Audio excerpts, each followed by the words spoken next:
Great Way Imperial Palace, Emperor's Sleeping Quarters. The Emperor's sleeping quarters were usually solemn and quiet, but today the area outside the quarters was unusually lively. Imperial consorts, princes, princesses, and ministers had all gathered outside, discussing one thing: whether His Majesty, the Emperor who had been struck by lightning, was safe and sound. Yes, just the day before, during a gloomy, rainy day, a sudden bolt of lightning from nowhere had struck Emperor Wei as he was walking back to his quarters after court. Being struck by lightning was an ominous event, especially for the imperial family. Lightning was seen as a form of divine punishment. In the eyes of many, only those who had committed grievous, heinous acts would invoke such heavenly wrath. For an emperor to be struck by lightning was symbolically seen as the heavens expressing dissatisfaction. Such an incident would be tightly concealed by the imperial family, but unfortunately, the timing of the lightning strike could not have been worse. It happened in broad daylight, under the watchful eyes of many. The ministers hadn't yet dispersed from court and witnessed the scene firsthand. The imperial family simply couldn't cover up. Yet, regardless of how shocking the incident, the expressions of those waiting outside the sleeping quarters wore the same expressions: worry, anxiety, fear, all displaying their deep concern for the emperor's health. While many waited outside, the situation inside the quarters was no different. On the golden dragon bed lay Emperor Wei, unconscious and unmoving.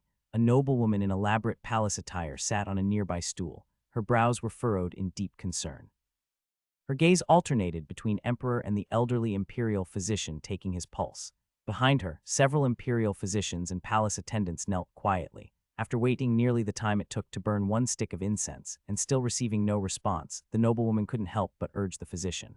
"Imperial Physician Wang, how is His Majesty? You are the most skilled physician in the Imperial Medical Bureau. You must have some conclusion by now." At her words, Imperial Physician Wang raised his head. Though his expression was not fearful, it was filled with confusion. He knelt respectfully and said, "Please calm your anger, Your Majesty the Empress. His Majesty's pulse is steady and there is nothing wrong with his body." "Nothing wrong?" The Empress frowned, glancing at the unconscious Emperor with confusion. "If there are no serious injuries, why hasn't the Emperor woke up? This is the third day already. Could it be? Was his brain damaged by the lightning?" The Empress didn't want to think this way, but in all of history, as far as she knew, her husband was the first emperor in history to be struck by lightning. And being the first case, uncertainty was inevitable. No matter how skilled Imperial Physician Wang was, he probably had no experience with such a situation. Imperial Physician Wang also frowned deeply, staring at the floor in confusion. From the pulse, the emperor's condition was normal, calm and steady, neither floating nor sinking, neither rapid nor slow, a perfectly healthy pulse. It is clearly the normal pulse of a healthy person. There is nothing wrong with it at all. But then, why wouldn't the emperor wake up? Was it just that he was too tired? But surely not tired enough to sleep for this long. Could his mind really have been damaged by the lightning? What should I do? If the emperor passes away, I don't know if I can still be the Empress Dowager safely. Ah, these old bones of mine.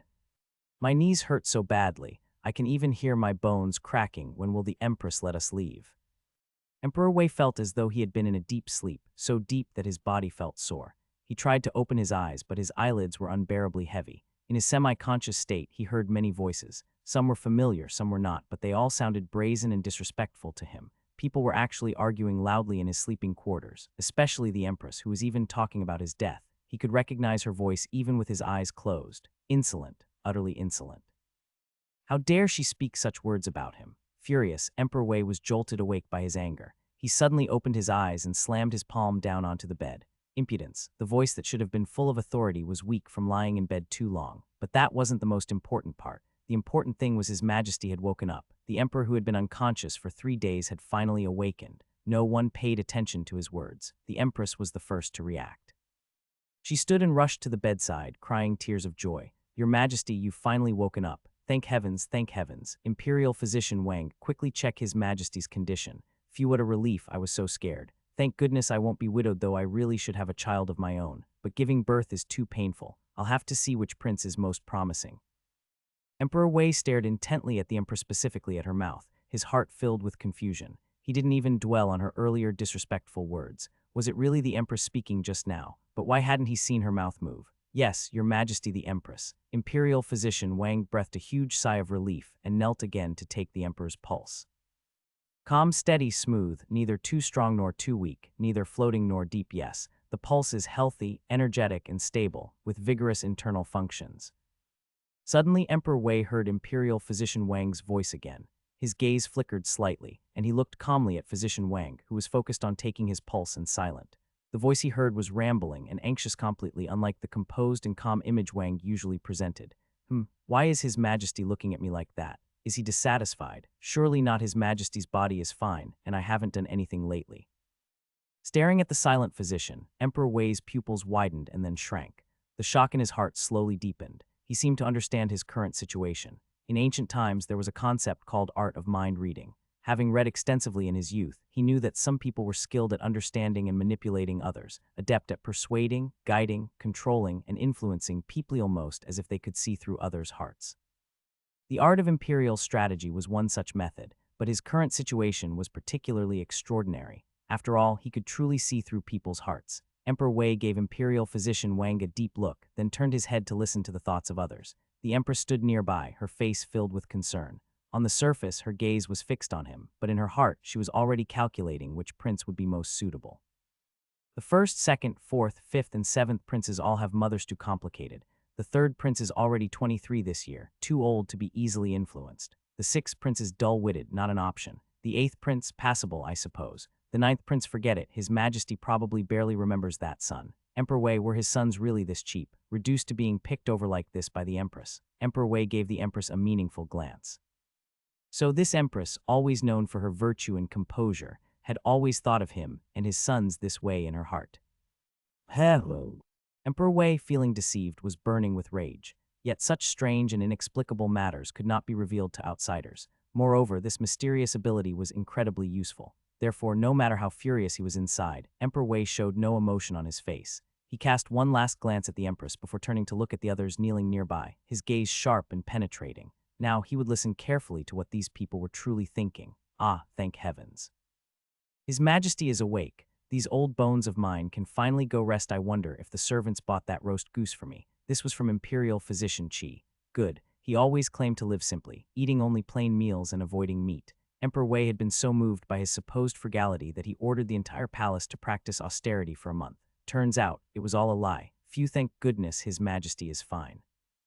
I thought I might have to follow him in death. I only just joined the Imperial Medical Bureau.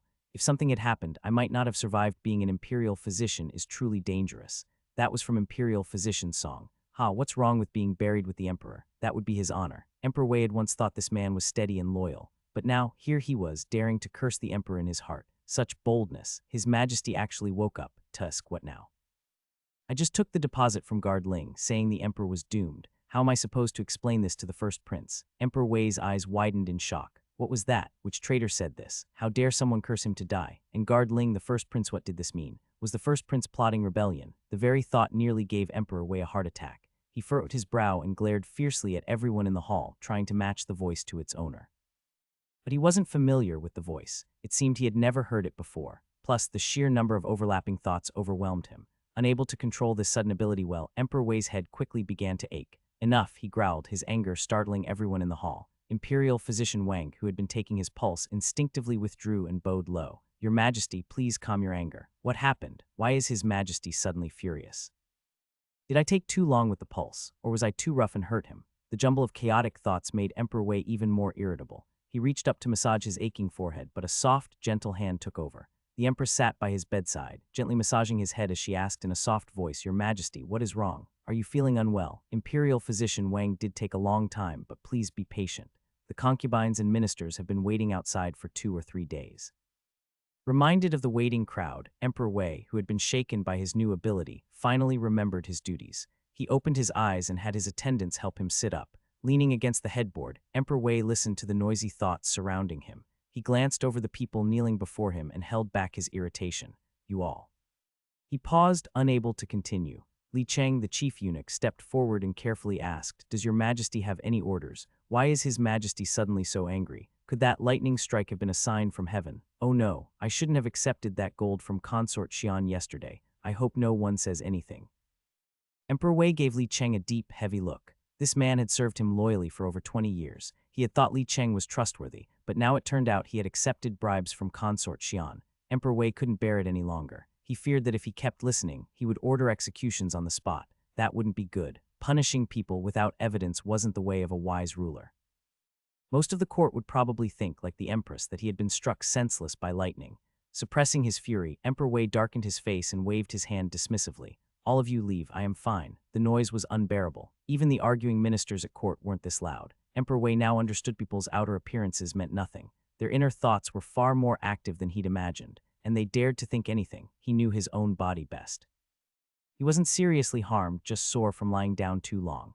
So despite the protests of the imperial physicians and the Empress, he ordered everyone to leave. But what he didn't expect was that as the kneeling attendants retreated, the voices in his head began to fade. By the time they were near the door, only the Empress's thoughts remained. What was going on? Emperor Wei was startled. He glanced at the doorway, then at the Empress, who still sat beside him, her face full of concern. His thoughts turned, and suddenly he understood. He could only hear the thoughts of people who were near him. As an emperor, his first thought washed during morning court. Wouldn't that mean he couldn't hear the ministers' thoughts unless they approached him one by one? Emperor Wei frowned deeply, lost in thought. Meanwhile, the Empress, sitting beside him, observed his expression and wondered what he was thinking. What's wrong with His Majesty? He's been acting strange since he woke up. Was his brain really damaged by the lightning? The Emperor, whose brain was supposedly damaged by lightning, had fully awakened. He silently took a breath, turned his head to look at the Empress, and deliberately asked in a dignified tone, "How many days have I been unconscious?" The Empress's eyes welled with tears, her expression of joy perfectly measured. Though her face was still beautiful despite being unadorned with makeup, anyone with a discerning eye could see that she had been living in deep distress these past few days. And the reason? Of course, it was because she was worried about His Majesty. Anyone unaware of the truth might even think the Empress deeply loved the Emperor, that she was virtuous and considerate. Emperor Wei watched the Empress perform with an unreadable expression, suddenly unwilling to recall how foolish he had been in the past. Hadn't he always believed that the Empress was dignified and virtuous, a model for all women in the empire? But just listen to what he had woken up to. Passing away, widow, slandering the Emperor, scheming against the princes. She truly was proof that one cannot judge a person by their appearance. Under his gaze, the Empress inexplicably began to feel guilty. She lowered her head, dabbing at the corners of her eyes with a handkerchief, using the motion to shield her expression. "It is fortunate that Your Majesty is unharmed. I was truly too worried about Your Majesty. What are you looking at? If it weren't to emphasize my exhaustion, do you think I'd be willing to come here barefaced? Don't tell me you think I look ugly now." Emperor Wei. In just a quarter of an hour since waking up, Emperor Wei had already gained a full understanding of his Empress's true nature. He had no desire to hear more of her inner ridicule and simply asked about the past few days. "These 3 days I was unconscious was the imperial court and harem stable." The Empress dabbed at the corners of her eyes with a handkerchief before looking up at him. "Everything has been fine. The sisters in the harem were deeply worried about Your Majesty. These past few days, noble consort Lei and the others have been taking turns insisting on tending to Your Majesty's illness. But I feared it would disturb Your Majesty's rest, so I declined. As for the court..." She paused briefly. "I don't really understand court affairs. What happened that day was too sudden. Prime Minister and the others saw it with their own eyes. The officials have been worried about Your Majesty's health and refused to leave the palace. Because of that, I couldn't stop them and had to let them stay temporarily." Emperor Wei lowered his gaze, staring at the dragon embroidery on the quilt. He appeared deep in thought, but in reality, he was listening to the Empress's inner thoughts. "That old fossil Gongsun worried about His Majesty's health. Pa, he's just hoping for His Majesty to drop dead soon so he can push the second prince onto the throne. That damn scoundrel." The corner of Emperor Wei's eye twitched. How could his Empress be so crude? She actually used such vulgar words. The contrast in her demeanor was so extreme that even the treasonous notion of Prime Minister Gongsun plotting to install the second prince barely fazed him. After all, the second prince's birth mother, consort Xian, was Gongsun daughter. They were in-laws and some collusion was only to be expected. Who wouldn't want to be emperor? Even he had desired it back when he was still a prince. Sitting in bed, Emperor Wei pondered for a moment before asking, "They are all outside now?" "Yes, they're waiting outside. Would Your Majesty like to see them? Let Prime Minister and the others come in first." "Yes, I'll go at once." Emperor Wei considered for a moment and decided it was best to summon the officials first and listen to what they were really thinking. After all, these were the pillars of Great Wei, the capable ministers he had personally promoted. Over the years, the emperor and his officials had worked in harmony. Surely they wouldn't. His Majesty actually survived the lightning strike. Betray him, the ministers flooded into the bedchamber like a tide. And then, like a bolt of lightning, a voice filled with shock and regret exploded in Emperor Wei's mind. He sat on the bed, staring deathly at the incoming ministers. "Greetings, Your Majesty. Wishing Your Majesty boundless health." The officials knelt down in unison, but their inner voices surged like a spring, pouring into Emperor Wei's ears. His Majesty actually didn't get struck dead by lightning. Tusk, what a waste of these past 3 days of scheming. Thank heavens, thank heavens. If the second prince had ascended, Gongsun Tai would have skinned me alive. His Majesty actually looks quite well. He really is fine. I took sides too early. Sai, as expected, the emperor is protected by the golden dragon. He wouldn't die so easily. I'd better discuss this again with Minister Li when I return. 16 ministers knelt in the chamber, all men of great significance in Emperor Wei's court. Yet, half of them had actually been hoping he'd be struck dead by lightning. Emperor Wei was utterly shaken. He was furious to his core. He almost gave the order to drag out and execute those who had been plotting behind his back. He wasn't even dead yet, and they were already scheming for his throne. Had he not treated them well? Hadn't he been the one to raise them up? What happened to the harmony between ruler and ministers, to their supposed unwavering loyalty? It had all been a lie. His breathing grew heavy. He struggled to suppress his rage, afraid his emotions would show on his face. Meanwhile, the ministers, still kneeling on the ground without being told to rise, began growing puzzled. What was wrong with His Majesty? Why hadn't he given them permission to stand? Could it be he had lost consciousness again? Hearing their inner thoughts, Emperor Wei closed his eyes, took a deep breath, and then forced himself to speak calmly. You may rise. His voice sounded weak, which immediately sent the ministers' imaginations running wild. Emperor Wei, he had always known that a single word from the emperor could send officials into endless speculation, but now that he could actually hear their thoughts, he realized just how exaggerated they were. Just because his voice lacked authority for a moment, they were already reading so much into it. As the Prime Minister, Gongsun Tai was the first to step forward and respectfully inquire, Your Majesty has been unconscious for many days. We have been gravely concerned. May we ask if Your Majesty's imperial body is well? At the sight of Gongsun Tai's solemn and dignified face, Emperor Wei immediately thought of his secret dealings with the second prince. Taking a silent breath, he answered in a deep voice, I am fine. Prime Minister, in the days I was unconscious, did anything major occur in court? Your Majesty, all is stable in court. Please rest and recover without worry. We ministers will surely handle all affairs and resolve any difficulties for Your Majesty. His voice was firm and sincere, his demeanor utterly loyal. Had this been the old Emperor Weith, one who truly believed in the trust between ruler and ministers, would have been deeply moved. Unfortunately for him, that was the past. As for the present Emperor Wei, he only thought himself a fool for ever believing it. Prime Minister Gongsun stood before the bed, his face filled with devotion. Yet deep inside, his true thoughts were, what a pity to waste such a golden opportunity. Emperor Wei's gaze darkened as he stared at Gongsun Tai. One had to admit the Prime Minister was indeed a shrewd politician. Deeply calculating, cautious in action, even his thoughts were restrained. Emperor Wei waited for a while, but Gongsun Tai's mind revealed nothing further. Instead of pressing him, he turned to question the other officials. The Minister of Revenue, the Minister of Personnel, the Minister of War, one by one. He questioned all 16 of them. His questions weren't particularly crucial, simply wanted to hear more of their inner thoughts. Words spoken aloud can be false, but these unguarded inner thoughts, those can't be faked. Inside the imperial bedchamber, the ministers each harbored their own thoughts. Outside, however, was a different scene altogether. On one side stood the imperial concubines, while on the other the princes and princesses. The harem women, adorned with fragrant powders and jingling ornaments, needed no mention whenever they gathered. There was bound to be jealousy, veiled sarcasm, and subtle scheming. In contrast, the princes and princesses, though not particularly well behaved, were noticeably quieter than the concubines, especially the young man standing at the very back near the palace wall. From the moment he arrived, he had stood there without uttering a single word. Dressed in luxurious robes, the young man had striking features, with sharp, phoenix-like eyes and a dignified 7-star coronet atop his head. He was clearly at an age of youthful vitality and carefree elegance, yet his gaze was utterly dull and lifeless. Positioned in the corner, he attracted little attention. Arms crossed over his chest, he leaned against the wall in a slouched, languid manner, completely disregarding courtly decorum.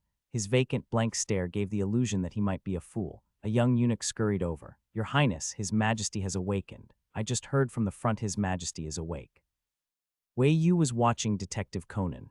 This anime, which he suspected would never have a proper ending in his lifetime, had already reached episode 583 for him. That was about halfway through the currently released episodes. A long and arduous journey indeed, 3 months in, and he had only made it halfway. Absolute torment for someone with a completionist compulsion. Who? Shutting off the tablet playing the anime in his mind, Wei Yu refocused. His dull gaze instantly sharpened with clarity. He straightened his posture and adjusted his robes. In the blink of an eye, he transformed from a fool into an elegant young noble. After making sure everything was in order, Wei Yu looked at the excited Zhao Anzi, clasped his hands behind his back, and sighed with the weariness of someone far beyond his years. Calm down, don't panic. Things were chaotic up front, but none of it had anything to do with us princes and princesses. The moment you saw the Prime Minister go inside, you should have realized His Majesty has woken up. Understand, stop rushing around anxiously for information next time. Zhao Anzi was Wei Yu's personal attendant, having served him since he was 6. At that time, Wei Yu had only been a 4-year-old toddler. 11 years had passed, and Zhao Anzi had grown from 6 to 17. In theory, he should be the person who understood Wei Yu the most, but unfortunately, the kid was just a bit slow. The skinny Zhao Anzi's face fell instantly, looking at Wei Yu with wide, pitiful eyes. Your Highness, are you saying I'm stupid again? That wasn't a question, it was an outright accusation. If any other servant had said this to their master, they would have been beaten for insubordination. After all, who dared to question their master's words? Whatever the master said or did was an act of grace. Wei Yu cast him a fond glance and casually coaxed, no, of course not. I'm just worried about you. If something happened to you, what would your master do? This little fool always had a tendency to talk back a huge taboo in the palace. Luckily, it was Wei Yu he served, someone who didn't mind. If he ever accidentally offended someone else, Wei Yu wasn't sure if he could even make it in time to collect the fool's corpse. True to form, Zhao Anzi brightened up immediately. Don't worry, Your Highness. I'm really smart, I won't get into trouble. After all, he still had to take care of His Highness. Everyone in the palace said the 9th prince wasn't right in the head, that he was a bit of a fool, but Zhao Anzi would never abandon him. He stared at Wei Yu with unwavering sincerity. Wei Yu found his gaze a bit odd, but he didn't dwell on it. Zhao Anzi often gave him weird looks, was used to it. Too lazy to refute his words, Wei Yu figured it didn't matter. It wasn't like he needed Zhao Anzi to do anything important. A little fool was fine as long as he was careful. Taking a couple of steps forward, Wei Yu looked toward the palace gates. All he could see was a sea of luxurious robes and intricate hair. No sound reached him. He turned to Zhao Anzi. What else did you hear when you ran up there just now? Nothing. Wei Yu tusk. Closing his eyes, he turned to look at him in exasperation. Then why did you even run back, huh? Do you think your master wouldn't know if something important happened? Zhao Anzi replied earnestly, I'm just a nobody. No one would pay attention to me. The 8th prince was called away by the 3rd princess and you were lost in thought. If something happened, no one would inform you, so I came to remind you. What a loyal little fool. Wei Yu was no longer annoyed. Interrupting his anime session at such a critical moment, if it had been anyone else, they'd have been struck by lightning. Oh, right. His father had been struck by lightning. Realizing this, Wei Yu stroked his chin and muttered under his breath, my God, getting struck by lightning and still waking up, a medical miracle. So is my father now paralyzed, a stroke patient, or a vegetative state? Your Highness, if you keep talking, we might just lose our heads. Zhao Anzi leaned in and whispered in a hushed voice. Wei Yu paused, straightened up, gave a fake cough, and glanced around. All clear, no danger. Zhao Anzi bent down to tidy Wei Yu's robe hem. Your Highness, you should go stand with the 8th prince and the others. The Prime Minister has gone inside. If His Majesty summons you later and you're missing, Consort Xian will complain about you again. Ah, that meddlesome Consort Xian. A ruthless woman willing to do anything to ensure her sons rise to the throne of it if it meant scheming against the entire world. Even an insignificant prince like Wei Yu, with no maternal family backing, couldn't escape her calculations. Best not to provoke her. Wei Yu shook his head, acknowledging Zhao Anzi's wisdom. You're right, that makes sense. Where's 8th brother? Take me to him. Wei Yu found the 8th prince among the princesses. A handsome young man stood beside a delicate, doll-like little girl. When Wei Yu spotted them, they were leaning in close, speaking in hushed tones. 8th brother Jing'an, Wei Yu called out as he approached. The 8th prince Wei Qi turned and immediately broke into a smile. 9th brother, there you are, I was just about to look for you. The 3rd princess, Wei Jing'an, also beamed at him. Her delicate features lit up with twin dimples.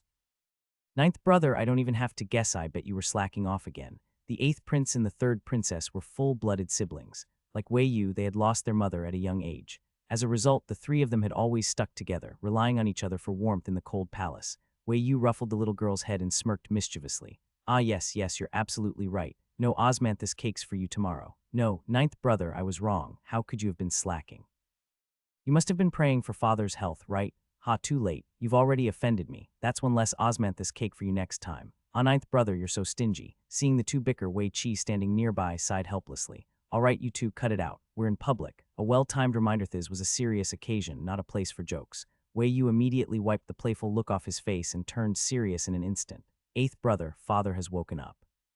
What did the Empress say? Used to his 9th brother's quick mood shifts, Wei Qi wasn't surprised. Eunuch Wang from the Empress's side came by earlier. He told eldest brother and the others to be patient. It looks like father wants to see us soon. Wei Yu asked all of us, seems like it. Not sure about the princesses, but the princes will definitely be summoned. Tusk, Wei Yu dreaded meeting the emperor the most. It wasn't about fearing royal authority or the threat of life and death, just found it unbearably troublesome. As the ninth prince of Great Wei, Wei Yu had lived here for 15 years, yet he could count the times he had met the emperor on one hand. His long-deceased mother had never been favored, and her family had no significant power. As a result, he, too, remained largely unnoticed by the emperor. Every time he was summoned, the routine was the same, being lectured on etiquette beforehand, then kneeling, bowing, and answering academic questions. If he got them wrong, he'd get scolded or punished. In short, one word summed it up: exhausting. Absolutely exhausting. Wei Yu had been the ninth prince of Great Wei since birth, but in truth he hadn't always been, because from a soul-level perspective, he had lived an entire previous life. There wasn't much to say about that past life. It was nothing more than the mundane daily grind of an office worker whose dreams had been crushed by reality. Wasn't that how novels always went? When the protagonist transmigrates, they always get some kind of cheetah system, great fortune, or a massive harem. Wei Yu didn't care for any of that. He was perfectly content with his tablet. Sure, he couldn't send comments while watching dramas, couldn't leave reviews on novels, and couldn't reply to messages on social media, but none of that really mattered. What mattered was that having a tablet made life in this entertainment-starved ancient world much more bearable, and as a prince, though not a favored one, was still royalty. For 15 years, he had never lacked food, clothing, or servants. Simply put, in this life, Wei Yu was a top-tier aristocrat with no material worries, and with his tablet providing endless entertainment, he had even less motivation to strive for anything. He was already a prince. Why would he need to strive for more, to fight for the throne? Had no one noticed the 8 older brothers above him? He wasn't Emperor Yangzheng. Power struggles were exhausting, not to mention life-threatening, and even if he miraculously became emperor, what was the reward? As a prince or a royal duke, he already had all the food, luxury, and authority he needed. If he stayed out of trouble, who would bother him? Becoming emperor meant dealing with scheming ministers at court and handling the endless affairs of the harem afterward. Did he look like he had the energy for that? He just wanted to lie flat and be a salted fish. Even just thinking about being emperor felt like a hassle. Wei Yu had no ambition. Ever since he transmigrated and became the ninth prince of Great Wei, from the moment he understood his circumstances, he had only one goal: to be an unremarkable, low-profile prince, and ultimately to live as a free-spirited, carefree royal duke who could roam the world. After parting ways with the third princess, Wei Yu and the eighth prince went to stand with the other princes. There were many princes, each accompanied by their own servants. When the two of them arrived, the older brothers in front didn't pay them much attention except for the seventh prince. The seventh prince was the same age as the eighth prince but was born to consort Xian and was the full younger brother of the second prince. You two sure know how to run off. The seventh prince gave them a sidelong glance, threw out that remark, and then turned away. Who even knew what he meant by that? Wei Yu had always been a background character. Aside from the eighth prince, he rarely interacted with his other brothers, so he nudged the eighth prince, signaling for him to respond. The eighth prince secretly rolled his eyes but still stepped forward respectfully. Seventh brother, you're joking. My ninth brother and I simply went to see our third sister.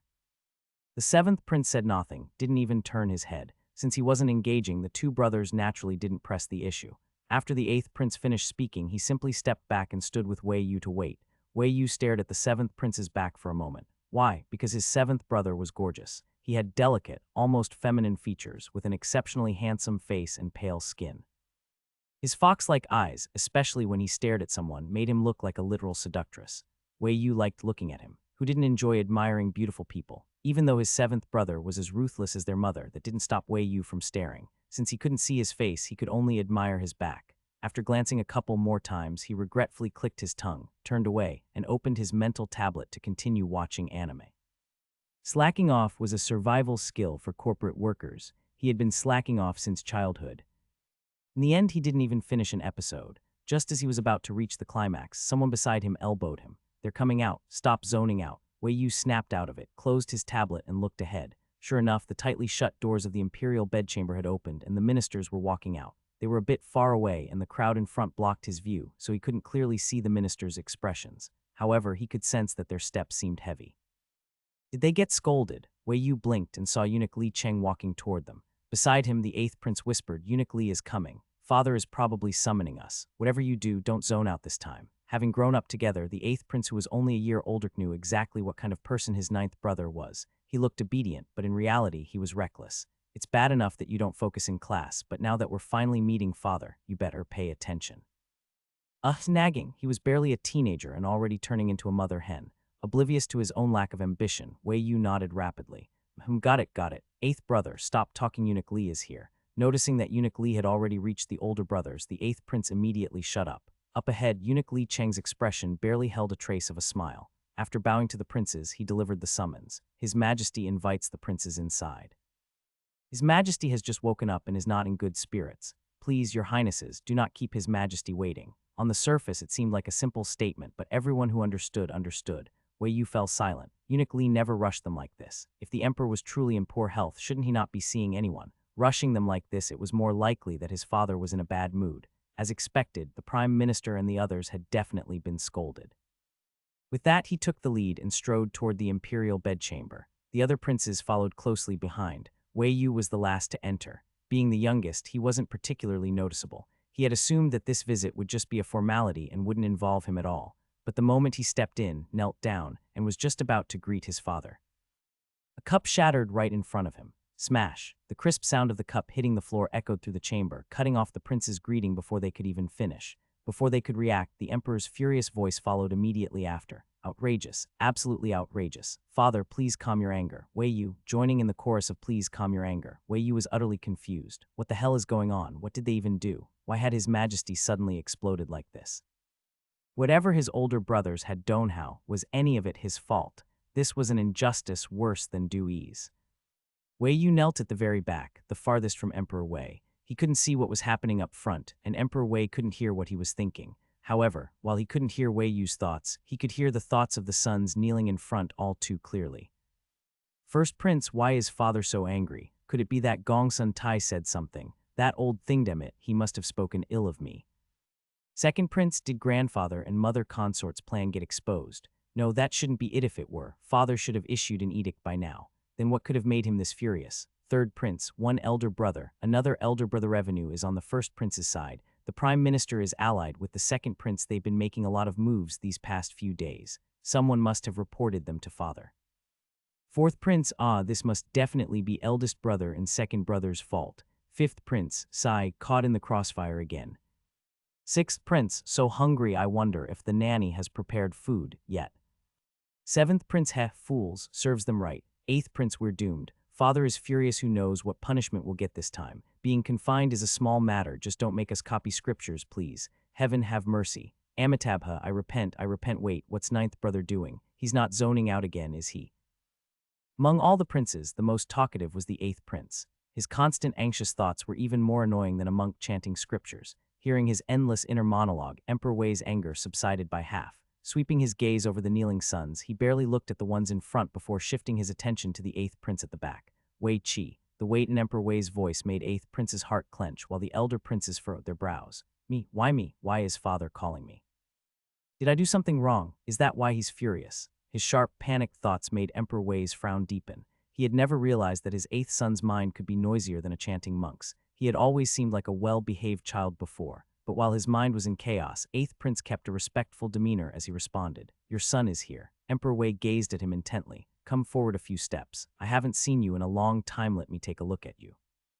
Wei, you had some thoughts about this. Haven't seen you in a long time, so now you want to check what your son looks like. What a great father. Forget it, not worth mentioning. Instead, Wei Yu got a little excited. Heavens, had his eighth brother finally made it? Was he about to be recognized by father? What a joyous occasion, cheering for eighth brother, clapping for eighth brother, celebrating for eighth brother. If eighth brother succeeded, Wei Yu could finally breathe easy. Meanwhile, eighth prince was completely bewildered. His mind raced back 6 months, trying to recall anything he might have done to catch his father's attention. But what had he done? Standing before Emperor Wei's bed, he lowered his head respectfully. Father. Emperor Wei scrutinized him, his gaze slightly critical. What had he done? Ever since Emperor Wei had awakened, she had been subtly testing the waters, trying to claim one of the princes as her own.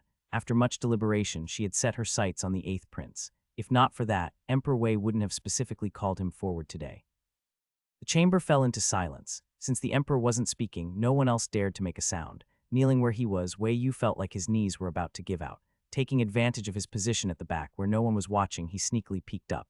Good lord, eighth brother really did look like a proper son standing there, like a quail not even daring to breathe too loudly. How pitiful. Shaking his head, Wei Yu silently mourned for him. At the same time, he discreetly pulled up his mental tablet and resumed watching anime.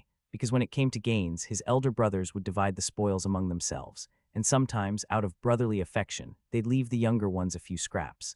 There was no need to compete, wouldn't win anyway. If there were consequences, the elder brothers would shove blame onto each other, digging pits for one another.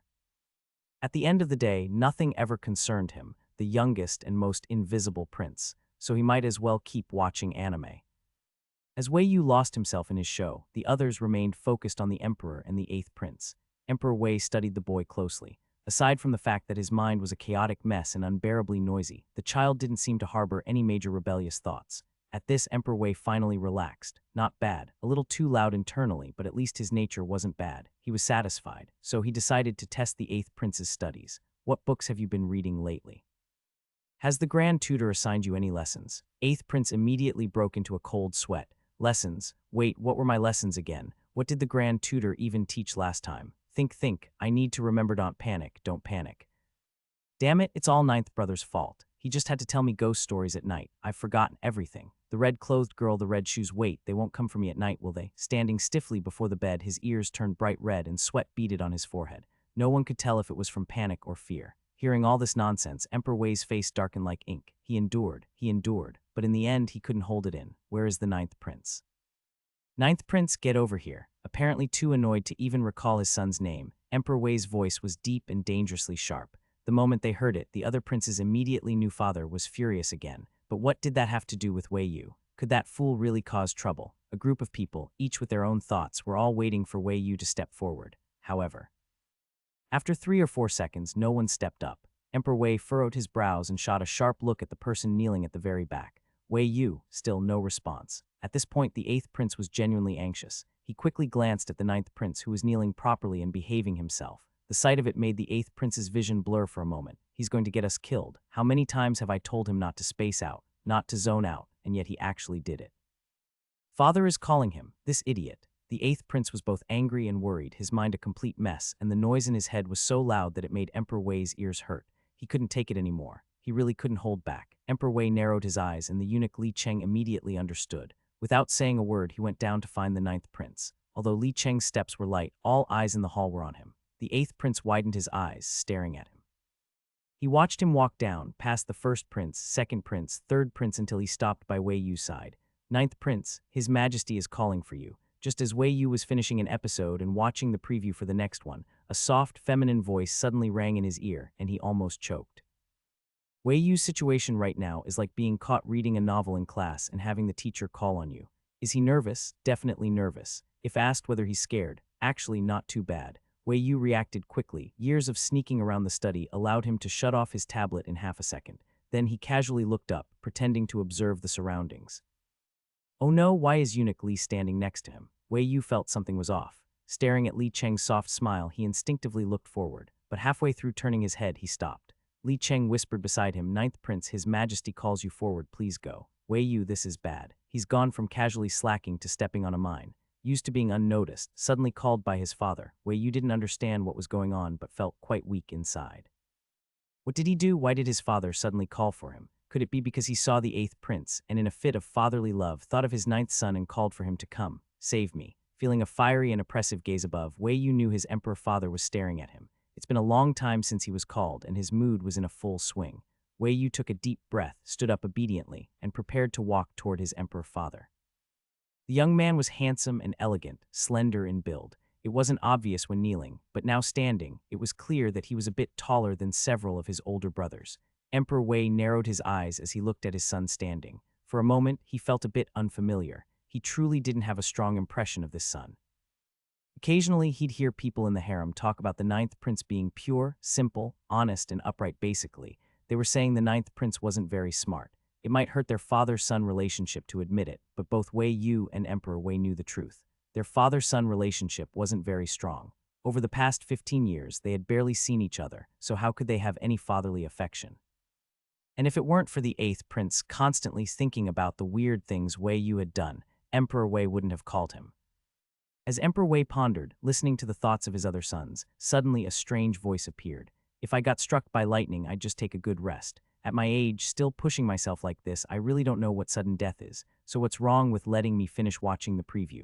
Emperor Wei, he stared at Wei Yu, now sure that the voice that just popped up was his. Never mind why he couldn't hear Wei Yu's thoughts before or how far his ability to hear others' thoughts reached. Emperor Wei only wanted to know one thing. What is a preview? Finish watching the preview. What does that mean? Emperor Wei didn't understand. Wei Yu, being obedient, stepped up.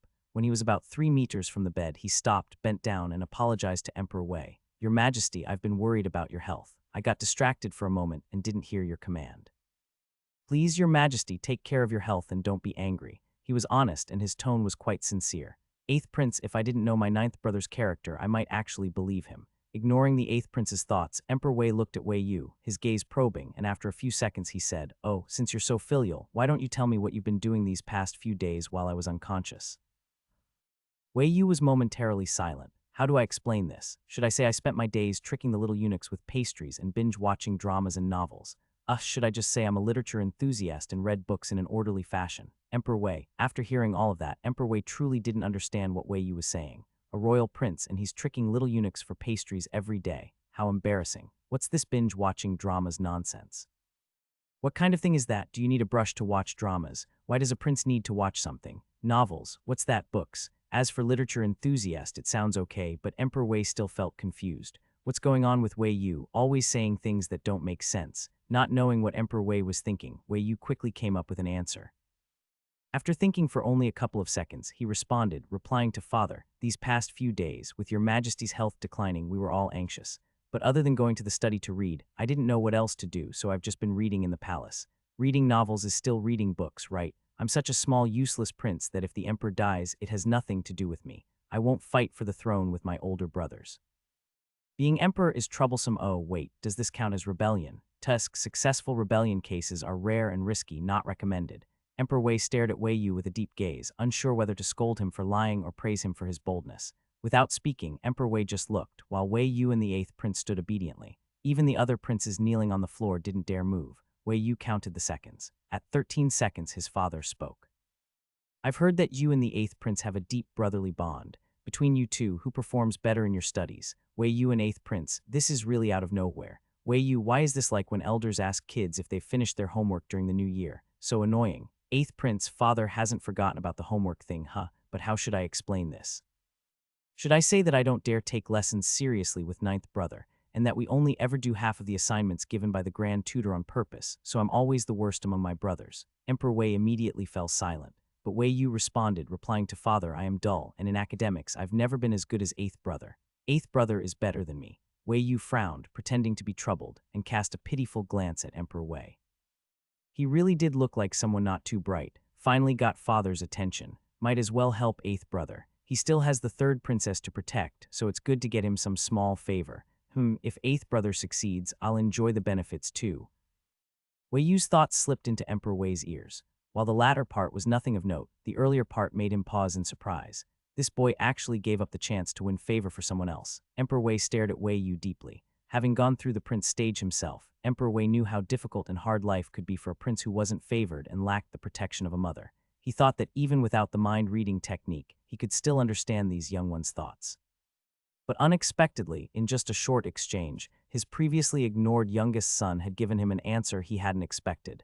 Ninth Prince Wei Yu didn't want to compete for favor and didn't want to be emperor. A prince who doesn't want to be emperor is not unheard of in the history of Great Wei, but it is quite rare. Anyway, Emperor Wei had never encountered such a person before. Today, however, he met someone like Wei Yu. In their brief encounter, although Emperor Wei hadn't fully figured out Wei Yu's personality, he could tell that Wei Yu was not as foolish as the rumors in the harem suggested. He was actually quite clever, hiding his true abilities. Moreover, this clever person seemed a bit odd, saying things that others couldn't understand. It was unclear where he had learned such things from. As for Wei Yu's reply, Emperor Wei didn't rebuke him. The mind-reading technique was a secret that couldn't be exposed. This mystical ability allowed him to discern the loyalty or treachery of those around him. For an emperor, it was an extremely powerful tool for managing his subordinates. He could listen and understand the true thoughts of others, but he couldn't just execute them immediately upon hearing something unfavorable. When dealing with people, at least a good reason was needed, right? Seeing his father remain silent, Wei Yu wondered if he had been too aggressive and caused his father to fall silent.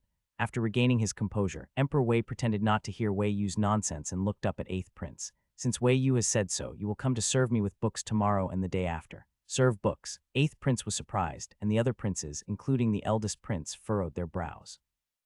What does father mean by having eighth brother serve him with books? A prince serving the emperor with books essentially meant reading aloud beside him. It seemed like a trivial task, but it was actually an opportunity to be close to the emperor. Even favored princes rarely had such an opportunity. Why would Emperor Wei give such a task to eighth Prince Wei Qi? The brothers had always been like this. Whoever got the benefit first accepted it without fuss. Hesitating and dragging things out was the worst. Eighth Prince still remembered when he was 7, feeling embarrassed, ashamed, and guilty when Wei Yu had finally managed to get him a plate of Yuan Yang's snowflake rolls. Eighth Prince had hesitated and didn't eat it, wanting to save it. But because he dragged it out, the plate of snowflake rolls ended up falling to the ground when the fourth prince bumped into it. He regretted it, felt angry, and confronted the fourth prince, but only received the response, "Why be so petty?" It was just a plate of snowflake rolls. The things he and Wei Yu had once begged for and cherished in childhood, others didn't even care about. It wasn't fair, really. Seeing eighth brother accept the task, Wei Yu was very satisfied. The secret to being a happy, lazy person was holding onto the right legs. His father's dragon legs were out of the question, but his eighth brother's golden legs were still worth considering for cultivation.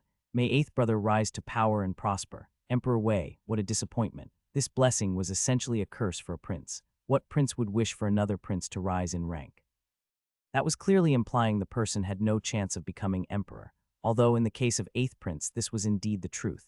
Casting a glance at the honest Wei Yu and considering what he was thinking, Emperor Wei suddenly became a little mischievous. Trying to be lazy and hide behind others, he wouldn't let that happen. Emperor Wei said, "A prince should never have poor academic performance. Wei Yu, you will come with Wei Qi tomorrow. I will personally inspect your studies. Wei Yu." Other princes, Wei Yu was stunned by his father's sudden decision and didn't respond immediately. It was eighth prince who glared at him, prompting Wei Yu to awkwardly acknowledge the order. I accept. What the hell, what's going on with the old man? Not saying a word to eldest brother and the others, but calling me an eighth brother to ask about homework. Is he crazy? Even if he wanted to set up a competition with eldest brother and second brother, it should be fourth brother. He's smart and has power behind him, far better than me and eighth brother, who are just nobodies. He couldn't really have been struck by lightning and gone crazy. Wei Yu retreated to eighth prince's side, looking earnest but inwardly muttering to himself. The level of muttering was so intense that even Emperor Wei paused. This kid is actually this clever. He had underestimated him. Emperor Wei gave Wei Yu a final deep look before shifting his gaze to the kneeling eldest prince and the others. Wei Qi and Wei Yu were just an accident. His real focus was still on the sons who were uneasy with their current situation and wanted to plot rebellion. Thinking about the plans he had heard from the officials, Emperor Wei's eyes darkened. He asked eldest prince, "I just heard from the Minister of Revenue that you have been quite responsible in your duties at the Ministry of Revenue lately." Eldest Prince Wei's eye was a tall, strong, and stern-looking man. He was older than Wei Yu by a year. Unlike Wei Yu, who still stayed in the palace with nothing to do, the eldest prince was already married, had his own residence, and had built his own power in the court. The Ministry of Revenue was where eldest prince currently worked. Eldest prince answered, replying to father, "This is my duty. It is my honor to ease father's worries." Emperor Wei's eyes narrowed slightly, but a voice suddenly interrupted. "Bah, easing worries, my foot. He's not even emperor yet, and the treasury is almost turning into his private vault." It was Wei Yu's voice. Emperor Wei was momentarily stunned. He subtly glanced at Wei Yu, and doubt began to creep into his mind. How did Wei Yu know about the first prince's actions in the Ministry of Revenue? As for the first prince's maneuvers in the Ministry of Revenue, Emperor Wei was not unaware. However, since the first prince's actions were not excessive, and considering the need to balance the second prince and the faction of the prime minister, Emperor Wei generally pretended not to know. The idea that the state treasury has become a private treasury sounds a bit exaggerated, but it vividly describes the first prince's position in the Ministry of Revenue.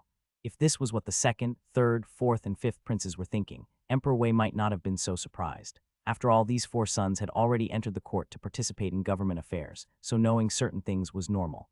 But surprisingly, it was the 9th Prince Wei Yu who was thinking this.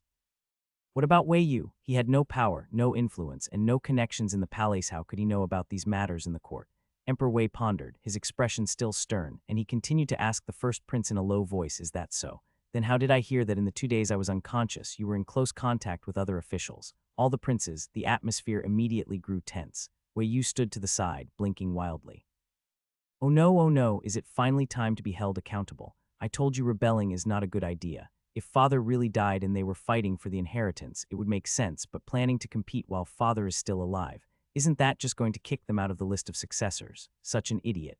Emperor Wei's eye twitched. How could Wei Yu turn such a serious matter into something so indescribable? Among all the voices heard, fearful, gloating, and nervous, Only Wei Yu was thinking the most relaxed, like a mere bystander. Faced with Emperor Wei's questioning and oppressive gaze, the first prince did not show panic on his face. Instead, he looked up at the emperor with an expression of injustice. "Father, your majesty, I am wronged. In the past 2 days while you were unconscious, the court was entirely controlled by Prime Minister Gongsun. The Prime Minister is elderly, and as the eldest son, I was concerned about overburdening him. I wanted to familiarize myself with the other officials, help share some of the burden for the Prime Minister, and do more for the people of the world." What a clever excuse. Wei Yu's light-hearted thought floated through. This caused Emperor Wei, who had been somewhat moved, to immediately regain his composure. He listened carefully to the first prince's inner thoughts, and his expression darkened. It must have been that old fool Gongsun Tai who spoke to father about this, that scoundrel.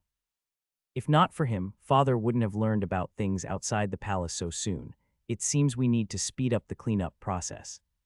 Indeed, this troublemaker was deliberately playing the victim. The anger that Emperor Wei had been suppressing flared up even more. Although he had heard from the ministers about the plans of the first and second princes, hearing it from the person involved was an entirely different matter. After all, the one plotting rebellion was his own son. Emperor Wei closed his eyes briefly and opened them again. Fearing he might lose his temper, he shifted his gaze from the first prince and turned to the second prince.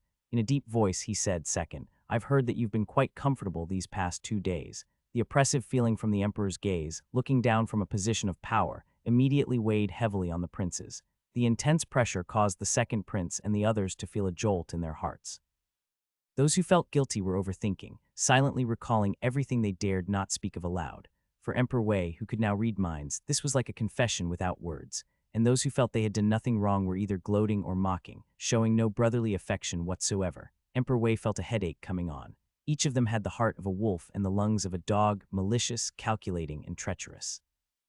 Emperor Wei was furious, but at this moment the second prince was still following the first prince, crying out his innocence. "Father, your majesty, I am wronged. I am truly wronged. These past 2 days you were ill, and I was so worried and anxious that I couldn't even relax. How could I be comfortable? Are you trying to harm me, father? Tell me which villain has been slandering me in front of you. I will have him come here to face me." Emperor Wei's eyes narrowed, and he was about to speak when Wei Yu's voice floated over. "Oh wow, second brother's eloquence is on another level. He knows exactly what father likes. Make a sad face, shout loudly, shed a couple of tears, and be so dramatic that even the actors would be impressed." Impressive. Emperor Wei, his anger suddenly dissipated. Wei Yu always knew his place, a transparent person. No matter where he stood, he wouldn't attract attention. Or rather, even if someone noticed him, they wouldn't think much of him. Because he knew no one was paying attention to him, Wei Yu stood relaxed next to the eighth prince, unlike his older brother who was stiff and proper. A salted fish, after all. If there was a chance to slack off, why not take it? Having received an equal education, Wei Yu's soul carried the banner of freedom, and deep down, he didn't have that servile mentality. Although he was standing aside slacking off because of the emperor suddenly calling attention to him earlier, Wei Yu decided not to open his tablet and watch Conan. He kept his head slightly lowered, eyelids drooping, his left ear listening to the emperor's questioning, while his right ear picked up the nonsense from his older brothers. He truly felt like he was in the best seat to watch the drama unfold. Although the show was exciting to listen to, after a while, Wei Yu couldn't shake the feeling. It seemed like his father was looking at him. Having been ignored for so long, Wei Yu could almost immediately sense when someone was watching him. He felt a gaze on him from the left, sometimes on him, sometimes looking away, and then again, it returned. Wei Yu couldn't take it anymore. What's he staring at? Why is father watching me? Is it because first brother and second brother haven't been criticized enough, so now it's my turn? Don't please criticize eighth brother. He's easier to scold. Emperor Wei, he didn't know what to say about this boy. Just as Wei Yu was enjoying his inner complaints, he noticed the gaze on him shift away. He thought it would return, but instead, after waiting, Wei Yu heard the emperor tell them to leave. Wei Yu, totally confused. No punishment, no reward. After the prince's meeting, only Wei Yu and the eighth prince had the chance to meet with the eunuchs. Everyone else had been questioned by Emperor Wei. The questions were abrupt and caused unease and fear, especially the first and second princes. They felt like the emperor's questions were full of implication, as though he knew exactly what they had been up to these past few days, but the emperor had only just woken up. They knew exactly who had been outside the palace and who had entered before them. There were only a few ministers. Was someone in their circle reporting to the emperor? Who didn't have their own people. They were all old foxes in the officialdom, without solid evidence, claiming rebellion was just asking for trouble. The first and second princes were certain that their people would never betray them. So when father asked those questions, it was likely that someone had vaguely mentioned something in front of him, rather than directly accusing them of harboring ill intentions. After all, if it were really said, they would have been thrown into prison right away.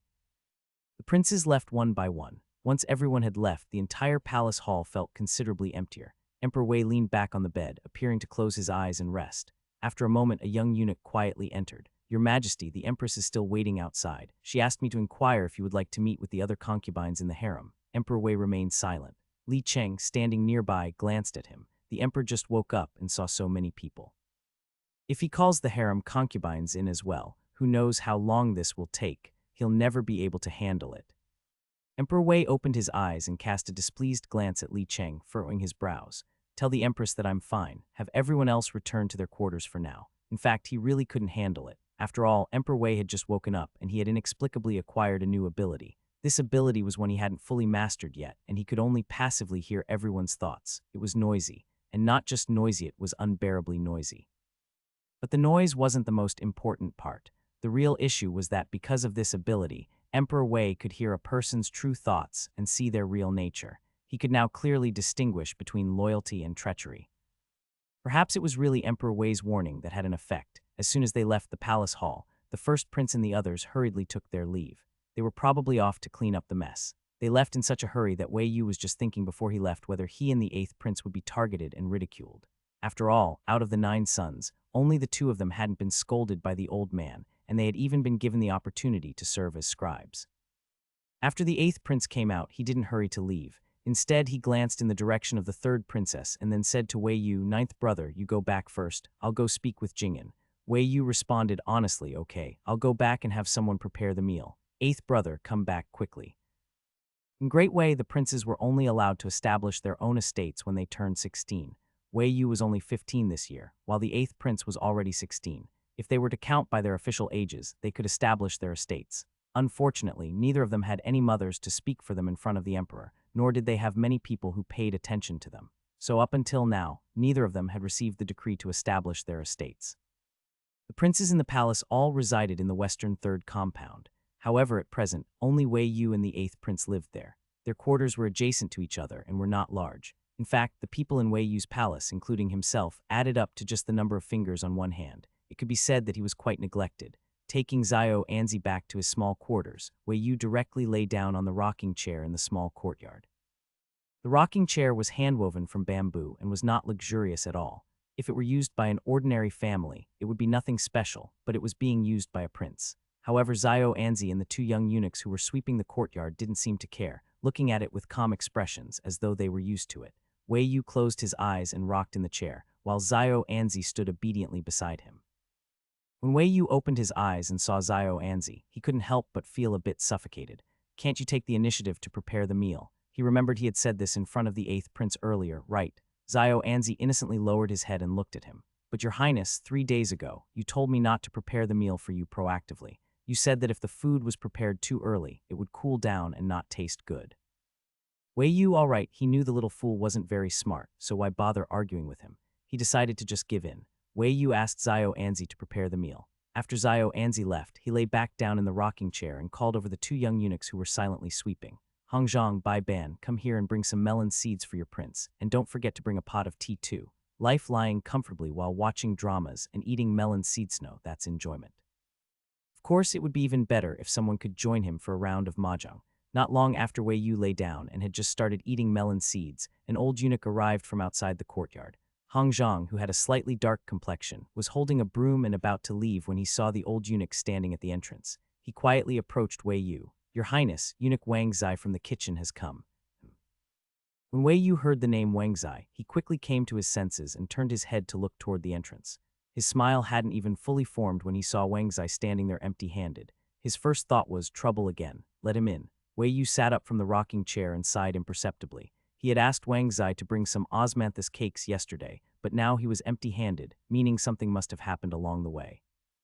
He just wanted to lie down and relax today. Why was it so hard? In the palace, it was a very unpleasant thing to be alone. It wasn't just the influence of the various consorts and princes. Even the ordinary palace maids and eunuchs would group together for warmth. Wei Yu had known this since he was a child. Although he had no other intentions, being a passive fish and an active one were completely different living conditions. If he had to live like a completely neglected prince, eating nothing but scraps, could he endure it? For the sake of a better life, he couldn't stand it. When you have a goal, you have to act. Wei Yu was clear that he was an insignificant prince, so from the time he could walk and talk, even when facing an old palace servant with no background or power, he had never used his status as a prince to bully anyone. When he was younger, relying on his natural status and his sweet words, he befriended and gained the favor of many influential palace servants. As he grew older, he used his intelligence to help powerless palace servants, built connections, and gained a reputation, making some pocket money. All right, he was just the middleman making a profit. All these years, although Wei Yu had no significant status among his elders and brothers, he felt that his standing in the eyes of the palace servants was still quite solid. He had heard many times that palace servants secretly praised his kindness and good heart, but things like this. You still have to be low-key, low-key. Otherwise, before he even officially entered the political world, he would already be labeled as someone who formed factions and sought personal gain. Wang Zai was a eunuch in the imperial kitchen, specifically in charge of procurement. When he entered, he first greeted Wei Yu. "Your Highness, may you be well." Eunuchs were usually lifelong palace servants, with an average age of 70. Wang Zai, who was 55 this year, was certainly older, but he appeared very lively. Having grown up with a sense of respect for the elderly ingrained in him from his education, Wei Yu still couldn't quite get used to elderly people bowing and kneeling before him. He hurriedly had him stand up. There's no need for such formalities in private. If you have something to say, just speak. Wei Yu wasn't a complete fool. If it were a public occasion, he would definitely follow the rules and behave properly. He would kneel when required, bow when needed. There would be no defiance. He wasn't like the protagonists in novels who couldn't stand the ancient system, thought it was feudal and corrupt, and wanted to overthrow imperial rule like some rebellious hero. If he ever tried to talk about equality and freedom, his emperor father would probably be the first to chop off his head. Freedom and equality. He must be an idiot. Anyone who hasn't personally witnessed the peaceful and prosperous era would never believe in it. Wei Yu really didn't have the courage to challenge the entire system and its rules. Eunuch Wang Zai was someone who abided by the rules. Even though every time Wei Yu saw him, he would say there was no need for such formalities, Wang Zai was always respectful and proper. Wang Zai looked up and gave a wry smile to Wei Yu. "Your Highness, the osmanthus cakes you instructed me to prepare yesterday, I'm afraid I won't be able to get them for the next 3 days. Wei Yu furrowed his brow. Who gave the order? Osmanthus cakes weren't a rare delicacy most of the time. The harem ladies and princesses liked them. However, since Wei Yu had a sweet tooth, he often asked Wang Zai to bring some for him, and he would keep them to enjoy with the third princess. Wang Zai replied it was Consort Xian. In a few days, Consort Xian is planning to host a flower viewing banquet at Jianjia Terrace. The fourth princess specifically asked for osmanthus cakes, so her ladyship had the imperial kitchen set some aside. This. Wei Yu was at a loss for words after hearing that. Did Consort Xian have no brains? The emperor had just been struck by lightning. He only woke up tardegely. She didn't give this order right after he regained consciousness. She must have said it back when the old man was still unconscious. The emperor's life or death had been uncertain, and no one even dared to laugh out loud. This woman, as an imperial consort in the harem, not only failed to pray for or inquire about the emperor's condition, but she even had the nerve to plan some nonsense flower viewing banquet. Was she really just not that bright, or did she think her son's claim to the throne was already secure? Hiss. Wei Yu sucked in a cold breath. He asked Wang Zai, does the empress know about this? Wang Zai considered for a moment. Most likely, yes. Eunuch Wang Yu even came by the imperial kitchen yesterday. Wei Yu blinked. Oh no. Wang Yu was the chief eunuch at the empress's side. If he went to the imperial kitchen, someone would have definitely mentioned this to him, and if Wang Yu knew, that meant the empress surely knew too. She knew but didn't intervene. Was she deliberately keeping out of it, or did she want to act but didn't dare? After all, the empress had no sons, and while the emperor was unconscious, the eldest prince and second prince had been secretly vying for the throne. If the second prince were to take the throne, then Consort Xian's position. Having watched plenty of palace intrigue dramas with his elders in his past life, Wei Yu silently shook his head. What a mess, but it had nothing to do with him. At most, he just wouldn't get to eat osmanthus cake for a few days. Whatever, if there's none, there's none. It's just for a few days. Wei Yu did some quick calculations with his little stash of money, estimated the cost of other pastries, and finally settled on one with similar value for money. Eunuch Wang, is there still any Danyu milk cake left? Wang Zai replied, yes. If your highness wants some, this servant will bring it to you tomorrow. Only then did Wei Yu smile in satisfaction. Great, just bring it with tomorrow's supper. And please also send a portion to the 8th prince and 3rd princess. Yes, this old servant understands. Wei Yu turned and waved to Hong Zhang, who was waiting nearby, to go get some silver. You can't get anything done in the palace without spending money, especially when it comes to food and clothing. Even though the masters all had their allotted rations, if they wanted better quality, they had to pay for it. Fortunately, Wei Yu had earned a decent amount over the years as a middleman. Once Hong Zhang went inside and fetched the money, he handed eunuch Wang Zai a dark blue embroidered pouch. Only then did Wang Zai take his leave. Once the man left, Wei Yu lay back down again. The eighth prince returned after talking with the third princess, and upon seeing Wei Yu lounging on the rocking chair with his eyes closed, leisurely munching on sunflower seeds, he immediately yanked him up. What time do you think it is, and you're still lazing around? Father will definitely check your studies tomorrow. You're not even using this time to catch up, and instead you're just lying around like you've got nothing to do. You're going to drive me mad. The eighth prince was clearly fuming. Normally he only drank hot tea, but now he picked up a cup of cold tea from the table and downed it in one gulp. Think about it. When we entered the hall earlier, I told you again and again not to let your mind wander. What did you do? Father called your name several times and you didn't even respond. If he hadn't been unwell today, I'm sure he would have punished you by making you kneel and copy scriptures. Wei Yu's head was spinning from the scolding. Eighth brother, please have mercy. Don't say any more. I was wrong. I really know I was wrong. I'll go to the study in red right now. Don't argue with Mom, especially not a man, Mom. You had to treat them like a girlfriend. Admit fault immediately and never talk back. Wei Yu's instant surrender gave the eighth prince nowhere to vent his anger. It just dissipated on its own. He calmed down a little, gave Wei Yu a sideways glance, and said gruffly, "You're only good at talking. Fine, I won't say more. It's not like you'll do any better next time anyway." Wei Yu gave him a cheeky grin and chuckled, but the eighth prince didn't look at him again. Instead, he seemed lost in thought. I really don't know what was going on with Father today. He lectured a few of our older brothers but didn't punish anyone, and fourth brother, who's usually his favorite, was completely ignored, yet he paid quite a bit of attention to the two of us. Really strange. Wei Yu picked up a sunflower seed and cracked it lazily. If you ask me, eighth brother, you're overthinking it. Father is the son of heaven who knows what's going on in his head. You'd be better off thinking about how to deal with him tomorrow. Just as the words left his mouth, a slap came down on his head. Ah, Wei Yu yelped in pain, clutching his head and looking at the eighth prince with grievance. See, told ya you can't talk back. This man Mom might actually get physical if things go wrong. The eighth prince scolded, no manners. Be careful someone doesn't overhear what you just said. It was just the two of them in the courtyard, plus Zio Anzi standing at the gate who could possibly overhear. What, someone with super hearing? Wei Yu gave a begrudging "oh." The eighth prince had come over specifically to warn Wei Yu, reminding him not to drift off and slack again tomorrow. After getting Wei Yu's promise, the eighth prince didn't stay long and returned to his own quarters. Sigh. Wei Yu let out a long sigh. This is hard. He still had to stand watch in front of Emperor Dad tomorrow. So exhausting. The emperor's quarters were divided into a front hall and a back hall. The back hall was where the emperor lived. The front hall functioned like a reception area. Because it was such a rare chance to be close to Emperor Dad, the eighth prince dragged Wei Yu over early in the morning to pay respects. At that time, Emperor Wei had just barely woken up. Upon hearing the two brothers had come, he didn't let them in immediately, but told them to wait in the side hall. The side hall was a small study, with lots of books inside. The young eunuch leading them brought them to the door and respectfully said, "Your Highnesses, His Majesty has instructed you to read here in the side hall for a while." The eighth prince thanked him. Once the eunuch left, he started looking around to take in the surroundings of the side hall. Wei Yu didn't have that kind of energy. As soon as the eunuch left, he slumped down, squinting as he collapsed onto the nearby couch. No helping I stayed up too late reading novels the night before. Even though he knew he'd be seeing Emperor Dad today, he kept thinking just 10 more minutes, last 10 minutes, and so on minutes after 10 minutes, and it just never stopped. All those endless 10 more minutes added up, and before he knew it, it was after 2 in the morning when he finally fell asleep. Woken up at 6, he'd only had a little over 3 hours of sleep. He was truly exhausted.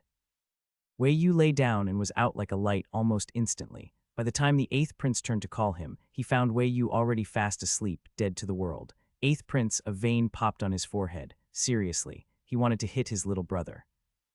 Of course, he hadn't actually managed to hit his younger brother. It wasn't that he didn't dare to, but that he couldn't. At least not in this place. After all, this was the emperor's territory. Every move they made was surely being watched. If the princes were to lay hands on each other, someone would definitely report it to the emperor. If that happened and it wasn't explained properly, he'd probably end up with a reputation of being unbrotherly and cold-hearted. The eighth prince called Wei Yu up. Since royal father had told them to read, slacking off was not an option. His ninth younger brother was lazy, so as the elder brother, he had to supervise him properly. When he was woken up and seated at the desk, with a book shoved into his hands, Wei Yu nearly burst into tears. The years of being forced into the study hall had been a traumatic experience for him, and even now, just thinking about it left him bitter. A top student from the modern era, reduced to a prince and still a functional illiterate. Why illiterate? as if being a prince in ancient times was easy. He had cursed countless times that he wasn't born as some good-for-nothing playboy from the capital. That way he wouldn't have to study so much. When he started school, he had to learn 3-character classic, 100 family surnames, 1,000-character classic, poems of 1,000 masters, classic of filial piety. Read 10 times, write 10 times, recite 10 times. Once he could recognize and write characters, he moved on to Great Learning, Doctrine of the Mean, Book of Rights, Admonitions, 5 classics with commentaries. Commentaries on books, forget it, there were too many to list. Modern China's strict college entrance exams hadn't beaten Wei Yu, but the education system for princes in Great Wei had him ready to puke. Traditional characters were hard to memorize and write. The texts had no punctuation or annotations, and as if the rigid way of learning wasn't enough, there were only 5 holidays in a year: New Year's Day, Dragon Boat Festival, Mid-Autumn Festival, the Emperor's birthday, and his own birthday. From the age of 3, he had to wake up at 5 a.m. every day to review his lessons in the study hall. From 7 to 9 a.m., he studied etiquette and culture. From 9 to 11, he learned characters and read books with the Grand Tutor. From 11 to 1, it was lunch and rest. From 1 to 4 p.m., he trained in martial arts, archery, and horseback riding. From 4 to 6, it was self-study and homework. From 3 years old to now 15, those were the best years of a young life, so perfect for slacking off and playing around, but his innocent youth had been mercilessly destroyed. Grievances were grievances, but Wei Yu still had some sense. He knew eighth brother meant well, so even though he was yawning nonstop, eyes filled with tears, he still forced himself to keep his eyes open and hold the book properly. He had no idea how much time had passed. The pastries brought in by the palace servants had already been eaten with plates, all by Wei Yu himself. Just as he was thinking of going to the restroom, some noise came from outside. The young eunuch who had led the 2 of them in earlier came over, bowed, and said, "Greetings, your highnesses." His Majesty instructs 8th Prince to attend to the reading. Aha! Wei Yu blinked and looked at the 8th Prince, stifling a yawn. The 8th Prince looked at him and opened his mouth. Wei Yu spoke first. "8th brother, go on. I'll read quietly and properly. Don't worry. Go already." Once he left, Wei Yu could finally go to the restroom too. The 8th Prince shut his mouth, gave Wei Yu a look, then followed the young eunuch out. One side, Wei Yu was lazily reading. On the other, the 8th Prince had been summoned by Emperor Wei and was now obediently standing, utterly confused, as he listened to the Emperor ask about him. "Your imperial mother has been gone for nearly 11 years now, hasn't she?" Unlike the weakness he'd shown while seated on the bed yesterday, today Emperor Wei sat upright at the head seat. He wore a formal hat and robe, crimson crossed collar robe with wide sleeves, and a pleated skirt tied front and back.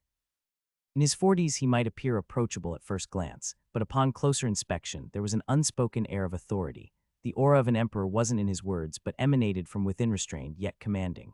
This casual, almost chatty inquiry felt like something from an ordinary household, a kind of closeness the 8th Prince had never experienced before. For a moment, the 8th Prince was stunned. Yes, royal father has a good memory.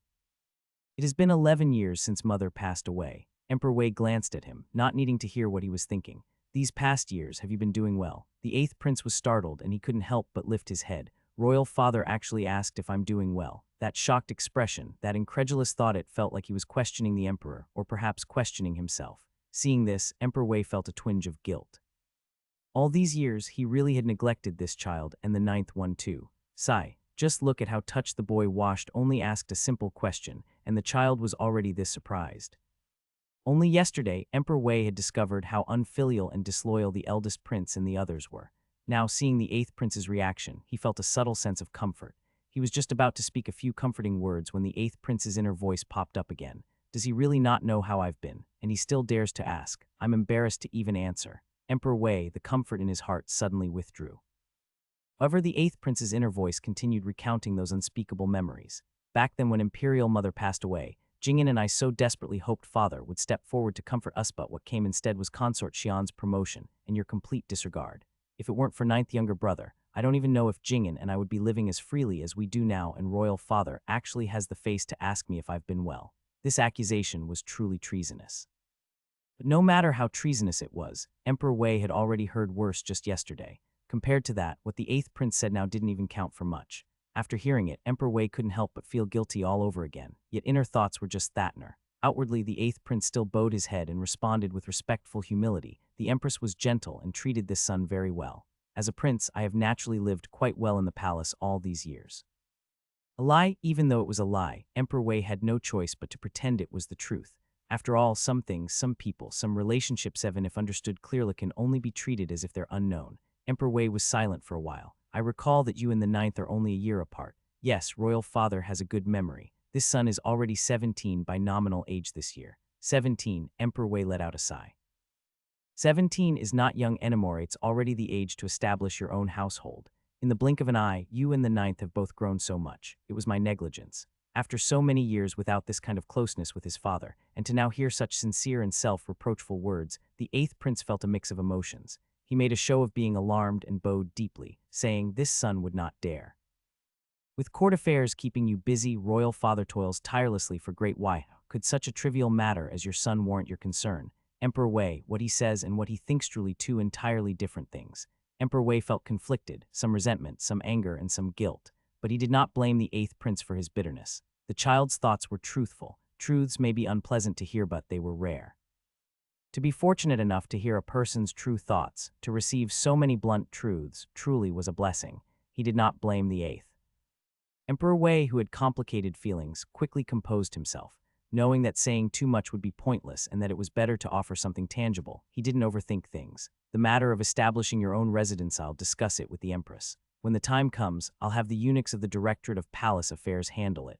If you and Ninth want anything in particular, feel free to let the chief eunuch of the Directorate know.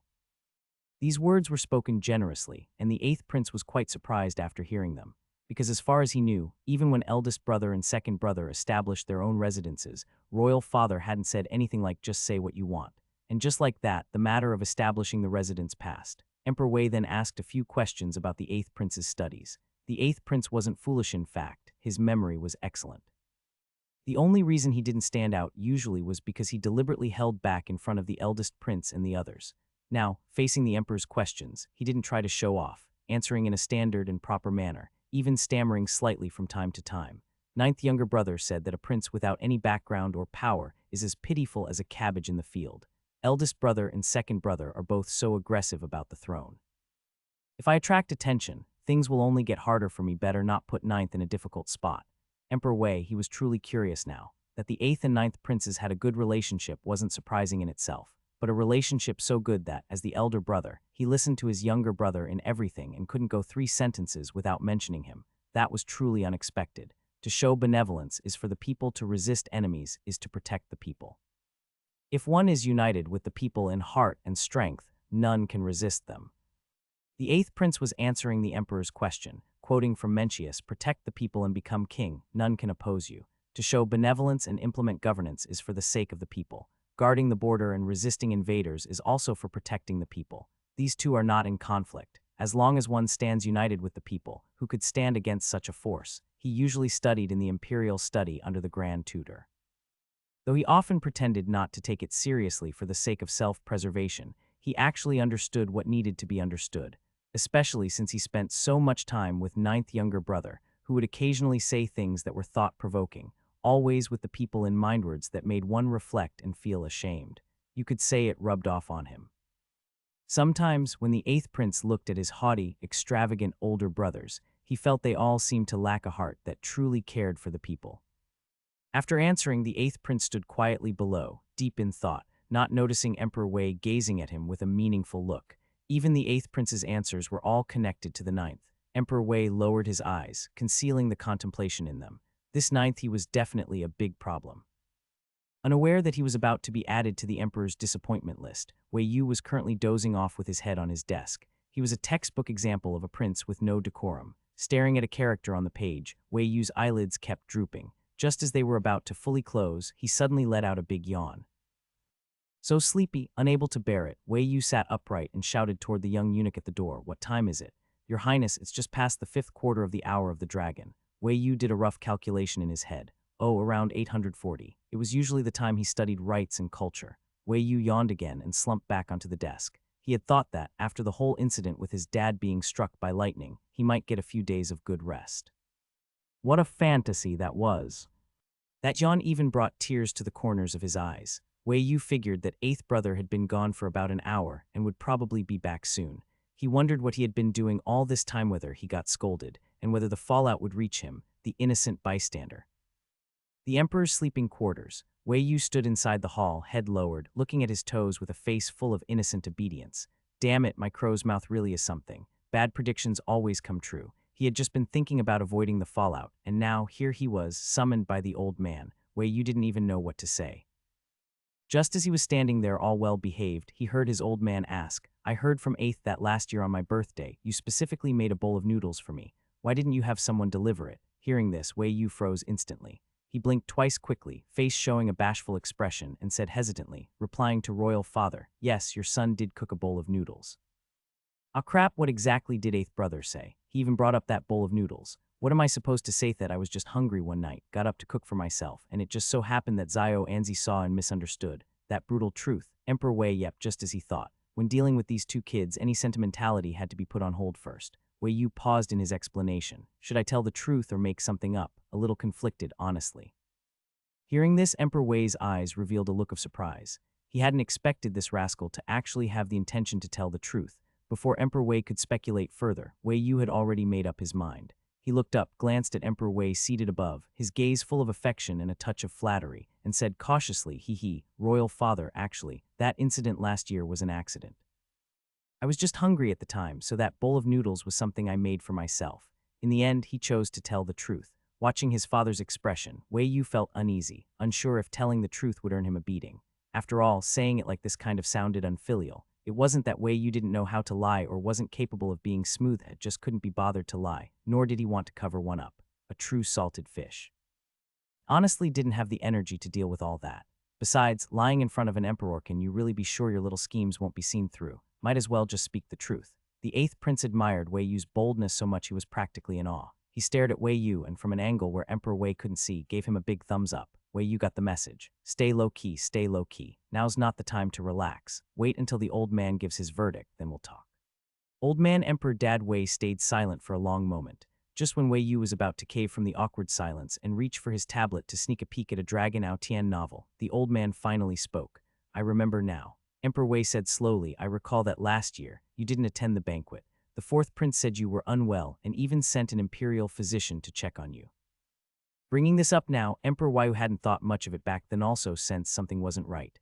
The relationship between the ninth and fourth princes wasn't nearly as good as the one between the ninth and eighth. So if the ninth was unwell, it should have been the eighth prince reporting it, right? Why was it the fourth prince who said something? At this moment, Wei Yu was speaking in his head. "Pa, unwell my ass. He caught me watching him flirt with a young palace maid and got scared I'd rat him out at the banquet, so he locked me up and wouldn't let me go." Emperor Wei. The fourth prince flirted with a young palace maid, was caught by the ninth prince, and afraid the ninth would report him, locked him up instead. What kind of nonsense was this? Emperor Wei felt something inside him twist as he finished listening. So the fourth prince was actually such an arrogant, wanton person. All that gentleness, humility, and so-called disinterest in women, was it all fake? All just a facade meant to deceive him? Heh. Emperor Wei, who had mastered the art of high-level sarcasm all on his own, took a deep breath. Though he was furious, he had to pretend like nothing had happened and sit there calmly while Wei Yu spouted nonsense below. "Yes, Royal Father has a good memory, still remembers that I couldn't attend last year due to illness, and didn't get to personally wish you a happy birthday." Emperor Wei cut him off. "What do you think of your fourth brother? How does he treat you?" Wei Yu was stunned. Why the sudden question from his dad? Could it be he already knew what fourth brother did? Wei Yu felt a bit excited. There's no such thing as a question for no reason. If someone suddenly asks something totally unrelated, then it usually means they do know what's going on and are just pretending not to. Don't ask Wei Yu where that logic came from. It was years of TV drama immersion corrupting his innocent soul. Afraid he might laugh out loud, Wei Yu adjusted his expression and thought for a moment before replying slowly, replying to Royal Father, "Your son and fourth brother are blood siblings.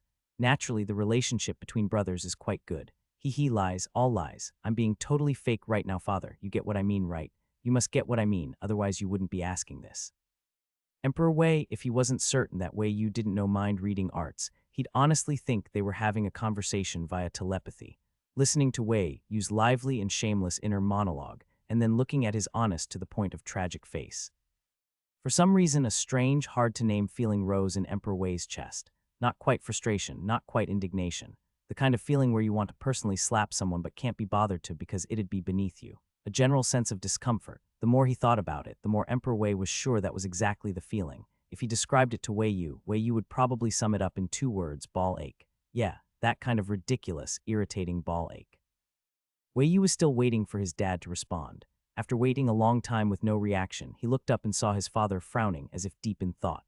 He went silent. "What's going on? You asked the question," I answered, "and now there's no conclusion. So does this mean you know the truth about fourth brother and you're going to punish him?" As Wei Yu was thinking this, he suddenly saw his dad raise his Ison that gaze shot right at him like a sharp arrow. Wei Yu, how to describe it? A little terrifying. Realizing he couldn't meet that gaze head-on, Wei Yu was just about to lower his head when he heard his dad speak. I just told the 8th Prince about opening residences for the two of you. I was going to have the Directorate of Palace Affairs handle it, but since you say you and your 4th brother are so close, might as well have him take charge of this. Emperor Wei gave Wei Yu a kind smile. He doesn't have any serious duties anyway. It'll be a good chance for you brothers to bond. Wei Yu. Chinese letter, the invisible 8th Prince. Wei Yu wanted to yell for help. He really wanted to yell for help. This was outrageous. Having 4th brother in charge of organizing their household, they sure there'd be any silver left over by the time they moved in. The old man really has no idea just how greedy his 4th son is. The moment the word greedy popped up, Emperor Wei's gaze sharpened. He wanted to hear what Wei Yu had to say about that, but unfortunately, Wei Yu had no intention of elaborating. The boy was mumbling in his head about how to stop the 4th prince from meddling, or about what he'd do after he got his residence, getting a massage chair, planting an orchard, setting up a couple of card tables, not a single serious thought. Wei Yu really thought his dad's brain had been fried by lightning. Why the hell was he pulling moves like this? No need. The refusal slipped out instantly, and the next second Wei Yu had to cover it up. Royal father, a 4th brother is busy. He shouldn't have to worry about trivial matters like this for his younger brothers. The Directorate of Palace Affairs will be fine. 8th brother and I can handle it ourselves. Yeah, he was clearly panicking a bit. He even forgot to refer to himself humbly. The 8th prince chimed in, right, 9th brother is absolutely right. Royal father, there's no need to trouble 4th brother with this. It's better to leave it to the Directorate. If they really let the 4th prince handle it, who knows what kind of mess they'd end up with. The 8th prince wasn't about to take that risk. Never mind brotherly love and harmony, rather go the safe and proper route. Is that so? Emperor Wei nodded and said calmly, then it seems you two really care about your 4th brother. Since your brotherly bond is so strong, all the more reason for him to help out. Ignoring the 8th prince who had his mouth half open, clearly about to object, Emperor Wei continued, for opening your residences, I'll give each of you 50,000 taels of silver. Get it done properly and report back to me afterward. Report back. Wei Yu's mind stirred. If we have to report, is it 4th brother doing the reporting or are we doing it ourselves? He wanted to ask, but before he could say anything, he heard his dad speak again. Once everything is done, I'll have the 4th prince come by and give me a report. Oh.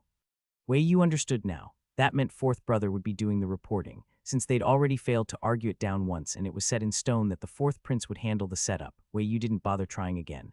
He obediently replied, yes, royal father. Your son understands. If it's decided, then so be it. As long as they could live outside the palace by opening a residence, let 4th brother handle it. Even if he's greedy, he wouldn't be able to take all 50,000 taels, right? Leave him 2/3 or half and consider the rest as a reward. Thinking about it this way, it was like a sudden flash of insight. Wei Yu felt quite generous about it. He wasn't going to hold it against the 4th prince anymore, but Emperor Wei, who could hear his thoughts, nearly wanted to scold him for being spineless. When an official was bullied, even if another official insulted them, they knew well enough to report it either openly or secretly. Yet here was a prince, bullied by his own older brother, and he didn't even think to come to his father for justice. He really had been calling him father in vain. Emperor Wei sneered, his mustache twitching slightly as he said to Wei Yu, I see you haven't studied enough. The Grand Tutor's lessons probably didn't stick. Go out, head to the side hall, and continue reading. I'll quiz you before dinner, a bolt from the blue. Wei Yu's eyes went wide and he felt a lump in his chest. He could accept reading, but a quiz. Hadn't he been free from punishment for years already? Wei Yu, the timid, helpless, frightened son, obediently bent at the waist. Your son obeys. Damn it, this old man is going too far. Emperor Wei silently smiled. When things were going well, he was father. When things weren't, he was the old man. This kid, he was really something. Wei Yu spent 3 difficult days at the old man's place. Unlike the usual study sessions in the imperial study where princes normally studied, here in the emperor's place, Wei Yu didn't dare slack off. He had to maintain a facade, even when he wanted to relax by browsing his tablet. For instance, when it was time to turn a page, he pretended to be deeply focused on his book, or when he needed to read or write something, it was to show that he was truly studying. The difficulty of the process was comparable to the treacherous path through Shu. Why can't I be a playboy? Nestled in the chair, Wei Yu held his book and made his most luxurious wish for the 98th time in his life. He was frustrated. Today was the last day, and he had been reading in this side hall for 3 whole days. During this time, his father seemed to have forgotten about him aside from meals. He hadn't actively sought him out at all. He doubted that the old man even remembered about random inspections. He just didn't know why he was still left here. Wei Yu slammed his book onto the table, and taking advantage of the fact that no one was around, lazily leaned back in his chair, tilted his head toward the direction of the inner hall, staring blankly. Unlike his neglect, his eighth brother had been staying with the old man these past few days. The servant said that his eighth brother was serving the emperor, attending to his books and ink, and occasionally even reading imperial edicts to the emperor. When Wei Yu first heard this, he was shocked. After all, only the emperor or the crown prince could read the edicts. Now, with the crown prince of Great Wei still undecided, and his older brothers secretly fighting amongst themselves, the old man had never clearly favored anyone, but now things had changed. A single strike of thunder, and it was as though people had suddenly shifted their focus, suddenly paying attention to him and his eighth brother, two insignificant figures, and it seemed like they were actually being taken seriously. Wei Yu drifted into a daze. He glanced out the window, mentally calculating the time, and estimated that it was almost time for the evening meal. Great Wei had two main meals. Breakfast was served between the hours of 10:79 a.m. and dinner between 10:35 p.m. There were also lighter meals in between. Of course, if one was hungry in the interim, one could always call for snacks and tea. In short, the royal family of Great Wei advocated for smaller, more frequent meals. Wei Yu, feeling a bit hungry, touched his stomach. When eating in his own palace, the monthly meals were fixed, and because he wasn't favored, the kitchen sometimes cut back on portions. If he wanted better food, he had to spend his own money. But eating at the old man's place was totally different. He could eat until full without paying a cent. Thinking about the meals from the past couple of days, Wei Yu couldn't help but touch his chin. My eighth brother has gained the old man's favor. If he establishes a residence, could I ask him to get an imperial chef for me? Eating, drinking, and enjoying life are important, and I just want to eat better. Is that too much to ask? Emperor Wei, standing at the door, heard this and his face soured in frustration. How could this brat be so disgraceful? All he ever thinks about is food, drink, and entertainment, or how to be a playboy. It's a miracle this fool has any brains at all. At least he knows how to cover for himself. Otherwise, if he dared to show any of this behavior, I would seize the opportunity to give him a thorough scolding. Li Cheng had been standing behind Emperor Wei for a while. He glanced at the emperor's back and couldn't understand why the emperor always came to the side hall but never entered. How did the ninth prince catch the emperor's attention? On the surface, it seems like the eighth prince is doing better, but it's these quiet, hidden observations from the emperor that really grab one's attention. Emperor Wei, the old man, sure thinks a lot in private. Emperor Wei didn't stand by the door for long. Once he no longer heard Wei Yu's thoughts, he quietly returned.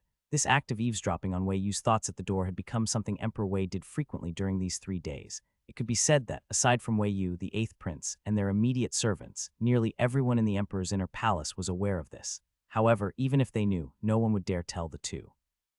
After all, they were the emperor's people. As for Emperor Wei, who had suddenly gained the ability of mind reading, aside from initially not understanding it, he had been quickly familiarizing himself with the power over the past couple of days. After several trials, Emperor Wei discovered he could only hear people's thoughts if they were within 3 zhang, roughly 10 meters of him. When he focused on listening to someone's thoughts, the voices of others would gradually fade away. When he relaxed, as long as the person was within range, he could hear everyone's thoughts. Emperor Wei had good learning abilities otherwise. He wouldn't have been able to quickly summarize so much in such a short time. He tested everyone around him, learning when they were hungry, cold, or trying to slack off, who was loyal, and which people were spies sent by others. Emperor Wei could hear everything clearly. As an emperor, Emperor Wei naturally wouldn't leave any hidden dangers for himself. If he couldn't move against those courtiers or consorts hiding treachery in their hearts, could he not deal with the palace servants and eunuchs with ill intentions? He would get rid of all of them without hesitation. And it was in this environment, where Emperor Wei was furious, had his world turned upside down, and was questioning himself, that Wei Yu and the eighth prince, who had no ill intentions toward the emperor or anyone else, stood out starkly. The eighth prince was always thinking about the ninth brother when he was around Emperor Wei. Whether he was thinking about something the ninth brother had said or wondering if the ninth brother was daydreaming or slacking off, it made Emperor Wei very curious. As for Wei Yu, that was harder to say.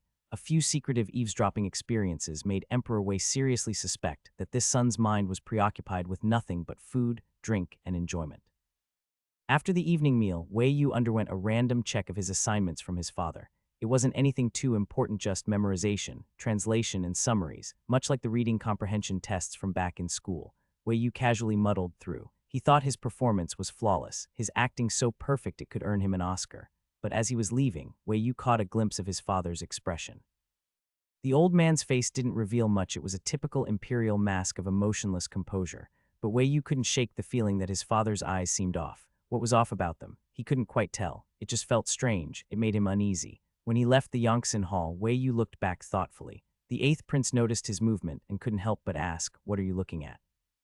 Wei Yu blinked, leaned in, and quietly asked, "Eighth brother, while you've been staying with father these past 2 days, have you noticed anything strange?" He couldn't shake the feeling that something was off with the old man after being struck by lightning. The eighth prince gave him a sideways glance. "What's strange? Father is the ruler, everything he does is right." Wei Yu was momentarily stunned. Watching the eighth prince walk away, he couldn't help but give him a big thumbs up. Now that's what I call awareness. Impressive. He was perfect for holding onto the emperor's coattails.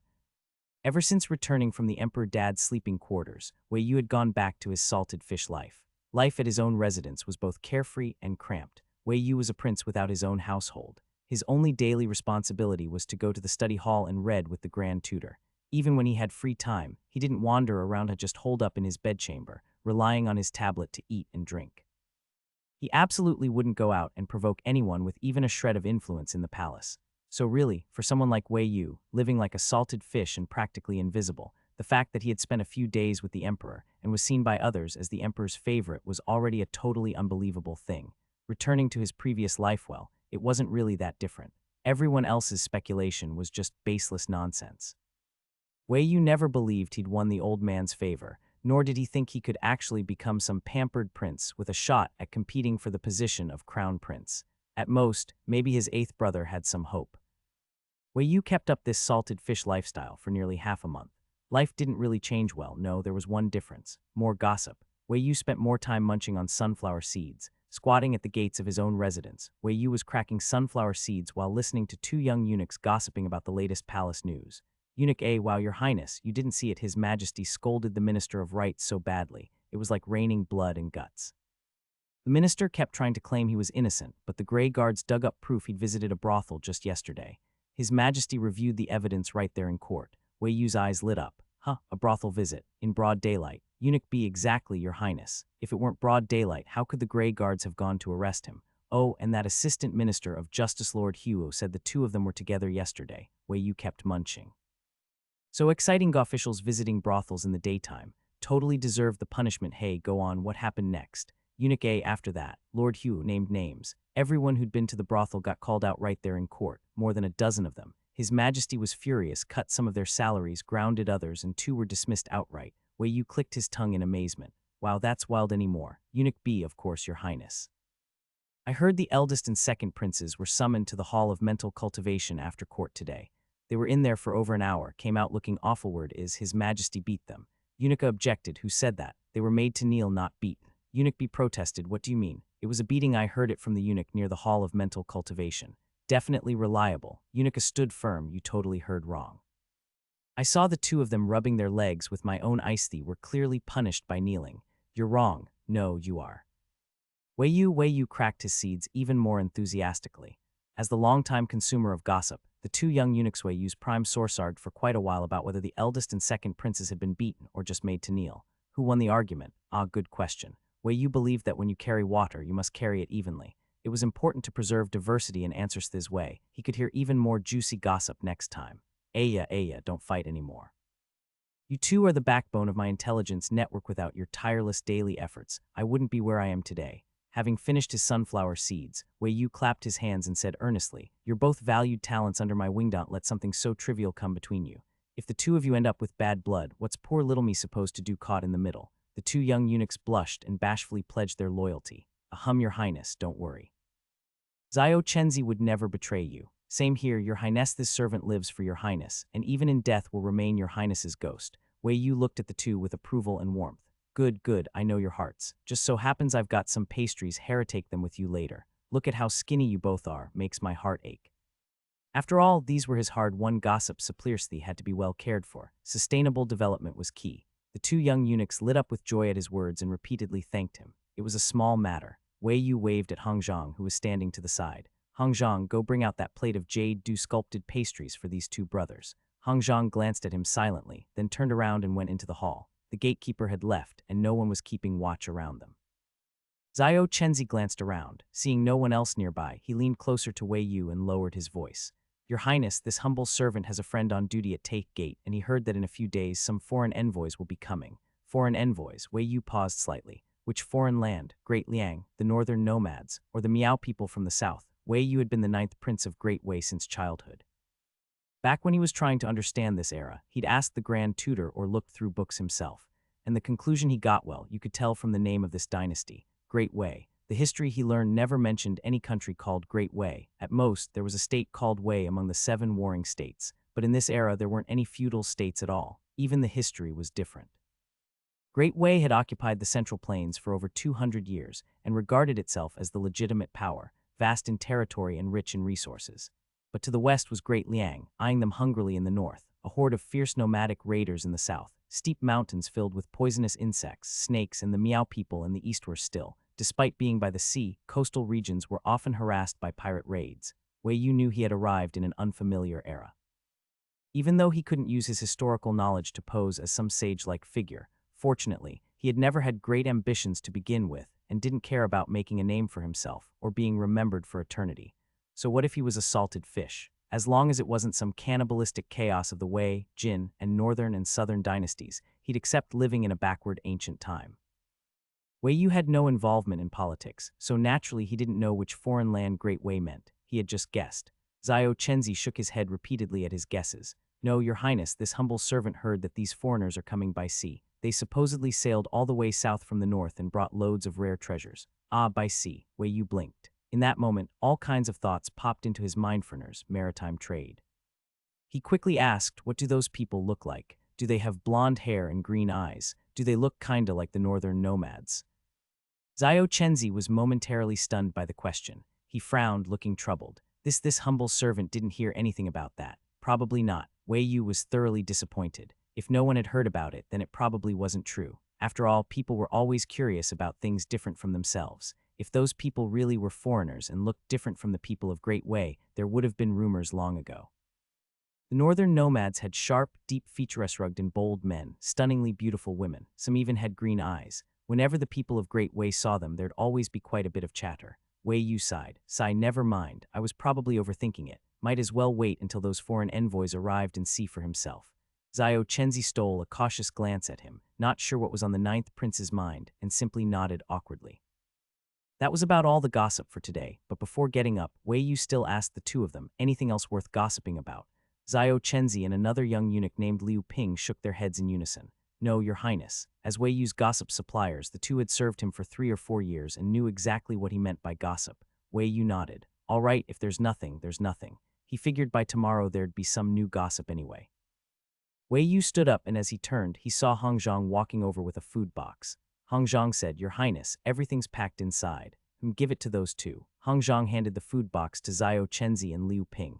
From the moment Hong Zhang approached with the box, the 2 young eunuchs had smiles on their faces. Now receiving the box, they thanked Wei Yu repeatedly. It was all part of the usual routine. Wei Yu waved a hand with a smile, telling them not to waste time and to hurry back.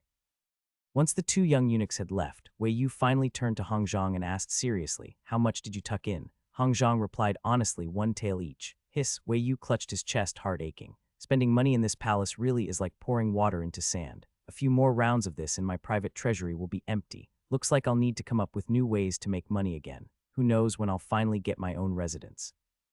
Hong Zhang quietly added, Your Highness, if you think it's too costly, there's no need to hear gossip every day. No way, I can cut anything but gossip. Wei Yu immediately straightened up, looking seriously at Hong Zhang. Do you know what's most important in an era with poor transportation? Information. As the 9th Prince of Great Wei, how can I be so out of the loop? That's just wrong. Hong Zhang merely looked at him in silence, his expression utterly unchanged. Sure enough, Wei Yu puffed up for all of 3 seconds before deflating. He lowered his head and started justifying himself. All right, fine, I admit it. I'm just bored staying in the palace all day. Spending a little money to hear some gossip isn't a crime. Let it cost money, whatever. Anyway, I'll be leaving the palace before long. He mumbled to himself as he walked toward his sleeping quarters. Hong Zhang followed behind, himself, obedient, and expressionless. That look on his face couldn't be more numb. As for the matter of foreign envoys, Wei Yu had only just heard it from Zhao Chenzi that very day, and by that evening, his 8th brother came looking for him. Didn't expect there to be a country called Ziki beyond the nomads. The news the 8th prince brought was something Wei Yu didn't know about, and it piqued his interest. He asked the 8th prince, 8th brother, how do you know about this? Never mind whether Ziki was noteworthy, Wei Yu was more curious how his equally ill-informed 8th brother had gotten the scoop. There were horse hoof cakes 8th prince's favorite on the table, and as soon as he sat down, he started eating them without the slightest courtesy. Holding a piece of pastry, the eighth prince said casually, "How else? I heard it from seventh brother." The moment he heard it was connected to the seventh prince, Wei Yu immediately understood. He glanced sideways at the eighth prince. "So once again you ran into consort Xian while visiting Jing'an, bumped into seventh brother and had a heartwarming brotherly chat. Quit it with the sarcasm." The eighth prince shot him a glare. "If you already know, why even ask?" Wei Yu frowned. "They didn't give you or Jing'an a hard time, did they? They were both neglected and irrelevant princes." Among their royal father's harem, aside from the legitimate empress and the haughty imperial consort, none of those harem women had any fondness for the two of them, especially consort Xian, who had two sons. If they happened to run into her in the palace, she always had something nasty to say. A consort bullying prince who knew what was going on in her head, probably just twisted from spending too many years cooped up in the deep palace. The eighth prince didn't respond. He simply changed the subject. Seventh brother said that the people of Ziki came by sea. This time they've come straight to Great Way and brought things with them, probably to discuss trade. So in about half a month, the capital will be unusually lively. Half a month latter, that was a very interesting timing, because just a few days ago, the fourth prince had mentioned to the two of them that he'd take them out of the palace around then to show them the location of the prince's manors. So Wei Yu understood again. He considered for a moment and said, "So what you're really doing, eighth brother, is warning me that those people are up to no good and might cause some trouble in the capital. You're worried for my safety, so you specially came to tell me to be careful in half a month." Eighth prince, "No, I'm reminding you not to cause trouble." That was such a jab. Wei Yu didn't care. He shot him a glance and said teasingly, "Oh, come on, eighth brother, listen to yourself. Do I sound like the kind of person who causes trouble?" "I'm always the most well-behaved one." Eighth prince said nothing, like he didn't know whether Wei Yu was well-behaved or not. When he wasn't stirring up trouble, fine, but once he did, he made a splash. Eighth prince didn't want to argue with him. After finishing the topic about the envoys from Ziki, he moved on to something else. Things at court have been unstable lately. Royal fathers punished quite a few people. The Grey Guards led by Huo Tingyu have raided the residences of several ministers. Now everyone in the capital is on edge of an eldest brother, and the rest are no exception. So stay quiet and out of the way in the palace, and don't attract any unnecessary attention. Even if eighth brother hadn't said it, Wei Yu already understood. After all, the gossip he'd been hearing from Zhao Chenzi and the others these past few days had all been about court affairs. Back then, their royal father didn't attend court every day. Aside from certain emergencies, he usually held court every 3 days or so. But ever since he was struck by lightning half a month ago, for some reason, he'd changed completely, actually ordered daily court sessions. And ever since that started, things had gotten out of hand. One official would be scolded for misconduct, another for spoiling his concubine and neglecting his wife, embezzlement, disregarding the law, lacking virtue and competence. There were just too many terms the emperor could use to berate his officials. Wei Yu couldn't even remember them all. He didn't know why the old man suddenly flew into a rage, but wasn't this sort of purge and reform a good thing? Having a capable and diligent monarch, and that monarch happened to be his own father. Of course, Wei Yu supported it. The eighth prince had only come to give Wei Yu a reminder. Once he saw that Wei Yu already had a grasp on the situation, he didn't say more and calmly started eating the water chestnut cakes. The whole plate on the table ended up in his stomach, the way he wolfed them down. Wei Yu watched him in silence and couldn't help asking, "Eighth brother, did you not have dinner yet?" Dinner was typically served between 3 and 5 p.m., but the princes finished their studies at 4, so usually as soon as class ended, they would head off to eat. Wei Yu had already eaten before listening to gossip, so naturally, he wasn't hungry. That's why he couldn't help asking when he saw the eighth prince eating so much. But unlike Wei Yu, who was carefree and idle, with no ambitions and no burdens, completely detached once his lessons were over, the eighth prince was nothing like that. Every day after class, he first had to visit consort Rong and check on his younger sister Jing'an, greet consort Rong respectfully, and maintain their relationship, then return to his own quarters.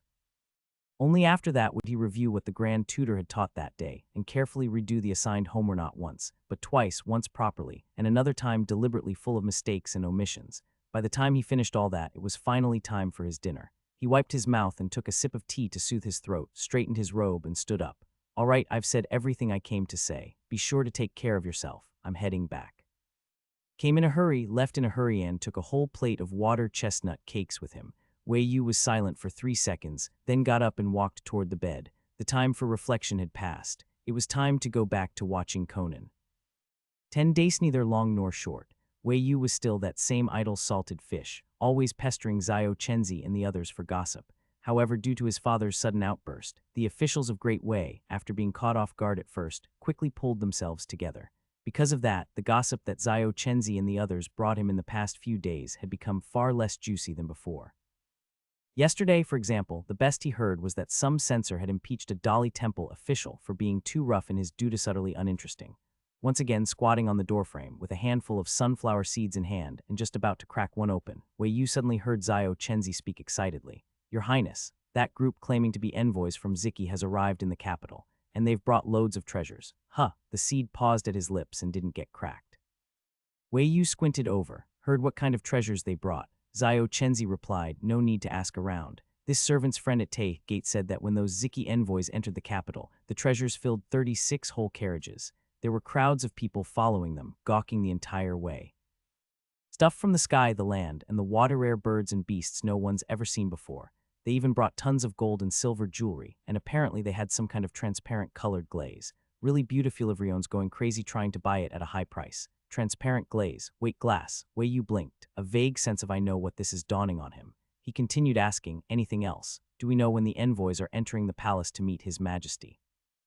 Zhao Chenzi looked troubled. How would this servant know that? Wei Yu thought, fair enough. This was a state matter. If the Ziki envoys were going to enter the palace, the Ministry of Rights would still need to report it to his father first. Liu Ping chimed in from the side, Your Highness, this servant heard the Ziki envoys brought a lot of hides with them. They said it was some kind of wild ox leather. Liu Ping looked a bit distressed. Oxen are so valuable, and yet Ziki actually kills them for their hides.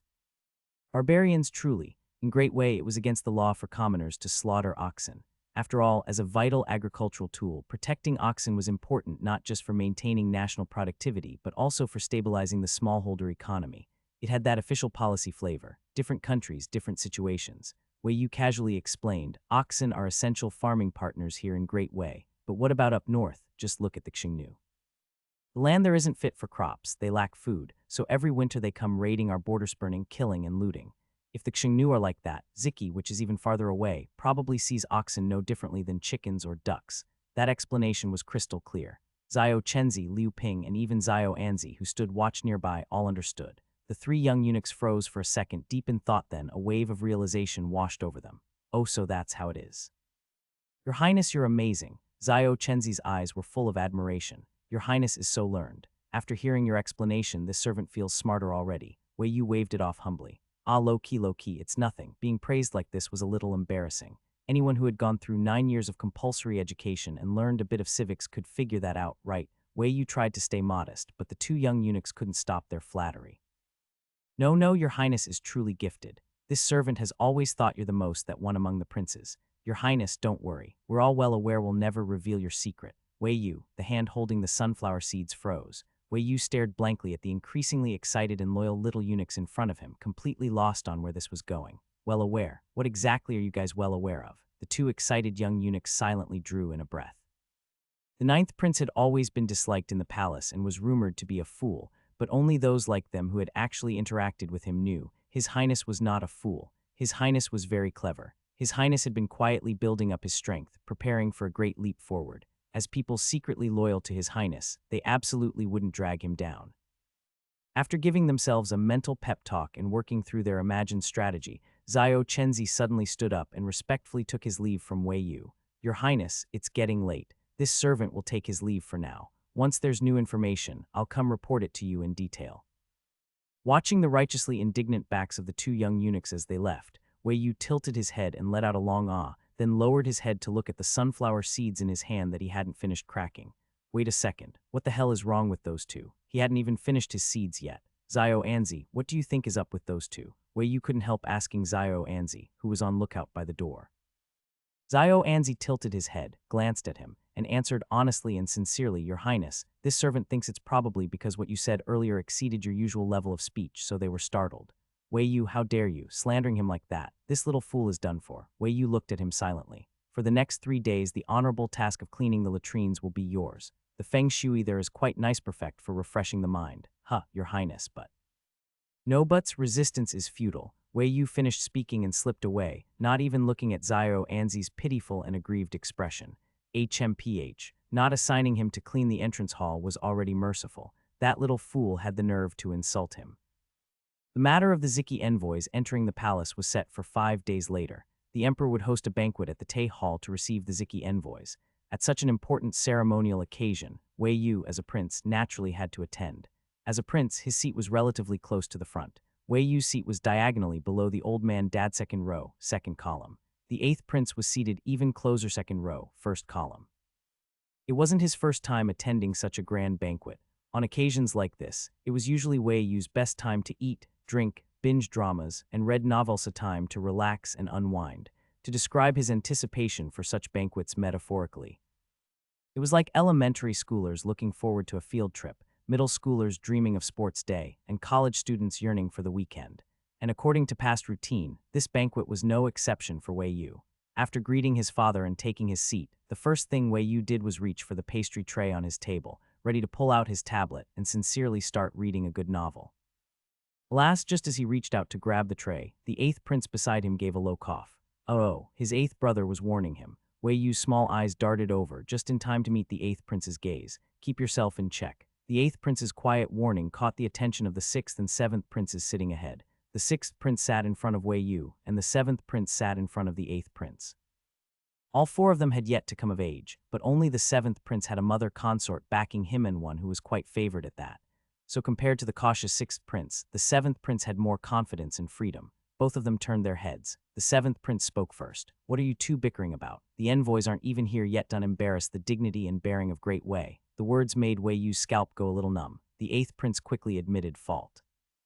Understood, seventh brother. We'll be careful. The seventh prince gave a faint and turned back around, sitting properly again. The lecture having been delivered, the sixth prince blinked, silently glanced at Wei Yu and the eighth prince, then turned back as well. Wei Yu shrugged at his eighth brother. Under the eighth prince's glare, Wei Yu smiled and made a reassuring gesture at him, but before his brother could respond, he turned his head away. Just kidding, of course.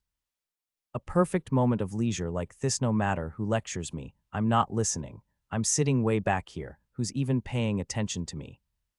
Up on the dragon throne, Emperor Wei glanced toward where Wei Yu sat and let out a soft snort. Li Cheng, who stood waiting beside him, noticed and asked, Your Majesty, what is it? Emperor Wei tapped the table. Pour the wine. Yes, Your Majesty. The wait for the Ziki envoys wasn't long.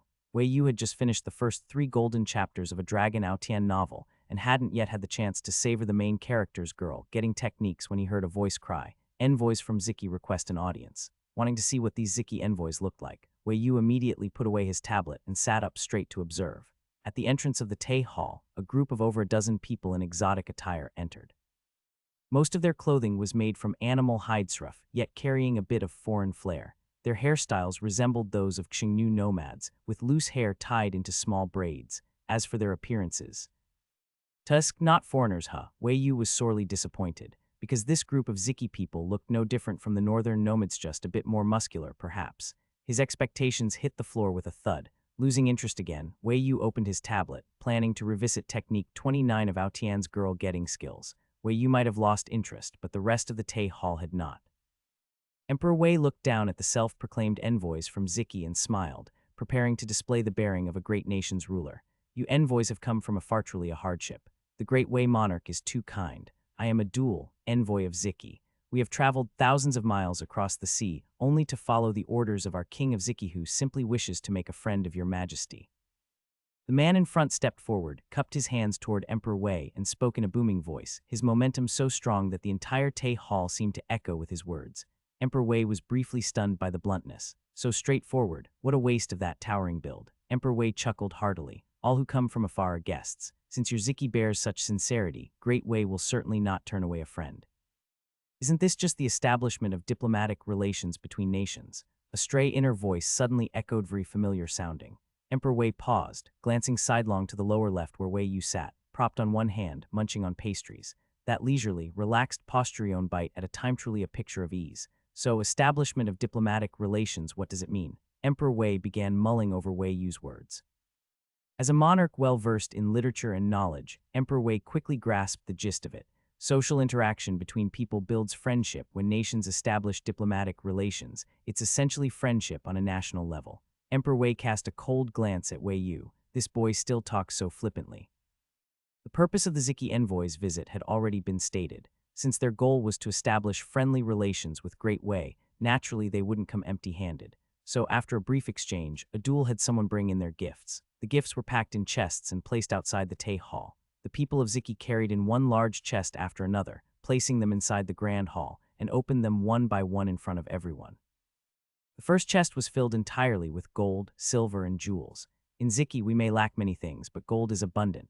These are all personally gifted by our King of Ziki to your majesty, although directly giving gold and silver might be a bit vulgar, who would complain about too much gold. Emperor Wei nodded and accepted the gift with a smile. The second chest was filled with fine, pure white furs. Our Ziki has tall mountains and deep snow, home to many snow-white exotic beasts. These are the best pelts we've selected, specially offered to your majesty. Such flawlessly white fur was indeed rare. Emperor Wei accepted them with satisfaction. When the third chest was opened, the people of Great Wei were all surprised, because inside was the clear, colorless glass that had already been the subject of many rumors. The material was clean and transparent, allowing a clear view from one side to the other. Compared to the colored glass circulating in Great Wei's markets, this was vastly brighter. One minister couldn't help but speak up, "Is this the glass from your Ziki?" His tone was a bit too eager, like someone who had never seen the world. Embarrassing. Emperor Wei glanced at the minister without a change in expression, but silently made a note of him in his heart. What a disgrace to Great Wei. Adul's face bore a trace of pride as he said loudly, "That's right. This is Ziki's unique colorless glass, used exclusively by our nobility. Now in the spirit of friendship between our two nations, we present it to your majesty." Emperor Wei narrowed his eyes slightly, just about to speak when a careless voice drifted to his ears. "It's just glass, what's so special about that? Not even as good as the gold and jewels earlier. And used exclusively by nobility. What, trying to act like nobody's ever seen the world before? Just give me a calm forget glass, I'll forge you steel." Emperor Wei slowly widened his eyes. Such wildly arrogant words were they really said by his utterly nonsensical ninth son, too full of himself. Emperor Wei glanced meaningfully at Wei Yu, who was smacking his lips and about to take a sip of tea. The brat probably truly thought no one was paying attention to him. While everyone else was marveling at the colorless glass presented by Zikinot, even the eighth prince was an exception. Alone, wore a look of complete indifference, as though it were nothing new. That kind of deep-seated boredom wasn't something someone who had never seen colorless glass before could fake. Emperor Wei pressed his lips together, looked at Wei Yu again, and without much hesitation, drew a deep breath and smiled as he said to Adul, "The envoy gesture, so-called colorless glass. Our Great Wei has that too." The ministers were all shocked. They had it too. Why had none of them heard of it? Could it be a royal exclusive? Wei Yu was stunned as well. He spat out the tea leaves in his mouth and instinctively looked up at his father, and that one glance was enough for their eyes to meet. Wei Yu, a bad feeling welled up inside him. Sure enough, the next second, Wei Yu saw his father raise a hand and point right at him. "I have a son. The ninth prince of Great Wei can make your so-called colorless glass." Wei Yu, everyone else, all eyes turned to Wei Yu. Leaving aside the rest, even just the sixth, seventh, and eighth princes sitting near him were staring at him with increasingly shocked expressions. The eighth prince even looked like his eyeballs might pop out. Wei Yu clearly saw him mouth something that looked a lot like "what the hell." There were so many things to complain about, he didn't even know where to start. Because of his father's sudden stunt, Wei Yu for the first time in his life get a taste of what it felt like to be center stage. He silently set down his teacup, straightened his back, smiled, and cupped his hands in greeting toward the Ziki envoys looking his way. Apologies, don't look at him. Even he had no idea why the old man was suddenly acting crazy. Adul had gotten a good look at Wei Yu. Seeing that he was just a youngster not yet of age, and recalling what he had learned about Great Wei's porcelain production, his first reaction was disbelief. Colorless glass was so valuable in Ziki, and it didn't even exist on the markets in Great Wei. How could a brat prince or possibly know how to make it? Adul straightened his back and said loudly, "Since the ruler of Great Wei says so, you must indeed have this colorless glass. May we see it with our own eyes."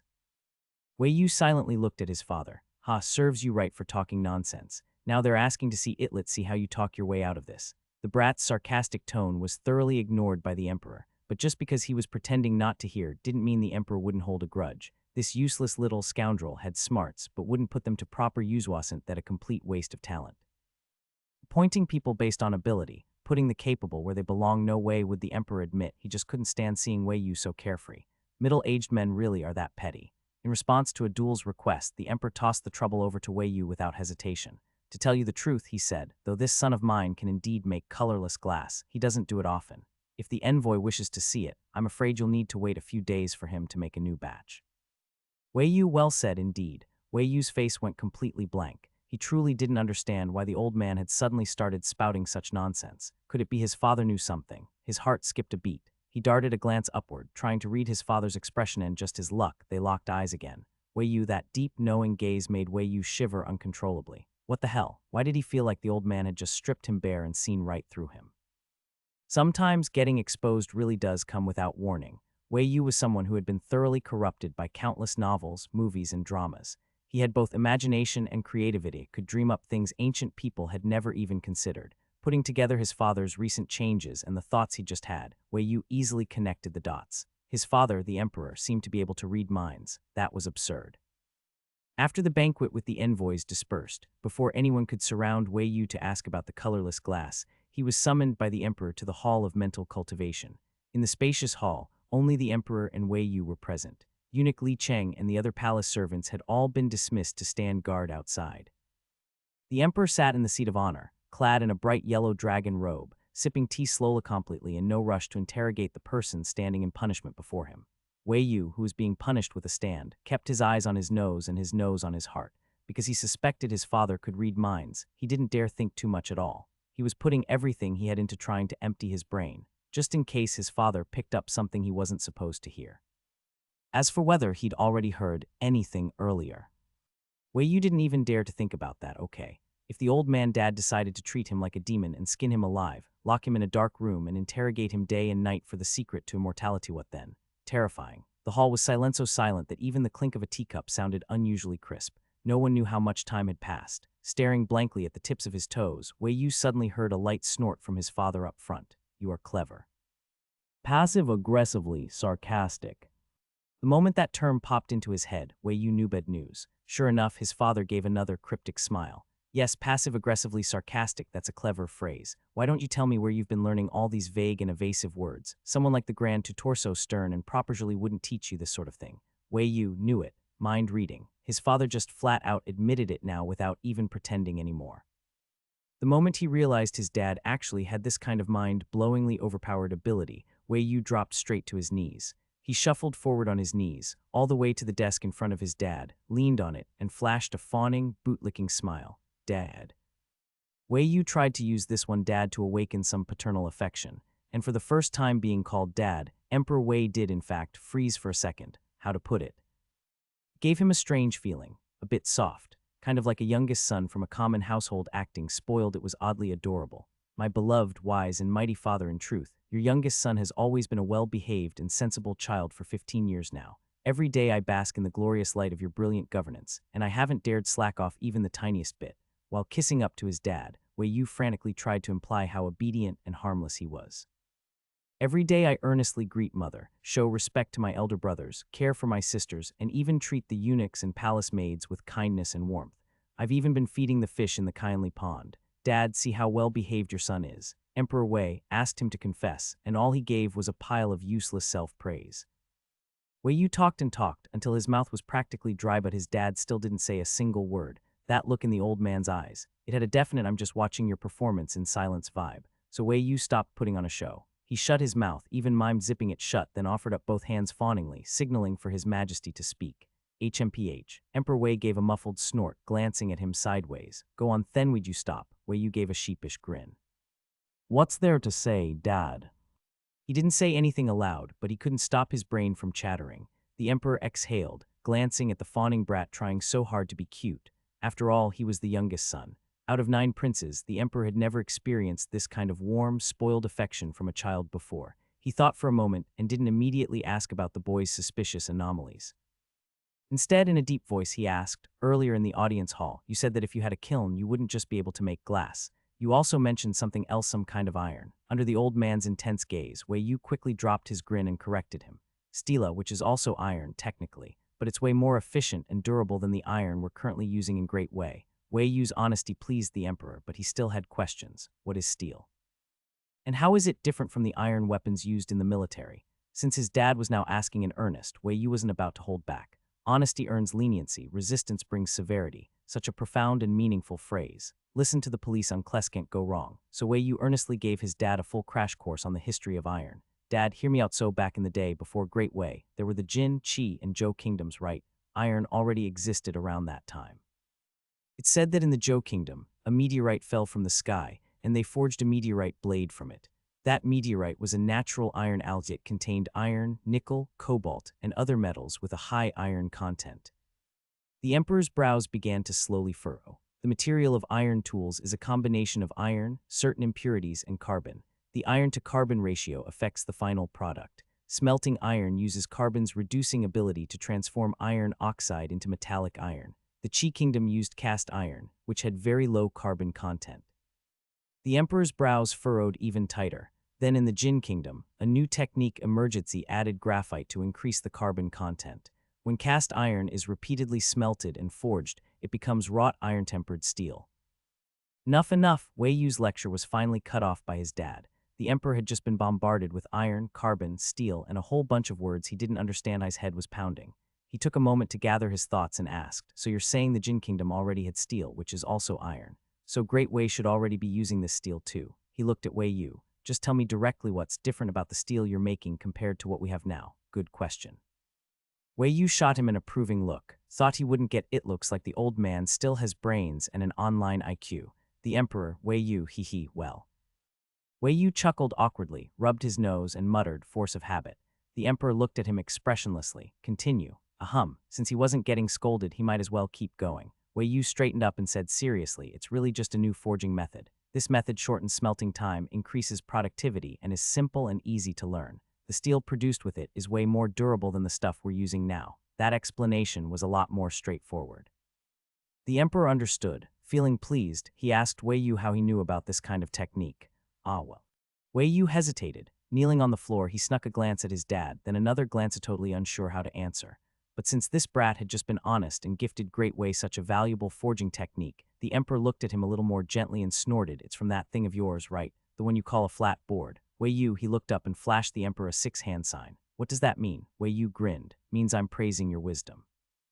The emperor gave him a suspicious look, not fully convinced, but luckily, he didn't hear any sarcastic undertones in Wei Yu's thoughts. Since his dad already knew about the tablet, Wei Yu figured we'd bother hiding it now. Might as well just let it all go. After all, he couldn't lie about it anyway. "Yeah, it's the tablet," Wei Yu sighed, shifting his knees on the floor to find a more comfortable position. "Dad, you might not believe this when you hear it, but your son is actually a heaven-sent prodigy. Maybe even the heavenly purple star sent down just for Great Wei."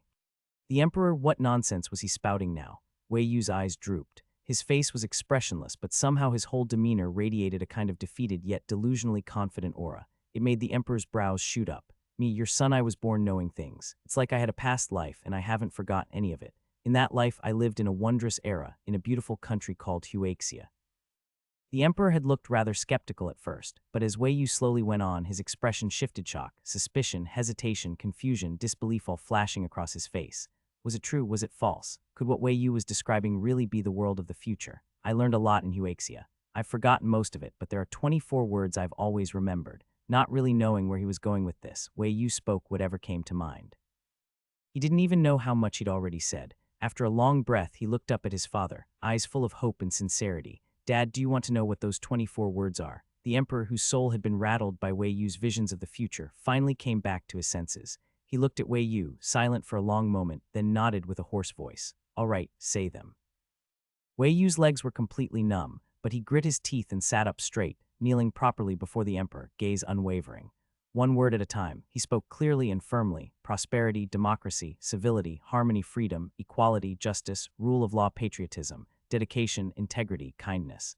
These 24 words are the core values of Huaxia society, and they're everything your son has held onto all these years. I know I won't see everything I want to in this era, but I still want to hold fast to what I believe in. I have seen the light. How could I ever endure the darkness again? In the end, Wei Yu was kicked out by his father. Why? Because when his father asked him whether he wanted to be emperor, he reflexively thought in his heart, "Not even a dog would want to be emperor." Wei Yu suspected that he'd been put on his father's blacklist, but suspicion was just suspicion.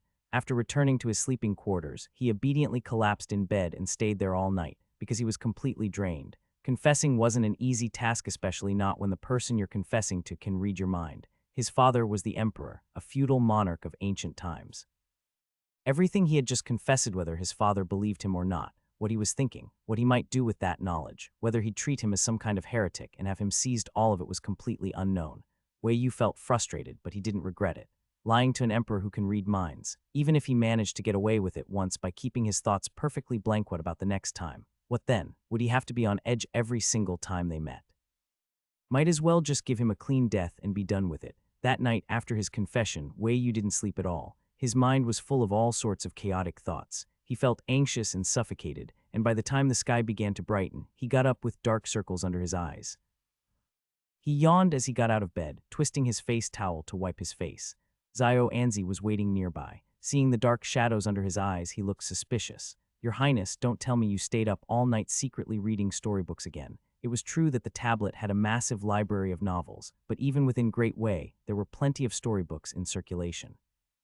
Romantic tales loved by young women, martial adventures idolized by Yuthand, of course, the sort of adult stories only grown-ups cared about. You know the type. To cover for his occasional zoning out, Wei Yu had even asked some palace servants who went outside to buy him a stack of storybooks. He tossed the towel into the basin and gave Zio Anzi a lifeless glance. "You were on night duty outside the room yesterday. Didn't you see if there was any light inside?" Unlike the modern world, nights in ancient times were pitch black. Without a light, you really couldn't tell person from beast a few meters away. Zio Anzi thought about it seriously and realized there hadn't been any candlelight last night, so he'd misjudged His Highness. Zio Anzi owned up to his mistake immediately. "It was my fault, Your Highness, but those eye bags of yours are quite severe. You must have slept terribly. Should I go to the study hall and ask for leave on your behalf?" Wei Yu waved his hand weakly to shoo him aside. "Stop messing around. Ask for leave." He wanted to, but he just confessed to his father yesterday. He still didn't know how the old man was feeling. What if he heard Wei Yu was slacking off and flew into a rage? Best to endure a little longer. Zio Anzi stepped aside, his face scrunched in concern. "But Your Highness, you look like you don't have long to live." Wei Yu, who apparently had one foot in the grave, he let out a long sigh and gazed at Zio Anzi with a deeply affectionate look, not even angry. With a mouth that didn't know when to shut up, this silly boy, if he really did get locked up by the old man as a heretic, what would happen to this little fool? Zio Anzi didn't understand the look. He thought His Highness was about to give him an order. "Your Highness, are you hungry? Today's breakfast is plain porridge and tofu." Wei Yu, great, now I've lost my appetite too. Not knowing what his father would do, Wei Yu planned to behave himself and go to class after breakfast, but he had clearly underestimated his father's ability to process things and his thirst for glass. Halfway to school, he was stopped by the emperor's personal chief eunuch, Li Cheng. Li Cheng said, "Greetings, Ninth Prince. His Majesty instructed me to take Your Highness to the Ministry of Works." Wei Yu froze the moment he heard that. The Ministry of Works, what did they want him there for? Don't tell him they really gave him a kiln to start making glass and steel. Wei Yu blinked and asked Li Cheng, "My royal father said that." When? Eunuch Li Cheng smiled. "Yes, Your Highness. His Majesty said so himself first thing after waking up. He told me not to wait until after court, just to take Your Highness directly to the Ministry of Works. He also said Your Highness would understand the reason." Wei Yu, he didn't understand a single damn thing. Wei Yu felt his brain start to throb. He rubbed his forehead and eyed Li Cheng cautiously. "My royal father, he's not angry. Did he say it with a smile or a straight face?" "Yo, what's Your Highness saying? If His Majesty were angry, would I still be here taking you to the ministry?" Eunuch Li gave him a teasing glance. Though he didn't know exactly what had gone on between His Majesty and the Ninth Prince in the hall, last Nighthand had spent a while speculating because of the Ninth Prince's limp when he left had served His Majesty for many years, and could tell that His Majesty hadn't been angry. At most, His Majesty was just emotionally obscure, and obscure for an entire night. Li Cheng couldn't quite put it into words, only knew that when he saw His Majesty this morning, the Emperor had already returned to normal, and his condition even seemed more vigorous than before, like he had drunk some kind of ultimate tonic. Li Cheng was one of his father's people, and the fact that he was willing to give this little nobody like him even a bit of inside info was already something. Wei Yu hadn't expected to learn more. Still, knowing that his father wasn't angry and even wanted him to go to the Ministry of Works, the weight pressing down on Wei Yu's heart finally eased. All right, fine, as long as the old man didn't plan to throw him into a dungeon right off the bat, things were manageable. No matter what his father was thinking, whether or not he was secretly planning to kill the donkey once the grinding is done, as long as he stayed useful, as long as he could show that killing the goose that lays the golden eggs was not worth it, then he could survive just fine. It's not like all he could do was make glass. Even if there were things he didn't know yet, he could learn. And the things he couldn't learn himself, he could have others learn for him. As long as the results were there, he could show them to his father. Once the old man saw how useful he was, he definitely wouldn't be willing to kill him off. He had a tablet loaded with a massive amount of knowledge, after all. Wei has a golden finger potential. Heaven's favorite wants to survive you, was very confident. As long as he wasn't pushed into total desperation, he would absolutely never seek death on his own. Wei Yu followed Eunuch Li Cheng to the Ministry of Works. At this hour, the ministers were still in court, so there weren't many people at the ministry. Only a few officials who didn't have high enough ranks to attend court, and the duty supervisors. The supervisor's surname was Liu, a middle-aged man with a pale face and mustache. As soon as they arrived, eunuch Li Cheng greeted Supervisor Liu, handed Wei Yu over to him, explained the emperor's order, left 2 guards with Wei Yu and then departed. That left Wei Yu and Supervisor Liu staring at each other. Supervisor Liu first bowed, peace and blessings to the 9th prince. May I ask what brings your highness here? It was his first time doing something like this, so Wei Yu took a deep breath and then smiled at Supervisor Liu. I don't know where in the capital can I find kilns. The Ministry of Works had official kilns built in the outer city. The capital of Great Wei was in Zhejiang, which the common people often referred to as the capital. In the capital, according to the map, the outer city encircled the inner city encircled the imperial city, and the imperial city finally encircled the entire imperial palace. The core administrative region of Great Wei was essentially all within the imperial city. Since Wei Yu asked about the official kilns, Assistant Liu personally took him out of the palace and led him to the kiln factory. After all, it was the emperor's order and a prince's request. Even if Assistant Liu didn't understand the reasoning, he would still obediently follow orders from someone above. What's more, Assistant Liu had heard something from the officials yesterday about what happened at the banquet. The envoys from Ziki presented colorless glass, and His Majesty claimed that the 9th prince could also make it. Whether the emperor's words were true or not was unknown, but at the very least, today the emperor had indeed sent the 9th prince to the Ministry of Works. And what else would the prince be doing asking about the official kilns? Of course he was going to make that colorless glass.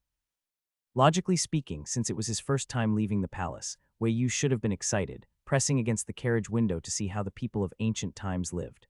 Unfortunately, he didn't have the time. Because he'd spent all of last night worrying about how his father would deal with him, he hadn't gotten the chance to look into any notes on glassmaking at all. Wei Yu wasn't a kiln craftsman by trade. Even if someone were a top science student, if they'd been a burnout for 15 years, there was no way they'd suddenly remember all their knowledge and be able to put it into practice on the spot, right? From the imperial palace to the kiln factory, the carriage swayed along for about an hour. Wei Yu basically spent the entire ride flipping through materials. What was the tablet for? In the past, it was just a salted fish tool for reading novels, watching movies, anime, and dramas. Now, under pressure from his father, if he didn't want to die, he had to use it to actually do something. Inside the carriage, Wei Yu sat upright, leaning against the carriage wall with his arms crossed and eyes closed, his expression going from calm to furrowed until finally twisting into a grimace. Assistant Liu, seated nearby, was His Highness having a nightmare in his sleep. As a 6th-rank official, Assistant Liu didn't hold much power in the capital under normal circumstances. He wouldn't even have a chance to get close to the royal family. Now that he finally had a moment of proximity with a prince, he hesitated for a bit before nervously calling out to Wei Yu. Your Highness, Your Highness. Wei Yu, whose head was about to explode from reading too much, opened his eyes and silently looked over at Assistant Liu. What is it? Assistant Liu looked worried. This official saw that Your Highness's complexion didn't look good and feared you might be having a nightmare. Wei Yu, well, he hadn't been having a nightmare, but honestly it wasn't all that different. Sighing, Wei Yu rubbed his forehead, feeling a headache coming on. It had really been a long time since he'd read any serious material. After slacking off for so long, suddenly trying to read technical books again made him feel like ripping the pages apart, and yet he couldn't. Is something troubling Your Highness? Perhaps if you speak of it, this official might be able to share your burden, Assistant Liu said. Hearing that, Wei Yu's salted fish DNA stirred. He suddenly looked up and asked how many masters at the kiln factory can make glazed ware. Assistant Liu paused, then thought for a moment before replying. If this official remembers correctly, there should be 8. 8, not bad at all. Wei Yu straightened up and looked at Assistant Liu with a bright smile. Assistant Liu, I happen to have a rather arduous task for you. It's not difficult, just need you to write down a few words for me. How about it? He was clearly a lively, fresh-faced youth with red lips and white teeth, but Assistant Liu felt his smile was deeply unsettling. An arduous task. Writing a few words could be called arduous. Don't tell me he's going to make me write something treasonous. This. Assistant Liu hesitated. Assistant Liu wasn't sure. Assistant Liu was very worried he wouldn't make it out of this alive. Wei Yu, well-versed in how subordinates thought, waved his hand casually and said warmly, Don't worry, Assistant Liu. I just want you to write down the glass-making techniques for colorless glass. Your Highness, am not that well-read. How could I compare to the kiln masters who have done this their whole lives? Once it's written down, I'm going to hand it to them to study for themselves. Oh, I see. Assistant Liu had a sudden realization and immediately bowed to Wei Yu. Many craftsmen devote their entire lives and still fail to create colorless glass, and yet Your Highness possesses such a technique and is willing to write it down to teach others. What a great talent. Your Highness, you mustn't undervalue yourself. Wei Yu scratched his face at those words, not because he was shy, but because he felt this man could spin tales even better than he could. Writing a book to teach, He was just asking him to copy some info on glassmaking, and that counted as writing a book. If he later had someone transcribe everything in his tablet, wouldn't that make him a great Confucian scholar or something? Ridiculous. Completely ridiculous. Assistant Liu, you've overstated it. Please don't say such things. I Wei Yu am merely a young boy and dare not claim to be any great talent. I've only received some enlightenment from royal father and teachings from the grand tutor, read a few more books, and benefited from the wisdom of those who came before me. That's all. Wei Yu helped Assistant Liu up, put on a serious face, and with a righteous and solemn expression full of loyalty to the emperor and devotion to the people, declared earnestly, as a prince, I am supported by the people. Since I have learned something, I should give back to them.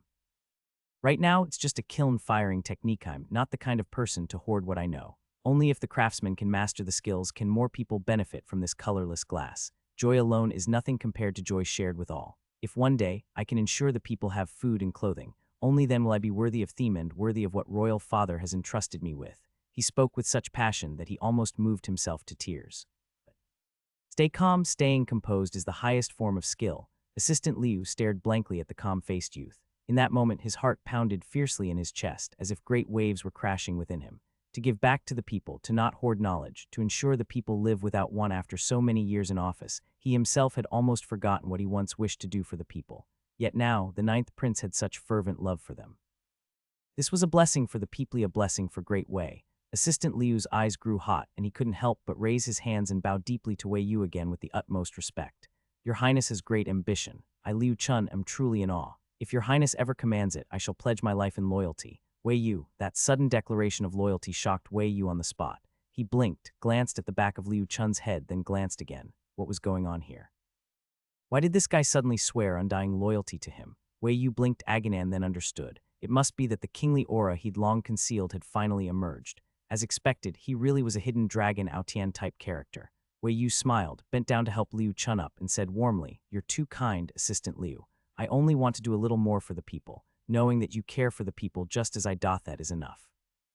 Liu Chun was even more moved after being helped up. The passion for serving the people that had long since been worn down inside him was rekindled. His blood burned with enthusiasm, and he looked at Wei Yu with newfound determination. Rest assured, Your Highness, I understand everything now. Wei Yu, wait a minute. What exactly do you understand? Because he needed Assistant Liu to help write things down. Once the carriage entered the inner city, it headed straight for Liu's residence. Originally, Wei Yu had planned to simply find a bookstore after entering the city somewhere they could copy texts and borrow a spot to write, but Assistant Liu wouldn't hear of it. He said that such important technical knowledge couldn't be jotted down just anywhere. Too many people around meant prying eyes and the risk of leaking it. It had to be somewhere quiet and private. He said it so righteously and with such good intentions that Wei Yu had no way to argue and could only agree to go to Liu's study to write. The Liu residence wasn't very big, just a modest courtyard with 3 entrances and exits. There were only about a dozen servants in the whole household, and the furnishings were extremely simple. Some of the roof tiles even looked like they might fall off at any moment. Was he a clean-handed official? Wei Yu didn't dare jump to conclusions. If only he had a cheat code like his dad's mind-reading ability, that'd be great. The sudden arrival of the ninth prince caused a stir throughout the Liu household. Assistant Liu's wife even sent someone to ask her husband whether His Highness would be staying for dinner. Wei Yu was right there when the question came, and he declined directly. I appreciate Madam's kindness, but I'm currently preoccupied with the matter of the colorless glass. If we don't produce it soon to show the envoy from Ziki, they might return home thinking our great Wei Emperor makes empty boasts that would damage our nation's prestige.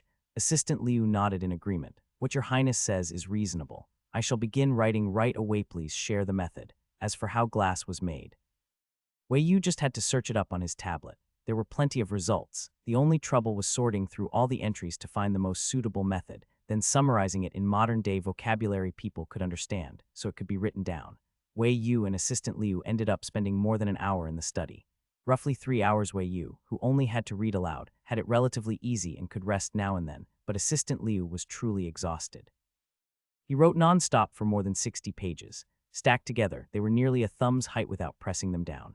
When he finally set his brush down, Assistant Liu, enduring the soreness in his arm, picked up a cup of tea and took a sip, then looked at Wei Yu with sparkling eyes and said with a smile, Your Highness, this method is very detailed. Even someone like me, who doesn't know the first thing about kilns, feels like I could give it a go. I imagine the kiln workers will surely be able to produce this colorless this glass. Glass was a word Wei Yu had deliberately switched to while reading. Colorless glazed ware sounded way too old-fashioned. Glass rolled off the tongue better and saved space on paper. This will still require effort from the craftsman. I don't know if it'll work. Wei Yu smiled and put down the half-eaten pastry. Assistant Liu, it's getting late. Let's head to the kiln factory now.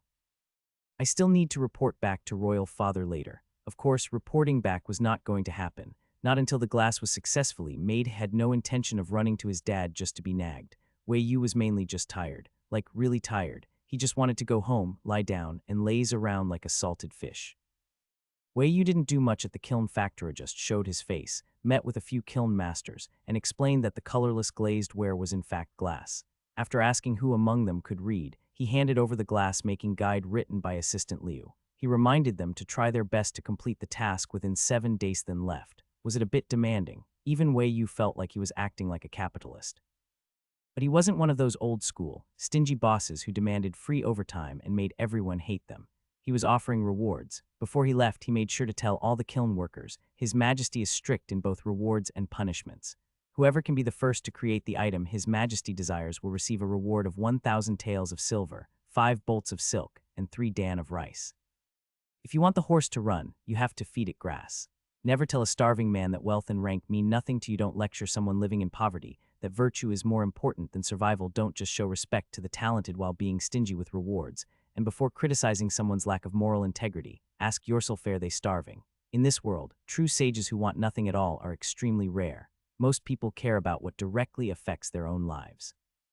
Didn't you see the way those craftsmen lit up with excitement when Wei Yu said all that and turned to leave? They usually worked diligently at the kiln, yet only earned around 300 copper coins a month. Now that there was finally a chance to receive extra rewards, especially from His Majesty himself, how could they not be excited and thrilled? Some rewards, when announced in advance and dangled before people, are much better at motivating their potential and drive. As for how the old man, who had never said such a thing, would react upon hearing the news, well, Wei Yu could only say, we'll discuss it later.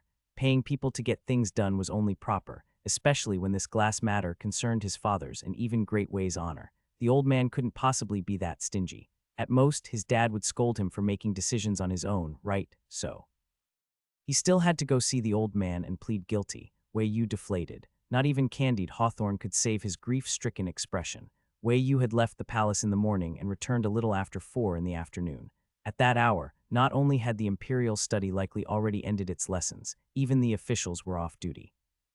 When Wei Yu went to the Hall of Mental Cultivation to find his dad, he didn't expect to run into anyone. Yet halfway there, he bumped into his eldest brother. As soon as they met, Wei Yu greeted him first. Greetings, eldest brother. The eldest prince gave him a gentle smile and reached out in a gesture of courtesy. No need to be so formal, ninth brother. Are you also here to see royal father? I am. Wei Yu looked up at his brother, who was around 1.9 meters tall, and smiled with an air of innocent honesty. But truthfully, Wei Yu sincerely felt that this refined and elegant smile didn't suit his eldest brother at all. After all, the eldest prince had a strong, athletic build and an imposing presence. Just by looking at him, one could tell he was born to be a general. But their father had shoved the eldest prince into the Ministry of Revenue for 3 or 4 years, and had managed to grind this natural warrior into someone who even mimicked the manners of civil officials on the surface. Wasn't that a waste of talent? The eldest prince nodded. Perfect timinglets go together. It's rare to see you come to the Hall of Mental Cultivation looking for royal father. Wei Yu gave a sheepish smile, playing the part of a shy little brother and not answering directly. What could he say? Tell him he'd actually been busy working on the glass project today. Wouldn't that be incredibly foolish? Once glass was made and this new product appeared, the potential profits would be enormous. If his eldest brother caught wind of it and made moves before their father said anything, wouldn't that turn into another father-son battle over interests? He wasn't about to send his own brother into the grave. If their dad made the call himself, that'd be one thing. So the brothers chatted idly and walked side by side toward the Hall of Mental Cultivation, neither fast nor slow. When Wei Yu and the eldest prince arrived at the entrance of the Hall of Mental Cultivation, they came to a stop.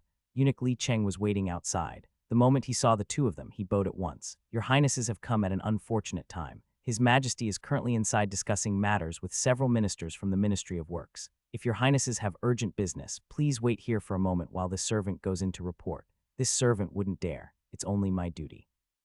Eunuch Li gave a bow and went inside. Wei Yu and his eldest brother waited outside. Before long, Eunuch Li returned. As soon as he came out, he gave Wei Yu a glance, then turned to the eldest prince with an apologetic look. He bowed and said, Your Highness, His Majesty still has state affairs to discuss with the ministers. His Majesty said you should return for now and come again tomorrow. That would have been fine, understandable even. The eldest prince wasn't one to overthink things. But unfortunately, after glancing at Wei Yu standing beside him, he suddenly felt inclined to ask, "All right, in that case, I'll head back first. Ninth brother, why don't you come with me?" Ah, this. Wei Yu, who knew something was up the moment he caught eunuch Li Cheng's glance, gave a dry chuckle. "No need, eldest brother. I'll just wait here until father finishes his discussion. You go on ahead, it's no trouble." State affairs weren't something that wrapped up quickly, and waiting outside the hall of mental cultivation like this, what did that even look like? The eldest prince was about to frown when he heard Li Cheng speak again. "Your Highness, please do return." His Majesty said ninth prince is to go in. Wei Yu 0. Eldest prince, the stunned eldest prince blinked. He looked at Li Cheng, who was all smiles, then at Wei Yu, who looked all honest and simple. Finally, he slowly nodded. "Oh, then ninth brother, go on in." Wei Yu smiled. "All right, eldest brother." Damn it. They had both asked to see their father at the same time, but he was the one allowed in, and his eldest brother wasn't. Was his eldest brother going to jot that down in his little mental ledger? Wei Yu stepped heavily into the hall of mental cultivation. 1 step in, 2 steps in. Good, reel it in, time to collect your thoughts. He must absolutely not let his dad overhear the scheming in his heart. Outside the hall of mental cultivation, the eldest prince watched Wei Yu's figure disappear past the entrance. Then he calmly nodded at Li Cheng and turned to leave with an expressionless face. But the moment he turned around, the eldest prince furrowed his brow. What was going on here? Could it really be that because he had been fighting with the second prince, their father had grown tired of the older princes and started favoring the younger ones instead? Recalling recent events, the eldest prince's mood soured. It was all that damned lightning's fault. If that lightning hadn't struck his father, making him believe he had a real chance at seizing the throne, he wouldn't have cast aside his scruples and revealed his hand early, going head-to-head with Wei Chen, and then he wouldn't have provoked his father's displeasure. Thinking about all the forces his father had uprooted over the past 2 months, the eldest prince was filled with indescribable heartache. That was power he'd spent years painstakingly building, working hard day and night, getting up before dawn, never daring to slack even when the dogs were asleep just to accumulate those resources. Then all of a sudden, once exposed, everything had been pulled up at the root by his father. It hurt. It hurt so damn much. Clutching his chest like he was about to have a heart attack, the eldest prince took deep breaths as he walked away, mentally consoling himself. "It's fine, Wei Zai, it's just a bit of power. If it's gone, it's gone. You can rebuild it later. Besides, father hasn't stripped you of your position, there's still hope. Pull yourself together, oh right, it's not like you're the only one in trouble. Isn't your dear second brother suffering with you? Brotherly love and all that. They were all good brothers. If he was in trouble, his good second brother wasn't going to have it easy either." The moment he thought of how the other guy had also suffered heavy losses, his heartache vanished. In fact, he even felt a bit refreshed. Yes, his own power had been pruned, but so had the second prince's. Quite a few members of the prime minister's faction had been demoted, some had even lost their titles entirely. Under a ruler who used to favor the prime minister so much, such a thing would have been unthinkable. The emperor, for reasons unknown, suddenly flew into a rage, even disregarding the face of the prime minister, whom he had always favored. During this time, when he was using his thunderous methods to clean up the officials, those who were afraid of being caught up in it dared not intervene on behalf of anyone. This was because, at that time, the Grey Guards, who were the emperor's henchmen, were aggressively gathering evidence of the officials' crimes. They had special imperial authorization, allowing them to execute first and report later. So officials with questionable backgrounds were scrambling to clean up their own messes during that period. If they hadn't even tidied up their own tails, how could they have the energy to manage other people's business? The sudden purging by Emperor Wei also caused the entire court to become extraordinarily well-behaved during this time. Especially the factions of the eldest and second prince, those factions didn't even dare to show their heads. Before entering the hall of mental cultivation, Wei Yu thought that his father was discussing state affairs with the ministers, and it should have nothing to do with him. However, once inside, Wei Yu realized he had been too naive. Of course, it had everything to do with him. His father was probably just waiting for him to show up. "Wei Yu, come here. Tell Minister Pei how your colorless glass project is coming along." As soon as he entered, without even having a chance to bow, Wei Yu was immediately put to work by his father. There were 5 people standing in the hall, with the Minister of Works, Pei Zhai, at the front. He was a thin, elderly man with sharp eyes. Pei Zhai bowed to Wei Yu. "Ninth Prince, His Majesty mentioned that your Highness is skilled in kiln crafting. I've heard from the Ministry of Works officials that your Highness visited the kiln factory today. I won't inquire further about that matter, but may I ask about the steel project?" Wei Yu, he turned his head and glanced at his father, who was sitting on the throne above them. Emperor Wei was smiling at him. Minister Pei has served as the Minister of Works for 15 years and has always been concerned with military weaponry. "Little Nine, I know you're very talented, so if there's something I don't understand, you can explain it to us. Father, you really are my dear father." When there's something he wants, it's little 9, but when it's inconvenient, it's Wei Yu. Tusk, men, not even letting him eat before getting him to work. Facing his father's smiling face, Wei Yu took a deep breath, accepting the talented remark with thick skin. Royal certification, it's something he could hang up on a sign. Yes, he could make a plaque to show his 8th brother later. Wei Yu turned to Minister Pei, smiling humbly and gently. Minister Pei, you're too kind. What would you like to ask? I will speak without reservation. In Great Wei, what were the military provisions like? To understand that, one must first look at the history of Great Wei and its borders to determine the purpose of its military equipment. All military supplies exist for one reason: to wage war more effectively.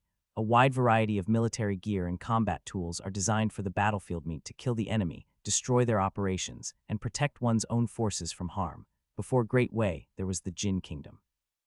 At the end of the Jin era, the emperor was foolish and indulgent, addicted to luxury and lust. Even during a 3-year drought, he launched massive construction projects, leaving the people destitute and starving, which led to uprisings across the land.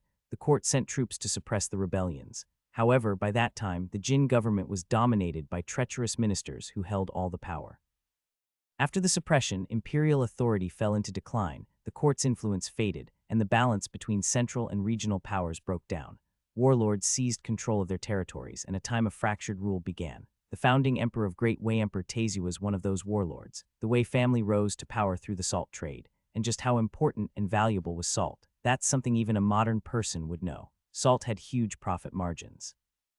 Even in modern times, where industrialization has lowered production costs, the profit from salt sold at low prices is still nearly 4 times the cost.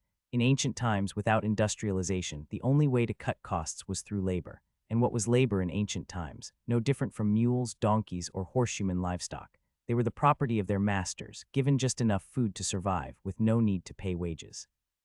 Salt was divided into 3 grades. First grade was the 5-colored salt, so expensive even the royal family and nobles couldn't afford it, priced at 7,034 yen per jin.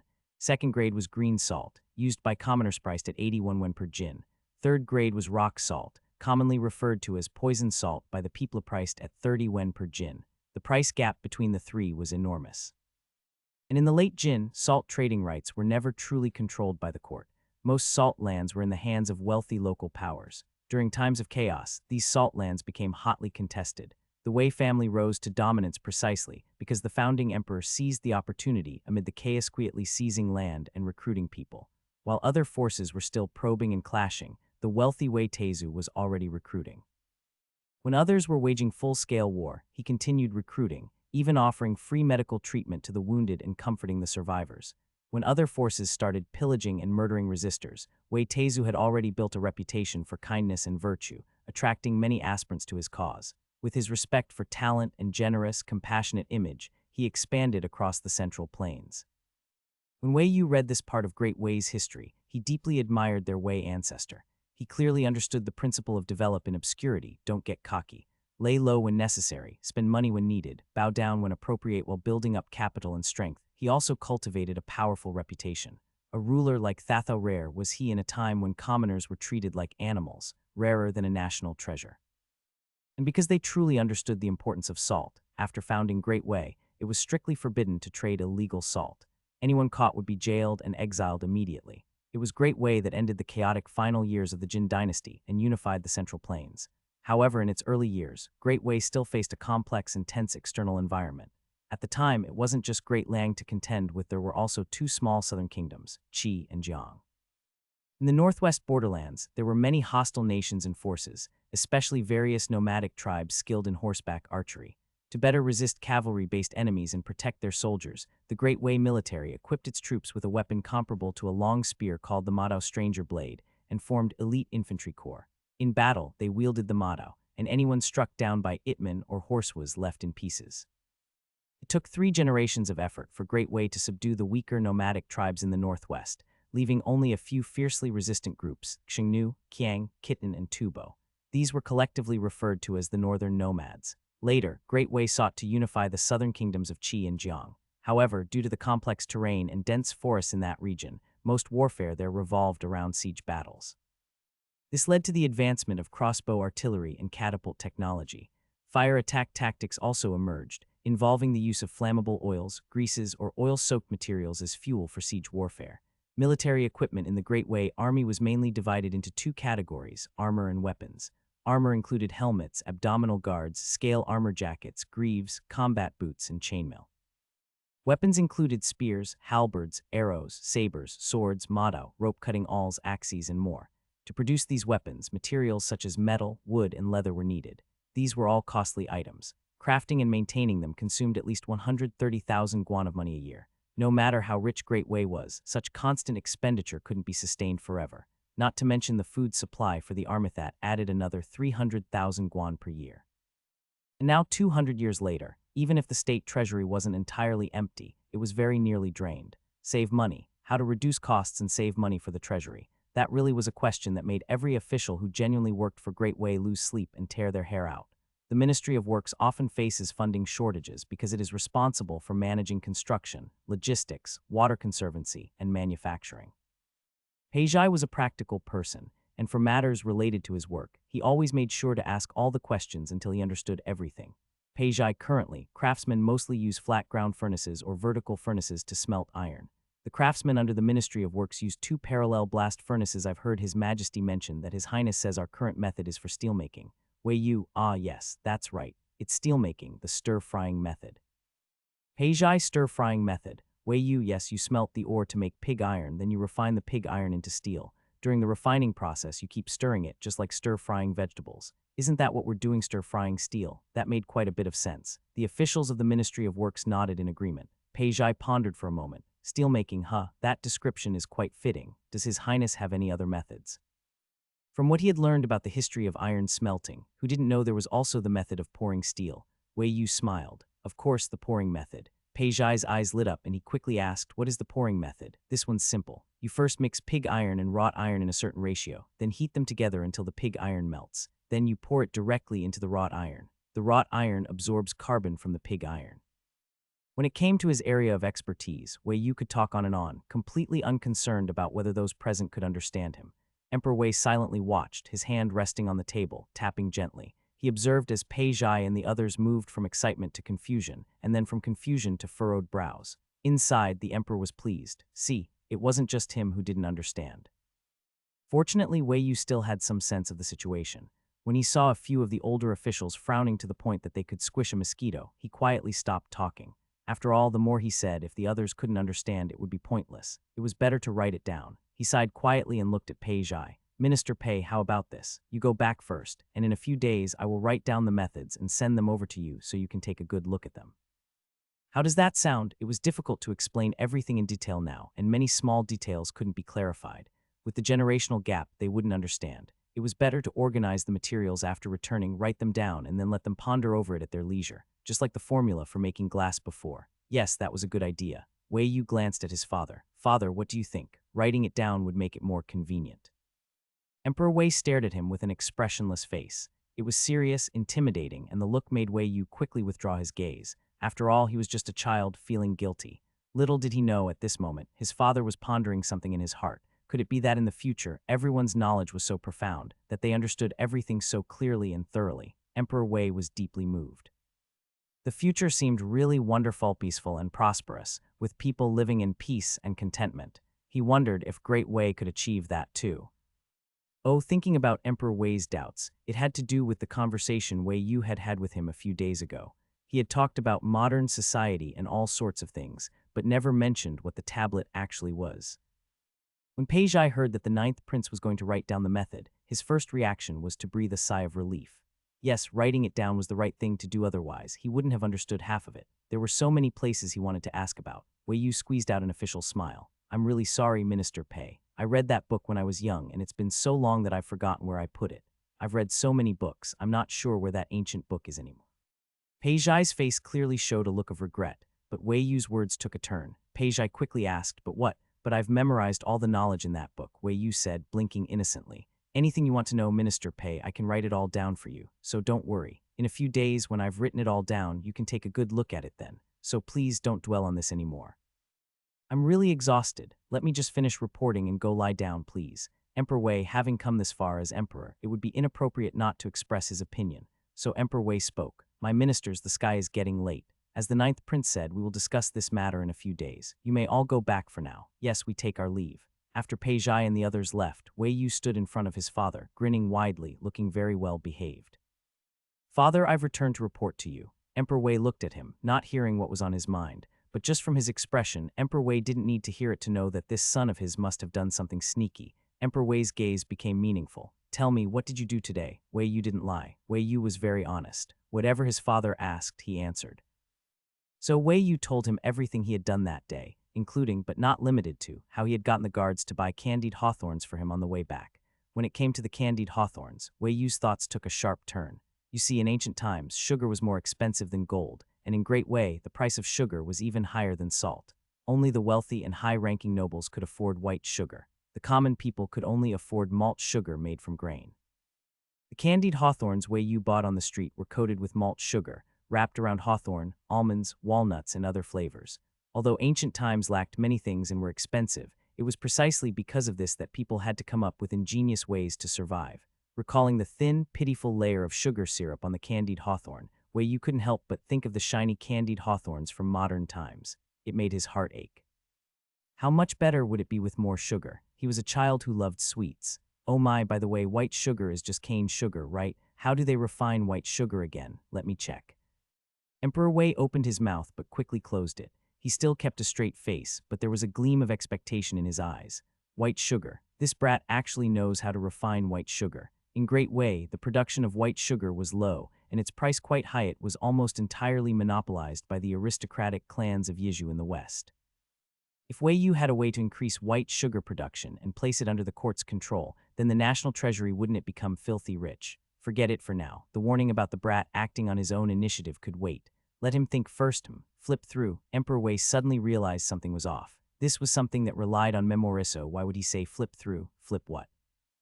Unaware that his father had caught on to something he'd missed earlier, Wei Yu was still flipping through his tablet for a method to refine white sugar from sugarcane. Halfway through, Wei Yu suddenly looked up at his father, eyes full of innocent curiosity. Father, don't you have anything to say to me? Their eyes met, one stern and dignified, the other pure and naive. The emperor slowly narrowed his eyes, took a deep breath, then raised a finger and pointed at him. You little rascal. Trying to intimidate his own father now. Hee, Dad, I was just scared, you know. Wei Yu didn't deny it. So what if he was holding past Merit hostage to ask for a favor? Couldn't one Merit cancel out one mistake and let him go lie down in peace? His anime addiction was acting up. In truth, the emperor wasn't really that angry. Wei Yu had gone to the kiln to do something that would enhance Great Wei's national power. If a barbaric little country like Ziki could produce colorless glass, how could Great Wei not have the same? That would make Great Wei's craftsmen look like useless fools. At most, he had just promised a few craftsmen some rewards. That wasn't much. Emperor even thought Wei Yu was being too stingy. Still, a proper reprimand was necessary. Otherwise, this brat might take things into his own hands again and do something truly irreparable. After a brief silence, the emperor put on a serious face and said to Wei Yu, "This must not happen again." Wei Yu never expected that after all the time his father spent thinking, the only thing he could come up with was this one sentence. What a waste of all his heartfelt effort. However, Emperor Wei thought that what he said was quite weighty. After all, he was talking to his own son, not a subject. He couldn't say things like, if you ever do this again, I'll have you executed or I'll punish your entire family. The emperor sighed inwardly, feeling that his temper, which had finally flared up, had once again become gentle. As expected, he was suited to being a benevolent ruler. But what was the truth? In fact, Emperor Wei was indeed the most gentle-tempered ruler in the history of the Wei dynasty. The founding emperor of Great Wei was a salt merchant who rose to power, a typical warlord with an ambition to dominate the world. Emperor Wei knew he wasn't suited for military rule, so when he took the throne, he chose to rule with benevolence and civil governance. But what was the result of his benevolent and trusting approach? Forget it. Some painful matters were better left unsaid. If the emperor hadn't been so gentle, how could the people around him, those he trusted, the type to say one thing to his face and something entirely different behind his back? Although the emperor did later tighten up, he only punished those who truly deserved it, because if he didn't, it would threaten his throne and even the stability of the dynasty. However, there were still many people, such as the prime minister, the ministers, and even the empress and consorts, that the emperor didn't take action against. He was truly angry, but he also couldn't bring himself to be too harsh. Between rulers and ministers and between husband and wife, even without great merits, there was still shared toil, and they did have real achievements to their names. Even when lying, there had to be a reason, and when punishing someone, it was all the more necessary to find one. Without a good reason, if you were to demote or dismiss someone, the censors would verbally attack you until you were utterly humiliated.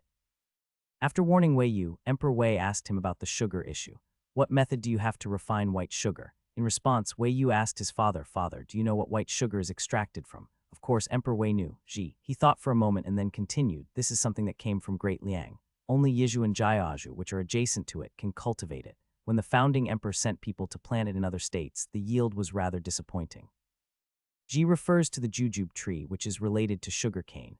Wei Yu nodded and then asked his father about the white sugar yield in Yizhu. The emperor furrowed his brow. "I don't know the specifics. I'll call the Minister of Revenue." So the emperor sent Li Cheng to fetch the Minister of Revenue, not bothering to check if it was getting dark outside. At that moment, the Minister of Revenue was at home, drinking a little wine. When he suddenly heard that Director Li had come, saying the emperor needed him in the palace for something, he quickly threw down his cup, dressed himself, and went to the palace. "I, Chi Tishu, present myself before your majesty. Greetings to the 9th prince." Chi Tishu was a middle-aged man with a bit of a belly, looking quite prosperous. When Wei Yu saw him, he immediately thought this man must be living a truly happy life. Look at that belly, so round. It's the kind of happy fat people envy. Originally, Wei Yu was going to say something, but upon hearing Wei Yu's thoughts, Emperor Wei instinctively looked at Chi Tishu's belly. Emperor Wei, he had to admit, it was quite round. The emperor gestured for him to rise and asked him about the white sugar yield. As a minister, even if Chi Tishu was puzzled by the question, he answered honestly, "Your Majesty, Yizhu produces a lot of ji. In a good year, each mu yields about 3,500 to 4,000 jin, and it takes 15 jin of ji to make 1 jin of white sugar, so each mu would produce." Chi Tishu started calculating in his mind. Wei Yu immediately chimed in, 233 to 267 jin. This number made Chi Tishu, who had already worked it out, surprised. He couldn't help but raise a hand to Wei Yu in admiration, saying, "Your Highness is truly skilled. I'm not as good at calculations as you." "Heh, what's the big deal? Ever heard of a calculator?" Wei Yu smiled and said nothing. "Only 200 plus jin of sugar per mu. The common folk can get more than 300 jin of millet per mu. If Yizhu faces a bad year, wouldn't the people who grow ji be starving to death?" The emperor furrowed his brow, deeply concerned about the extremely low yield of white sugar, and then looked at Wei Yu. "What method do you have to increase the yield of white sugar?" Wei Yu gave his father a "you've hit the jackpot" look, then explained to him the process of industrial sugar production. First, it's the machine to extract sugar water, followed by the lime method to make raw sugar, then evaporating to produce syrup, and then washing, separating, filtering, and decolorizing.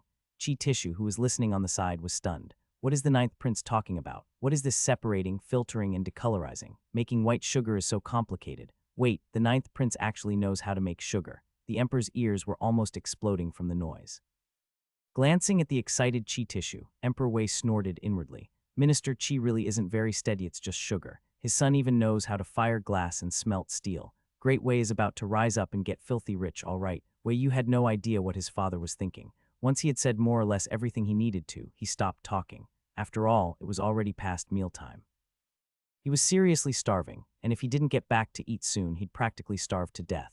Wei Yu said, "Royal father, how about I write everything down instead? Once I've finished, I can present it to Yao. What do you think?" Having just gotten 2 excellent methods for saving and making money for the national treasury, the emperor was in an exceptionally good mood and couldn't help but say to Wei Yu, "You've rendered merit by offering these methods.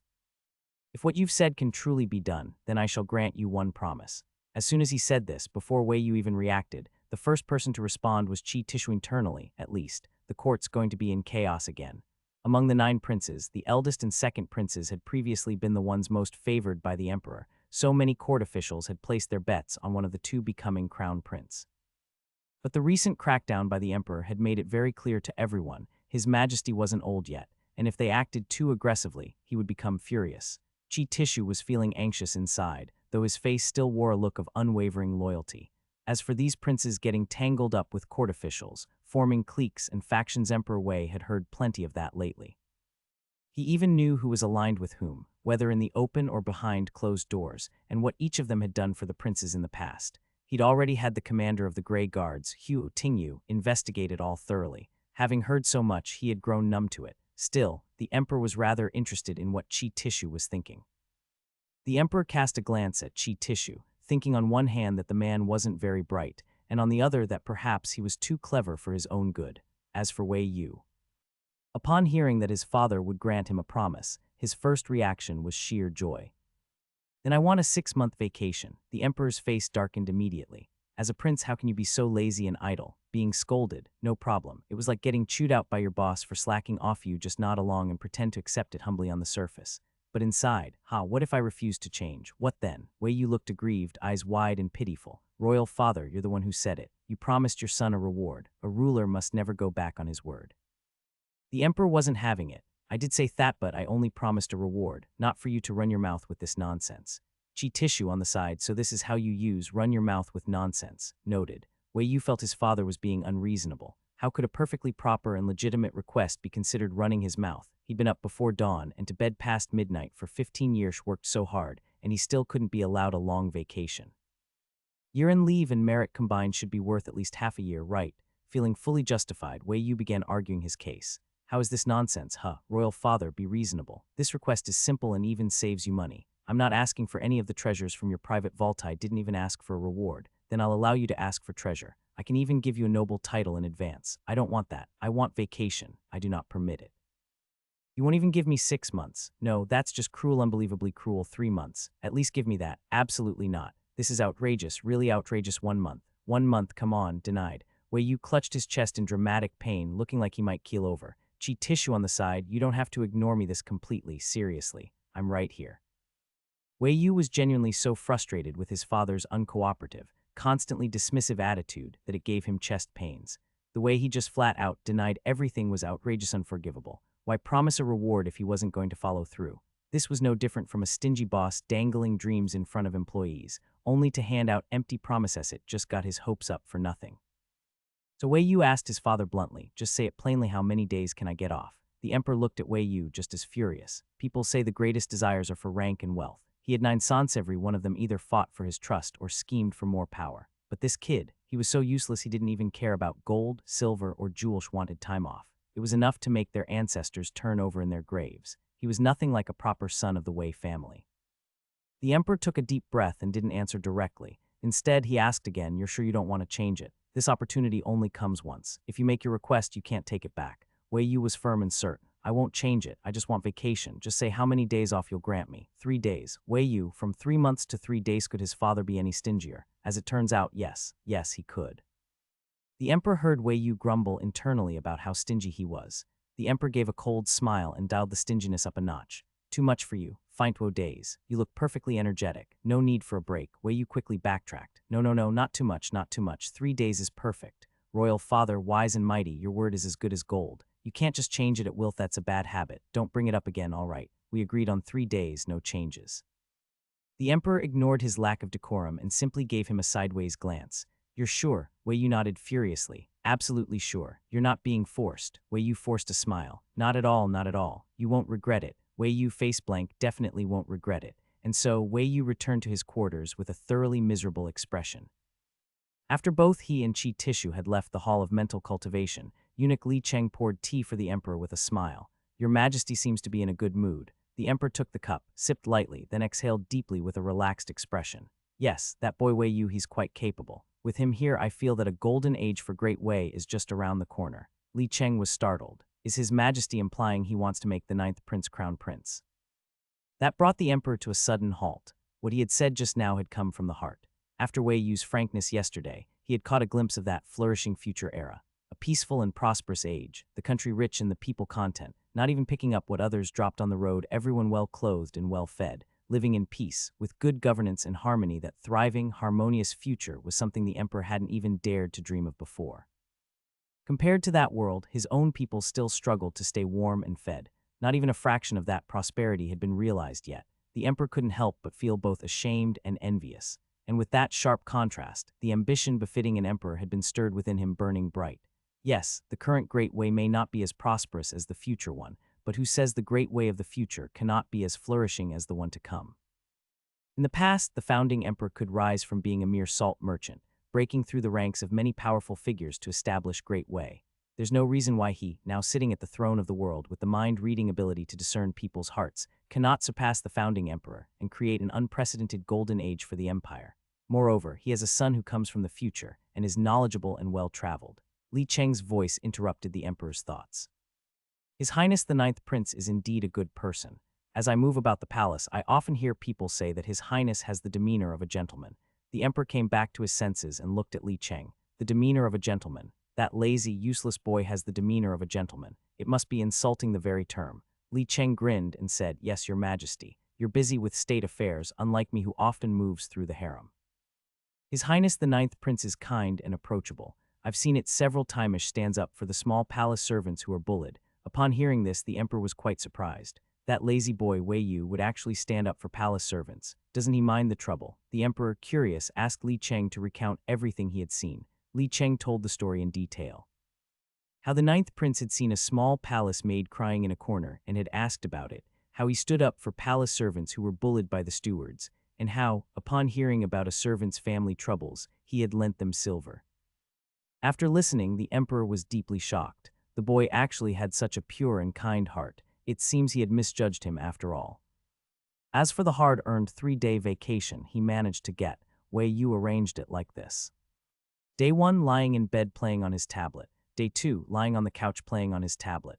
Day 3, lying in a rocking chair playing on his tablet. In those 3 days, Wei Yu lived quite the comfortable life. But after wasting 3 days like that, he got scolded by his dad. The reason eunuch Li Cheng gave was, "Why hasn't the formula you promised been written yet?" Wei Yu was shocked by this reason. Wait, wasn't this supposed to be a vacation? He earned that time off fair and square, so why did he still have to write some stupid formula? And it wasn't even paid. Granted, he wouldn't do it even if it was paid, but that was just something he kept to himself. After being prodded by eunuch Li Cheng, whom his father had sent, he sulkily set aside his tablet and went to write the formula. But Wei Yu was a lazy person. Expecting him to sit down and carefully write out a long and detailed formula was worse than sending him to a full day of lectures with the grand tutor. At least he could slack off during lectures, writing a formula. That was just writing. It'd break his hand. Seriously. So being lazy, Wei Yu handed the task over to Xiao Anzi. Xiao Anzi could read and write. Don't ask why a poor young eunuch like Xiao Anzi was literate. Ultimately, it was because of Wei Yu. After all, did anyone really expect a lazy guy like Wei Yu to personally do all the homework the grand tutor assigned back in the day? Of course, no, teat was always Xiao Anzi's job. Xiao Anzi was still young, in the prime of his youth. How could he not be educated? That'd be such a waste. Wei Yu was handsome and kind-hearted. Of course, he had to raise the boy into a proper talent. In short, the reason Xiao Anzi could read and write was because of Wei Yu. The one who suffered for it was Wei Yu, and the one who benefited was also Wei Yu. So the task of writing the formula was entirely handed over to Xiao Anzi. Wei Yu just had to sit to the side and dictate. That said, once it was all done, Wei Yu did promise to give Xiao Anzi a tael of silver as compensation. 1 tael of silver for 3 days, off not a bad deal. And on the second day that Wei Yu was dictating the formula, glass was successfully produced. It was the Ministry of Works who presented the item. That very morning during court, all the civil and military officials saw it. Minister Peijai of the Ministry of Works, together with his left and right vice ministers, stood in the grand hall holding up the clear, sparkling glass bottles, all 3 of them wearing nearly identical expressions of excitement. Your Majesty. Just yesterday evening, the imperial kilns successfully refined a batch of colorless glazed material. The craftsmen are calling it glass. These 2 pieces are part of that batch. I have brought them specifically for your Majesty to examine. The 2 clear and sparkling glass bottles were held, one in each hand, by the 2 vice ministers. Bright and translucent, finely crafted in structure, simple yet elegant in look, gave off a refreshing and beautiful impression. Even from afar, the emperor thought the bottles looked exceptionally exquisite, so much so that he found them captivating. Quick, bring them here. Let us have a proper look. A nearby attendant carried the items forward. The bottles weren't large, about the size of an ordinary vase with a similar shape. Yet when the emperor held one in his hand, the longer he looked, the more beautiful he found it. He had already started thinking about what uses this colorless glass that was what Wei Yu called it could have. The palace windows were all made from mica. When the sky dimmed outside, the rooms still stayed bright. But for common households that couldn't afford mica windows, even the slightest dimming of daylight turned their homes pitch black. There was no choice but to light candles. This glass, wouldn't it be perfect for windows? The emperor was very pleased. Holding the glass bottle, he nodded repeatedly. Not bad, this glass is quite beautiful, no less impressive than the tribute we received from Ziki. Very good. Reward them craftsmen from the imperial kilns who helped produce this batch of glass. Each shall receive 100 taels of silver. The emperor repeated the reward that Wei Yu had promised last time. This wasn't just him being a stingy emperor. That brat had publicly made the promise himself. If he went back on it now, it'd embarrass the kid, wouldn't it? Peijai knew this perfectly well. He had already read through the formula the night before and had even heard from Liu Chun about how the whole thing had happened. Everyone. Some officials from the Ministry of Works already knew and weren't too surprised, but the eldest prince and a few others were deeply shocked upon hearing this, especially when the emperor turned to the ministers and said, "The ninth prince is clever and capable. We are most pleased with him."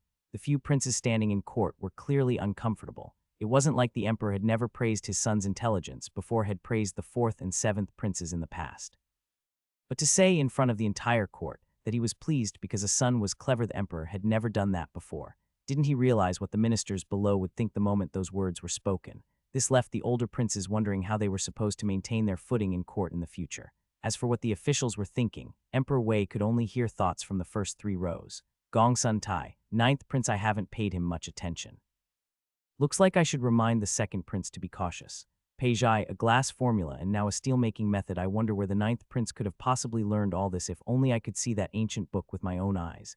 Chi Tissue, oh dear, this is serious. His Majesty actually likes the ninth prince this much. What a misstep, it was too early to pick a side. Eldest prince, damn it, Wei Yu really does know how to make glass. I underestimated him before. Second prince, ninth younger brother, is a true talent. Looks like I'll need to win him over. Fourth prince, I've got to get the glass formula from little ninth and turn it into a business. This stuff will make a fortune on the market. Fifth prince, I'm so hungry. When will this end? I just want to go home and sleep. As many people stood there, that's how many thoughts filled the room. All sorts of thoughts from all sorts of people. Emperor Wei, seated on high, stroked the glass bottle beside him, paying no mind to the others' thoughts except for what the fourth prince was thinking. Selling glass, making a fortune, feasible, but who to sell it to? After pondering for 2 seconds, Emperor Wei's eyes lit up. Of course, Great Liang. Emperor Wei certainly wanted to make money, but as an emperor, it was not appropriate to compete with the people for profit. After all, the entire world belonged to his Wei family. If the royal family also got involved in business, how could there be any room left for other merchants? What would happen to the common people then? Emperor Wei did indeed want to make glass affordable for the common people. Glass wasn't like steel, it didn't cost much to make. When it came down to it, it was pretty much the same as ordinary ceramic glaze. The reason people were excited about it was just the novelty. For glass to circulate in the markets of Great Wei, the price had to be kept low. About 10, 20, or 30 yuan would be appropriate. If it were any more expensive, following the route of high-end goods and selling to the nobility, then the craftsmanship would need to be especially fine, like palace-made products. Such items could only be sold to the aristocratic families of Great Wei and Great Liang. Because he was so focused on making money, Emperor Wei kept thinking about this matter even after court was dismissed. He was wondering who he should assign to this task. Should he give it to his ministers? There were few in the 6 ministries who were truly loyal to him. Besides, most of the officials in the court came from noble families. Knowing that the emperor would exploit them for money, would they not take some action once they found out? Emperor Wei wanted to make a quiet fortune. Of course, there were loyal subjects, but they were all rigid, serious old scholars. Whenever they spoke, it was always about royal dignity, morals, and rights. As for morals and rights, Emperor Wei didn't care about those. What mattered to him was money. It was the little money that could fill the national treasury. In recent years, there had been droughts, locust plagues, and floods within Great Wei's borders. To relieve the disasters, the treasury had long since become depleted. If there were more disasters in the future, issuing a self-punishment edict would be the least of his concerns. He feared that the treasury would be empty, and he wouldn't be able to provide for the people. Emperor Wei had been pondering who to assign to the task from the time court was dismissed until he finished reviewing the memorials. Li Cheng, noticing his distracted state, could not help but ask, "Your Majesty, is something troubling you? Perhaps I can share the burden with you." Emperor Wei sighed, put down his brush, and looked up, his expression slightly troubled. "Li Cheng, tell me, why is it so difficult to find someone to do this job? There were few loyal subjects, and yet he couldn't just replace them all." He really envied Emperor Taizu. The founding emperor at the peak of power could dismiss generals with a drink, and not a single official would dare to say anything. When he wanted to eliminate rivals and kill ministers, no official dared to oppose him. He envied him to death. Envy aside, Emperor Wei was simply envious. After all, due to his nature, Emperor Wei wasn't the kind of emperor who was suspicious or had a strong need for control.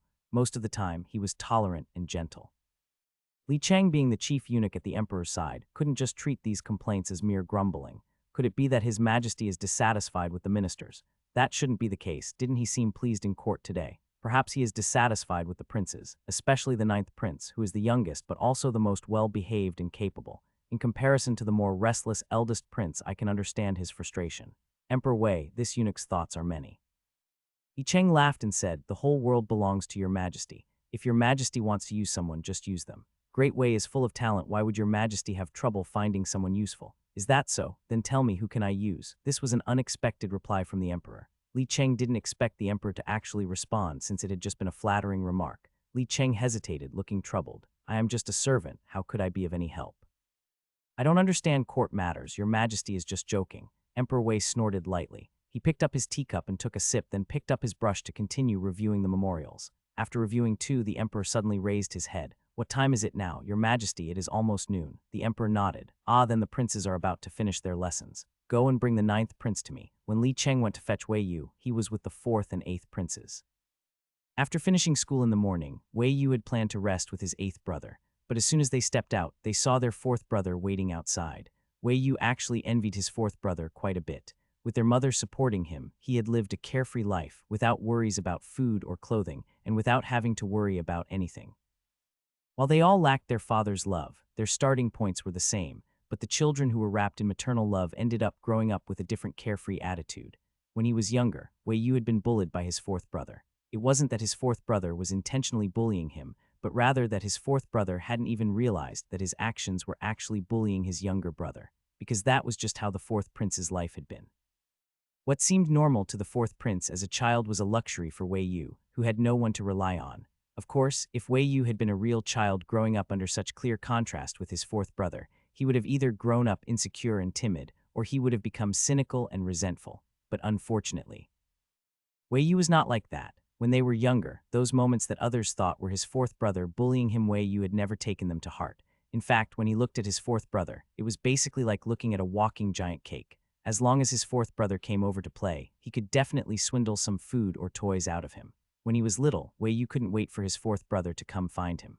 But maybe his 4th brother had finally grown up and realized all the wrongdoings he had committed toward his younger brother over the years. Whatever the reason, after Wei Yu turned 8, his 4th brother rarely came looking for him anymore. So now, suddenly seeing the 4th prince waiting outside the study courtyard, especially when he said he was there to see him, Wei Yu was genuinely surprised. 4th brother, what do you want with me? In a hurry to get back for lunch, Wei Yu didn't have time for small talk, so he went straight to the point. The 4th prince knew what time it was too, so he didn't beat around the bush. He smiled and said, we've been brothers for years. What, as your elder brother, I can't come to catch up with you. Come, let's go to your palace. I just wanted to talk to you too about the matter of establishing your own households. Because of what happened when they were young, the 8th prince didn't like the 4th prince very much. But when it came to the topic of establishing their own households, he was willing to listen. The three of them headed toward the western quarters. Along the way, the 4th prince kept talking to Wei Yu and the 8th prince about how to arrange and furnish their future residences. Wei Yu and the 8th prince listened with great interest, occasionally offering their own thoughts and suggestions. However, just when the 4th prince felt the conversation was going well and wanted to bring up the morning court session specifically to mention the topic of glass eunuch Li Cheng, arrived with others in tow. Li Cheng stepped forward with his men and blocked the three princes. After greeting them with proper courtesies, he turned to Wei Yu and said, Your Highness 9th Prince, His Majesty asks that you come to the Hall of Mental Cultivation. Being summoned right in front of 4th brother and 8th brother made Wei Yu a little uncomfortable. Right now, Li Cheng smiled. Yes, His Majesty is already waiting for you there. No way around it. Who knew if this was about those formulas he hadn't finished yet? Wei Yu's scalp tingled, hadn't even finished writing them. Zhao Anzi wrote so slowly. Once he heard it was for His Majesty, he insisted on writing every stroke carefully and neatly, and if there was even the slightest mistake, he would scrap the entire page. Even Wei Yu himself wasn't that extravagant. When he heard that royal father wanted to see Wei Yu, the 4th prince was momentarily stunned before he quickly recovered. He assumed their father was calling Wei Yu over to praise him for the glass presented in the morning court, so he congratulated him on the spot. 9th brother, well done. At today's morning court, the glass formula you submitted to the kilns was successfully brought to life by the craftsmen. Father's calling you over, most likely to reward you. Go on, hurry up, don't keep him waiting. Both Wei Yu and the 8th prince were stunned. Wei Yu, huh? He's not summoning me just to rush me for the formulas. 8th prince, glass, what even is glass? There was no way to explain it in just a few sentences, and with Li Cheng still waiting nearby, it wouldn't be right to delay any longer. Wei Yu could only apologize to his two older brothers. 4th brother, 8th brother, I'll go see royal father first. Let's talk later, yeah. The 8th prince didn't mind, while the 4th prince smiled and responded. All right, go ahead. And so Wei Yu followed Li Cheng to the Hall of Mental Cultivation.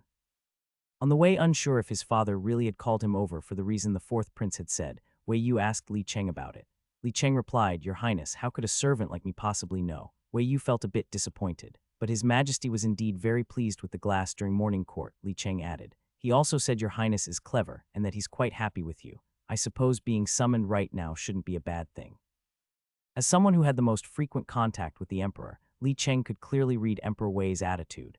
In the past, His Majesty favored the older princes and was distant toward the younger princes and princesses. But ever since he was struck by lightning and woke up again, he grew more distant from the eldest prince and others, no longer valuing them as he once did. Instead, he took a liking to the 6th, 8th, and 9th princes. As for the reason behind this change, Li Cheng could understand. After all, as an emperor and a father, who would be happy to see his courtiers show no concern for his well-being when something happened to him, and instead worry only about the throne he sat on. Li Cheng regretted it, too. He had been loyal to His Majesty for years. Why had he lost his mind in that moment, and rashly accepted consort Xian's bag of gold and told her about the emperor's condition? Even though he returned the gold intact the moment the emperor woke up, betrayal was still betrayal. A servant who betrays his master deserves death. Now that His Majesty favored the 9th prince as someone loyal to the emperor, Li Cheng naturally didn't mind saying a few more good words to Wei Yu and giving him some reminders. Knowing this visit likely had little risk, Wei Yu felt relieved. He had thought he might really be rewarded or praised, but it turned out he'd overestimated a reward. What reward? His dad called him over to ask if he had any ways to sell the glass. Standing in the center of the hall, Wei Yu stared blankly at his father. I was already thinking about how to express my gratitude, and you're hitting me with this. Emperor Wei paused and gave Wei Yu a glance. Then he acted like he hadn't heard anything. As for rewards, they could come later. What if this brat used it as an excuse to ask for leave again? Should he approve it or not? Emperor Wei urged him enough with the act. Just tell me, how did merchants in the future sell things? Any ideas to make more money? Wei Yu was speechless. How else do merchants sell things? Isn't it just a simple exchange money for goods? Want to sell at a higher price? Well, first your product has to be worth the price. Oh, unless you have good marketing strategies. Wei Yu thought for a moment and asked his father, how do you plan to position the glass? Are you aiming for an affordable product for commoners, or a high-end luxury good, rare and pricey, sold to the wealthy? Emperor Wei replied, naturally both. Wei Yu gave a thumbs up at his father's ambition, not even needing to think. Well said. I knew you were made for big things, Dad. Clearly, he had it all planned out. You mentioned the commoner-friendly approach. I've already thought about that. We'll sell to the public at an affordable price. But that won't bring in much profit, said Emperor Wei, frowning as he got straight to the point. I'm not greedy for the people's money. What troubles me is how to get the nobles and officials of Great Wei and Great Liang to cough up theirs.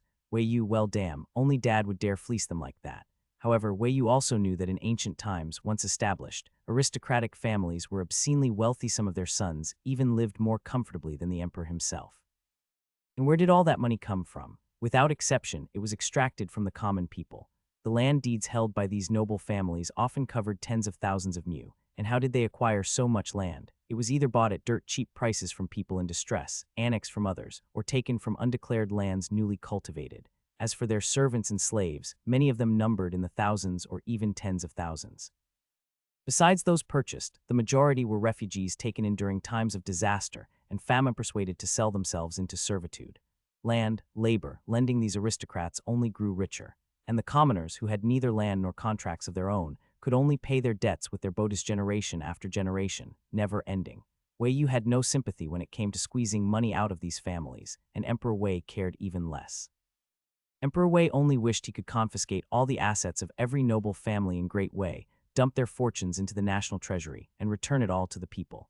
Once Wei Yu realized his father wanted to fleece the aristocracy, ideas began to form in his head. Noble families had money, but they weren't fools. If you wanted them to pay big bucks for something, it couldn't be some ordinary thing. It had to be exquisite, rare, and one of a kind. If you aggressively tried to sell them something, they wouldn't care. You had to make them itch with desire so much so they'd come begging to buy. Only then could you hike up the price and set a high benchmark. Luxury goods, after all, had to come with prestige, and behind every luxury brand, there had to be a powerful bodyguard to back it up and give it face. After explaining modern luxury marketing strategies to his father, Wei Yu finally offered a recommendation for that prestige. Dad, let fourth brother handle Thesh'll absolutely get it done right. Trust him. To say that Wei Yu recommended the fourth prince to sell glass wasn't just some random suggestion. His fourth brother was someone with a strong business sense, of something Wei Yu had already noticed back when he used to trick him into sharing food as a child. For example, the fourth prince had a keen sensitivity to money and numbers. If it was just a regular item, he might not react much, but the moment money was involved, things like this plate of pastries costs 10 taels of silver or a prince under the age of majority gets a monthly stipend of 50 taels. Then if Wei Yu tried to swindle him, he'd carefully weigh his options and give up the one with the least loss. Or like that time Wei Yu first tricked the fourth prince into handing over pastries with nothing in return after that. No matter how many times he tried, the fourth prince always stayed alert. Another thing, the fourth prince wasn't just thick-skinned and carefree, was downright shameless. Even knowing the eighth prince didn't like him, he could still smile and talk as if nothing were wrong, something very few princes were capable of. So all things considered, the fourth prince had a business mind, the caution of a merchant, thick skin, and a lofty status. If he wasn't the ideal person for the job, then who was, of course? The most important reason was actually that Wei Yu wanted to repay a favor. Wei Yu wasn't someone who forgot kindness. As for Wei Yu's suggestion, Emperor Wei didn't immediately object. After all, he himself had previously wondered whether this should be handed off to one of his sons. But the princes saw themselves as noble and lofty. Engaging in business, that was beneath them. In the hierarchy of scholars, farmers, artisans, and merchants, merchants had always ranked the lowest. The emperor figured no prince would be willing, so he dismissed the idea. Now that Wei Yu was speaking with such confidence, the emperor began considering it again. Is your fourth brother really willing to do this? Emperor Wei asked. Wei Yu gave him a confident little look. If you don't believe me, father, you can just summon him directly. A business talent like that has to be put to use. If he's not willing, I'll talk him into it anyway. Emperor Wei, by the time the confused fourth prince arrived, he saw Wei Yu in the middle of an intense debate with Emperor Wei. Wei Yu, no, this is different from those gemstone bonsais in the palace. Those may be tribute items and off-limits to common folk, but the noble families have definitely seen them. What we're selling has to be novel. It can't be something they've already seen. Emperor Wei, fine, so my idea's no good. Then let's hear yours. What do you call new and novel? Wei Yu, isn't this the time for a brainstorming session? How can I do it all on my own? You can't just treat me like a workhorse just because I'm so knowledgeable. Emperor Wei, fourth prince, no idea what to say better to just pay proper respects. The fourth prince bowed and greeted the emperor, then asked why he'd been summoned. Emperor Wei pointed at Wei Yu. Your ninth brother had the idea, wants you to sell glass at high prices to the noble families. Fourth, are you willing to take this job? Wei Yu shot a glance at his father, silently accepting the blame. When the fourth prince processed what he'd heard, he looked surprised. You want me to sell glass at high prices? Didn't exactly sound like he was thrilled about it. Emperor Wei was about to start persuading him, but in the next second he saw his fourth son break into a big grin, looking absolutely overjoyed. Don't worry, father, I'm happy to take on this task. What a coincidence. I was already planning to get into the glass business. Ninth brother and I really are in sync. Emperor Wei fell silent for a moment, wasn't sure whether these two had planned this together ahead of time. Since he had accepted the task, the fourth prince wanted to clarify the details to avoid problems later. Father, should this be done under the name of the court? Emperor Wei instantly rejected the idea. The court, I never told you to go sell glass. This was your ninth brother's suggestion. The recipe came from him too. And now that he's about to establish his own household, the two of you going out to make some money for palace expenses, that's totally normal. It sounded perfectly official and well-reasoned, but without the emperor's tacit approval, who would dare do it? So the fourth prince understood the message. Emperor Wei was moved and pleased. Good, you have a good heart and I'm very touched. Fourth, I really do see you in a new light now. The fourth prince stood proudly and tall. Emperor Wei changed his tone, his brow furrowing with sorrow. In recent years, Great Wei has suffered repeated disasters. For the sake of disaster relief, the national treasury isn't exactly full. It's the common people, homeless, starving, who are truly suffering. The moment he said this, both Wei Yu and the fourth prince had the same thought. So greedy. Wasn't it obvious? Waving the flag for the people and putting on a pity act. What for? To cry poor, of course. Wei Yu shot his father a contemptuous look.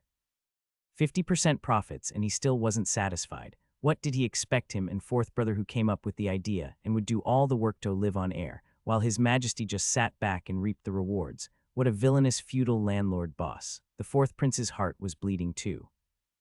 Originally he could have taken 30% for himself, but then royal father wasn't satisfied and wanted more, couldn't possibly take back the 20% he had already promised to ninth brother, right? That would be completely disgraceful. So in the end, the one who took the loss was still him.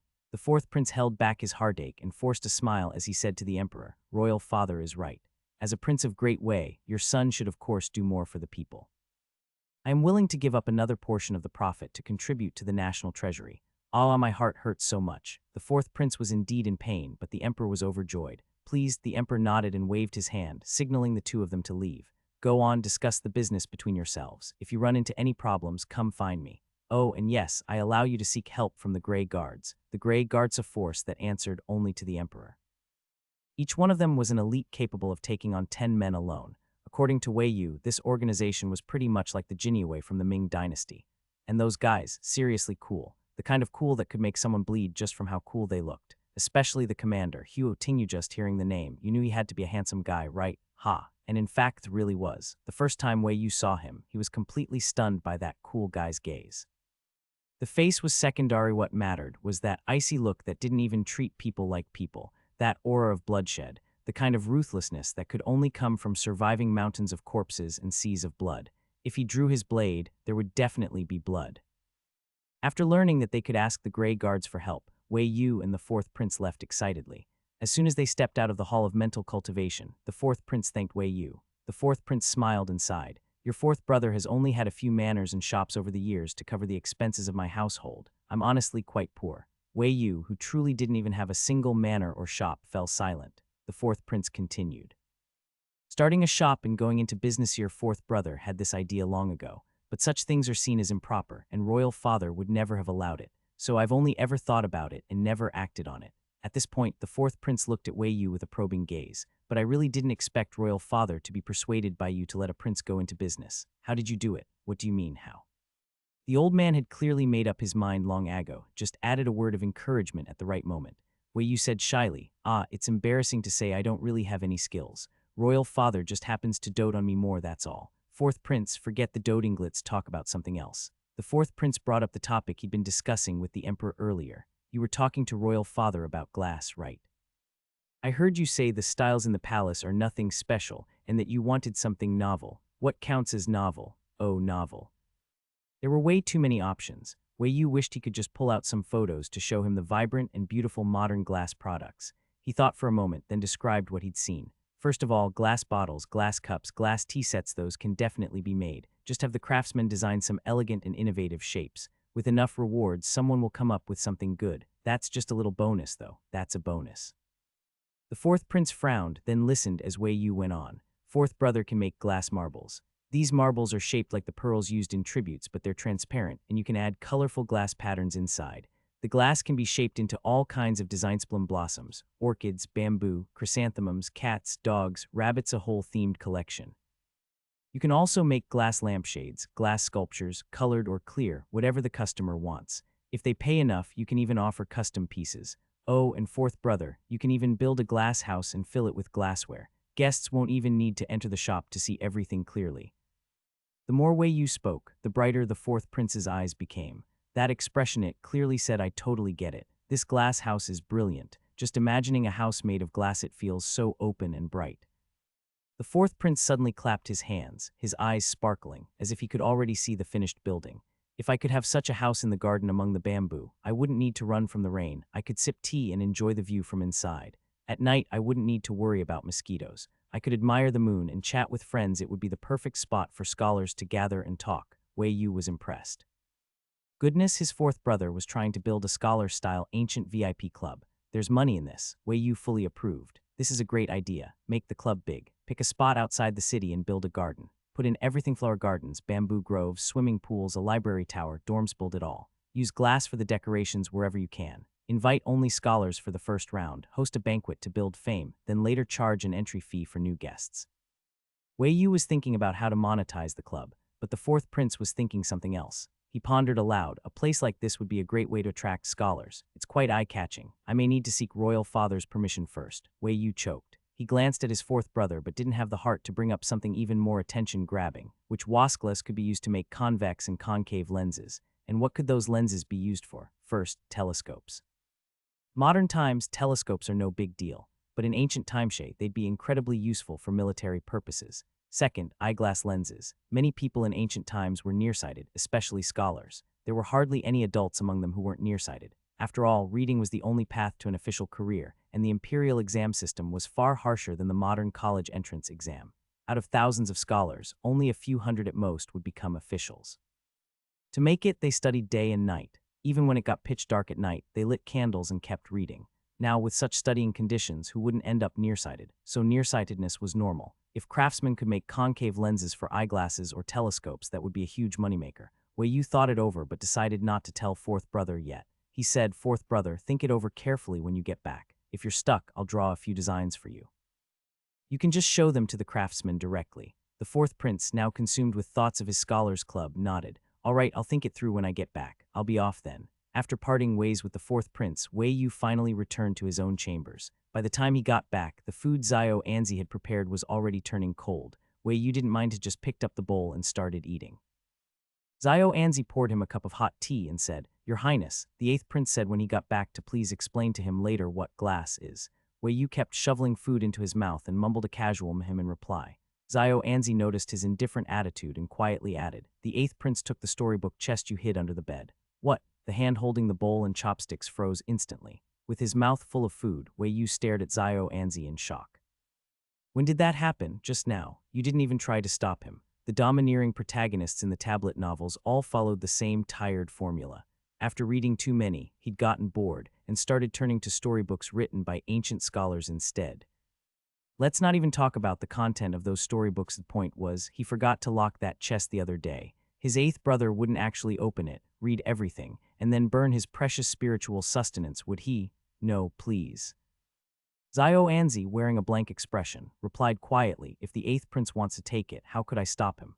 Besides, Your Highness, I didn't even know you hid the storybook chest under the bed. Wei Yu clutched his chest with a pained expression. What could he even say? Should he admit that during class earlier today, when eighth brother asked if he'd been sneaking around again last night, he accidentally let it slip and mentioned secretly reading storybooks? Staring at the food on the table, Wei Yu chewed the mouthful he had in, face utterly numb. Forget it. It's probably been at least half an hour by Nohai's eighth brother has most likely finished reading everything in that chest already. Next door to Wei Yu, in the eighth prince's sleeping quarters. The eighth prince, who had indeed already opened his younger brother's chest and taken out a book to read, was currently holding a book with a blank expression and red-tipped ears. His expression was equal parts embarrassed, annoyed, and slightly conflicted. He glanced at the book in his hand, then at the thick stack still in the chest. Gritting his teeth, he cursed under his breath, Wei Yu, that bastard. He tossed the book onto the table with a thud. The cover read the correct meaning of the 5 classics.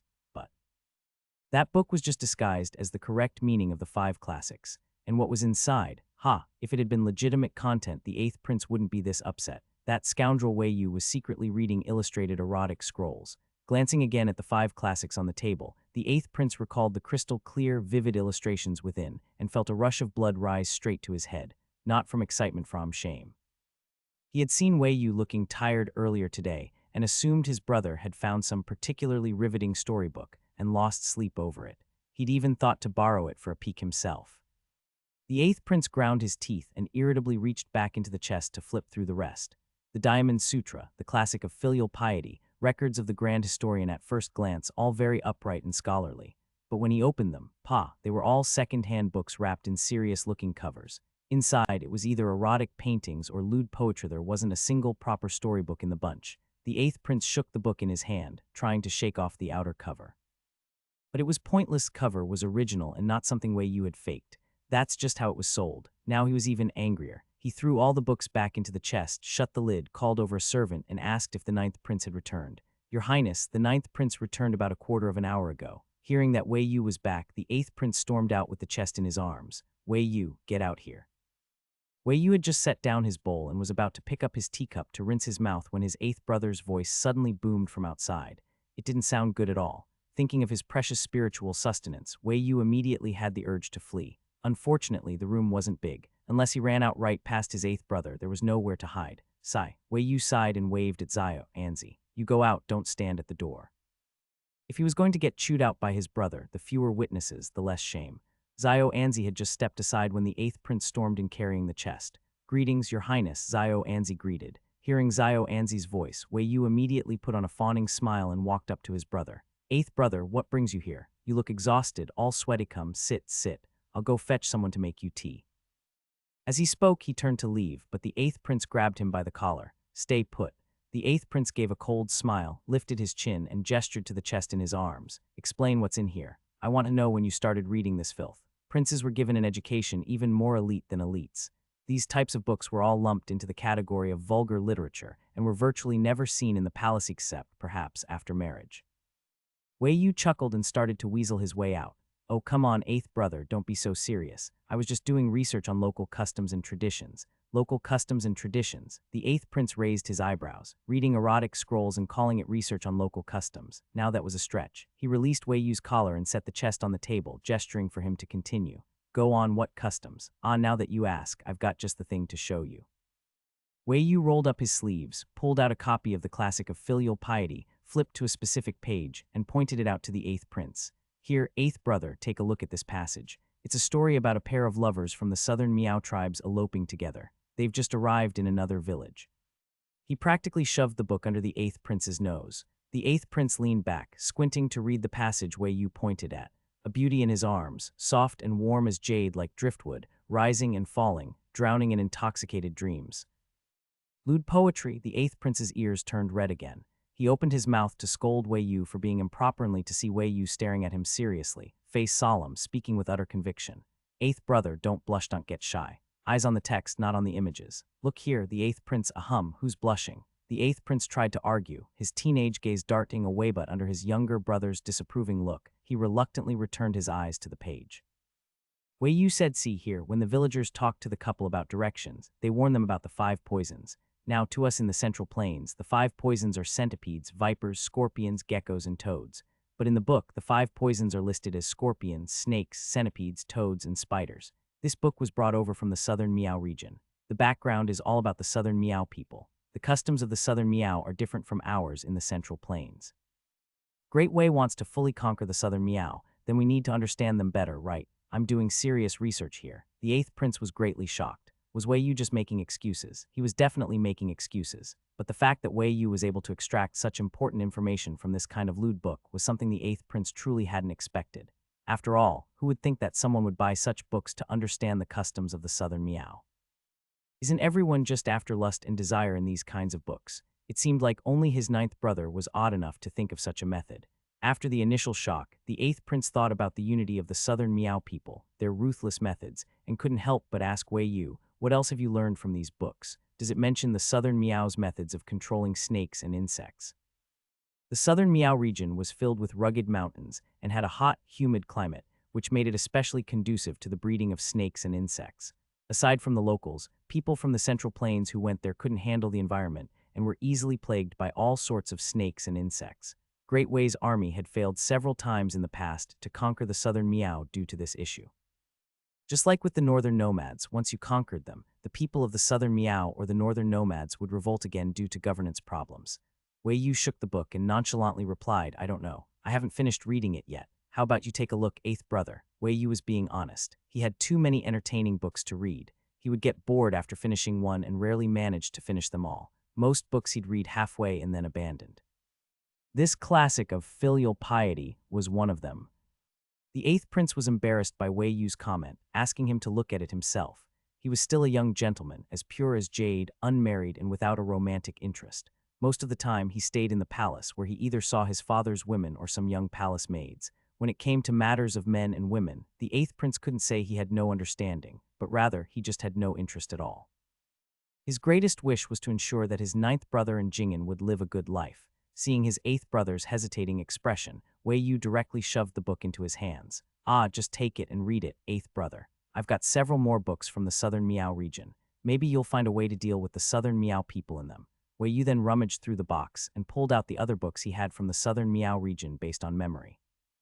At this point, the eighth prince didn't refuse anymore. He glanced at Wei Yu and asked, where did you get these books? The palace didn't allow such books, and the eighth prince was curious where Wei Yu had collected this entire box from. When it came to this, Wei Yu chuckled. He closed the box and said, eighth brother, you're too honest. After following me for so long, how come you still haven't learned my cleverness? The tone was so arrogant that the eighth prince raised his hand as if to strike him.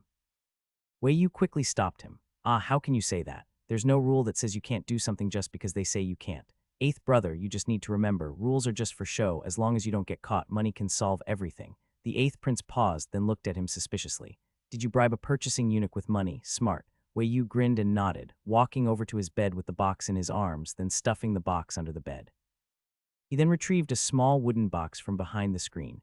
He brought the small wooden box over, the lock already opened, and showed it to his eighth brother, revealing his little treasure chest. Here, this is all my fortune. I've been planning to use it for business once I establish my own office. The eighth prince stared at the stack of silver notes and small silver coins in the box, completely stunned.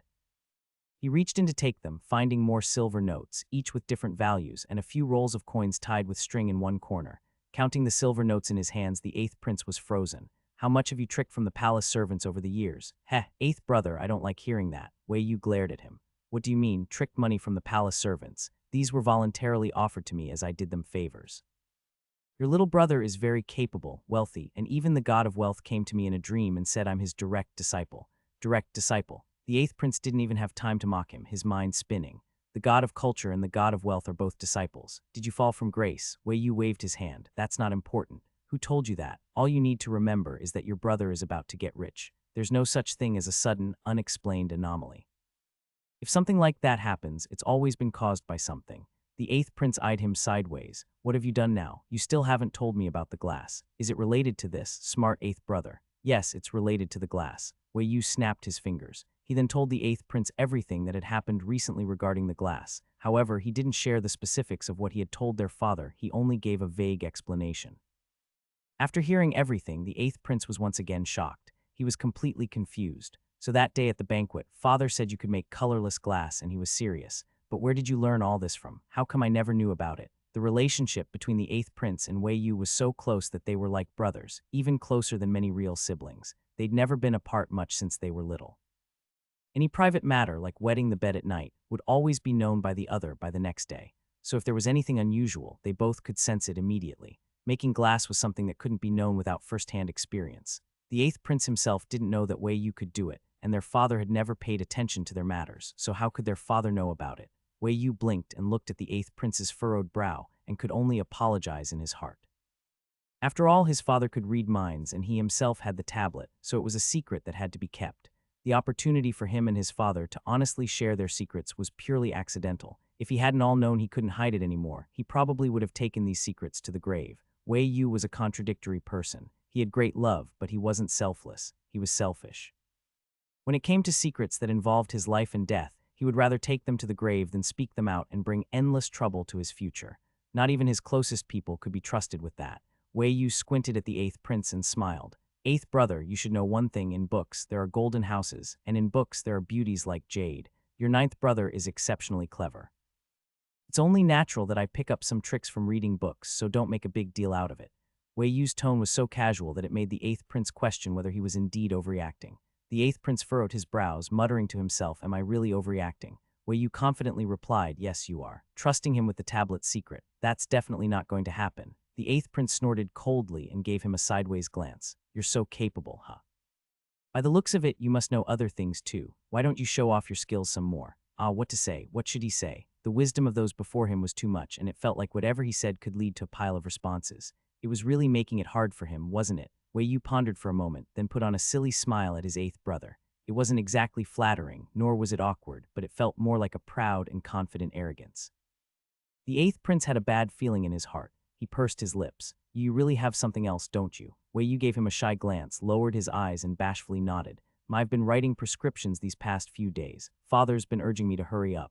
The eighth prince looked up to the sky and held his forehead, momentarily silent. It was too much of a surprise. This was really too much of a surprise. He never expected his ninth brother to have so many skills. What a mess. Wei Yu insisted he was no troublemaker at all. He patted the small wooden box where the money was stored and tried to coax his eighth brother. Eighth brother, after fourth brother makes money from the glass and gives me my share, we'll have money. You can take half of this small amount of money, as an apology from me to you. The equally broke eighth prince, oh no, he was really tempted. Wei Yu used half of the money to demonstrate to his eighth brother that money is indeed all-powerful. Didn't he go silent after taking the money? It's true that when you accept someone's help, you end up indebted to them. The tasks were piling up more and more. He hadn't finished writing the 2 prescriptions yet, and now he had to draw plans for the 4th prince. As Wei Yu was drawing the plans for the 4th prince, the more he thought about it, the more something didn't seem right.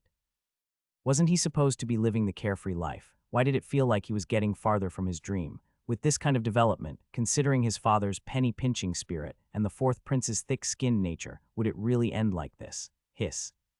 Wei Yu's hand holding the brush went a little numb. He was really digging his own grave here, but honestly, he deserved it. Recalling the events of the past few days, Wei Yu felt an overwhelming urge to go back in time and slap himself. What was he doing, stirring up trouble for no reason? Was he so eager for attention, trying to make people think he was a potential heir to the throne and starting to make moves? Damn it. Wei Yu didn't want to compete with his ambitious brothers for the throne, nor did he want to get involved. So to avoid drawing too much attention to himself, he decided to quietly finish the prescriptions and stay out of the limelight afterward. But sometimes trying to lay low doesn't really work. At least with the glass business, his other brothers caught wind of it and came knocking. Emperor Wei wanted the fourth prince to handle the glass business. Although he didn't issue a public decree to the ministers, the fourth prince had been assigned the task, which naturally meant action had to be taken. The next day, the fourth prince went to the Ministry of Works, got the glass prescription, met with the craftsman who made the glass at the kiln, borrowed the prescription, and began setting up another kiln in the outskirts. All this activity caught the attention of the brothers watching. The eldest prince was the first to approach the fourth prince, subtly asking whether it was the emperor's command. The fourth prince explained that it was just a small venture between him and ninth brother, and they simply wanted to make some extra money. The reason he gave, whether the eldest prince believed it or not, was quickly spread to the other princes. Who doesn't like money? When there's an opportunity to make money, anyone would want to get involved, especially princes who are aiming for the throne and need funds to manage their affairs. So while Wei Yu was still quietly drawing plans in the hall, his eldest and second brothers came to see him. Eldest brother, second brother, have some tea. I didn't expect you both to come. Wei Yu poured tea for his two brothers while subtly observing their expressions, feeling embarrassed and awkward inside. There was nothing he could do. Both of his brothers had such fake smiles. These two brothers, who usually didn't get along and often quarreled, were now here together, which really made him feel awkward. The eldest prince was tall and imposing, with sharp brows and starry eyes. Even sitting down, he exuded a powerful, intimidating presence. The second prince, on the other hand, was delicate and weak, with a refined, gentlemanly air, resembling the proverbial fox with a hidden agenda. The personalities of the two brothers were very distinct. Compared to the eldest prince's fierce and aggressive demeanor, the second prince was much more amiable. He was always smiling, like the typical sly fox with a belly full of schemes. The second prince spoke. It's nothing serious. Eldest brother heard from fourth brother that you two are planning to sell glass. The topic was brought up quickly. Wei Yu, who had already anticipated this, smiled in his usual silly way. Yes, I'm about to open a business with eighth brother. Father asked fourth brother to help me with the arrangements. Wei Yu lowered his head, looking a little embarrassed. I'm not really good at handling things like opening a business, but I think fourth brother must have put in a lot of effort, and I didn't have anything to give him in return, so I thought it would be easier to just do business together. After hearing this, both the eldest and second princes fell silent. Just like that, a simple task assigned to a servant turned into such a valuable prescription. Was Wei Yu really that easy to fool? Looking at the silly smile on Wei Yu's face, both the eldest and second princes felt like their ninth brother was a bit of an idiot. But even though they thought that, knowing that Wei Yu had given the glass prescription to the fourth prince as a token of gratitude, neither of them felt the need to interfere. After all, it was a brotherly gift. It would be shameless to ask for another share. The eldest prince realized there was no way to get involved, so after a while he left. The second prince stayed behind and chatted with Wei Yu about other matters. The second prince said, in a month, it'll be the Zhongyuan festival. I heard from mother that the empress will be hosting a dharma meeting in the palace, and father will also go to Kangshan Buddhist temple to make offerings. Coincidentally, father has entrusted this matter to me. If you feel unwell on the way, feel free to tell second brother. Wow, look at that, look at that. When someone has value, they really get treated well. Knowing that the second prince was trying to win him over, Wei Yu pretended not to notice but still smiled and nodded. Got it, second brother. I'll go with eighth brother, and if anything comes up, I'll definitely trouble you. It's not about not being familiar with someone, it's about whether the other person even wants to interact. The second prince smiled and nodded. All right, second brother still has matters to attend to, so I won't stay here long. Okay, second brother, take care on the road. After seeing off the second prince, Wei Yu's expression darkened. He called Xiao Anzi in. Did you finish writing the things I asked you to write? Xiao Anzi nodded obediently, his face sporting two dark circles under his eyes. I've finished it, your highness. After dragging things on for so many days, he finally got it done. Wei Yu let out a sigh of relief and waved his hand, instructing Xiao Anzi to take the things to Li Cheng at the Hall of Mental Cultivation. Xiao Anzi wasn't happy about it. He glared at Wei Yu, his face filled with disapproval. Your highness, how can you leave such a task to a lowly servant like me? Such a good opportunity to earn merit, you should present it to his majesty yourself. His highness had finally started using his brain a little, so why was he acting foolish at a crucial moment? Merit should never be presented by someone else. It's best to take it to the emperor personally and make it count. Even Xiao Anzi understood that much.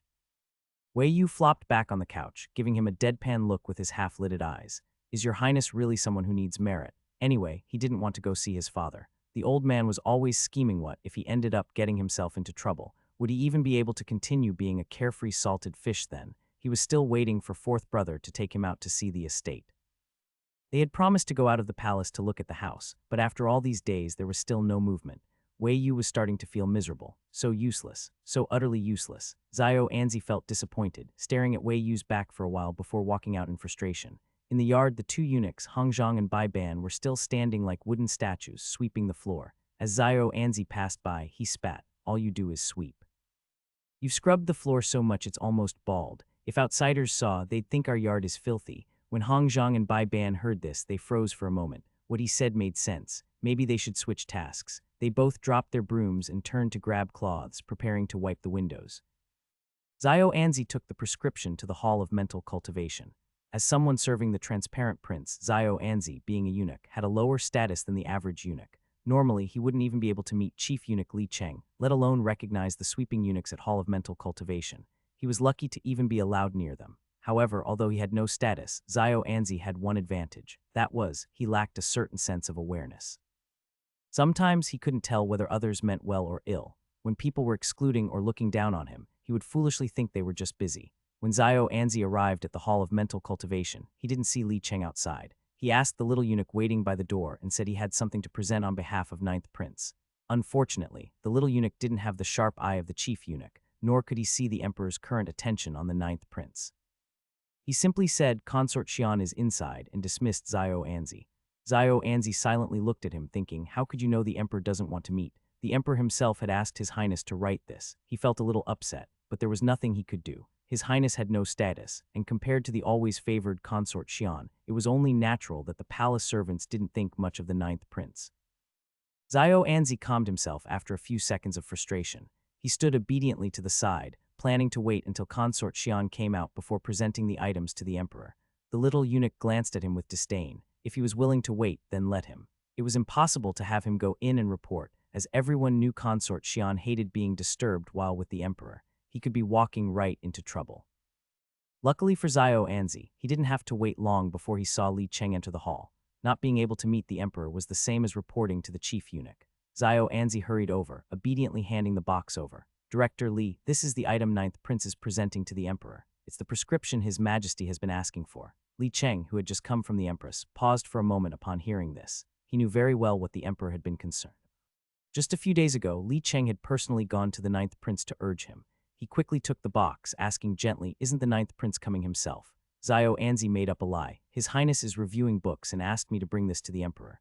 Li Cheng, now thinking about how Zhao Anzi had been standing by the door earlier, glanced inside the hall and casually asked, "Why isn't the young eunuch going in? The emperor has been waiting for him."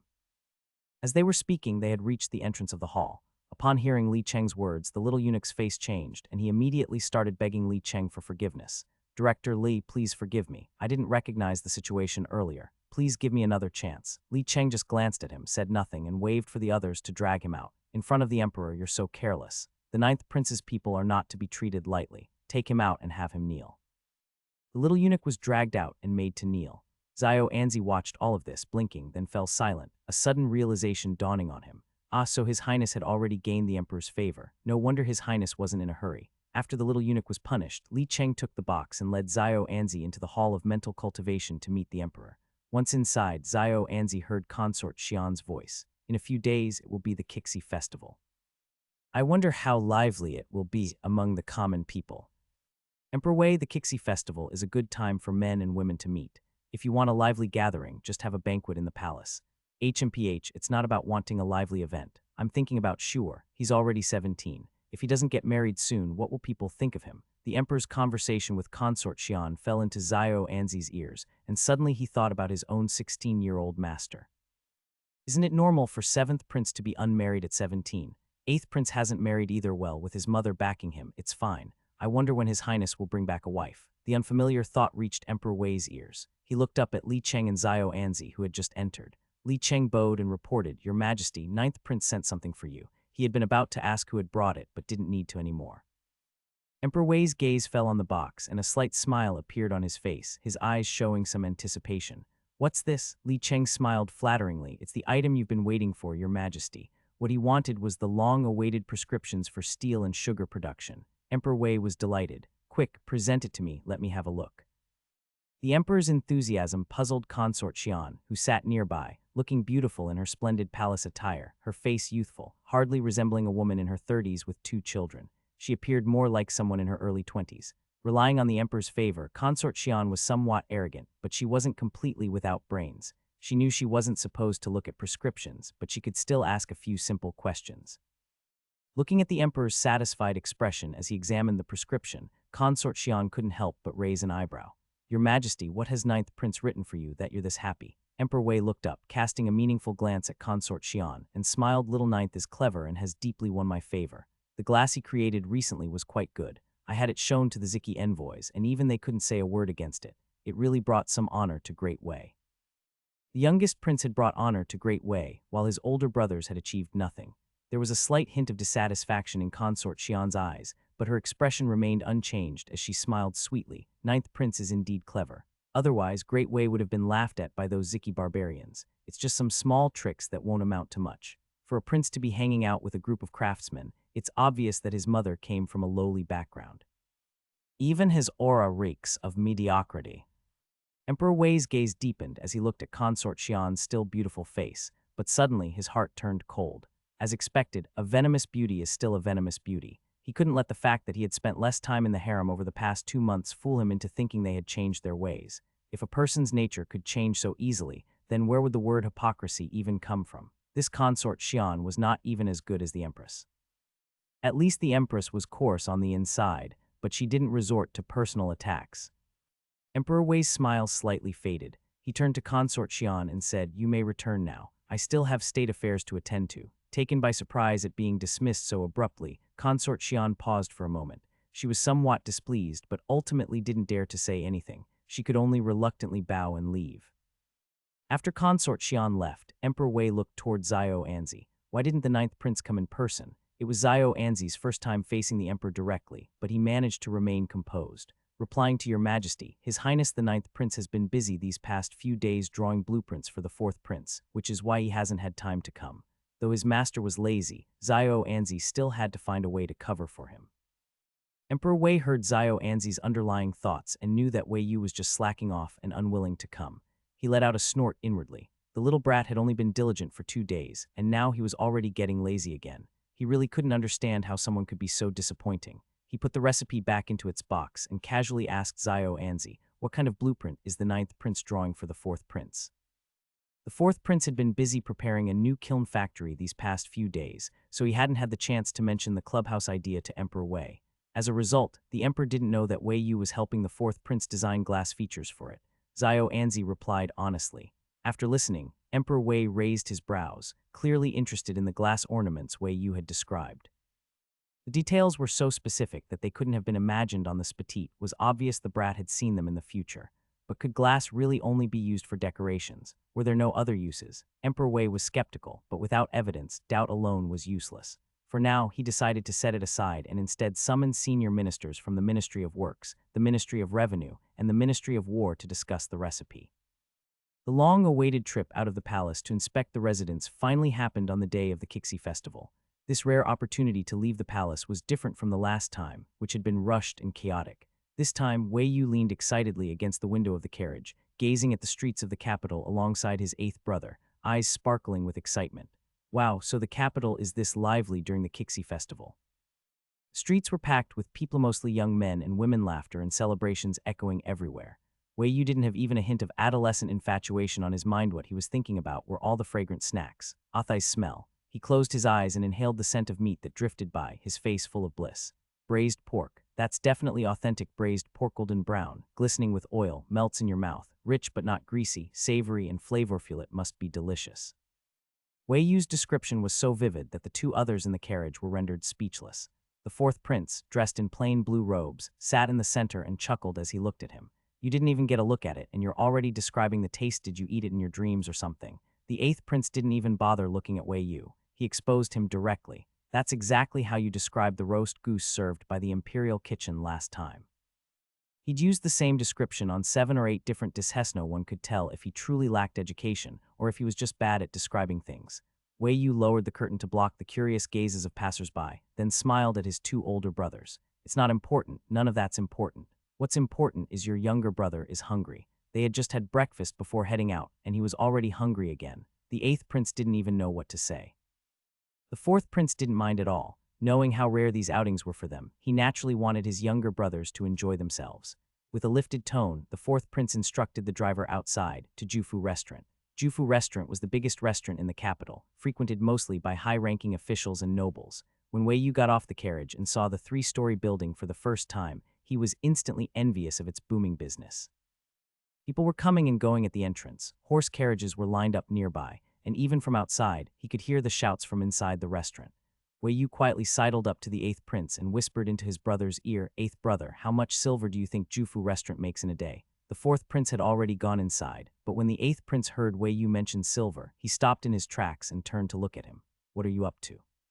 Don't tell me you want to open a restaurant too." Wei Yu had only asked the question on impulse, but upon hearing the mention of opening a restaurant, he stroked his chin. "Well, it's not entirely impossible. The key to the restaurant business was whether the food tasted good, right? In this era, chefs kept their recipes secret and only passed them down within families. A single signature dish could attract gourmets from far away. And what did he have? Modern recipes that had been shared by countless people, everything from the 8 great regional cuisines to Western and Chinese dishes, desserts, milk tea, even palace recipes. He could dig them up. The more Wei Yu thought about it, the brighter his eyes became. Not because he thought he'd get rich, but because he was thinking of all those delicious and mouth-watering dishes. No matter how good the food in Great Wei was, could it really compare to famous dishes that had been passed down and improved over generations? He couldn't even find hot pot or barbecue here. In Great Wei, there weren't even any chili peppers to begin with. The only sources of spicy flavor came from Sichuan peppercorns, Evodia fruit, black pepper, and ginger. And those seasonings were all just pungent, they weren't truly spicy at all to Wei Yu. Infuriating. As his thoughts spun off again, Wei Yu sat in the private room staring at a table full of signature dishes, completely without appetite. There wasn't even a hint of red. Everything was bland to the point of death. Wei Yu's eyelids drooped, his shoulders slumped, his whole face full of misery. The more he thought of hot pot and barbecue, the more he craved them, and the more he craved them. The more he remembered just how much he wanted to eat hot pot and barbecue, but there was none. Life wasn't worth living. Back in the palace, even though the dishes had been the same for 10 years, stupid, sticky, and bland, everyone ate the same food, so Wei Yu could endure it. But now that he was out of the palace and no longer under that unspoken restraint, a bit of his repressed personality began to show. He just wanted to eat something spicy. Really, before coming in, he'd been shouting that he was starving and wanted to eat. But once the food was laid out, he sat there looking like he was half dead. The fourth prince and eighth prince exchanged glances, not understanding his mood at all. The fourth prince asked, "Ninth brother, why aren't you eating? Is it that the dishes at Jufu Restaurant don't suit your taste?" Wei Yu lazily lifted his eyelids and replied weakly, "Ah no, it's just that I suddenly felt like eating something spicy." Spicy, that term was unfamiliar. They'd only ever heard of pungent. The fourth prince furrowed his brow and nodded thoughtfully. "Spicy, do you mean something with stronger flavor? How about we ask the kitchen to add more Evodia?" Wei Yu's face drooped even more. What use was Evodia? He wanted chili peppers. Suddenly, Wei Yu's eyes lit up. He sat up straight and asked the fourth prince, "Fourth brother, do you know of a kind of plant? Its fruit is pointy and long. It blooms with little white flowers, starts out green and then turns red." Wei Yu began describing the appearance of chili peppers to his fourth brother. After all, sometimes in ancient times, people had discovered new plants, but because they didn't understand them, they often misclassified them as poisonous or useless ornamental flora. In response to Wei Yu's question, the fourth prince could only admit he was of no help at all. He was a Princian esteemed royal who had lived in the capital all his life, never even stepping foot outside the outer city walls. Someone who didn't even know the price of basic grain. Show would he have any idea what different plants looked like? Looking at his fourth brother's apologetic expression, Wei Yu quietly offered his own apology in return. He had overestimated how useful his fourth brother could be. "Sorry, that one was on him. Ninth brother, what is that thing you're talking about?" It couldn't be baseless talk with a description that detailed. He must have seen it somewhere before. The eighth prince suspected this was yet another thing Wei Yu had read about. Wei Yu said, "It's chili pepper. It's a great thing, tastes even spicier than Evodia. Eating it helps with detox, sweating, and warming up against the cold." Warming up. The fourth prince caught only that part. He asked with confusion, "Evodia can also warm the body. What's the difference between this chili pepper and Evodia?" "Ah yes, what's the difference?" Wei Yu thought for a moment. "Maybe it's just more effective. Eat it and you start sweating immediately, your whole body heats up. Does that count as different? For someone who's never eaten spicy food, their first bite of chili could literally make them cry. Then this stuff would be amazing for the people in Yuju." The eighth prince suddenly slapped the table, eyes lighting up. "Yuju has a freezing climate. I heard the Grand Tutor say the soldiers and civilians there barely have clothes to cover themselves, and in winter almost no one dares to leave their homes. If chili really warms people up and makes them sweat, wouldn't it be a huge benefit to the people of Yuzu? Yuzu lay at the northernmost edge of Great Way, bordering the northern nomads. It was vast and sparsely populated. Many scholars called it a barren wasteland, and exiles were often sent there. The eighth prince's words resonated with the fourth prince. The fourth prince nodded in agreement. That makes sense. In winter, people lack both clothes and food, and there's never enough charcoal. Chili peppers wouldn't just help Yuzu, they'd be useful across all provinces. You're right, fourth brother. If we had chili peppers, even our border soldiers wouldn't have to suffer through winter on the front lines. The two elder brothers went back and forth, all their thoughts focused on the well-being of the people, which just made Wei Yu seem even more like a useless glutton who only thought about food. Wei Yu, ashamed, very ashamed. While others thought of chili as a strategic tool against the cold, he only thought about hot pot and barbecue. What a disgrace. Hey, ninth brother, where did you hear about this chili pepper? After their discussion, the fourth prince finally remembered the person who'd brought it up. He turned and asked Wei Yu if we knew where it grows, I could send people to fetch the seeds. Wei Yu glanced at him. Where it grows? Heh, overseas maybe. Wei Yu only knew that historically chili peppers had been introduced from overseas, but that was China's history. As for the current Great Way, he genuinely wasn't sure. Who's to say Great Way or Great Liang didn't already have it? Either way, it had to be searched for. The book said it came from overseas. I don't know exactly where. Thinking of Great Way's current shipbuilding capabilities, Wei Yu felt a headache coming on. It wasn't that their shipbuilding was poor, quite the opposite. Their craftsmen were excellent, using either mortise and tenon joints with nails or flush joints with angled nails. The official ships even used the most advanced vertical nailing lap joint technique. As for the carriage ships, those were even better. They were warships that used top-tier technology, or 3 stories tall, capable of carrying over 1,000 people, equivalent to the earliest steamboats. Great Way's ships had long been praised for their sturdy construction, high capacity, fast transport, and reliable safety. When it came to river transport of grain or passengers, they were more than up to the task. But most ancient ships were sailboats. In headwinds or against the current, it was tough going. Even the carriage ships could only do so much to overcome those limitations. If they really wanted to go out to sea and sail far, Great Way's ship technology still wasn't quite there. As the saying goes, you know your own family's business best. Wei Yu didn't finish his thought out loud, but both his elder brothers understood what he meant. The two of them were silent for a moment, and then the fourth prince slapped the table boldly. What's there to fear? So what if we need to go out to sea? If our ships aren't good enough, we'll just have someone figure it out, put out a big enough reward, and there'll be brave men willing to try. I refuse to believe we can't build seafaring ships. Well said. This kind of bold declaration from a royal who wasn't short on money was exactly Wei Yu's favorite. His little brain started bubbling with ideas. Always on the lookout to grab opportunities, Wei Yu came up with a great one. He asked fourth brother, how much is the reward? The fourth prince said righteously, this is a matter of national importance and naturally, it'll be paid for by royal father. Wei Yu and the eighth prince, wow. The way he said it so grandly you'd think he was the one putting up the prize money. So much for getting excited. Wei Yu withdrew the smile he'd just squeezed out and picked up his chopsticks to start eating. There went his plan to make money off ship designs from his fourth brother. Wei Yu now wondered if he reported this to his dad, would his dad come after him for those blueprints? Wei Yu gnawed on his chopsticks, deep in thought. 2 prescriptions got him 3 days off. How many days could ship blueprints get him? Wei Yu's eyes suddenly lit up. That's right. Anyway, he was about to establish his own residence soon as long as his dad didn't assign him any official duties to bother him, wouldn't his retirement life be perfectly set? After leaving Jufu restaurant, the 3 of them headed straight to the residences. Knowing that the 8th and 9th princes were close, the 4th prince had arranged for their mansions to be right next to each other.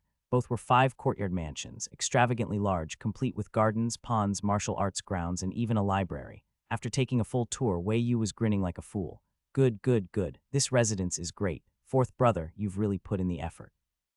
If he wasn't worried about being criticized, Wei Yu would have liked to say even more to his fourth brother, like turning this courtyard into an amusement park, that one into an orchard, and another into a hot spring bath, basically, whatever would bring the most enjoyment. He was planning for retirement. After all, Hai's own home obviously needed to be made especially comfortable. The 8th prince was also quite satisfied. Combined with their earlier like-minded conversation at Jufu restaurant, he now saw the 4th prince as much more pleasant-looking. Indeed, shared interests win hearts. On the way back to the palace, the 4th prince brought up the matter of the glass blueprints. 9th brother, setting up a new kiln factory is a small thing, but when will the blueprints you mentioned be ready? That way I can have the people below start working. Wei Yu had already drawn the blueprints long ago, was just waiting for his 4th brother to come ask for them. Wei Yu smiled obediently. Fourth brother, the noble families have to pay money just to buy the prescriptions. I drew you blueprints, don't you think you should show some appreciation? Fourth prince, he was briefly stunned, not quite catching on. Wei Yu lowered his eyes and smiled shyly. Your little brother is about to set up his own residence, and well, funds are a bit tight. The fourth prince finally understood and burst out laughing in exasperation. He pointed at Wei Yu several times. You little rascal, Wei Yu, robbing your own brother, and you actually dare to ask for it. Why wouldn't he dare ask for money? A profit share is a profit share, invested with his glass recipe technique, and left all the business matters to fourth brother. He was just there to collect dividends. Now that they needed to use his design blueprints, why shouldn't he get paid? Ever heard of intellectual property? Wei Yu was full of righteous indignation. He was promoting the technical legacy of Chinese civilization on behalf of his ancestors. It was only fair for him to earn a little hardship fee. Yep, totally reasonable. The fourth prince loved money, but Wei Yu was even stingier and trickier. The two of them argued over the blueprint fee, from the inner city all the way to the imperial city, and didn't stop until they reached the palace gates. But emotional appeals were the one thing that never worked on Wei Yu. He rejected it with absolute righteousness. Nope, business is business. What's mine is mine. Even between real brothers, accounts must be clear. I don't know a thing about doing business. I'm just like royal father, happy to sit back and collect my cut. When it comes to money, forget blood brother 7. If his own dad showed up, it wouldn't work. The fourth prince had a headache, doesn't know how to do business. He sure seems to know how to talk his way through it. He even pulled out clear accounts between brothers, and he still claims he doesn't get it.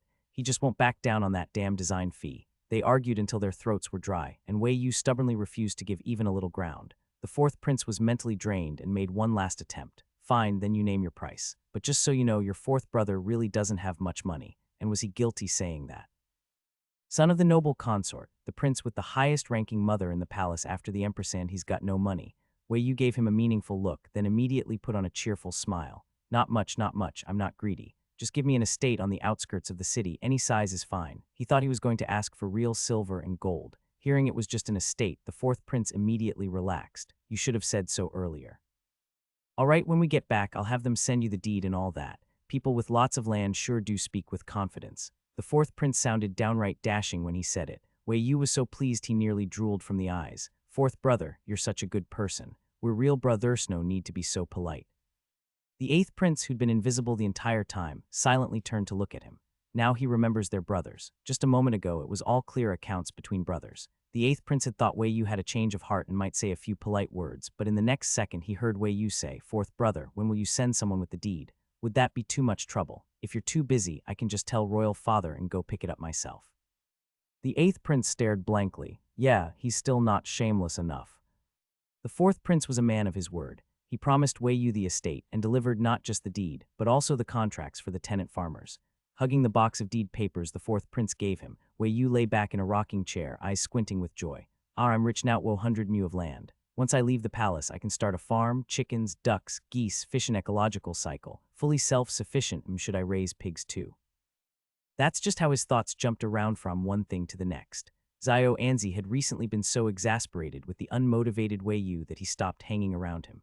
Only Hong Zhang and Bai Ban were in the courtyard, one sweeping, the other wiping windows. After mumbling to himself for a while with no answer, Wei Yu noticed the sunflower seeds on the table were gone and called out, Hong Zhang, get your master some more seeds. Black-faced Hong Zhang, broom in hand, turned around and looked at Wei Yu blankly. Your Highness, we're out of seeds. Out, Wei Yu said distractedly, then use some silver and buy more from the kitchen. Your Highness, we're out of seeds, Hong Zhang repeated. His tone stayed perfectly flat and even nothing strange about it, but still a little unsettling. Wei Yu was clearly used to it though, and hadn't even realized the seriousness of the situation. He lazily clutched his box of land deeds and muttered, there's no way the palace is out of seeds. Go ask eunuch Wang Zai in the kitchen, he'll get some for sure. They say good words aren't said a third time. Seeing that his highness still hadn't caught on, Hong Zhang turned to look at Bai Ban with a stiff face. The pale, emotionless eunuch came down the corridor with a rag in hand. As he passed Wei Yu, he casually tossed a line, your silver is being held by Xiao Anzi. He said you've been too irritable lately and you're not allowed to eat any more sunflower seeds. Wei Yu, that shut him up. He shot upright. Where's Xiao Anzi? That silly boy was rebelling now. Teasing him was one thing, but now he wouldn't even let him eat seeds. That's just outrageous. Bai Ban replied calmly. Chief Eunuch Li Cheng took him in as a godson. He's now learning how to work from his godfather. Wei Yu, his jaw dropped and then snapped shut again. He silently lay back down. Well then, this was serious. The little dummy was learning how to gain power behind his back end, impressing people, no less. He couldn't deny it, Wei Yu was genuinely impressed. Blinking rapidly, he thought for a long while and still didn't understand, so he turned and asked the two in the courtyard, how did Zhao Anzi end up becoming Li Cheng's godson? The chief eunuch who even ministers had to curry favor with. What did he see in that little dummy? Was Zhao Anzi secretly some kind of treasure? Had Wei Yu just been blind all this time? Hong Zhang, chief eunuch Li, said Zhao Anzi was clever and honest. By ban on the night of the Kixi festival, Zhao Anzi said he helped chief eunuch Li with something. Hong Zhang, chief eunuch Li, gave Zhao Anzi a lot of gifts. By ban, Zhao Anzi didn't take them, said he didn't earn them, said Your Highness taught him not to expect rewards for doing good. Hong Zhang, chief eunuch Li, praised him for being upright and dependable. By ban, then he made Zhao Anzi his godson. The two of them took turns, sentence by sentence, and quickly explained everything that had happened. Wei Yu stood there, mouth agape, completely stunned. What kind of wild plot development was this? Something that happened on Kixi that was only 3 days ago. So much had gone down in just 3 days and he hadn't known a single thing. Was this a joke, Tusk? Wei Yu took a deep breath and smiled. Why is it that both of you knew and I didn't? Got secrets now. Don't see me as your master anymore. Planning to go independent and leave the family, is that it? He turned full drama king, trembling lips and clutched heart, collapsing back onto the rocking chair with a look of betrayal like he had some kind of terminal illness. Hong Zhang and Bai Ban stared at him in silence for 2 seconds, then turned their heads away in perfect sync. His Highness was at it again. And to avoid getting scammed into paying another emotional damage fee, they decided to go back to being the silent wooden men they always were.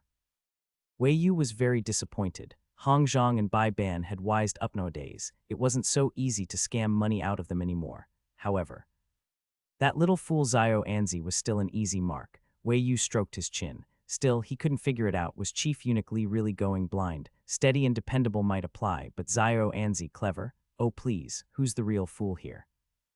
Eunuch Zhao Anzi here, take this jade, it's worth over 10 taels of silver. Beneath the palace wall, 2 eunuchs were chatting. One of them, slightly taller, hurriedly stuffed a piece of jade into the other's hand. Zhao Anzi looked down at the jade. His expression showed neither joy nor sorrow. This jade is yours. Why should I take it? The other eunuch grinned obsequiously and said teasingly, oh come on, what are you saying, eunuch? We've known each other for 2 or 3 days, no, aren't we already friends? I know you're an honest man who won't accept reward without merit, but giving a little gift between friends, that's normal, isn't it? Just accept it, please. Sounded pretty reasonable. His Highness had only ever said not to accept rewards without merit, not to return favors out of obligation, hadn't said anything about refusing gifts from friends. In Zhao Anzi's worldview, His Highness didn't say equal, it's allowed, so he understood. The gift-giving eunuch, who had prepared 7 or 8 excuses in case Zhao Anzi refused, froze for a second, then lit up with joy.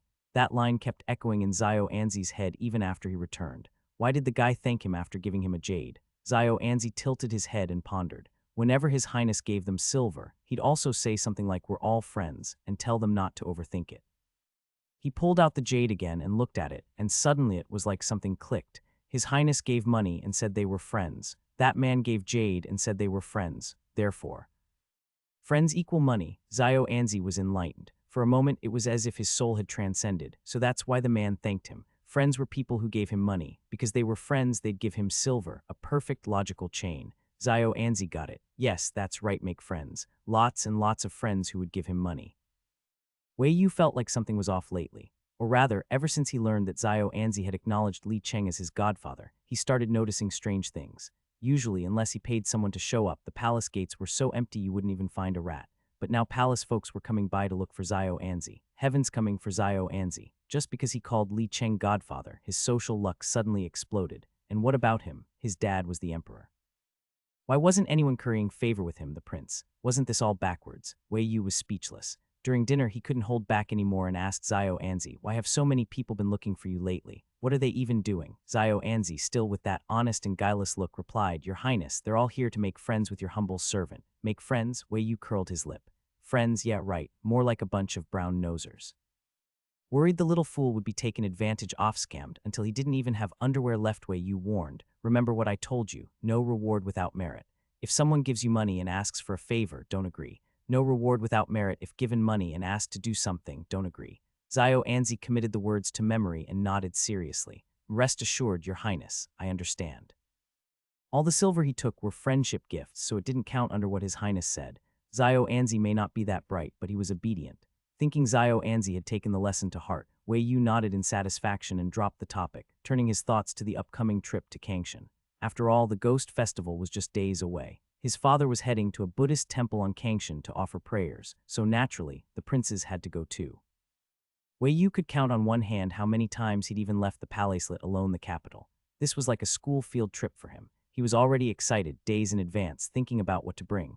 You have to understand, events like these, ceremonies or tour outside the palace, had never included Wei Yu.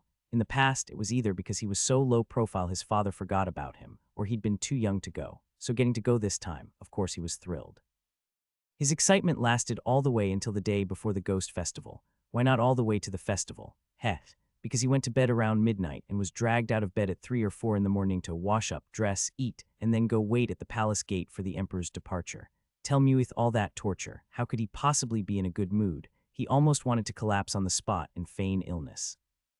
When the emperor finally gave the order to depart, Wei Yu did get to sit in a carriage as he'd hoped, and he wasn't alone. The 8th prince was there too. Seeing his 8th brother, Wei Yu clambered into the carriage and flopped down without an ounce of grace, using his brother's leg as a pillow. The 8th prince asked, "What were you sneaking around doing last night? Solving a case? Nonsense."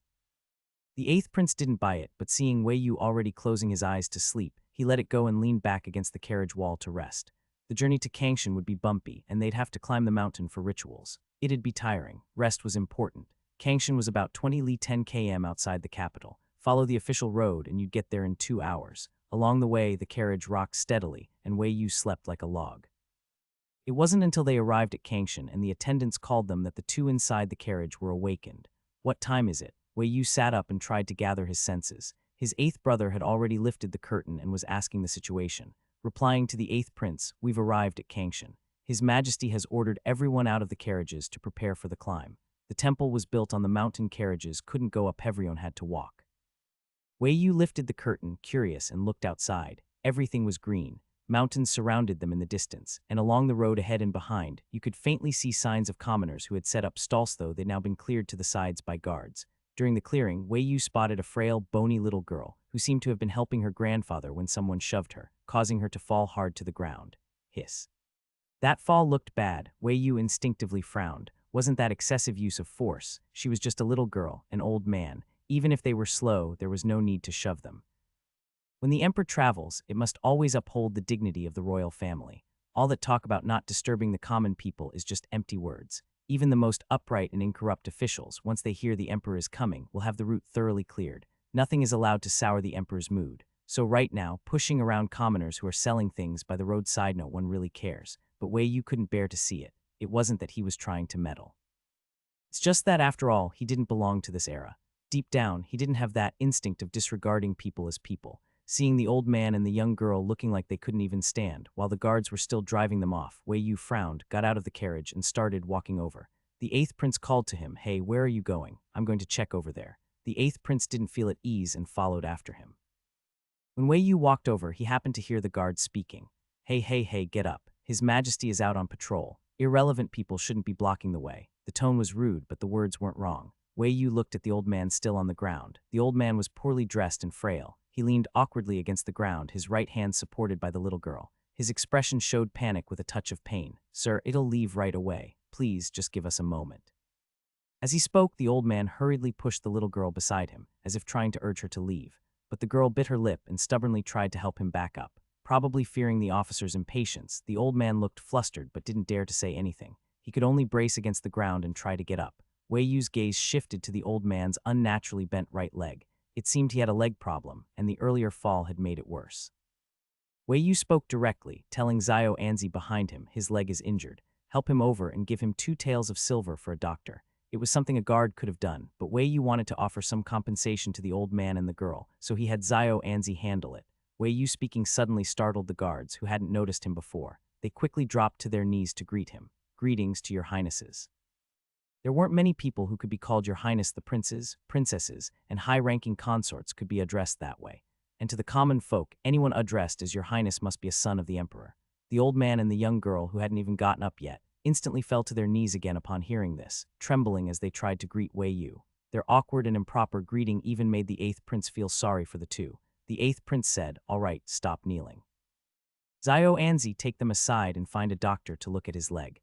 Zio Anzi agreed, helped up the little girl, then the old man, and prepared to lead them away. Before leaving, the skinny little girl looked back at Wei Yu. The young man was sternly advising the guards, when enforcing the law, don't be so rough. These are just ordinary people trying to make a living. Speak to them properly, don't shove them, especially the old and the young.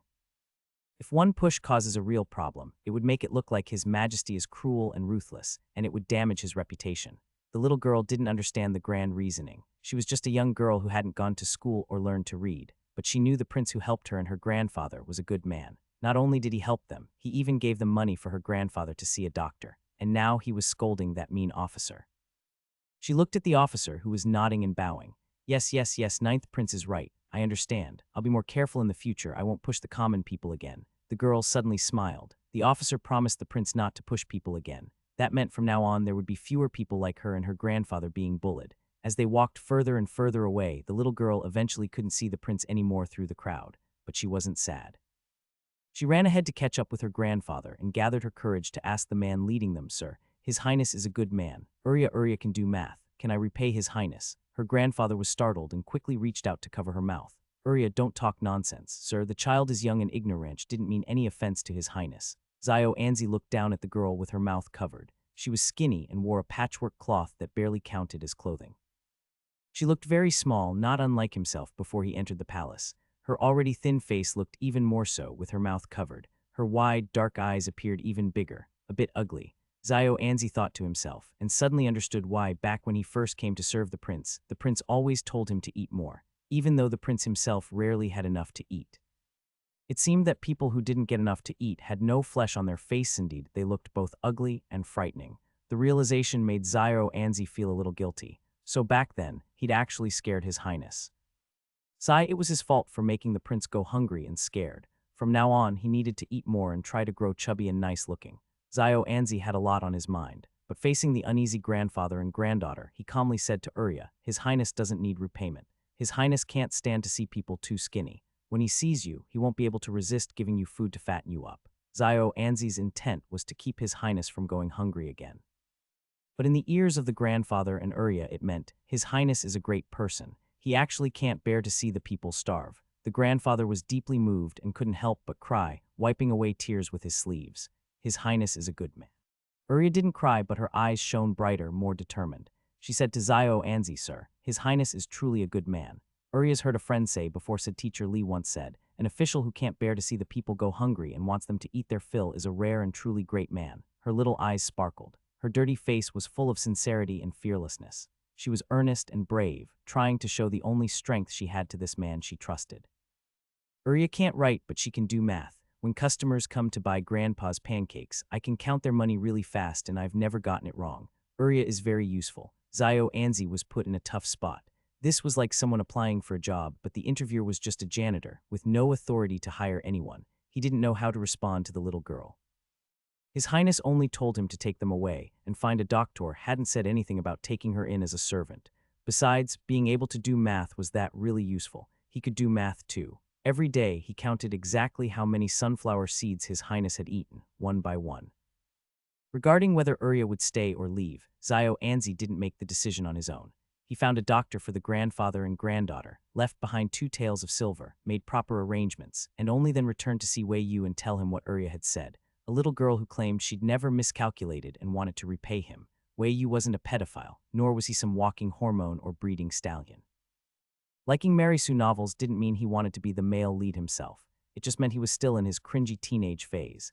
After hearing Zio Anzi's report, Wei Yu's first reaction was, could this Urya be an early mathematician? Otherwise, what kind of child in ancient times, after being helped by someone, would say they want to repay the kindness with math? In ancient times, kids who showed early talent were usually geniuses.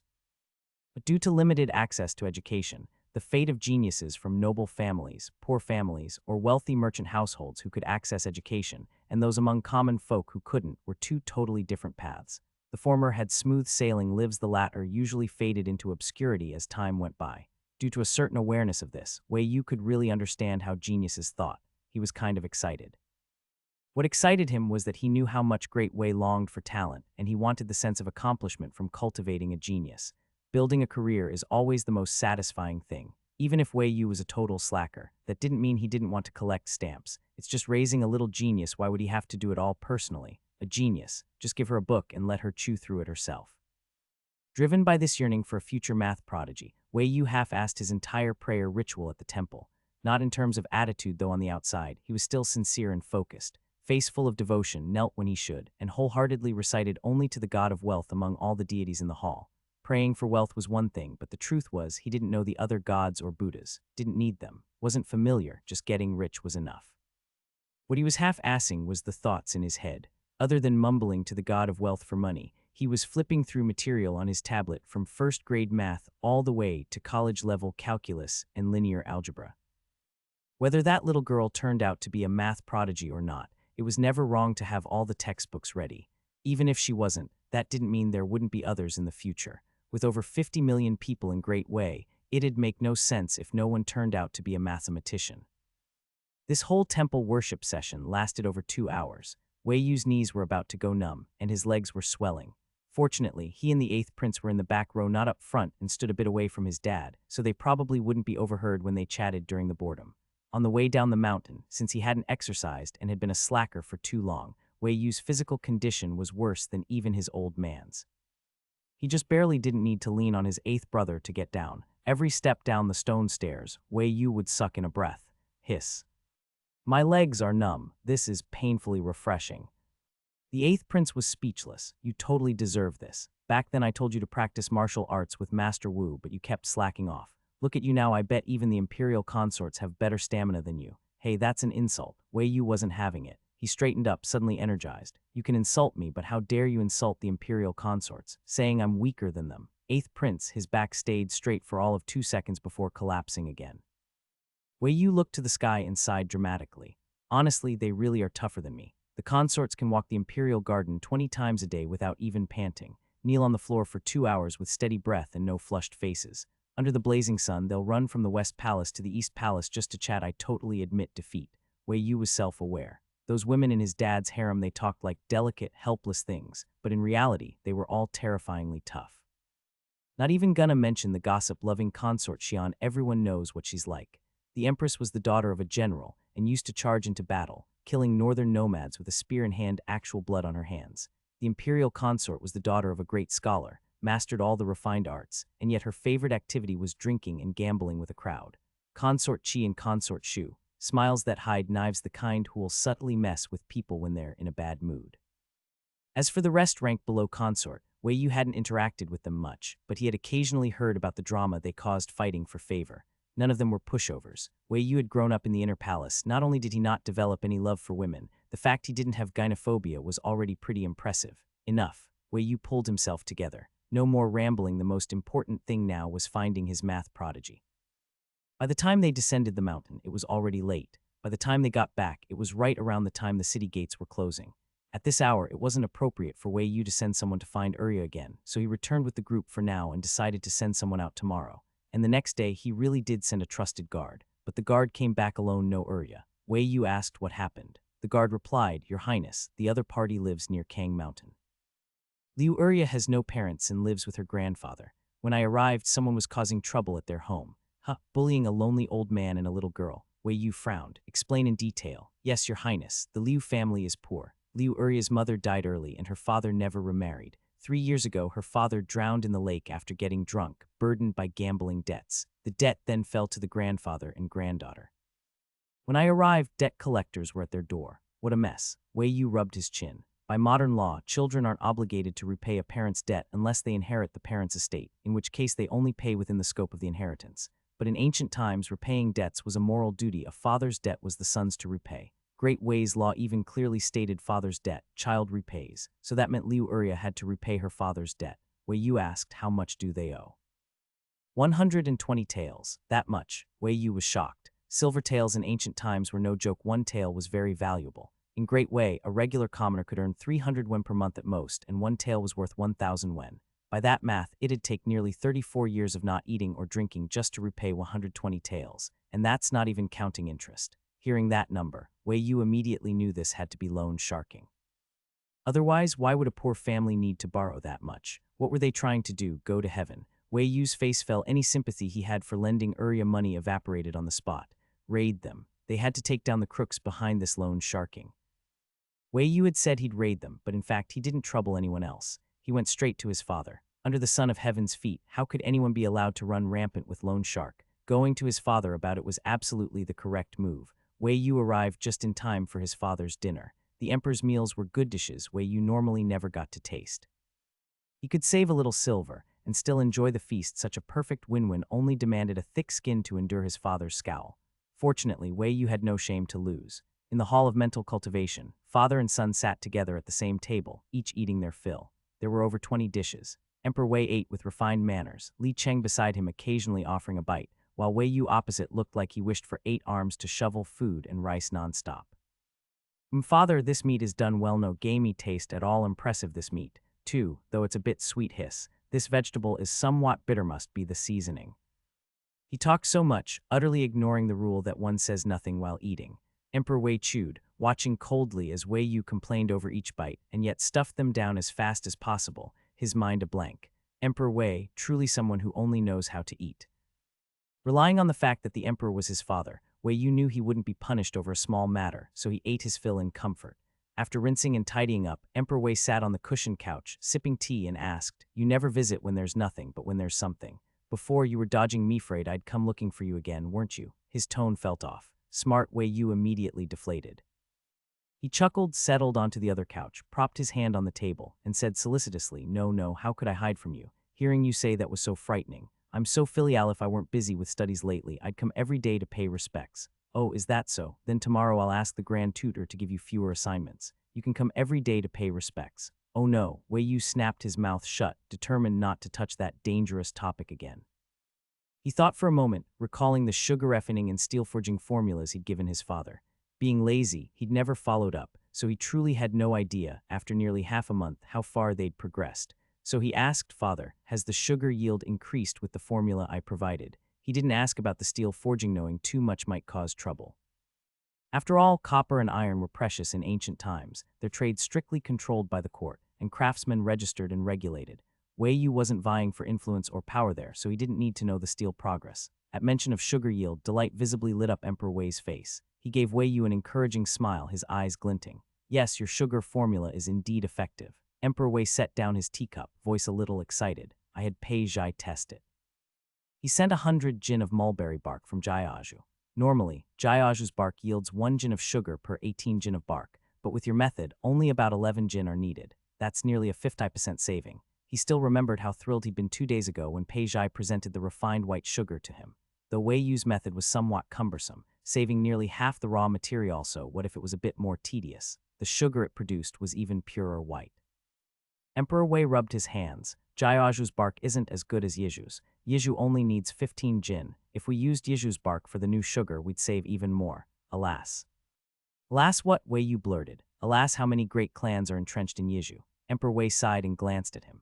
Were it not for all those clans in Yizhu, every time the court sent an inspector to regulate sugar prices, they wouldn't always return empty-handed. Officials colluding with merchants, money for deals, corruption, those very terms popped into Wei Yu's mind. Money for deals. Emperor Wei, who heard this, mused and nodded. It seems you do understand officialdom after all. Wei Yu gave a dry smile. Understand. He just watched too many TV dramas, especially anti-corruption ones. He'd seen a new series not long ago. Emperor Wei paid him no mind and continued explaining Yizhu. Yizhu borders Great Liang. When Great Wei and Great Liang were at odds and frequently at war, the court had no time to control Yizhu's clans, so they grew powerful. Some have ruled there for over a century. Their grip on Yizhu surpasses the court's. Mulberry bark flows from Great Liang into Great Wei. Only Yizhu and Jiaozhu can grow it well, and it's the sole source of sugar. Jiaozhu's yield is low. The Yizhu clans controlling the bark are like holding a gold mine. If they want to set the price, they can. A classic seller's market. Supply is scarce, buyers compete, and sellers hold the power. Like the Yizhu clans monopolizing sugar, reaping huge profits. Even if others seethed, they had no choice. They couldn't produce sugar themselves, only accept the clan's prices. Wei Yu saw his father's face grow serious as he spoke, cleared his throat. Father, actually, other plants can yield sugar too. Beets, stevia, sugar maple trees. Emperor Wei sat up straight. He looked at Wei Yu eagerly. Beets, stevia. What are those? Where can we find them? What do they look like? I'll send men at once. Such is the advantage of being emperor. You name it, you get it. compared to fourth brother, who boasted about finding chili peppers and building ships but ended up asking dad to pay. Wei Yu felt going straight to his father was far more appropriate. He only had a vague idea of sugar plants to explain them properly. Sorry, father, let me look them up on my tablet. After scrolling, Wei Yu fell silent. He glanced at his father's expectant look and awkwardly smiled. Well, father, those plants it seems they aren't here. The ones I mentioned grow overseas, you see. You might not believe it, but there are many good things abroad. Gold mountains and silver mountains are small matter. High-yield corn, potatoes, peanuts, even chili peppers, watermelons, grapes, all of these can fill people's bellies. Corn, potatoes, peanuts, chili peppers, watermelons, grapes. With every unfamiliar word that came out of Wei Yu's mouth, Emperor Wei's breathing grew a little heavier. His eyes were shining, his chest stirred with emotion. If he hadn't been worried about making a noise and waking that little rascal upletting him, noticed something was off, Emperor Wei would have shouted out already. That little rascal really did have a lot of ink in his belly. If you didn't squeeze him a little, that lazy bastard wouldn't open his mouth at all. When Emperor Wei talked about the situation in Yizhu, he was indeed genuinely concerned and speaking from the heart. But to say he was merely venting without another purpose, that was pure nonsense. He was setting a trap for Wei Yu. He just wanted to pry more useful information out of Wei Yu's mouth. Though this son wasn't one he'd been close with since childhood, sometimes it really didn't take long to see through a person's nature. Emperor Wei knew Wei Yu was lazy, knew that even though he held precious knowledge, he still acted like someone without ambition. Though they'd been candid with each other before, Emperor Wei didn't dare trust this son completely. He was both angry at Wei Yu's lack of drive and cautious of him, suspicious, wanting to know if it was all just an act. But no matter how many people he sent to monitor Wei Yu's movements or eavesdrop on his thoughts, the results were always the same. This son of his, he was useless to the extreme. Dad, there's actually a lot of good stuff overseas. Just look at Ziki, who came knocking the other day. They've even managed to make glass. We don't have that in Great Wei yet. As Wei Yu spoke, he saw his dad's expression improve quite a bit, almost as if he came back to life. Wei Yu couldn't help but breathe a sigh of relief. If Dad wants to send people overseas to look for stuff, I could even draw up some ship blueprints. Ship blueprints? Emperor Wei's breathing suddenly grew heavier. He gave Wei Yu a long, deep look. Draw them. As long as you draw them, I'll give you 1 month of vacation. Hiss. Before any annoyance could rise, the moment he heard he'd get a whole month off, Wei Yu literally stopped breathing. He clutched his chest, eyes glowing, growing more and more excited as he spoke. Okay, no takebacks. You said it yourself, you can't go back on your word. I'll go back and draw them right. No, don't you dare back out. Just wait. With a glorious vacation waving at him, Wei Yu was already running off as he spoke, even forgot to kneel and take his leave.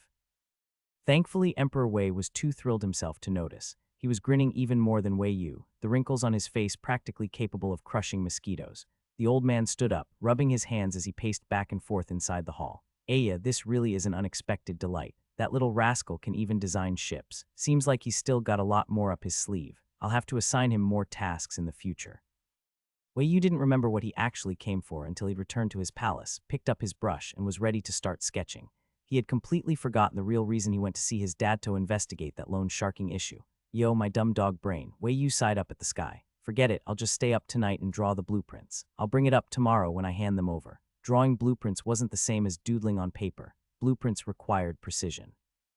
Although Wei Yu was used to writing with a brush by now, using it to draw fine lines and details, way too hard. So he had Zio Anzi fetch a few fire sticks from the kitchen to make charcoal pencils. With vacation on his mind and still thinking about Liu Urya, Wei Yu didn't sleep at all that night. In the 15th year of Great Wei, it was the first time he lit a candle for the sake of actual work. Staring at the tablet's reference materials, Wei Yu sketched stroke after stroke: 5-masted warships, 6-masted passenger ships, 7-masted grain ships, 8-masted horse ships, 9-masted treasure ships, kept going even when his right hand started trembling. Sure, he was working hard for the vacation, but since he'd already decided to draw them, he had to make the best ships that could be built with current capabilities. Otherwise, wouldn't that just be a complete waste of resources? Before becoming a couch potato, Wei Yu once had grand ambitions, wanted to carve his name in stone, to bring glory to his ancestors, to be remembered in history. But alas, time didn't wait for him. As the sky began to brighten, the candle still burned. In the study, a weary-faced Wei Yu was bent over his desk, fully focused, still drawing with his charcoal pencil. Zio Anzi, leaning against the desk leg beside him, head bowed, had already fallen asleep. Suddenly, his head drooped too far and jerked him awake. Your Highness, you're not done yet." Startled awake, Zio Anzi turned his head and, seeing that Wei Yu was still drawing, rubbed his eyes and got up to refill the oil lamp. After a night of silence, seeing Zhao Anzi awake brought Wei Yu a sense of relief. At least he finally had someone to talk to. He slowly raised his head, wincing at the soreness in his neck. Yehisier master hasn't done office work in ages. I'm really not used to this kind of grind anymore. Oh God, I'm so sore. His Highness often spoke strange, incomprehensible words. Zhao Anzi, used to it by now, just ignored what he didn't understand. As he yawned and refilled the lamp, he replied, Your Highness, you didn't sleep all night. Should I go ask the Grand Tutor for another leave of absence? Good thinking. After a brief stretch, Wei Yu buried his head back down and continued drawing. Palace servants were among the earliest to rise. After waking up, Zhao Anzi didn't go back to sleep. He left to boil water to prepare for His Highness's morning wash. Wei Yu, meanwhile, didn't finish his blueprints until daylight fully brightened the skies outside. Looking at the thick stack of papers on the desk, Wei Yu clicked his tongue and slumped in his chair, arms crossed over his belly like an old man enjoying retirement. He hadn't pulled an all-nighter in a long time. He was exhausted. After resting in the chair for a while and realizing he was still wide awake, Wei Yu suddenly stood up. No good, he couldn't fall asleep. Since he was still running on adrenaline from working all night, he decided to present the blueprints to his dad while the drowsiness hadn't set in. After a thorough wash-up, he brought the drawings to the Hall of Mental Cultivation.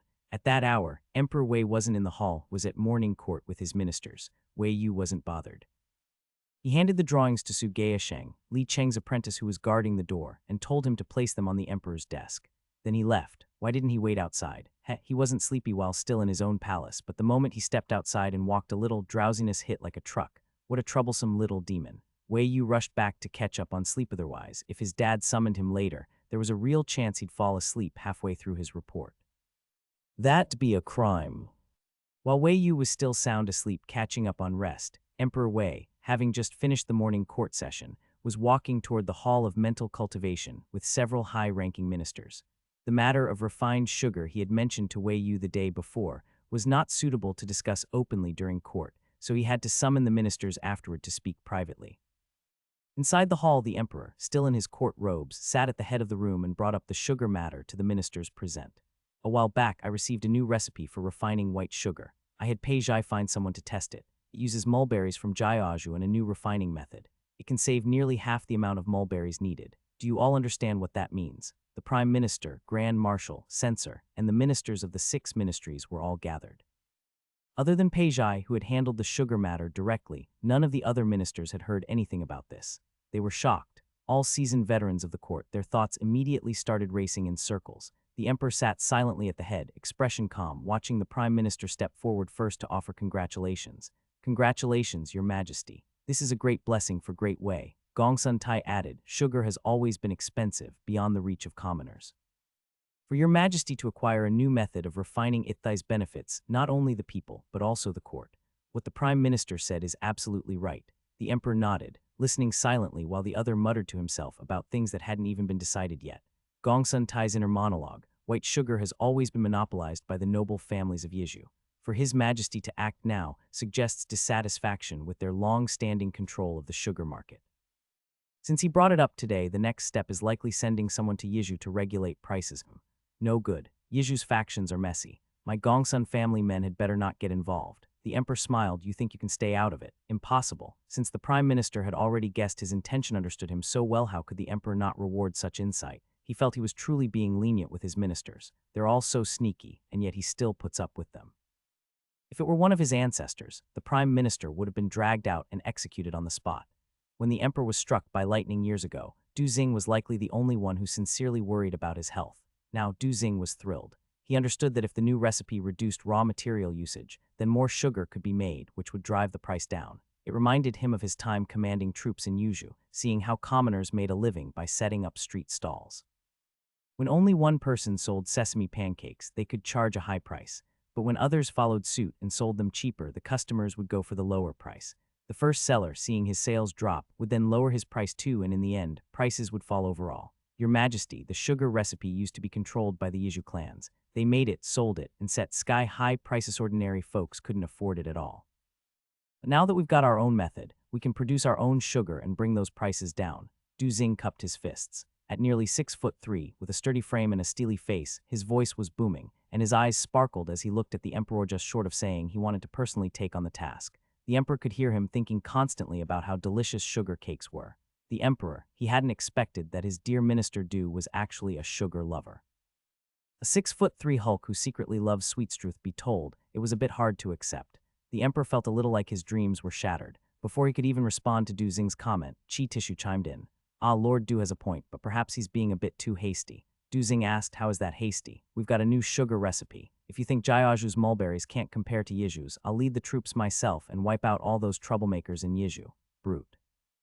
8 voices in unison in their heads. The emperor nodded silently. Du Xing was loyal but definitely reckless. Qi Tishu gently explained, Lord Du, you misunderstand. The noble families of Yizhu are entrenched there. Much of the fertile land is under their control. Most of the mulberry fields belong to them. The court can collect taxes or grain, but ordinary people still need to survive. Those with land tend to grow staple crops, not mulberries.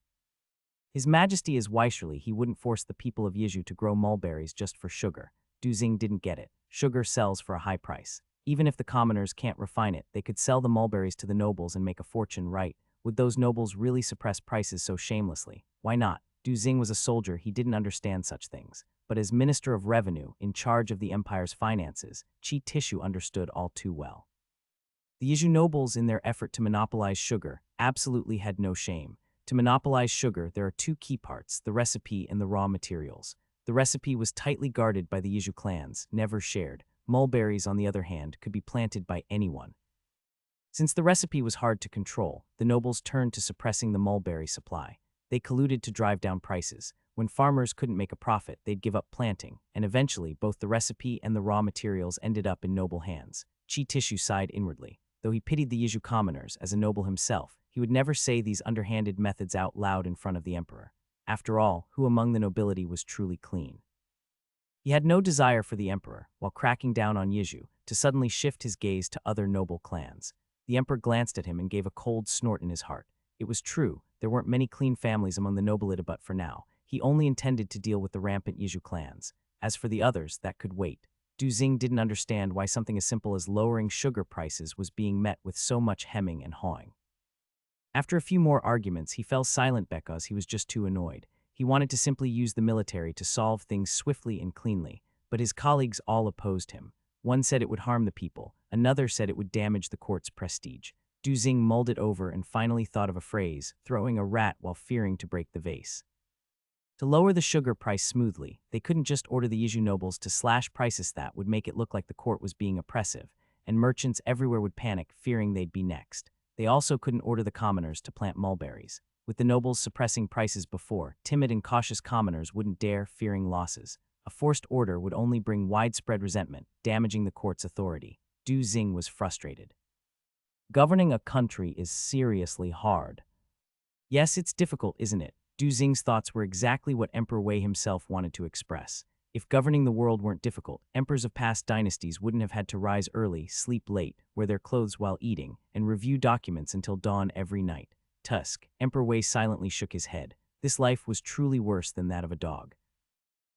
Emperor Wei paused, suddenly recalling a remark by Wei Yu. Even dogs don't become emperors. Emperor Wei fell silent. When he first heard this, he had been angry, but now, upon reflecting on it, it seemed the brat had a point. A few officials had been arguing about how to reduce the price of white sugar, but when they turned back, they realized that their Majesty had been silent for quite some time.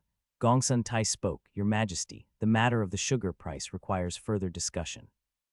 We hope Your Majesty will allow us some time to think it over. Emperor Wei didn't even lift his eyelids, instead directly pointing to the silent Pei Zhai. Minister Pei, do you have any suggestions? Please discuss them with everyone. No one had even remembered Pei Zhai until now, but once his name was mentioned, everyone immediately remembered. Qi Tishu thought, oh right, I almost forgot about this lump of iron. As the Minister of Works, this sugar matter must be related to him.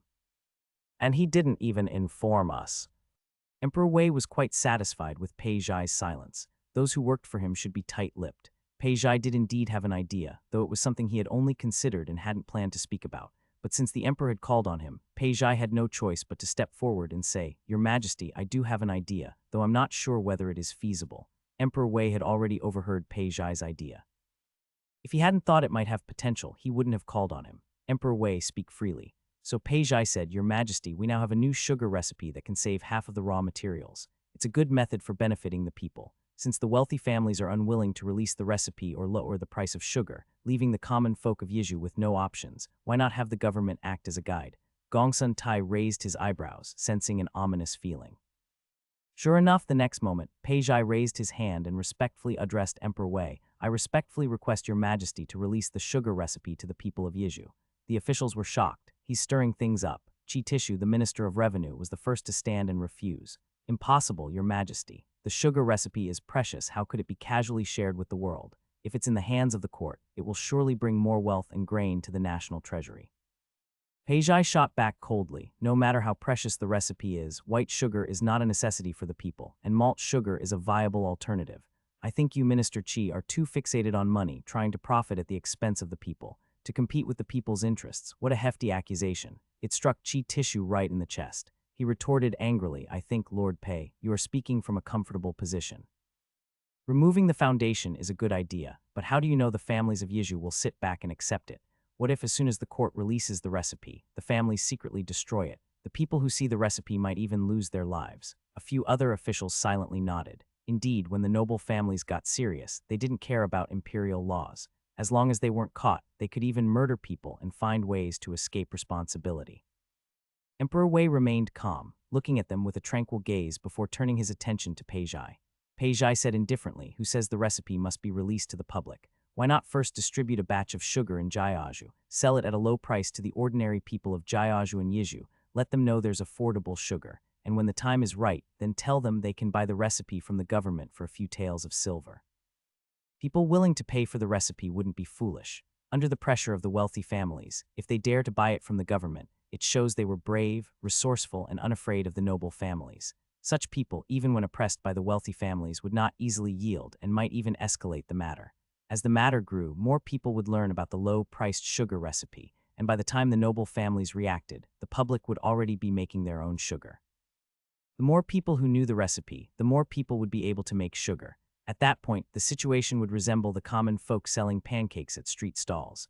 When that time came, whether the noble families lowered the price voluntarily or were forced to do so, it wouldn't matter to the court because the main goal would have already been achieved. Perhaps the court could even make a small profit by selling the recipe. This brilliant.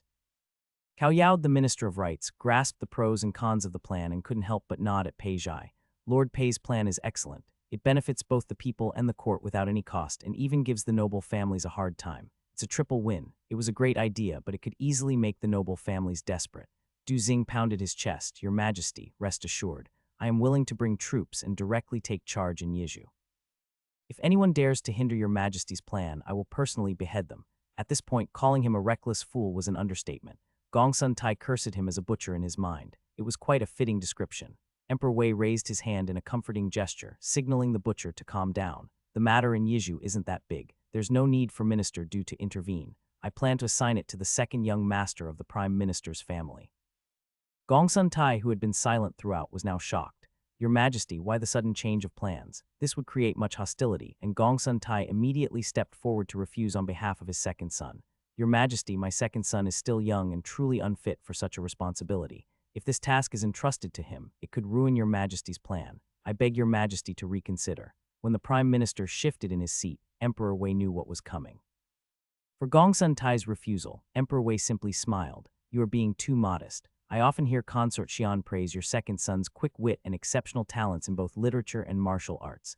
I have always wanted to find an opportunity to see if her words are true. This put Gongsun Tai in a difficult position. If he said Consort Xian's praise was false, it would be a form of deception, damaging her reputation in the emperor's eyes. If he said it was true, then what? He would be sending his second son to Yizhu to die. Emperor Wei smiled at his struggle and added, for this task, I intend to send the second prince along with him.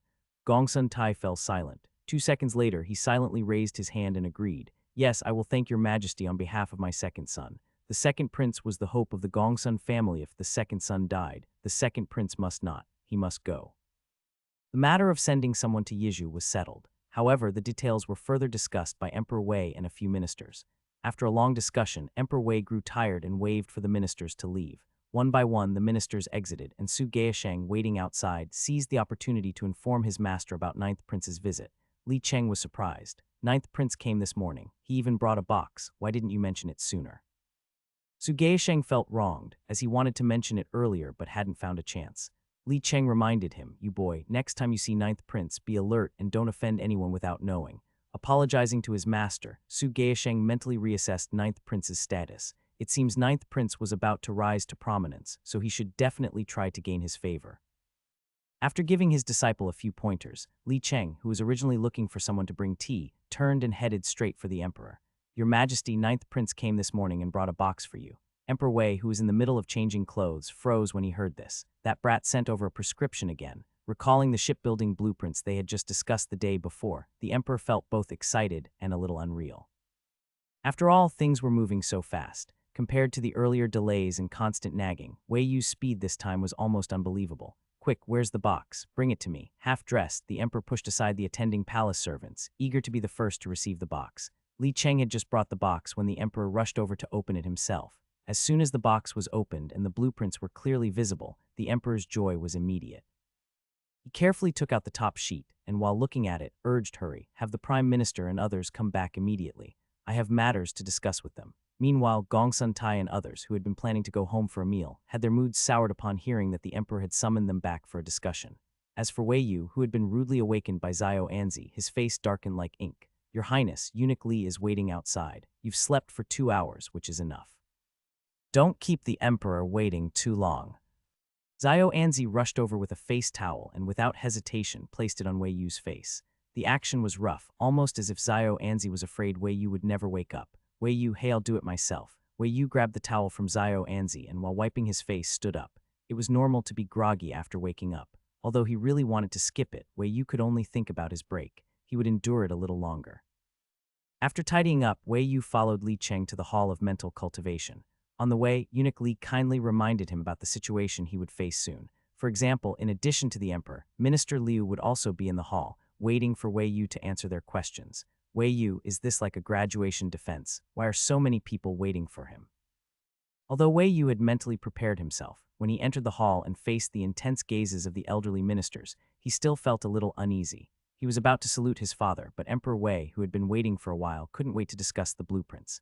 "Ninth, you came at the right time. Lord Pei has something to ask you." Among the people present, Wei Yu was most familiar with Pei Zhai, as they had discussed steel matters at the Hall of Mental Cultivation before.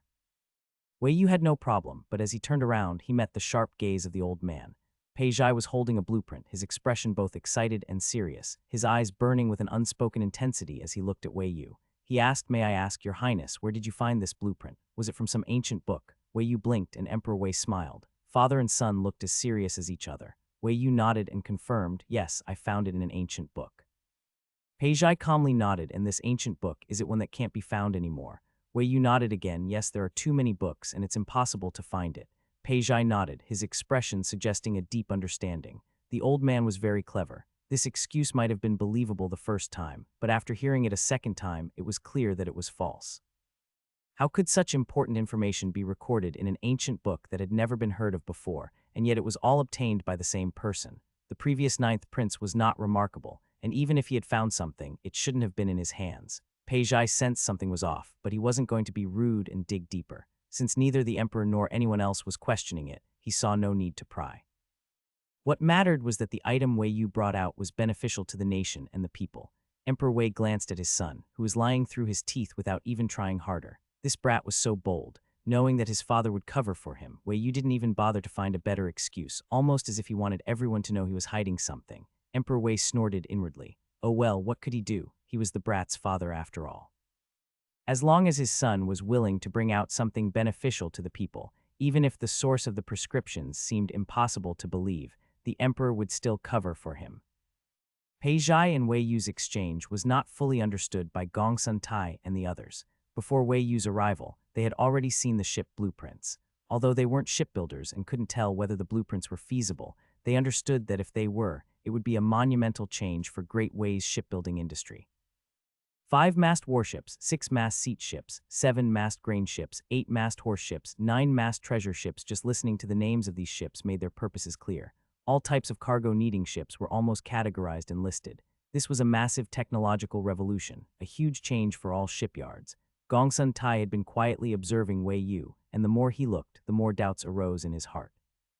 In the past, he had always focused on the older princes, never paying attention to this less remarkable ninth prince. Now, seeing him, Gongsun Tai felt that this ninth prince was not to be underestimated. He can make glass and present so many shipbuilding blueprints. The ninth prince must have been planning this for a long time. I wonder who's behind him. Who? No one. Well, perhaps he should count as one. Emperor Wei thought for a moment and truly felt that he was the one supporting Wei Yu. Without him watching over, the lazy and useless attitude of this brat would likely have led to him being bullied by others. Ah, truly, he was a good father. Is Emperor Wei a good father or not? Well, it really is fortunate that Wei Yu didn't find out about his father's self-praise. Otherwise, he would have definitely mocked the other's shamelessness. Fortunately, Wei Yu didn't know. He was currently discussing the possibility of blueprints with Pei Zhai. Pei Zhai asked Su, Hu, and Qing states have many rivers and boat transport is highly developed. The grain boats used for transporting grain are flat-bottomed and short, with a sturdy body designed specifically for navigating the Yangtze River's rapids and dangerous shoals. Each boat can carry 1,000 du of grain. What are the strengths of the grain boat blueprint Your Highness has provided now? It was hard to explain in one go, so Wei Yu simply picked up the blueprint for the 7-masted grain ship and stood to the side, explaining it to him. Lord Pei, please take a look. As I know, the current grain boats of Great Wei are mostly made using a jointing method where nails and dowels are used, which greatly increases the boat's strength. In front of the emperor and senior ministers, Wei Yu showed no sign of hesitation, confidently explaining with the blueprint in hand. His calm demeanor not only didn't make those around him feel awkward, but instead they gathered around, eager to hear his explanation. Even Emperor Wei, who had been seated at the head, curiously walked down, standing by and watching the blueprint while listening to Wei Yu speak. This ship uses hook and hole wooden construction for vertical connections, while horizontal joints are reinforced with iron nails and through bolts. The cabin walls are connected using hidden dowels and iron pegs, and the bottom of the ship is sealed. The seams of the planks can be filled with a mixture of lime, tung oil, and hemp thread. Overall, the 7-masted grain ship is 28 zhang long and 12 zhang wide. It is specially designed to carry grain and logistics supplies for the fleet, ensuring that the fleet can travel without worrying about supply shortages. Wei Yu spoke at length, then glanced at the blueprint and added anyway, it's better than the current grain ships. After finishing, he looked up and was startled to find that a crowd had gathered around him at some point. Wei Yu grinned at his father. Father Emperor, I'm done speaking. Emperor Wei and the others, still pondering the ship construction, nodded thoughtfully when they heard this. Not bad, sounds like it could work. As the one in charge of finances, Qi Tishu directly asked how much it would cost to build such a ship. Wei Yu was surprised. Lord Qi is asking me. How would I know? If you ask me about the materials needed to build the ship, I might be able to tell you, but as for the cost of materials, that depends on the local situation. This made sense. Qi Tishu frowned, pondering that a new grain ship would certainly need to be built, but how much money would the Ministry of Revenue have to put out? It made his stomach hurt. And what about warships? Du Xing suddenly asked excitedly. He had been holding back from interrupting Wei Yu's discussion about grain ships because transporting grain would be very important in wartime, but as the leader of the military, his true passion was, of course, warships. Your Highness, please tell me about these warships. How are they superior to the current ships? I notice there are some unfamiliar areas here. Are these for placing weapons? Du Xing had been holding onto the warship blueprint without letting go, and now that he saw an opportunity, he immediately pushed aside the sensor next to him and placed the warship blueprint over the grain ship blueprint in Wei Yu's hands. The pushed-aside sensor, what a brute. Wei Yu didn't mind Du Xing's actions. He was just envious of the man's height. Wow, he's so tall. He had heard stories about the Grand Tutor being built like a tiger with a broad back, 8 feet tall, imposing, with big hands and feet. If only he could grow that tall. Every child under 1.9 meters probably dreams of growing an extra 10 centimeters. Wei Yu looked at the areas Du Xing had pointed out and couldn't help but nod in admiration. Lord Du, excellent eye. You spotted the key points right away. It could only be said that, as the highest-ranking military officer in Great Wei, Du Xing had extraordinary military intuition. The spots he pointed out were exactly where Wei Yu had planned to place the artillery platforms. In ancient times, it was all about cold weapons on the battlefield. As for when people would discover gunpowder and use it for military purposes, that would mark the beginning of the era of firearms. At least in this current time, the military still relied on cold weapons. When Great Wei's vehicles and ships encountered the enemy, both sides would use arrows for long-range attacks. Cannons, sorry, they haven't even figured out gunpowder yet. These areas are for placing weapons. To ensure protection and stability, I can't say exactly what weapons they are yet, Lord Du. Wei Yu shook the blueprint and tried to put it away. Du Xing grew anxious and quickly pressed down on the blueprint. Why can't you tell me? These warships look impressive, and these gaps don't seem like they are for ordinary items. If you don't tell me what weapons they are, how am I supposed to stop worrying about it? In order to find out what kind of weapons they were, the brute searched his brain for whatever knowledge he had left. Pei Zhai was also curious. Your Highness, is it difficult to make these weapons? Not just one or two, but everyone else was curious as well. Little Ninth, just say it, don't hide it. When Wei Yu hesitated halfway through his explanation, leaving everyone's curiosity unsatisfied, even Emperor Wei, who had been silent, spoke up and directly called for an answer. Wei Yu looked at the circle of elderly faces around him and sighed. It's not that I don't want to say, it's just that I can't find the right people to learn this technology. Emperor Wei nodded in agreement. The 6 ministries. Wei Yu blinked and glanced at his father. Father, don't you want to undermine the aristocratic families? Emperor Wei's expression froze. Emperor Wei slowly pressed his lips together. Wei Yu silently smiled at his father. In the past, citizens had 9 years of mandatory education. Everyone could go to school, and even some who didn't want to. But what about now? Some children want to study but can't even get into school. Wei Yu wasn't necessarily trying to be a great sage who would teach everyone to read, but if he had the chance, why wouldn't he? All right, that was a bit official. Actually, Wei Yu wanted to find people to learn not because he had any grand educational ambitions, but simply because he was lazy. If he wanted to make gunpowder and cast cannons or muskets, how could he do that without learning some basic science? Who in the 6 ministries would know this stuff? Should he just do it all himself? He was going to die. Learning, he had to find someone to teach him physics and chemistry. Emperor Wei admitted that he had been tempted by what Wei Yu had said. What emperor wouldn't want to strike against and eliminate the noble clans? As long as these clans existed, they would continue to influence the execution of imperial power. Without countermeasures, it was only a matter of time before these ever-growing noble clans would turn against the court, just like the aristocratic families in Yizhu, where signs of rebellion were already showing. His heart stirred as if a fawn were frantically crashing around in his chest. If he didn't conceal it, that fawn might just bash itself to death in front of everyone. Meeting the eager and curious eyes of his beloved ministers, Emperor Wei gave a deliberate cough to cover his reaction. Beloved ministers, I just suddenly remembered something. Remembered what? His ministers listened intently, and Du Xing was so anxious he rolled up his sleeves to silently roll them back down after hearing that.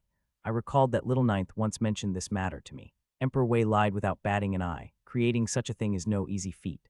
It would require someone to devote years of focused research to possibly see results. The officials of the 6 ministries all have their duties, so I've already assigned this to someone else. You all need not ask further for now, just wait until the thing is completed. Gongsun Tai frowned, they've already started. His Majesty didn't consult us at all, this isn't good. Pei Zhai pondered, whom did His Majesty assign this to? The Ministry of Works is full of skilled craftsmen, we not give it to them. Could it be even they are incapable of building it? Chi Tishu muttered anxiously, we're doomed, this must be another massive expense, wait, His Majesty didn't ask me for money. Everyone had their own thoughts and Li Du Xing actually roared out loud. So Your Majesty, what kind of weapon is this, exactly? He might have been the only one in the entire court genuinely focused on the weapon itself. Good question. Emperor Wei blinked and glanced somewhat guiltily at Wei Yu. I've already covered for Yao, so what kind of weapon is it, kid? Wei Yu blinked back. He looked at his father, then at Du Xing, and suddenly smiled at him. It's very simple, really. It's just... Wei Yu raised his hands, mimicking the posture of carrying a cannon, and made the sound of firing a shell at Du Xing. Boom, thud, bang. Everyone, Wei Yu spread his hands with an innocent expression. That's all there is to it. It's a new kind of weapon, so there's no point explaining it. Better to wait until it's built. After Wei Yu's animated demonstration, the topic of the weapon more or less disappeared. Even Du Xing fell silent and didn't keep asking, so naturally, the others knew better than to press. Instead, the court officials continued their discussion about ships. Should they build new vessels? Where should they start construction? Who should be in charge of the shipyards? All important questions. As long as it didn't involve technical blueprints, Wei Yu remained silent.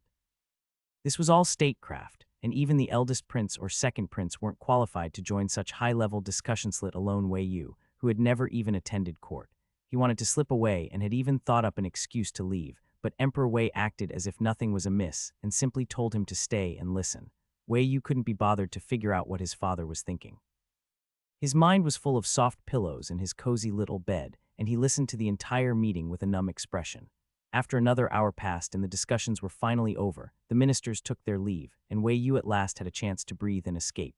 But Emperor Wei wanted him to properly explain the weapon and his plan to strike at the noble clans. Sigh, how exhausting. Since it was just the two of them now, Wei Yu didn't bother hiding anything. Royal Father, the weapon your son wants to make is a type of heavy hot weapon that can blast through mountains and destroy enemy troops from 100 paces away. Emperor Wei's pupils contracted. Wei Yu didn't hold back and directly explained gunpowder, firearms, and cannons, all of which were feasible with their current technology. Once developed, the combat power of the Great Wei Army would skyrocket. In the future, if anyone dared to invade Great Wei's borders or harm its people, with such weapons in hand, they could reduce military casualties and effectively intimidate enemy forces. As for people who might say it's the cold weapons era, bringing out hot weapons isn't fair and will disrupt historical progress, Wei, you could only say, saints, we don't need you here. We'll build you a golden statue and let you go bless some other country. Who doesn't understand logic? So you're a wise one, and while your own people are suffering in poverty, starving, dressed in rags, with no home to return to, forced to eat grass to survive, you still have the compassion to feel for the enemy. Exactly what part of your brain is generating this fancy empathy that lets you sympathize with the enemy? Are you thinking straight? You can't even solve present-day problems, and you're already worrying about events 100 years down the line. Why not just lie in a coffin and be done with it? Compassion can be extended to former enemies, but only once your own people's safety is absolutely secured. If you show excessive sympathy before that, it's not kindness, it's stupidity. The more Wei Yu spoke, the more detailed his description of gunpowder's power became. Emperor Wei, already grasping the implications, began to breathe heavily. Wei Yu saw the brightness in his father's eyes, swelling ambition and desire were practically leaking out. Wei Yu seriously wondered whether his father was about to faint from excitement. Afraid the old man would get too worked up and start ranting about unifying the world, Wei Yu reminded him, Dad, it hasn't been made yet. Emperor Wei, well played. That really took the edge off. At least it brought his overheated brain back down a notch. He sat up straight and looked seriously yet warmly at Wei Yu. Yuer, tell your father how long will it take to complete this gunpowder and cannon. Men really are practical. Wei Yu gave his father a meaningful look, not even wanting to comment on how terrifying he looked at the moment, like he was trying to recruit people into a pyramid scheme. Emperor Wei pretended not to notice and gazed at his precious Yuer with glowing anticipation, eager to know how soon he could get his hands on this secret weapon that could unify Great Wei. Sigh, this kind of thing gets not exactly hard, but it's not easy either. Wei Yu shrugged at his father. To do something well, one must first learn. If you want gunpowder and cannon as soon as possible, you need to find the right people to study the necessary knowledge. As long as you can find them, I'm willing to teach. Emperor Wei mulled it over. None of the officials at court will do. There are some who aren't from noble families. I don't know, Wei Yu shrugged. As long as they're willing to learn, flexible in their thinking, and eager to explore, I'm fine with it. The only difference is how fast they pick it up. Wei Yu glanced at his father and said lightly, this is a new system of knowledge at hers, no one right now who fully understands it. Dad, you'd better think carefully about who should be the first to learn. The first batch of learners are the foundation. If the foundation is not properly laid, no matter how high the building is stacked afterward, it will eventually collapse one day. Wei Yu does not want to see the subjects of mathematics, physics, and chemistry being monopolized by the upper class in the end. The people at the bottom will never be able to learn, understand, or master them, and in the end, even those who are selected through exams will still be from the same group of aristocratic families. That happens, what's the point of him presenting a new knowledge system to break the monopoly of the aristocracy over educational resources and change the current pattern of officials in the court? Wei Yu's meaning was clear to Emperor Wei. He sat in his seat and pondered for a long time. Since he was going to do it, it had to be done well, otherwise he would leave behind endless troubles, and future emperors would curse him in their hearts. He had once cursed the late emperor for his extravagance. While his father was thinking, Wei Yu, feeling bored, idly fiddled with the row of brushes on the table. Father, thinking is not as good as acting. If you can't decide for now, why not try it in a small area first? Try it. Emperor Wei looked at him. What do you mean? Just carve out a small area and try implementing the plan there first. Wei Yu leaned on the table and suddenly smiled diligently, saying, actually, I've already found a good candidate to study mathematics, but unfortunately the family has some trouble, and I need father to send someone to solve it. Upon hearing this, Emperor Wei looked at him suspiciously. Did you already plan this out? Wei Yu blinked. What plan? I don't know what you're talking about. Emperor Wei snorted lightly and gave him a faint glance, pretending. Still daring to put on an act in front of him. If he hadn't planned it out already, how could he so conveniently mention someone who could study mathematics? Emperor Wei suspected that Wei Yu wanted that person who could study mathematics first, and mentioning gunpowder and artillery was just secondary. Attacking the aristocracy was probably a side goal, but as long as it benefited Great Wei, it was fine. Emperor Wei asked, who is this person you mentioned, and what trouble requires me to send someone to resolve? Wei Yu then told his father about Liu Uria's situation. Someone actually dared to lend money in the capital. What a bold move. Emperor Wei was not concerned that Liu Uria was a girl. He was even more furious that someone dared to openly offer high-interest loans under the emperor's nose. Wasn't this practically forcing the common people to their deaths? Yes, such a bold move. In the emperor's capital, the imperial city, the law clearly forbids high-interest loans, and yet someone dares to blatantly defy it. They don't even regard the court. As if afraid Emperor Wei wouldn't be angry enough, Wei Yu riled him up with righteous indignation. Quiet, Emperor Wei snapped, giving him a glare. Wei Yu obediently said oh and zipped his mouth with his hands. The palace grew quiet for a moment. Even though he was angry, those who needed punishment still had to be punished. After thinking for a while, Emperor Wei replied, I will have Hu Tingyu handle this. Whoever is behind these high-interest loans will not be forgiven.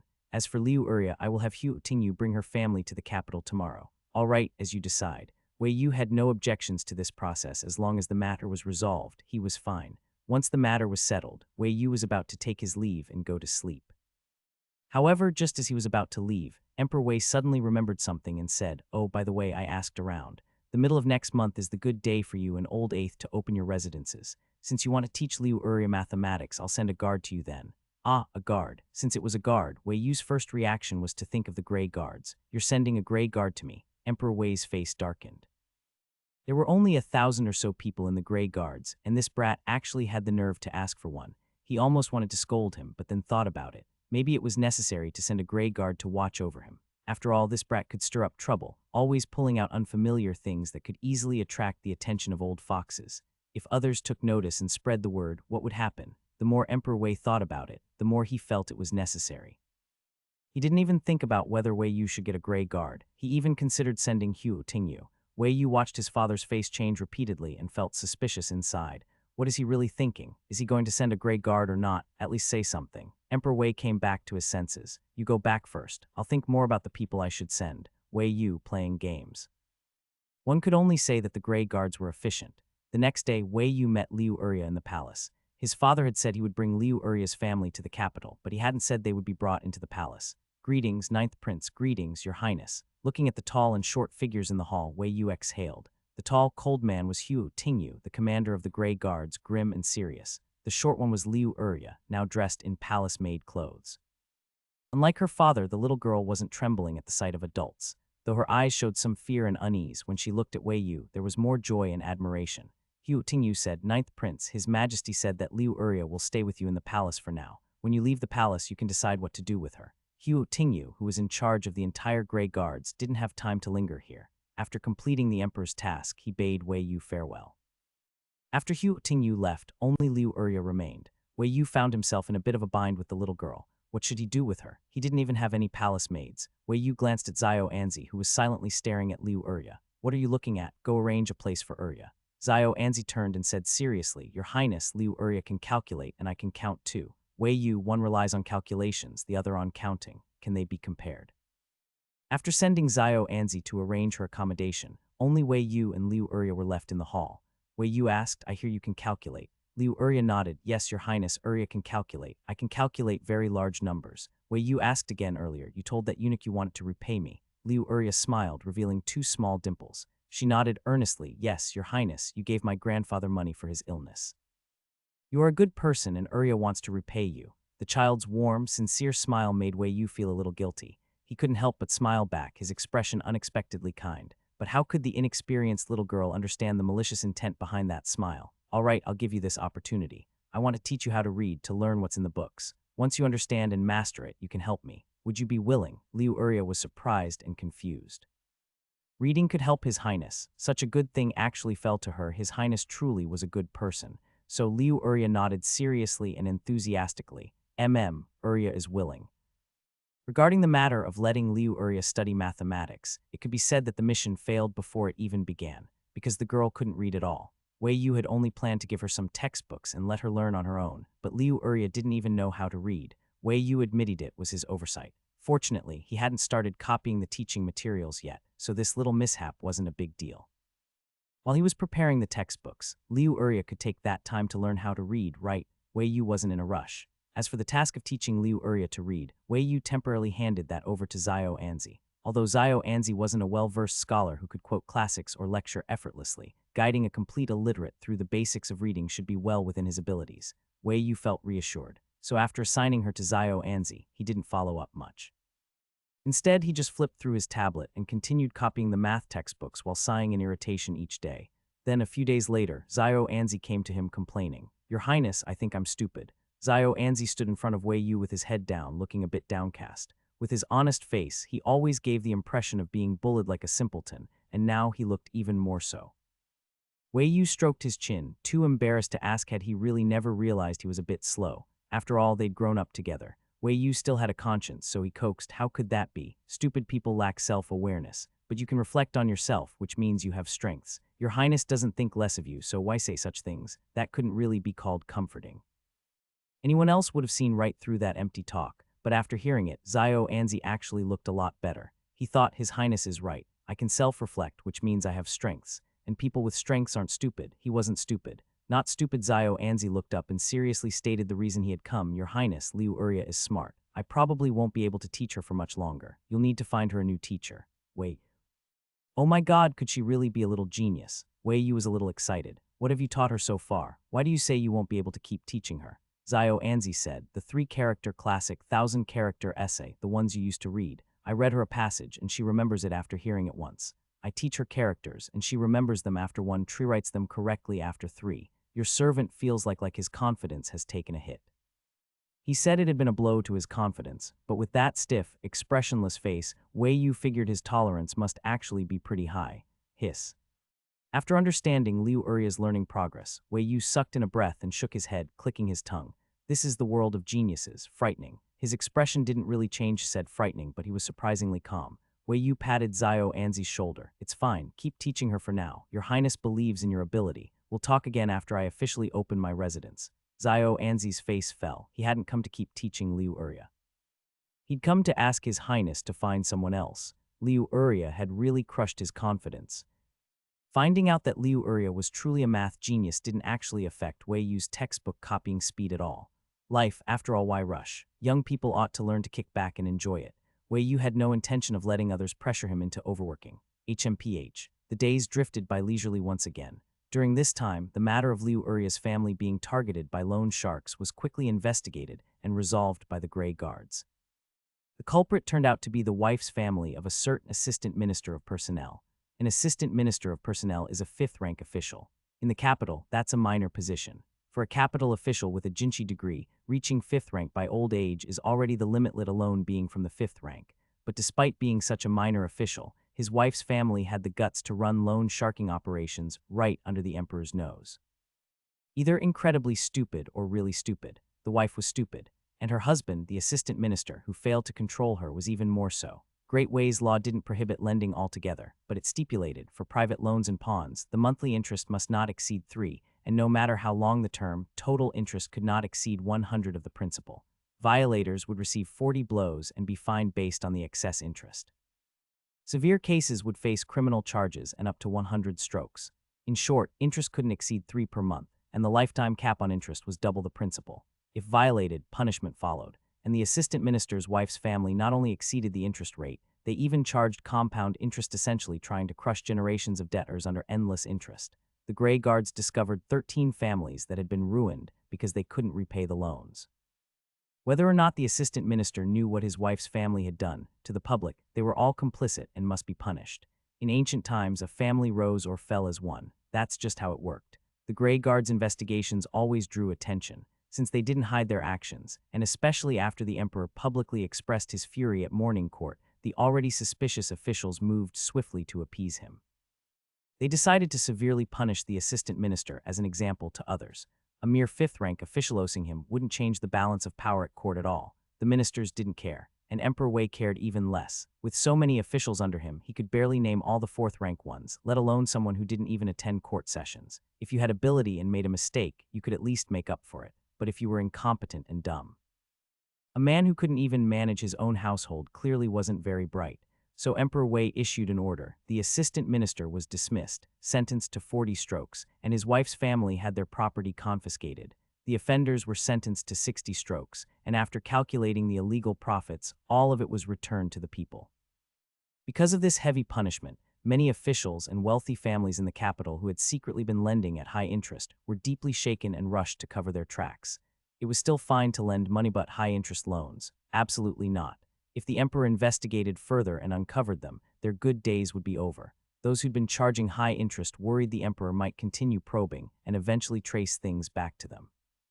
Meanwhile, the upright and clean officials weren't afraid. Just curiously, had the emperor suddenly ordered the Grey Guards to investigate this assistant minister. The emperor, seated high atop the halls of state, wouldn't pay attention to such a minor figure unless someone tipped him off. Capable people could always pick up on small clues. At the very least, someone had seen Commander Hu Tingyu bring a young girl into the palace. Upon closer investigation, it became clear who she was and where she was now. So before Wei Yu even realized it, the high-ranking second-rank officials at court had already figured it out. This assistant minister matter was most likely something the ninth prince had reported to his majesty. Wei Yu didn't understand the matters of the court, but after hearing what happened to the usurers, he gave up that line of thought. The little girl was beyond moved when she heard this. She clutched her book and was about to kneel in gratitude, eyes brimming with tears. That look, that gaze, Wei Yu couldn't shake the feeling that she wasn't looking at a benefactor. She looked more like she was looking at a father. Well, being a father was fine too. He wouldn't object. Time passed, and at the beginning of the next month, Wei Yu suddenly received an invitation from his fourth brother to leave the palace. The invitation was regarding the site selection of the kiln factory, which had already begun construction. The fourth prince wanted to personally inspect it and casually asked if Wei Yu would like to go with him. Receiving the invitation, of course, Wei Yu was happy to go. In just another half a month, he'd be leaving the palace for good. He wanted to see what his residence might still be lacking so he could find a time to ask his father for it. Before leaving, Wei Yu asked his eighth brother if he wanted to come along. The eighth prince firmly and dramatically refused, because he still had to complete the excessive workload assigned to him by the Grand Tutor. It was truly baffling. In the past, the Grand Tutor had always assigned the same lessons to all the princes, but at some point, the eighth prince noticed his workload increasing. Not just in terms of being called on more during class, but also being pulled aside by the Grand Tutor after lessons, and then being forced to write essays based on lengthy thesis prompts. The eighth prince genuinely couldn't figure it out.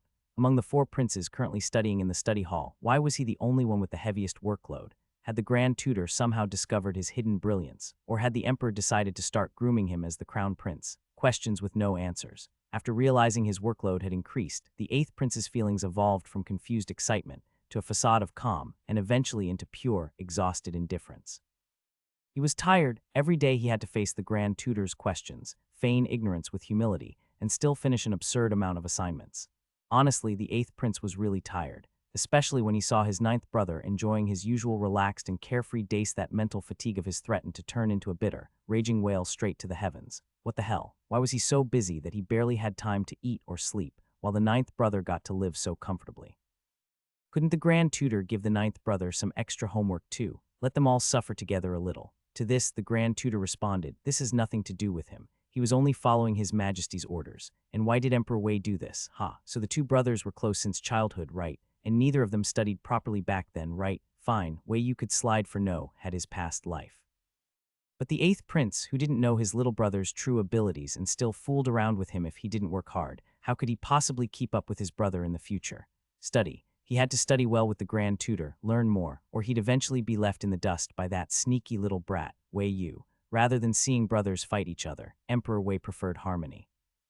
Since the eighth and ninth princes had been close since childhood, as their father, Emperor Wei would help them however he could. In the capital city, Wei Yu had just returned from inspecting the kiln factory outside the city and was strolling downtown with his fourth brother. Unlike the fourth prince, who was used to everything on the street, Wei Yu was still full of curiosity about everything around him. Two well-dressed young lords, with two guards trailing behind, clearly from a wealthy family. No fool would dare provoke them on the street. Wei Yu walked in front, finding everything on the street novel and exciting. After all, in this era, everything was handmade, a product of human ingenuity.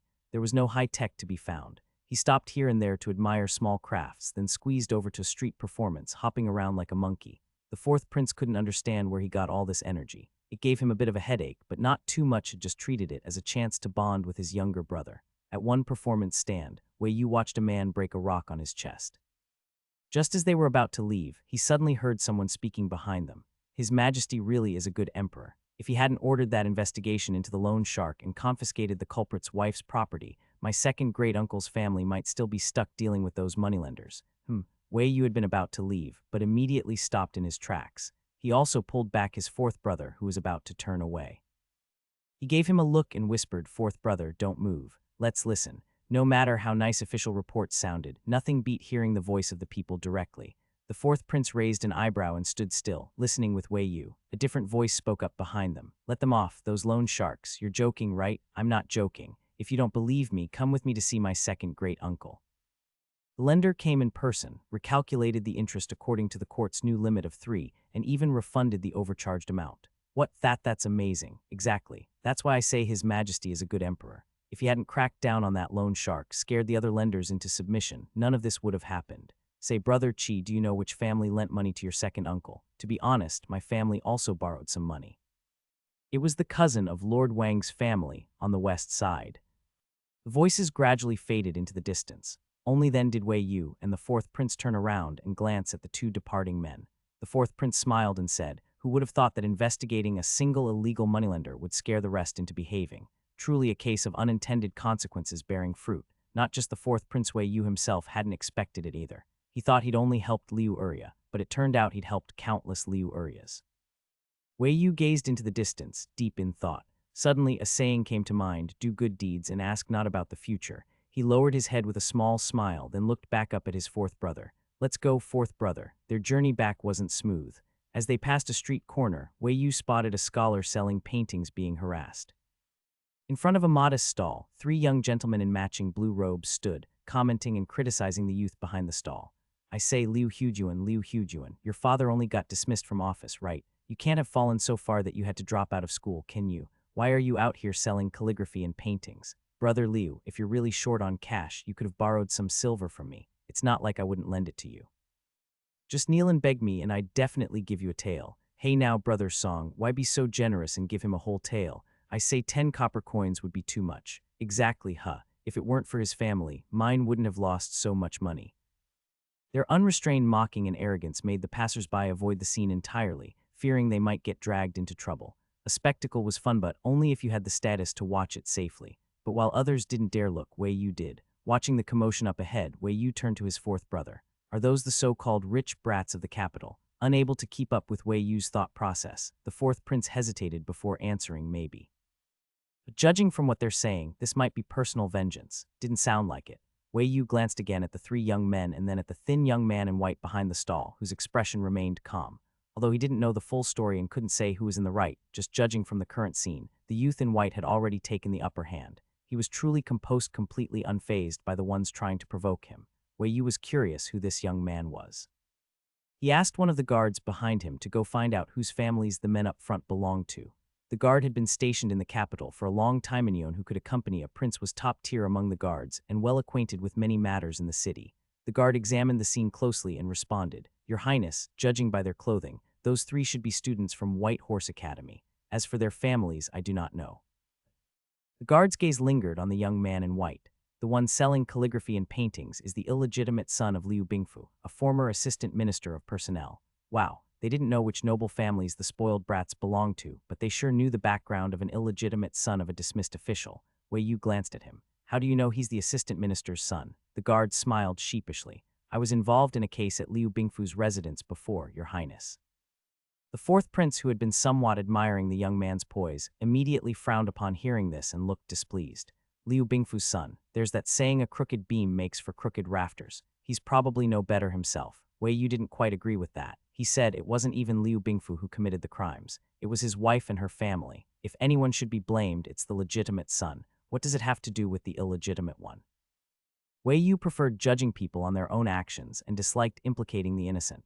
But such a view was rather unorthodox to the fourth prince and others. After all, traditional clan values ran deep in ancient times. If they didn't, there wouldn't have been such things as collective punishment or the extermination of 9 generations. The fourth prince looked at Wei Yu with disapproval, ready to debate the point, but before he could speak, Wei Yu noticed the shift and changed the subject. "Hey, fourth brother, why don't we go have a look? His calligraphy and paintings seem pretty good." Wei Yu had just been using that as an excuse to get away from his fourth brother, but once he approached the stall and got a closer look at the calligraphy and paintings, he realized they were actually quite masterful. The handwriting was neat and elegant, with a strong yet restrained brush styliach stroke revealed a sense of steadfast character. The paintings were just as impressive, balancing the real and the imagined, ethereal yet vivid. Each one made the viewer feel as if they were in the scene. A true master.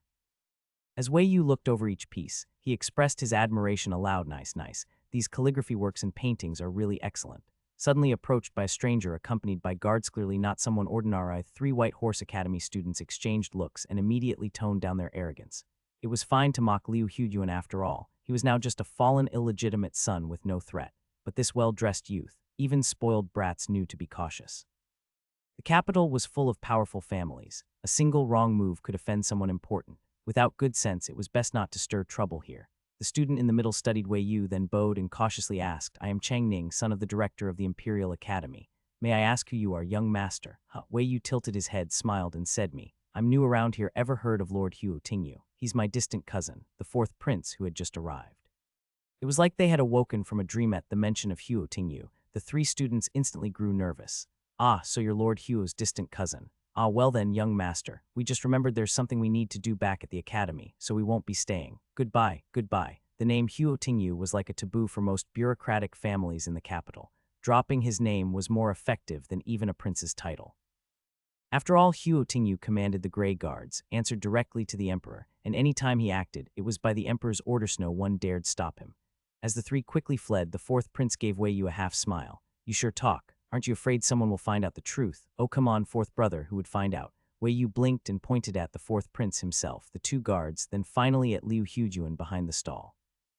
"You know, I know, they know, and then he knows." They both looked over. The youth in white, who hadn't spoken a word this whole time, looked refined and calm. When he saw them look his way, he gave a small smile, raised his hand, and bowed politely. The fourth prince said, "Don't thank me. I didn't do anything. If you're going to thank someone, thank my ninth brother. He didn't like meddling in others' business. These days, he was only interested in making money." If not for Wei Yu delaying him, he would have gone home long ago. Upon hearing that, Liu Hujun bowed again to Wei Yu in gratitude. Wei Yu pointed to the paintings. "I overheard you're short on money." "Yes, I am." Liu Hujun nodded calmly. Wei Yu asked, "Doesn't your family still have money? Why are you out here selling paintings?" Wei Yu understood. This was probably someone who'd had a falling out with his family and wanted to distance himself, becoming self-reliant. Not bad. Even if the family background was messy, Wei Yu just happened to need someone scholarly like him. Liu Uria's teaching issue hadn't been resolved yet, and now suddenly this Liu Hujuan had appeared. The man was clearly in trouble, wanted to make money, and was talented. Would Wei Yu let someone like that slip through his fingers? Of course not, so Wei Yu extended an offer to him. "Since you need money, it just so happens I've got a job. It's to teach a child how to read and write 5 taels of silver a month, food and lodging included, gifts during the holidays. If the teaching goes well, I'll raise your pay. The child is smart and you can teach however you see fit. What do you think?" Liu Hujun was stunned. And he wasn't the only one, so was the fourth prince. Was ninth brother crazy? He was just randomly hiring someone to be a tutor. Liu Hujun hadn't responded yet when the fourth prince quickly pulled Wei Yu aside and asked, "Who are you hiring him to teach? The palace and noble families already have teachers. Surely that's more than enough."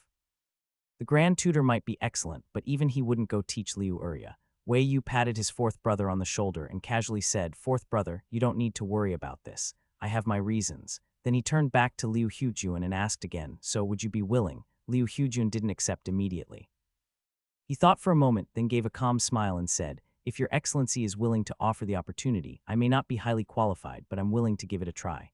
However, I still have a few matters at home to take care of. Would it be all right if I come by to visit once those are settled?" "Of course, absolutely." Thinking that the man would be coming to visit, Wei Yu looked at his fourth brother. "Fourth brother, when the time comes, could you help host him?" The fourth prince was speechless.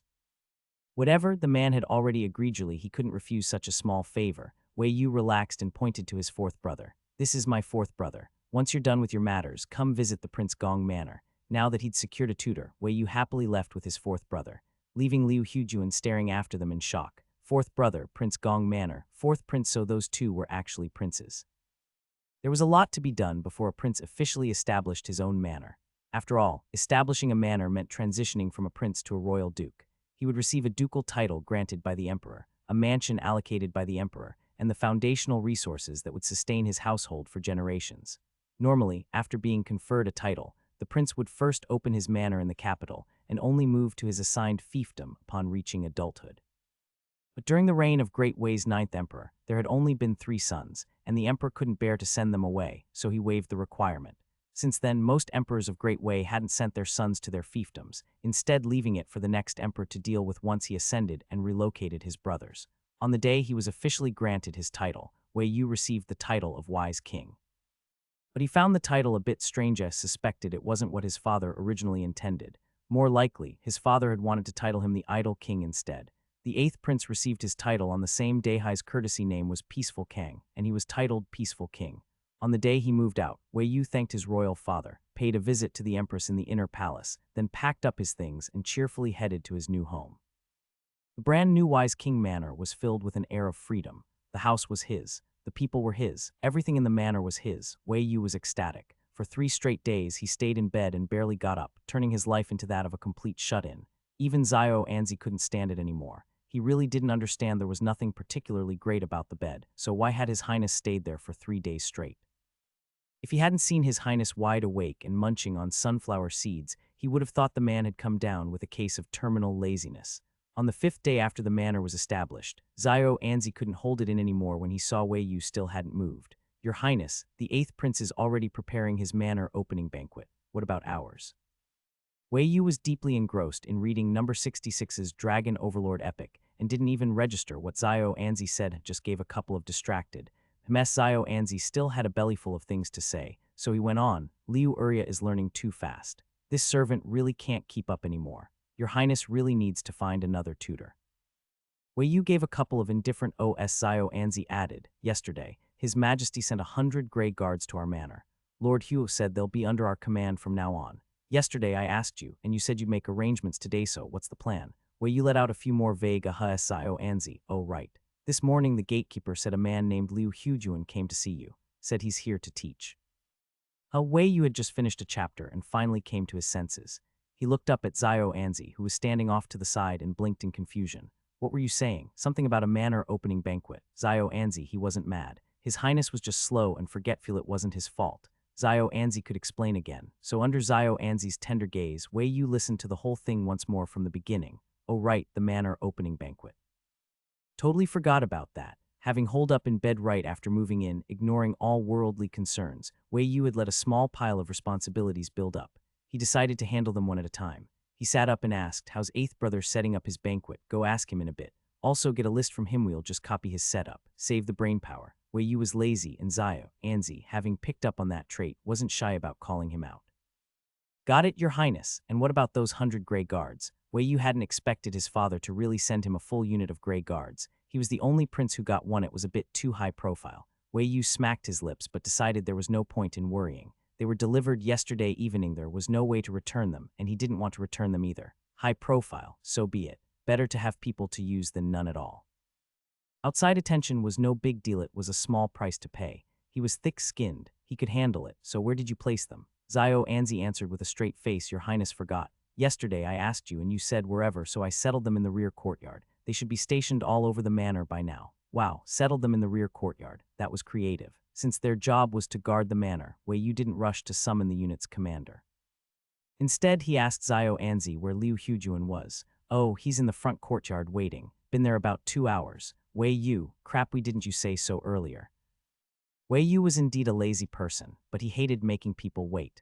Of course, if it wasn't a scheduled meeting, it was still forgivable. As soon as he found out Liu Hujuan was still waiting for him, Wei Yu immediately got out of bed and began to tidy himself up, afraid that the tutor he had arranged for would feel disrespected and refuse the job out of anger. But in the front courtyard, the long-waiting Liu Hujuan wasn't quite as Wei Yu imagined. He waited there calmly, not at all bothered by the lack of hospitality. While seated, he sipped his tea leisurely. When standing, he admired the flowers, plants, and trees in the courtyard. His demeanor was relaxed and completely free of impatience. When Wei Yu arrived, the sight that greeted him was of the bright and composed young man standing under the eaves, hands behind his back, seemingly lost in thought as he looked at a bird in the tree. He didn't seem angry. Wei Yu breathed a sigh of relief, and as he stepped inside, a smile naturally spread across his face. Sorry to have kept you waiting, Mr. Liu. I was caught up with something and haven't had the chance to greet you properly. I hope you'll forgive me. Looking toward the voice, Liu Hujuan immediately bowed when he saw Wei Yu. This commoner greets your Highness the Wise King. So weird. Wei Yu still wasn't quite used to being called Wise King. He waved his hand, helping Liu Hujuan up as they walked toward the front hall. No need for such formality in private. I'm easygoing. If you're going to be staying at the residence for a while, you'll come to see that with time. Liu Hujuan simply gave a faint smile without saying more. Just one look, and Wei Yu could tell he didn't believe him. But that wasn't something to rush. Everyone was like that at first when hearing such words from him. Let the man observe and figure it out himself. As long as he didn't cross Wei Yu's bottom line or break the law, Wei Yu was tolerant enough. Once seated in the main hall, Wei Yu gestured for the still-standing Liu Hujuan to sit as well. No need to be so polite, please sit. Liu Hujuan could tell whether the words were sincere or not. With a thankful bow to his Highness, he took a seat below him. Wei Yu asked, it's been about half a month since we last met, hasn't it? It seems your personal affairs took quite some time to settle. Hearing this, a look of surprise flickered across Liu Hujuan's face. Wei Yu understood that look and smiled. Since I invited you to come teach, it naturally means I trust you. As for your private matters, if you don't want others to know, I won't pry. If you're not ready to talk, that's fine too. We don't need to bring it up. Bullshit. If he hadn't been distracted and hadn't really cared much about Liu Hugyuan, he definitely would have investigated every person who got close to him thoroughly. Isn't that how it always goes in novels and TV dramas? Spies, traitors at crucial moments, the protagonist always gets stabbed in the back by someone close to them.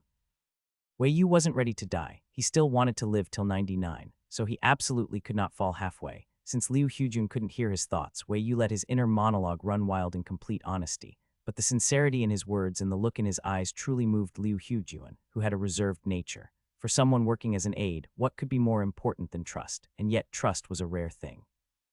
Unless one had been through life and death together, sharing joys and sorrows, it was hard to come by. He's someone who had only met His Highness twice. What merit or virtue did he have to deserve such honor? Well, scholars are emotional people. Even someone as reserved as Liu Hugyuan couldn't help but be touched when caught off guard by such apparent sincerity from someone in power. Wei Yu, oh my god, I can't handle this. So formal, so by the book, it was indeed very official, but unfortunately he was just a useless figurehead and didn't deserve it. Wei Yu silently exhaled. Good thing he wasn't the one being taught. You're too polite, he said with an awkward smile. I didn't mean to pry. I just remembered you said you'd be able to come by in a few days after handling your family matters. But my fourth brother mentioned you hadn't shown up yet, so I started to worry. Ah, I see. No need to explain. Wei Yu raised a hand to stop him. It's enough for me to know you're fine. Your private matters don't need to be shared with me. If you're ever in trouble, you can tell me then. Since he'd somehow already earned this man's goodwill, it would be a waste not to solidify it by acting a bit more sincere. As for private matters, well, he could always look into those later. And just like that, Wei Yu managed to win over another wave of favor from Mr. Liu. This commoner is now separated from his family, has no outstanding skills, and the only thing of note is some talent in calligraphy and painting. Liu Hugyuan had indeed accepted Wei Yu's invitation to come teach at the residence, but he also had great ambition. He was once the illegitimate son of an assistant minister in the Ministry of Personnel, third in line at home. His concubine mother died early, and he was not welcomed by the official wife. His father was easily swayed, and though aware of Liu Hugyuan's excellent performance at White Horse Academy, didn't dare favor a concubine's son over his legitimate offspring. It was common for legitimate wives to mistreat the children of concubines. Liu Hugyuan grew up under such indifference and hardship. He was precocious, not quite photographic memory, but his recall was far above average. From a young age, his studies were praised. At White Horse Academy, he was among the top students and was even held in high regard by the dean, who once said he had the potential to become the top scorer in the imperial exams. But that was all in the past. Ever since the Empress discovered that his official mother was involved in a loan sharking scandal, the family fell from grace. Debt collectors and mockers came in droves, and the house was in constant uproar and chaos. It wore Liu Hugyuan down. He had little affection for the family anyway, and when an elder from the clan visited, he brought up the idea of separating from the family. It wasn't an easy process, and the hardship involved wasn't something Liu Hugyuan wished to speak of. But in the end, he got what he wanted. Even if it was just 100 taels of silver and a tiny courtyard barely enough to live in, at least Liu Hugyuan found peace of mind. His plan was to save up, return to White Horse Academy, and study under the dean, then take the imperial exams the following year and hopefully enter court service to fulfill his long-held ambition. The teaching offer from the Ninth Prince had been unexpected. To Liu Hugyuan, Wei Yu's invitation was essentially extending an olive branch, asking if he would be willing to serve as a political advisor. It was common for nobles to keep a few aides. But whether Liu Hugyuan himself was willing to become one for the Ninth Prince was a matter that required serious thought. He thought about it for half a month. What finally swayed him happened a few days ago when he was reading a notice posted in town. It was the Ninth Prince who had reported his family's scandal to the emperor. By rights, when someone finds out who destroyed their family, they should be full of hatred and rage, wanting nothing but revenge regardless of the consequences. But some people, unexpectedly, still remain rational. There was no denying that Liu Hugyuan's stepmother had broken the law by lending money at interest and deserved punishment. His father had also failed in his duties, and rightly lost his post and was caned. Liu Hugyuan was not deeply attached to his parents. After learning that it was the Ninth Prince who had exposed the matter, rather than seek revenge, he viewed it from another perspective, and came to admire the Ninth Prince as someone who cared for the people and had a broad, magnanimous heart. Reporting the illegal lending to the emperor was an act of compassion and empathy. Couldn't bear to see the people suffer. And accepting the son of a disgraced official showed fairness and open-mindedness. With such a leader, it was hard for Liu Hudyuan not to accept this opportunity. After listening to Liu Hudyuan's self-introduction, Wei Yu's satisfaction level shot up like a +1, +1, +1 by the second. What was this? This was clearly the literary talent he had been hoping for, a full-fledged language teacher. If someone like Liu Urya came up again, he could just hand them over to Liu Hudyuan. After briefly explaining his background to his future master, Liu Hudyuan asked, "About what your highness mentioned earlier, does the offer still stand?" Whether as a proper advisor or a shadow one, Liu Hudyuan didn't mind either way. It all depended on the ninth prince's preference. Wei Yu's thought was, of course it stands. Unaware of Liu Hudyuan's inner thoughts, he beamed and said, "If you don't mind, Mr. Liu, you may move directly into the prince's manor. There are plenty of empty courtyards. We are not short on bowls and chopsticks for one more teacher." Liu Hudyuan was satisfied and rose to give a bow. "Since it is your highness's kind offer, this humble one will respectfully accept." Wei Yu was pleased too and stood up to help him. "You're being too courteous, sir. We'll be living under the same roof. No need to be so formal. Your highness honors the virtuous, showing your open-mindedness." Yuanchu, on the other hand, is old-fashioned and only knows that propriety must not be abandoned. "Yuanchua, is that your courtesy name?" "It is." "Ah, a good name. How old is brother Yuanchua this year?" Replying to your highness, "I'm 23. Oh. The two chatted as they walked off together. Issue of Liu Urya's education was more or less settled. When Wei Yu met the leader of the Grey Guard squad, he was once again very pleased. "So the 100 of you are now under my command," no longer answering to Lord Huo. Looking at the burly man before him, clad in black and with indistinct features, Wei Yu was barely able to contain his grin. His father was really generous. He'd actually sent over a fully equipped squad, not just lent him an empty shell. The man's name was Du Sheng.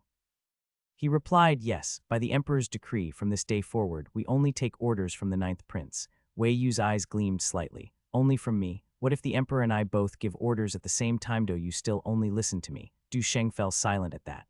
Oh. Wei Yu wasn't exactly disappointed. He had expected that answer. Fine, it's all my father's property anyway. Nothing to complain about. So what can you all do? Killing, spying, gear those within your skill set." Du Sheng replied calmly, "Whatever your highness commands, we shall do our utmost to carry out." Excellent liked people who didn't beat around the bush. Wei Yu said, "In that case, the entire prince's manor is under your protection. Whether it's the people coming and going or the information being exchanged, unless I give direct orders, I expect no slip-ups." "Understood." Du Sheng's expression turned serious. He cupped his fists and knelt. "Your servant obeys." "Good. From now on, you'll stay by my side." Front courtyard, overflowing fragrance pavilion. Liu Urya got up early today. Normally, she would rise at dawn and then spend the whole day learning to read and write under Master Zhao Anzi. She'd done this every single day for a month. But after hearing yesterday that the prince had found her a new teacher, and now that she'd been taught basic etiquette, she made a point of getting up early the next day to greet her new teacher. In the past month under Wei Yu's care, she had eaten well, dressed warmly, and slept soundly.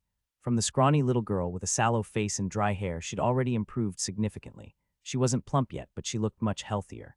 Thinking about going to Joyful Forest Courtyard to meet her new teacher, Liu Urya nervously clutched the hem of her clothes and asked Zhao Anzi, who was leading the way, "Master Zhao Anzi, what kind of person is the new teacher?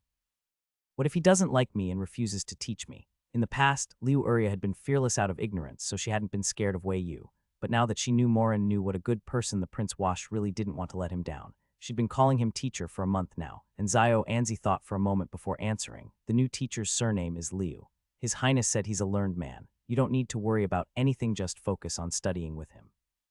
When the time is right, His Highness will make further arrangements." The prince's words were like medicine. After hearing them, Liu Urya immediately stopped feeling nervous. Since the prince told her to study well, then she must do her best, and when she had learned enough, she would repay the prince. Liu Hudyuan, having stayed up all night preparing a lesson plan and expecting a young boy as his student, fell silent when he saw the little girl behind Zhao Anzi. So the prince wanted him to teach a girl. Zhao Anzi couldn't read his expression, was only responsible for bringing people over. "Mr. Liu, this is Liu Urya. The prince said you only need to teach her the basics: benevolence, righteousness, propriety, wisdom, faith, the laws of Great Way, and all the characters in current use." Liu Hudyuan, he felt like he wasn't teaching her, was teaching himself. He hadn't even finished reading all the laws of Great Way yet.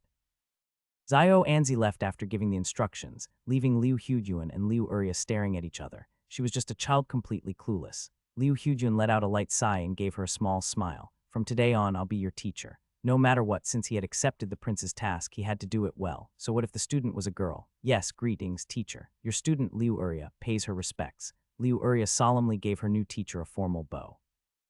For his first student, Liu Hudyun's first question was whether she wanted to change her name. Liu Urya thought for a moment, then nodded seriously.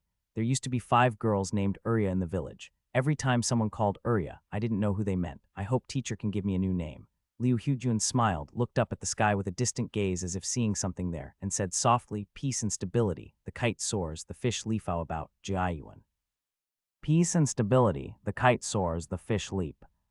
Liu Urya murmured, then broke into a wide grin and nodded vigorously. Yes, from now on, your student will be called Liu Jiayuan. The 8th prince's banquet for opening his manor was quite lively. That day, Wei Yu was the first to arrive. To freeload a good meal saving, one meal is still saving a meal. Though he wasn't exactly poor, food at someone else's place always tasted better than food at his own. Who's that behind you? The 8th prince immediately noticed Du Xing, who was following behind Wei Yu. After all, it used to be Xiao Anzi who followed Wei Yu around. Now there was a new face, even if it was just a guard. It still warranted a question. Wei Yu replied, "Oh, my personal guard Du Xing, a gift from royal father. Since when was royal father so nice to you?" The 8th prince muttered with a hint of jealousy. Wei Yu actually thought about it seriously. Probably when royal father finally realized I'm a once-in-a-generation talent. It's all right, 8th brother Evan, if I rise to greatness in the future, I won't forget you. Wei Yu glanced around the layout of the front courtyard. I forgot to ask 8th brother, who all did you invite? I gave you the list, didn't I? Wei Yu blinked, forgot to look. The 8th prince, why don't you just forget about me too while you're at it? You really came here just for the food, huh? He understood him. Hai's 8th brother really understood him. As the two walked toward the main hall, they chatted about the guests who were expected. Of course, a few of their elder brothers had to be invited. Then there were the court ministers, even if they didn't come. Invitations had to be sent. And finally, the slightly more special guests, the family of the 8th prince's mother. The 8th prince's mother was consort Rong. Her father had been the prefect of the capital, a proper third-rank official. But 5 years after her passing, he had retired due to illness and returned to his hometown with the family. If not for that, the 8th prince and the 3rd princess wouldn't have had such a difficult childhood. Wei Yu asked, 8th brother, wasn't your maternal family from Hexi County in Shuzhou? How'd they get here so quickly? The 8th prince replied calmly, I sent word at the end of last month. 5 days ago, my maternal family arrived in the capital. Wow, even he didn't know that. Wei Yu gave him a look of accusation. 8th brother, I must not be your favorite 9th brother if you didn't even tell me about this. The 8th prince, you know now, don't you? What good would it have done if you'd known earlier? Fair enough, the 8th prince added. My grandfather's been in poor health for years, and he caught a chronic cough before the new year. He's still not recovered. The ones who came are my grandmother, my uncle, and 2 cousins. My older cousin is quite steady preparing for the imperial exams next year. If you've got time today, I can introduce you. Wei Yu nodded indifferently. The banquet was held during the day. Since Wei Yu got bored waiting, he hid out in a small courtyard, eating snacks and reading a novel while guests started arriving one after another. Aside from Wei Yu, the 4th prince was the first of the brothers to show up and offer congratulations. It was a joyous occasion, so of course the 8th prince welcomed his 4th brother with a smile and sent someone to fetch Wei Yu. By the time Wei Yu came out, the front courtyard was packed with guests and buzzing with excitement. He didn't spot his 8th brother right away, but he did see his 4th brother talking to an official. Wei Yu walked over and greeted him. Hey, 9th brother, what took you so long? Seeing Wei Yu, the 4th prince lit up. He pointed to the official he'd been speaking with and said, This is Lord Feng Jikai from the Ministry of Works, currently in charge of the glass production at the kilns. You ought to get to know him well. Wei Yu looked over. Feng Jikai bowed. This humble official, Feng Jikai, greets your highness the 9th prince. Wei Yu, please rise, Lord Feng. The 4th prince smiled. Indeed, my 9th brother is extremely clever. Those design drafts you saw the other day were all drawn by him. Whether or not they can be brought to life depends on your craftsmen. Wei Yu glanced back and forth between them. He wasn't quite sure what his 4th brother was trying to do by saying all this. Was he trying to build connections for him? The 4th prince continued chatting with Feng Jikai for a while, until more guests arrived and Feng Jikai took his leave. Once Feng Jikai was gone, the 4th prince gave Wei Yu a judgmental look. I really can't tell if you're actually slow or just pretending. Insulted, Wei Yu looked confused. Why are you scolding me? The 4th prince stared at him for a moment, then sighed, shook his head, and walked off with his hands behind his back.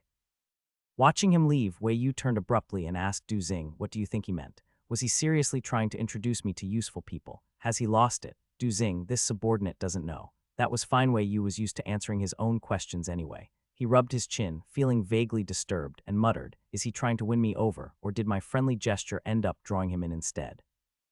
No way, it's just a glass business. Would a career-driven prince give up so easily? Du Xing, maybe don't say it so bluntly right in front of the person. Because of the 4th prince's odd behavior, Wei Yu didn't dare get too close for the rest of the event, afraid he'd get introduced to more important people. Anyone watching might think he was plotting for the throne or trying to build his own faction, so he stayed near his eighth brother, helping out. Since the eighth prince was the host, Wei Yu naturally ended up meeting quite a few officials as guests were received. Aside from the fifth and sixth princes who came in person, the other princes all just sent gifts. The reasons were nothing new either. They were busy with duties or feeling unwell, all just variations of the same excuse. The brotherly bonds weren't that deep to begin with, so their absence wasn't surprising.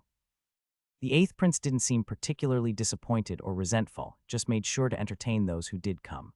The fifth and sixth princes were both good-natured, only a few years older than Wei Yu. Back in the palace, they used to play together often. The pastries here at Eighth Brothers Manor are really good, sweeter than the ones at my place. In a quiet little courtyard, Wei Yu was sitting in a gazebo with his three older brothers. The sixth prince loved to eat and drink, was the chubbiest among them. He sat on a stone bench, holding a pastry in his hand, poking at his double chin while looking utterly content. The fifth prince took a sip of tea and advised him to ease up. You just ate a full meal. Don't eat so many sweets. The imperial physician told you to cut back, remember. The fifth prince was elegant and refined. He always wore a shabby folding fan at his waist, regardless of the season. Wei Yu often suspected it was just for show, but the fifth prince claimed it was to embody the spirit of ancient scholars and poets. Basically, he was just being pretentious. The sixth prince finished the pastries and still wanted more, but under the watchful gaze of the fifth prince, he could only reluctantly stop. If he disobeyed, fifth brother would report him to imperial physician Jiang. Then the physician would think he wasn't following medical advice, and next time he got sick and needed medicine, he'd throw in a handful of Copti's root. So bitter it would bring tears to his eyes. The sixth prince gazed longingly at the pastries in front of him, then turned away to avoid temptation. Forget it. If he wanted more, he could sneak some at home. As for the sweetness of the pastries from eighth brother's residence, that was actually because of Wei Yu. He had supplied the sugar. Sugar refining wasn't particularly high-tech as long as you had the materials, you could do it. And the royal family was never short on materials. So when the Ministry of Works produced the first batch of sugar, most of it went to the emperor, but a small portion was given to Wei Yu. Though it was just a small portion, it still totaled nearly 100 caddies. Wei Yu obviously couldn't finish all that by himself. What if he got diabetes from eating too much? So he gave half to his eighth brother. Risk sharing. Good thing the eighth prince didn't know what he was thinking. Otherwise, he'd definitely take back all that gratitude he felt. The fifth prince drew the fan from his waist and started acting flamboyant again. He glanced at the fourth prince nearby and suddenly asked, "Fourth brother, why are you here today too? I thought you were busy with proper duties like eldest brother and the others." There had been too many people in the front courtyard earlier, so some things couldn't be said. But now it was just a few brothers in this little courtyard, perfect for all the trash talk they wanted. The fourth prince remained calm. "I'm just an idle man. How could I compare to eldest brother and the others? Besides, I'm very close with eighth brother. Attending his mansion opening banquet is only proper. Fifth prince, guess I underestimated you, brother." He hadn't realized he could be so shameless. The fourth prince raised his cup and nodded at him calmly. Wei Yu looked left and right, then silently reached out for the pastries. Hold it. A fan slapped down onto the back of his hand, stopping his eager movement. The fifth prince smiled at him and asked. Eighth brother held his mansion banquet. "When's yours? I've already prepared your gift." Wei Yu, 5 days from now. I'll send out invitations to all the elder brothers tomorrow. How's that? The fifth prince withdrew his fan. Good, I've been waiting and waiting for your invitation. I thought you didn't want us there. Wei Yu lowered his eyes and sighed. How could that be? All my brothers are dear to me. Missing even one would feel like a knife to the heart. Not sending out invites. Impossible. I was only afraid you all wouldn't want to come. Then it would have just been false joy on my part. Sigh, it's my fault. The 3 elder brothers, no denying it, that was pretty sappy. The fifth prince got goosebumps and couldn't help rubbing his arm, afraid Wei Yu might say something even more melodramatic. He didn't dare provoke him anymore. Wei Yu smiled quietly, hiding his merit and fame. His fifth brother had a bit of a troublemaker streak. He loved to watch drama unfold, but only when it didn't involve him. If it did, he'd become obedient in no time. The 4 of them didn't stay long in the courtyard. When the time came, they each got ready to leave. Wei Yu was the last to go. As he passed a covered corridor, he spotted someone squatting in the grass below. Wei Yu squinted and asked Du Xing, "Is that a child?" Du Xing, "Looks like it. Let's go check it out. Children normally wouldn't be brought to a banquet." Wei Yu was curious where this one came from. The 2 walked over, and standing on the corridor, they saw a boy in blue squatting in the grass, hugging his knees and staring down. Wei Yu called out, "Hey kid, whose family are you from?" The child didn't move, as if he hadn't heard. Wei Yu waited a few seconds, found it strange, then jumped down over the low railing. He walked up to the child and tilted his head for a look, noticing the boy was quite pale. Not the healthy, fair kind of pale, but the kind that hadn't seen sunlight in a long time. Wei Yu squatted beside him. "Hey kid, what's your name? Do you know your elders' names? How long have you been squatting here?" Still no response. No matter what Wei Yu said, the boy didn't react, eyes open, staring at the grass, not even a blink of his lashes. What the hell is this kid autistic? Wei Yu looked at him, a little stumped, then told Du Xing to go inform the 8th prince about the situation. Du Xing left. Not knowing when someone would come, Wei Yu didn't bother trying to question the child further and instead just observed him. The boy looked about 7 or 8 years old. His clothes weren't the finest, but they were clean. His family probably cared for him. There were no symbols of status on him, so it was hard to tell his background. Wei Yu followed the child's gaze to the grass. Nothing unusual there, just common grass you'd find anywhere in the courtyard. No clue what he was looking at. Wei Yu wasn't particularly interested in meddling. He planned to hand the matter off to the 8th prince's household and leave. But just as footsteps echoed from the courtyard entrance, the boy suddenly spoke. "They're really strong." "Huh?" Wei Yu looked down at the boy in confusion. "What did you say? Who's strong?" The boy didn't answer. He leaned forward, parted some grass, and picked something up from the bare earth. Wei Yu looked. Well, damn, the kid had been watching ants this whole time. He glanced at the boy who had picked up a black ant and placed it in his palm, still looking skeptical. No way, no way, no way. Could this be one of those kids who loves observing nature, a budding physicist? The footsteps at the courtyard entrance grew louder and several servants came running in. Wei Yu looked up and saw most of their eyes land on the boy beside him. Upon seeing he was unharmed, their expressions relaxed visibly. They approached. "Greetings, 9th prince." Wei Yu asked, "You came for this child?" One of the older women replied, "Yes, your highness. This is young Master Liu, his highness the prince's cousin." Ah, Wei Yu remembered now. His 8th brother had mentioned before that he had a cousin and a nephew. Wei Yu looked at the boy, who was now being helped up and had his clothes straightened. "What's his name?" Liu Chanyi. Wei Yu nodded. Seeing how nervous they looked, he waved them off to take the boy away first. Once they were gone, Wei Yu instructed Du Xing later, "Find someone to look into this Liu Chanyi. See what this kid's deal is." He had a feeling that if this was a budding physicist, letting him go like this didn't sit right. Sigh. Yet another day of exhausting effort for the sake of Great Wei. The person who had been exhausted from overthinking went back and immediately lay down again. As for the opening banquet, he handed it all over to Zhao Anzi to handle. Last time, when Wei Yu drew the shipbuilding blueprints, his father promised him a month off after finishing the drawings. Now, there were almost no days left of that vacation. He wasn't sure what his father would arrange for him next, but Wei Yu had made up his mind to lie down whenever possible. He was determined to fully enjoy every day of his vacation. Wei Yu asked Fang Sheng to investigate Liu Chanyi, and the next day, Fang Sheng presented the results. Fang Sheng, Liu Chanyi is the grandson of Liu Ru, the former prefect of the capital, ranked 6th and the only son of the 3rd household. He has a withdrawn personality and didn't speak much as a child. He didn't speak until he was 4 years old. The doctor said he suffers from idiocy, and his wet nurse said it might have been caused by his mother being startled by a horse during pregnancy. The only son of the 3rd household, he must be a precious treasure. Wei Yu asked. The elder from the Liu family who came here is Liu Chanyi's father. No, it's Liu Ru's second son, Liu Wei. Wei Yu was confused. Liu Chanyi is the only son of the 3rd household in the Liu family. Did his parents really send him to the capital just like that? Aren't they worried something might happen on the way? Fang Sheng answered this question. The Liu family already owns a house in the capital, located in the southern market of the outer city. They came to the capital this time not only to congratulate His Highness the 8th Prince, but also to prepare for the upcoming imperial examination of the 3rd son of the Liu family. As for bringing Liu Chanyi, it was also to treat his idiocy. When someone says idiocy, they mean stupidity. Whether it's actually idiocy is hard to say. At least, when Wei Yu met the child yesterday, he didn't think he was stupid, was just particularly immersed in his own world and didn't pay attention to others. Modern people often say that children with autism can produce geniuses. Wei Yu actually hoped so. That way he could find a companion for Liu Liu Jiayuan. Little geniuses learning together, with competition comes progress. Then he could become the head of the Genius Academy, and with one command, everything would be at his fingertips. How wonderful. Dreams should always be had. Liu Chanyi's matter wasn't urgent for now, he could observe for a while. For now, Wei Yu was focused on continuing to lie down and enjoy life. The opening banquet of the 8th Prince was lively, but Wei Yu didn't expect his own opening banquet to be even livelier, because all 8 of his older brothers showed up. Unlike the lively discussions of officials at the 8th Prince's mansion, now it was Wei Yu's turn. A group of officials sat upright at his banquet, none of them speaking loudly, all of them glancing at the central table. At the central table, Wei Yu sat at the main seat, exhausted, staring at his circle of brothers. On his left was the bold and decisive eldest prince, and the other brothers sat in a circle according to their rank, with the 8th prince sitting at the far right. Although the brothers sat orderly, as soon as they sat down, they began to verbally spar. Each one was polite and dignified on the surface, but when they spoke, it was all subtle sarcasm. Fifth prince, wasn't third brother feeling unwell last time? Oh, I don't know which physician saw him. The so-called divine doctor, huh? I heard seventh brother fell off a horse yesterday. Should we get this divine doctor to check him out? Seventh prince, looks like fifth brother is too idle, even knows when my little fall happened.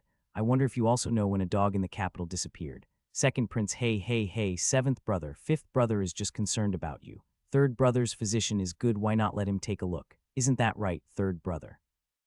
Third prince, the Imperial Medical Office has 16 doctors. If you want to see one, go ahead. Fourth prince, eldest brother, I've never seen you wear that jade pendant on your waist. It must have cost a lot of silver, Eldest prince, it's just a piece of rough jade offered by the servants. Fourth brother, don't tell me you don't even have one. Sixth prince, eighth brother, your pastries aren't as good as ninth brother's. Eighth prince, each spoke their own mind, none paying attention to Wei Yu.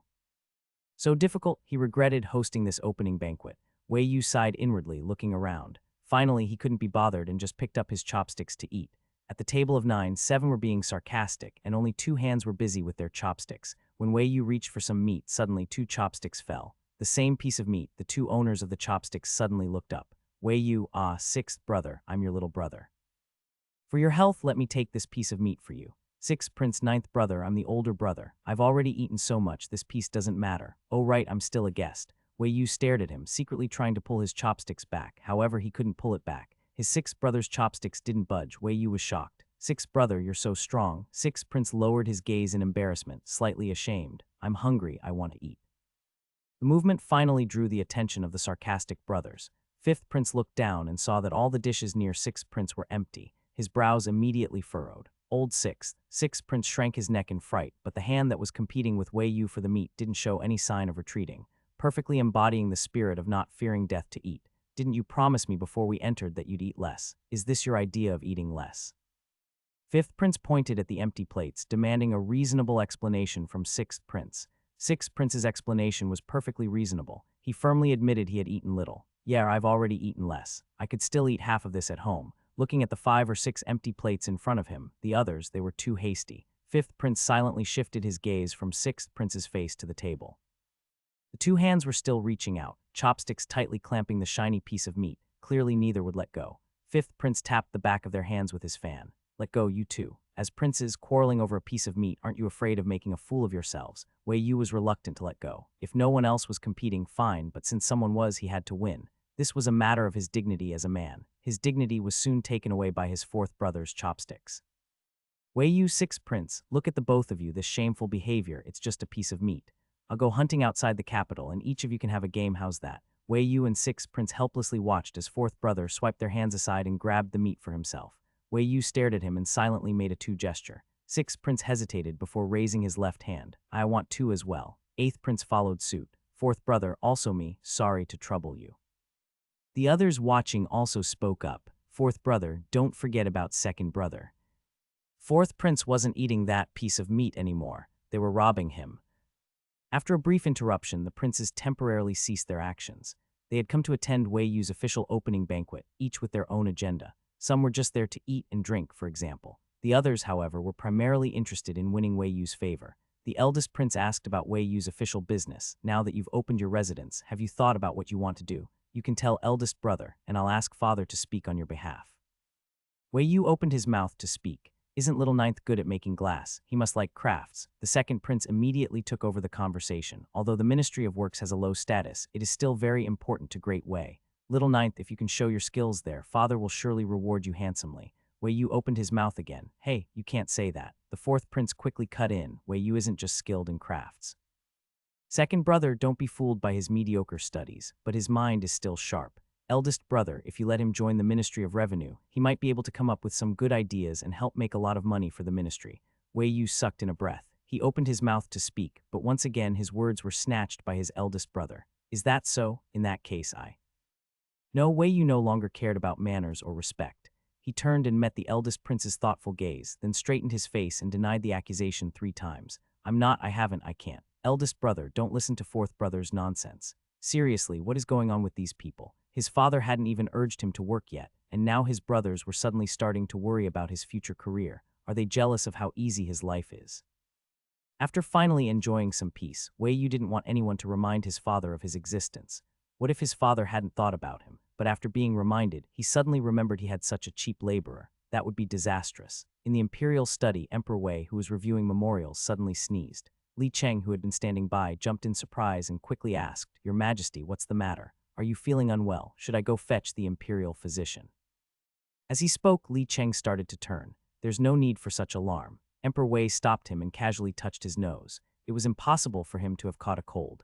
Nowadays, he spent less time in the harem and mostly visited the empress and consorts during the day, then slept alone in his bed at night, feeling much more refreshed. Without his usual nightly routine, Emperor Wei now felt more energetic than ever.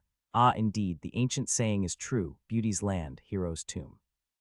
The ancients didn't lie to him. Emperor Wei straightened his back and was about to pick up his pen when he suddenly thought of something.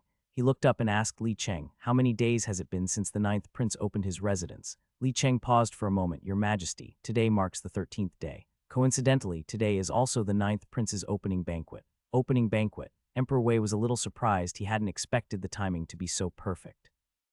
After thinking for a moment, he ordered, "In that case, after the banquet is over, you'll deliver a decree to him and prepare 2 gifts, one for him and one for 8th brother. In 2 days, his month-long term would be up." Emperor Wei almost forgot about it, but luckily he remembered halfway through. Otherwise, wouldn't that have let the little rascal off easy? After reviewing memorials for nearly an hour and a half, Emperor Wei, thinking about how Wei Yu would be cursing quietly in his mind once he knew he had to attend the court, felt a sense of relief. Indeed, happiness can only be measured by comparison. When the little rascal wasn't comfortable, he felt much better. Opening a memorial, Emperor Wei saw that it was yet another tedious, long-winded inquiry from the prefect of Huzhu, asking after his health. He sighed in annoyance. This prefect of Huzhu was constantly sending useless memorials, asking every day about his health for over a year, without changing a single line and always quoting ancient texts. What was he preparing for the imperial exam? Couldn't he write about the weather in Huzhu or something? At least that would broaden his horizons. Ah, annoying, isn't it? With a blank expression, Emperor Wei picked up his pen and hastily wrote 4 words, "I am well reviewed." After finally sending off the important guests, Wei Yu, exhausted from the day's events, slumped in a chair in the front hall, recalling everything that had happened. He had no energy to move. It seemed his brothers now realized his worth and wanted to win him over. Wei Yu tilted his head and couldn't help but let out a long sigh. This wasn't at all how he imagined life after opening his residence. It should have been a life of eating, drinking, and playing without anyone caring, yet now his brothers were all so concerned about his future. How could he be comfortable and relaxed with all this attention? Wei Yu pouted. It's all his father's fault for not following the script. He thought heaven promised him a world where he was the main character, and he even had a sturdy golden finger like a tablet, clearly the male lead candidate. But how did his father end up with mind-reading skills as well? This was too unreasonable. He could have had it all, standing in front of others, listening to gossip. What a great advantage. Wei Yu slouched in his chair, silently grumbling about his father, unaware that Hong Zhang was approaching him. "Your Highness, someone from the palace has arrived." Wei Yu suddenly looked up. What? Hong Zhang's face was serious as he repeated, "Your Highness, someone from the palace has arrived. Eunuch Li Cheng is waiting outside to deliver a decree to you." A decree? What for? Wei Yu had a bad feeling, as if the evil force challenging his carefree life was creeping closer with every step. Maybe he should just pretend he wasn't there. Hong Zhang quietly stepped aside, just blocking the direction Wei Yu was trying to escape in. "Your Highness, Eunuch Li Cheng has brought people with him." Oh, so the front and back doors were blocked and he couldn't escape, right? Wei Yu understood. He clutched his chest, taking a deep breath, preparing to shout. Hong Zhang added, "Eunuch Li Cheng said, if you are unwell, he can also deliver the decree in your bedroom." Wei Yu, whose side are you on? Hong Zhang glanced at him and said coolly, "I am on your side, Your Highness. But if you choose to defy the decree, I can also be your ghost." Wei Yu gave up. "Ugh, fine, let's go then. Time to receive the decree." When Wei Yu stepped outside, the first thing he saw was Li Cheng standing at the doorway, surrounded by a group of palace servants holding silk and boxes. It was obvious at a glance that those things were meant for him. Wei Yu gave them a quick glance, surprisingly without any hint of joy. It was a trap, a slap followed by a sweet date. These things were clearly the sweet date the old man was giving him. Just touching them would burn his hands. Smart as he was, he wouldn't fall for it.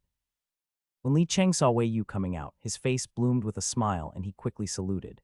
"Greetings, Your Highness. This servant is here to congratulate Your Highness on the establishment of your residence and wishes Your Highness great success in the future." Never mind great success, he didn't even have a map. Wei Yu smiled. "You're too kind, Eunuch Li. May I ask why you've come today?" Li Cheng presented an imperial edict. "Your Highness, shall we accept the decree?" That lump of bright yellow, an undeniable symbol of imperial authority. Well, so it was an edict. The old man was clearly determined to make him get involved. Wei Yu glanced at Li Cheng's smiling face, silently lifted his robe, and knelt. Behind him, everyone in the residence knelt as well. Li Cheng unrolled the edict and began to read. By imperial decree, in light of the ninth Prince Wei's refined appearance and diligent studies, exceptional talent, respectful conduct in service to the state and military, filial devotion to parents, affectionate relationship with siblings, and commanding presence with subordinates, greatly embodies the demeanor of his royal father, a shadow of my former self. These words left Wei Yu thoroughly shocked. Was his dad blushing when he wrote this stuff? Even he wouldn't dare claim half of that, but the old man had managed to praise him so ridiculously and even said he resembled his former self truly. Emperors had the thickest skin. Henceforth, the ninth Prince Wei shall be appointed as left attendant to the Ministry of War. Wei Yu, what the hell? As soon as the title came out, Wei Yu was stunned. His father had actually given him a civil post with real authority, similar to a censor or remonstrator. He might as well have been exiled to cold prefecture as a foot soldier. At least out there, far from the capital, he could take advantage of his status to loaf around to tour the mountains and rivers, but becoming a left attendant to the Ministry of War, damn. At the rate the old man was treating him like a workhorse, he'd end up offending half the court. Serve diligently and do not disappoint my intentions. Thus decreed. Li Cheng finished reading the edict and gave a sympathetic look at the kneeling ninth prince, left attendant to the Ministry of War, a 7th-rank post. Though the role held significant power, allowing direct memorials to the emperor, and the oversight of others, it was still considered too low for a prince. The other princes had all started at 5th-rank positions at minimum. Li Cheng closed the edict and reached out to help Wei Yu up, trying to offer some comfort. Your Highness, please rise, although His Majesty. Uniquely, Wei Yu suddenly cut him off. Li Cheng, behind me are all His Majesty's people. Looking at the rows of people behind him, Wei Yu was filled with grief. So that was Ithai's days of lying flat were over for good. The edict was handed to Wei Yu, and Li Cheng went on to inform him about the emperor's congratulatory gifts. This is your list. The gifts were so numerous that Li Cheng had simply made a list for him. Wei Yu was still in a bit of a sour mood until he saw the list and the items written on it: land deeds, gold, silver, bolts of cloth. Then he felt much better. Hong Zhang stepped forward and quietly handed Li Cheng a plump pouch. It was filled with reward money. Wei Yu, all right then. Once the crowd had finally left and the door closed, Wei Yu's face dropped. It's over. There's no hope. My manor vacation plan ruined. He shoved the edict into Hong Zhang's arms and trudged back to his room like he was attending a funeral. With a flop, he threw himself onto the bed, in a bad mood, time to sleep it off. The next morning, Wei Yu was dragged out of bed by Xiao Anzi, who began reporting on the neighboring 8th Prince's affairs. Your Highness, it turns out Eunuch Li didn't just deliver the decree here yesterday, also went to the 8th Highness's residence. Wei Yu propped his chin on his hand, sitting in his chair, listening absent-mindedly. You were given the post of left attendant to the Ministry of War, but the 8th Prince was appointed as senior official of the Ministry of Personnel. Xiao Anzi paused, 4 ranks higher than yours. Wei Yu, what are you trying to say? You want to jump ship and abandon your prince? Speak up. Xiao Anzi just looked at him quietly with a kind expression and gentle eyes. Your Highness, I don't mean that at all. I was already mentally prepared. I just thought I'd give you a heads up in case you couldn't handle it. Was he upset about whose position was higher? No, was upset that he had to go to work. What kind of rich kid under 18 could accept going out to work at such a tender, blossoming age? And not even an easy job, had be working his butt off from morning till night. There was no explaining that to this fool, so Wei Yu turned away, unwilling to continue the conversation. To Xiao Anzi, it looked like he was avoiding reality. Xiao Anzi sighed, full of pity. Your Highness, you're just afraid to face reality. Even Urya was braver than this when she started learning to read. Wei Yu reminded him, her name is Liu Jiayuan now. Wei Yu pouted. Look at you teaching me how to behave now. Your Highness. Xiao Anzi looked at his immature master, filled with disappointment. You're a prince now. The neighboring princes Su, Chen, Jing, Gong, Duan, Rui, and Xiang are all watching. Can't you take this more seriously? Wei Yu was dumbfounded. He stared at Xiao Anzi for a moment, then couldn't help but clap. Young hero, great lung capacity. The young hero slapped his hands down and finally left, sighing in deep concern. There was no hope in relying on his master. The future of this entire residence clearly depended on him, Xiao Anzi. Standing in the courtyard, Xiao Anzi silently shook his head and gazed solemnly at the sky. So be it. It was time to step out and make a few more close friends. As His Highness once said, what was it again? Xiao Anzi frowned in thought. What was that phrase? Oh right, don't let fertile water flow into outsiders' fields. Exactly, that's the logic. Everyone says deep feelings are like the sea, that brothers are like hands and feet. Since the 8th Prince and His Highness are so close, he might as well start with the 8th Prince's residence. Let's turn good into better. Regarding the matter of having a corner-digging worker near him, Wei Yu was completely unaware. After having breakfast, he went to the 8th prince's mansion next door. He had planned to go into the palace later with 8th brother to thank the emperor, but upon arrival, Wei Yu learned that Liu Chanyi was actually living at 8th brother's residence. In the pavilion, Wei Yu sat below, staring at the child crouching in the grass for quite a while before finally asking 8th brother, "Is this cousin from the Liu family really a fool?" If someone else had asked if a child was a fool in front of the person's cousin, they would have been kicked out by now, but fortunately, 8th prince didn't mind. After all, in terms of both bloodline and relationship, Wei Yu was his closest brother. The Liu family says he's a bit simple, but I don't think so. 8th prince said, "That child came to my mansion and became particularly fond of my little garden. Since there's plenty of empty space in my mansion, I let him stay for a while. Over the past days, I often see him staying in the garden. Although he's usually quiet and doesn't speak much, whenever I ask him something, he answers me. Rarely does he speak in such a clear and logical manner. It doesn't seem like a fool." 8th prince frowned and glanced at Wei Yu. "I actually think he's more intelligent than most children." Wei Yu asked, "What did you ask him?" Every time he asked, the child answered, so why didn't he answer before when Wei Yu asked? That was discrimination. He despised the child for discriminating. 8th prince looked innocent. "I didn't ask much. I just asked him what he was looking at and why he liked watching ants and bugs, asking if he wanted me to put them in a cup." Wei Yu, now he understood. It seemed that when he asked the child about other things, it didn't work. The only thing that got a response was asking about what the child was paying attention to. "Huh, where are you going?" Wei Yu walked towards Liu Chanyi and waved at 8th prince behind him. "I'm going to play with your cousin and his bugs." 8th prince was speechless. Though he said he was going to play with bugs, once he got closer and saw Liu Chanyi holding a caterpillar in his palm, Wei Yu couldn't help but rub his arm. Fear and disgust didn't distinguish between genders. Crouching beside Liu Chanyi, Wei Yu glanced at the child's side profile and asked, "Why aren't you watching ants today? Didn't you say ants are strong? Do you want to know why?" Wei Yu saw the child blink. Then Liu Chanyi turned his head, his dark eyes staring at him. 2 days ago, it rained at night. The ants from the previous place disappeared, and I want to know why." 2 questions, 2 answers. Wei Yu nodded, indicating he understood, and then began explaining to the child why the ants had disappeared. Actually, ants are animals that can sense whether it's going to rain. Before it rains, they can feel the humidity in the air increasing, so they move to a dry and safe place. After it rains, because of the weather changes, such as when it rains, the soil absorbs the water and releases its heat, which causes the temperature of the soil to decrease. Wei Yu explained the reason as simply as possible, using terms he thought the child could understand. But many things that hadn't been learned couldn't be understood even if explained simply. It wasn't something that could be taught by just saying 1, 2, 3, 4. There were unfamiliar terms, new ways of thinking, and the wisdom gained by generations of exploration. "Did you understand?" Wei Yu asked. Liu Chanyi didn't understand. He frowned tightly, pressing his lips together, and shook his head vigorously at Wei Yu. Wei Yu scratched his chin and sighed. "Ah, I said it in the simplest way, and you still don't get it. What can I do?" He seemed frustrated, occasionally glancing at Liu Chanyi. That look vividly portrayed what it meant to say a child couldn't be taught. Then the child became anxious and stopped pretending to be mute. He turned his body and grabbed Wei Yu's robes, his face full of urgency. "Teach me, I'll learn, teach you."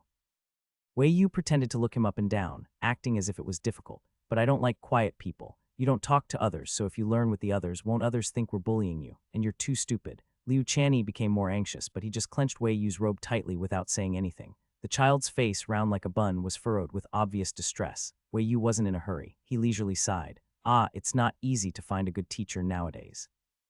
Money is just an outside thing, and the fee is secondary. The real problem is whether the teacher can teach what you want to learn. Tusk, so hard." Sneaking a glance at the child, whose expression had softened, Wei Yu pretended to stand up to leave. "I'll speak." Afraid that Wei Yu was leaving, the anxious child immediately grabbed his robes with both hands, so Wei Yu watched as the child, still holding the caterpillar, pressed it against his clothes. "Wei Yu, you let go. The bug is getting on my clothes." Liu Chanyi was momentarily stunned and looked down at his hand. After some chaotic moments, the result ended with the caterpillar turning into mush and sticking to Wei Yu's clothes. On the small lawn, Liu Chanyi stood in front of Wei Yu, looking at him eagerly. "I'll speak, you teach me, I'm not stupid." Wei Yu sighed and looked at him without speaking. He knew the child wasn't stupid. If he were, he wouldn't need to coax him, right? Wasn't it enough to have a silly Zio Anzi around? They had agreed to make gunpowder and cannons for the old man. Wei Yu didn't want to do it himself, so he could only teach others who were good at physics. Those who had an interest in it and were talented would learn faster. Wei Yu didn't have any rigid views on who could be a teacher. He wasn't a stubborn person, and in this era where scholars were valued, it was all about who had the knowledge. If he couldn't humble himself to learn from Liu Chanyi, then those who wanted to learn physics would just be average. It was better to teach orphans and beggars from the start. After all, the one who would be tired wouldn't be him. Right now, Wei Yu was doing this just to establish an agreement to help the child adjust some habits. In scientific research, one should have the spirit of working hard on one's own, but more often, it's about collective wisdom. Being able to communicate and discuss with others normally, humbling oneself, and not being too proud would allow Liu Chanyi to interact better with people in the future. Since Wei Yu had chosen Liu Chanyi, he didn't want to see the child isolated by others or isolate others himself in the future. Is this considered as gaslighting? The carriage couldn't enter the palace gates. It needed a special decree, otherwise everyone had to walk in. Staring at the heavy palace gates, Wei Yu clicked his tongue and shook his head. Times have really changed. Just look at this gadate, makes me feel like I'm going back to my mother's house. The eighth prince beside him, don't talk nonsense. What do you mean, going back to your mother's house? With his hands behind his back, Wei Yu shook his head and stepped forward. All right, let's go in and see what our royal father is doing to enjoy himself today. The eighth prince, he couldn't help but feel that this younger brother was hopeless. Familiar with the way, the two of them made their way to the Hall of Mental Cultivation. At the entrance, they saw Li Cheng. Li Cheng saluted them. Your Highnesses, you've come at a bit of a bad time. His Majesty is currently discussing state affairs with the Prime Minister and several other ministers. It may take a while. Would your Highnesses like to wait in the side hall? Eighth Prince, if that's the case, then I'll trouble Eunuch Li to inform Father later. No trouble at all, your Highness is too kind. Li Cheng then called over his disciple, Su Gaisheng, and asked him to lead Wei Yu and the eighth prince to the side hall. Su Gaisheng guided them to the same side hall as before. When Wei Yu saw the table inside, he immediately recalled the painful memories of goofing off there before. Unlucky.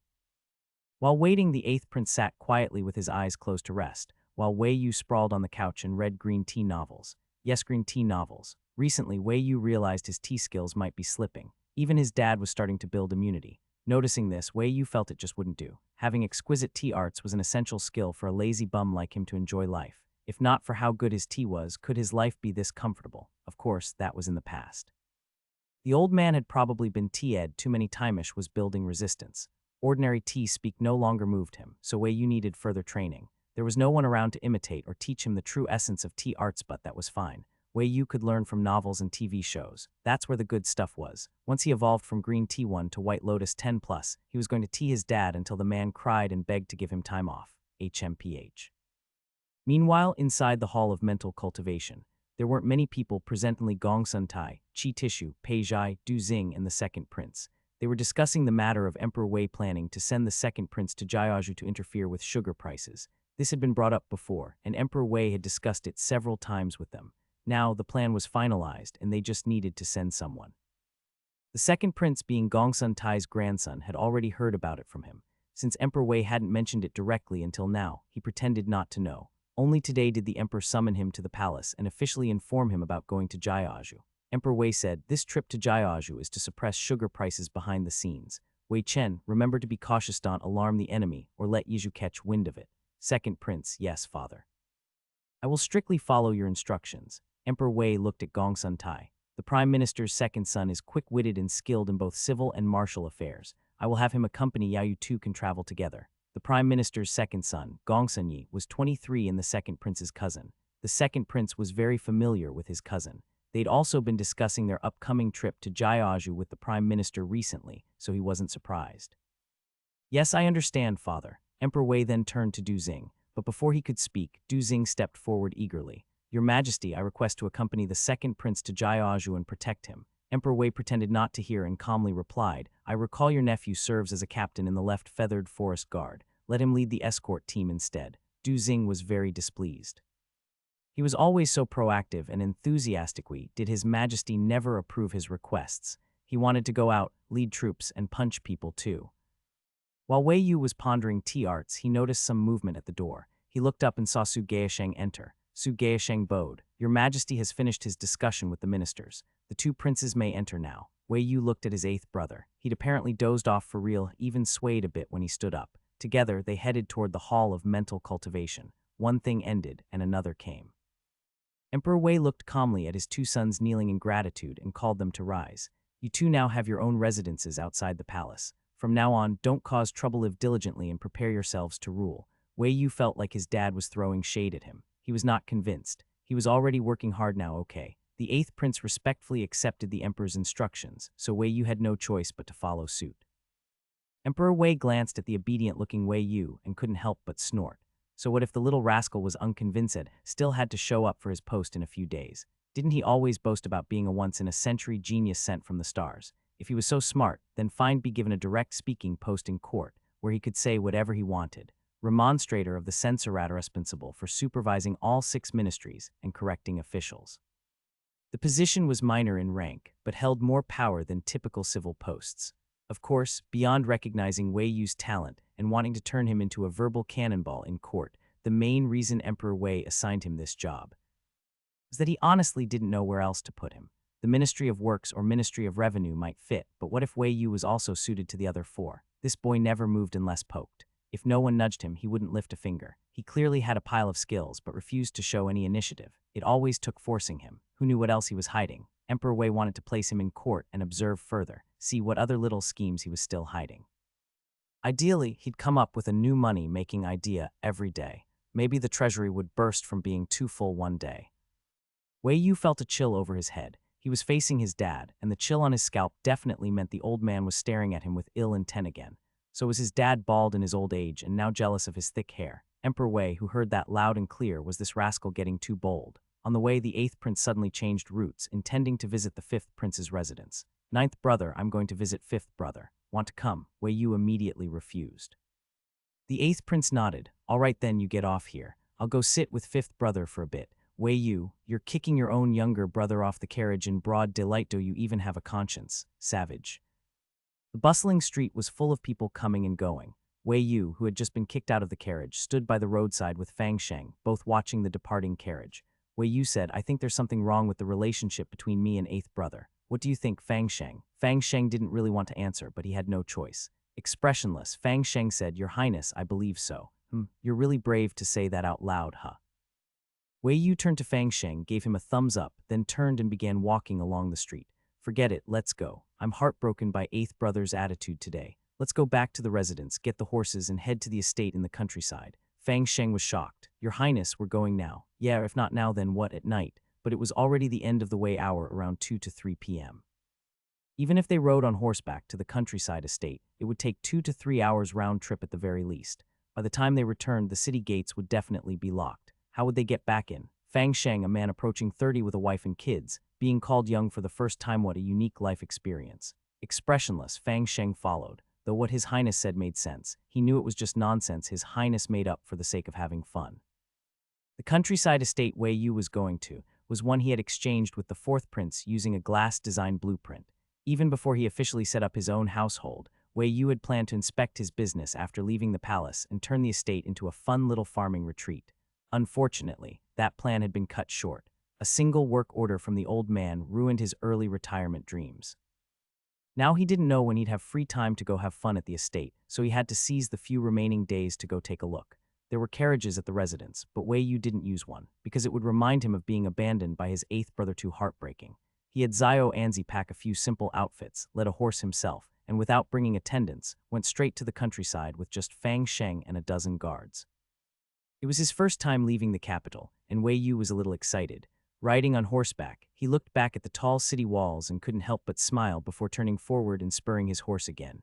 In the city, one had to be mindful of pedestrians while riding, which wasn't fun at all. Only after leaving the capital did he feel the true freedom of galloping across open land. The land deed from the 4th prince had detailed information about the location of the land or buildings, construction date, area, etc. But since this was Wei Yu's first time out and he wasn't familiar with the roads, it was Fang Sheng who led the way.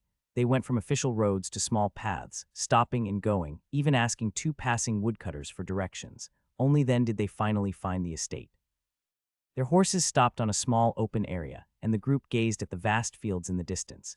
It was currently autumn harvest season. From atop his horse, Wei Yu looked out and saw a sea of yellow and green, with many farmers busy in the fields. Such a harvest scene was inevitably heartening and joyful in the ancient times, when productivity was low and food was scarce.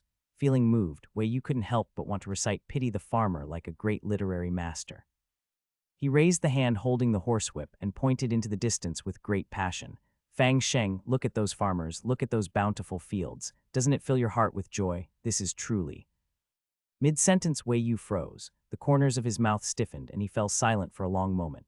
Fang Sheng craned his neck and asked, "Your Highness, truly what?" "Good question. Truly what indeed? What was the first line of Pity the Farmer again?" Such a famous poem his teachers had emphasized since childhood as a reminder to cherish food. How could he suddenly forget it? Truly, Wei Yu's attempt at poetry had died halfway through. I mean, they truly work hard.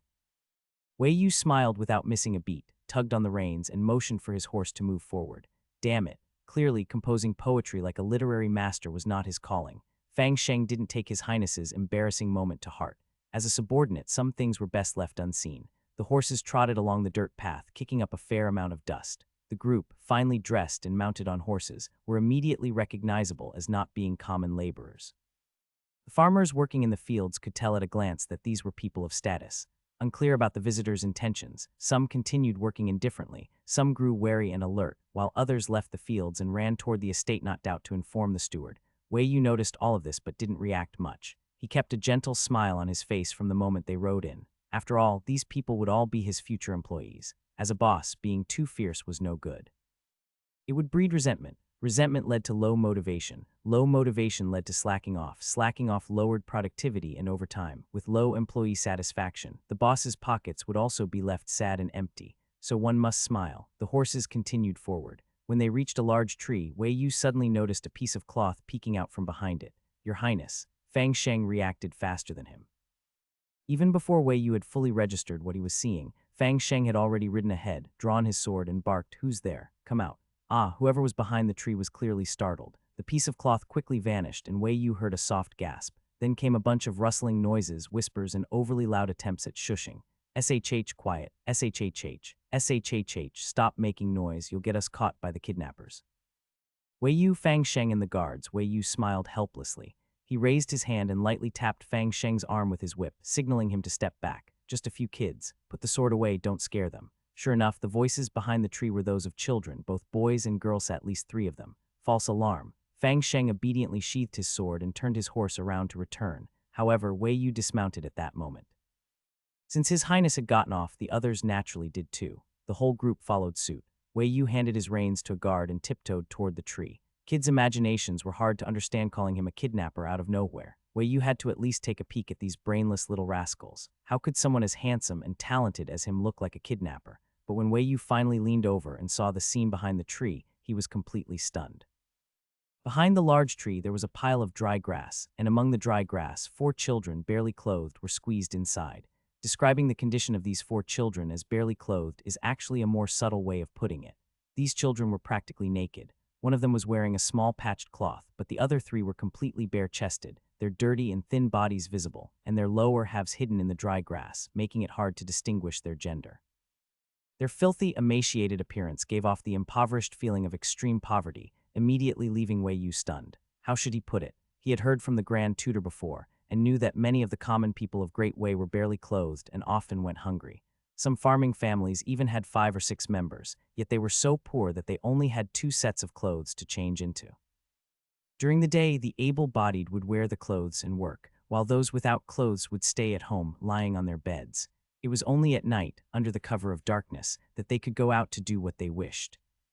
Having even one piece of clothing, even if full of patches, was considered a great blessing for many farming families. Such a situation was even worse in the resource-deprived like Hanju. Wei Yu pursed his lips and glanced one last time at the 4 children huddled in the dry grass before looking away and turning to leave. What people say or read in books often doesn't compare to seeing it with your own eyes. Wei Yu now understood why historical dramas often had scenes where nobles secretly visited the common folk. Even though these scenes seemed old and overused, they were still the most direct way to witness the truth. Fang Sheng walked over and glanced behind the tree, asking, "Your Highness, is something wrong?" Wei Yu shook his head. He didn't speak, but Fang Sheng's question startled the 4 children behind the tree. The children were panicking. They're coming. The kidnappers are here. Quick, let's go." "Big Hua, go quickly, find your grandfather and tell him about the kidnappers." Fang Sheng, Wei Yu silently took a deep breath. These brainless little kids really shattered his soft, sentimental heart in one go. What kidnappers would target children who looked like they had no power and influence? The rustling sounds behind the tree grew louder, and a small figure wrapped in sackcloth jumped out from behind the tree, stumbling as it ran off into the distance. Fang Sheng quickly glanced at the child and softly asked Wei Yu, "Your Highness, shall we chase?" Wei Yu shook his head. Forget it. It's probably a child from a farming family on the estate. Don't worry, someone must have already gone to report it. Earlier, a farmer had run towards the estate, so someone would likely be here soon. Sure enough, before Wei Yu even finished speaking, a group of people appeared in the distance. Wei Yu took a couple of steps forward, squinting his eyes to look at the group coming towards them. The person in the middle was wearing a blue silk robe, somewhat plump, contrasting sharply with the thin, emaciated servants following him. Was he the steward of the estate? He certainly looked well-fed and well-dressed. Wei Yu had a thought, and when the steward's group stopped in front of them, he remained silent and calmly waited for the steward's response. The middle-aged man in the blue silk robe smiled, his eyes filled with curiosity as he looked at Wei Yu. The two exchanged a few glances, and in the end, the middle-aged man was the first to yield. He raised his hand in salute and spoke with some respect. I am He Yang. This is the estate of the wise king. I do not know who you are and what brings you here. Wei Yu did not speak. Fang Sheng coldly eyed him and pulled out a waist token from his chest. This is His Highness, the wise king. The waist token was something Wei Yu had given to Fang Sheng earlier, fearing he might lose it while riding. It was a gold waist token with a four-clawed dragon pattern, symbolizing royal status. Seeing the waist token, He Yang's face visibly changed. His smile shifted from calm to flustered and forced, then to joyful as he and his followers immediately knelt before Wei Yu. He Yang cried out, I am mere commoner, pay my respects to His Highness the wise king. I am too blind to recognize your highness's arrival. Please forgive me, it was a bit theatrical. Wei Yu felt indifferent to his performance, his gaze shifting behind him to the people standing in the background. He Yang was dressed in luxurious silk, but the people behind him were all wearing patched coarse linen clothes. Though they were clean and neat, they were far from dignified, especially their face-thin, hunched backs and thickened joints all clearly showing signs of long-term hunger and hard labor. His gaze returned to He Yang, and Wei Yu gestured for them to rise. He Yang stood up, a smile still on his face as he looked at Wei Yu, trying to please him. I did not know His Highness was coming today. The estate is unprepared. If you need anything, I will make sure to handle it for you. His words were polite, but if you listened closely, it was clear that the plump man was trying to rush them out. Wei Yu glanced at him, raised his whip, and pointed at the people behind him. Are these all tenants from the estate? The tenants were farmers who rented land from others and paid rent according to the rules. These people could not withstand natural disasters and wars, and when the country was affected by frequent warfare or extravagant palace spending, they often went bankrupt, sold their land to survive, and became tenants. As the Great Way developed, tenants not only had to pay rent, but in times of need, they might also be required to serve or become part of their master's household. He Yang replied, yes, these are all tenants of the estate. Getting his answer, Wei Yu asked, how much is the rent for the estate? He Yang glanced at him and cautiously replied, each tenant pays 7/10 of the crop, as decided previously. 7/10 of the harvest as rent, meaning, at the end of a year's labor, the tenants only received 3/10 of the crop for their families. No wonder they were all so poor and exhausted. It was almost like borrowing money at exorbitant interest rates. Wei Yu sighed inwardly, deeply moved by the high rent set by his fourth brother. Though he knew that high rent might be common in this era, it didn't stop him from thinking his fourth brother was heartless.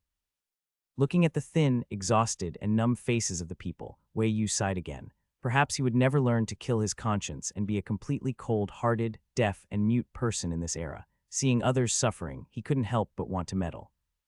It was hard. He must be a sage who came down to earth to undergo trials. As for whether He Yang was pocketing money, Wei Yu was still unsure. 7/10 rent would definitely wear down a normal person, and he needed to have Fang Sheng investigate further before making a decision.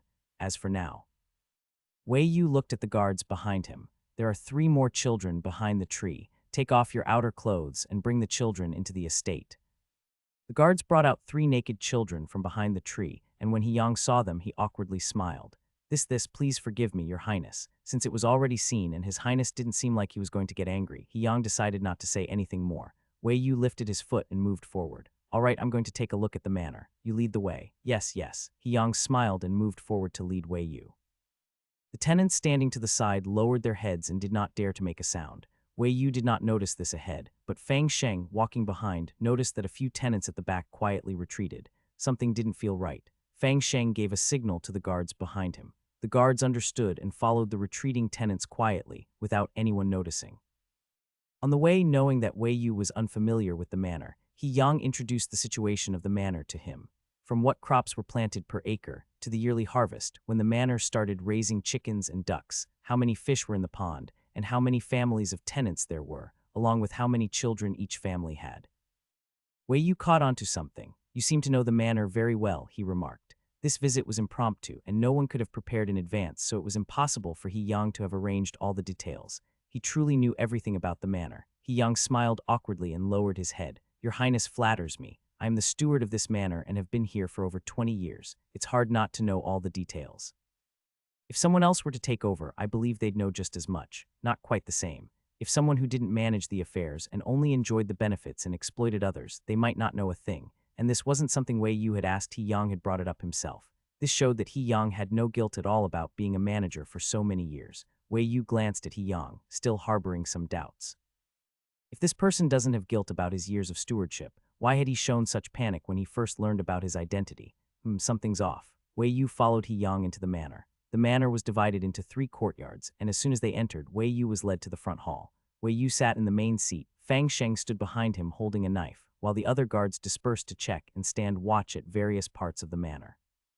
He Yang said, "There are 31 servants in the manor, Your Highness. Would you like to meet them? Since they were just the rough workers, there was no need to meet them. If there was anything to be done, it would be handled by his guards. No need. Just bring me the accounts of the manor for the past 5 years." He Yang understood and withdrew to get the account books. As soon as he left, Fang Sheng informed Wei Yu about the tenants who had quietly left. Ha, are they going to inform someone?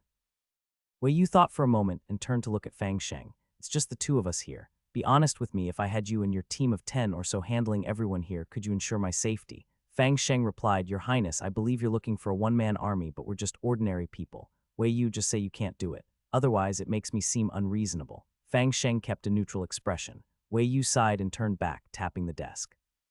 There are some small secrets hidden in this manor. I don't know what they are, but I hope they're not too big of a deal. Otherwise, it would be troublesome. Before long, He Yang returned with the account books. The books were stored in 2 large chests carried in by 4 people. He Yang bowed and opened the chests, revealing thick bundles inside. Your Highness, here are the account books from the past 5 years. Please take a look. Seeing the 2 large chests, Wei Yu was taken aback.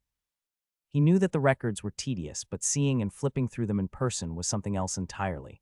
Wei Yu had previously planned to inspect the accounts, but now he was going to refuse. He calmly nodded. Just leave them here. I'll be staying for a couple of days. You can go and make preparations. He Yang looked surprised. Your Highness is staying here. Wei Yu looked at him. What is that inconvenient? Realizing his mistake, He Yang hurriedly denied.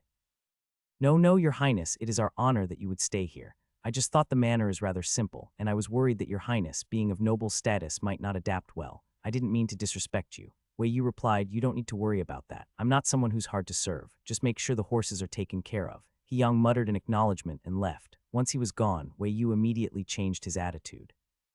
He leaned on the armrest, looking at his loyal guard.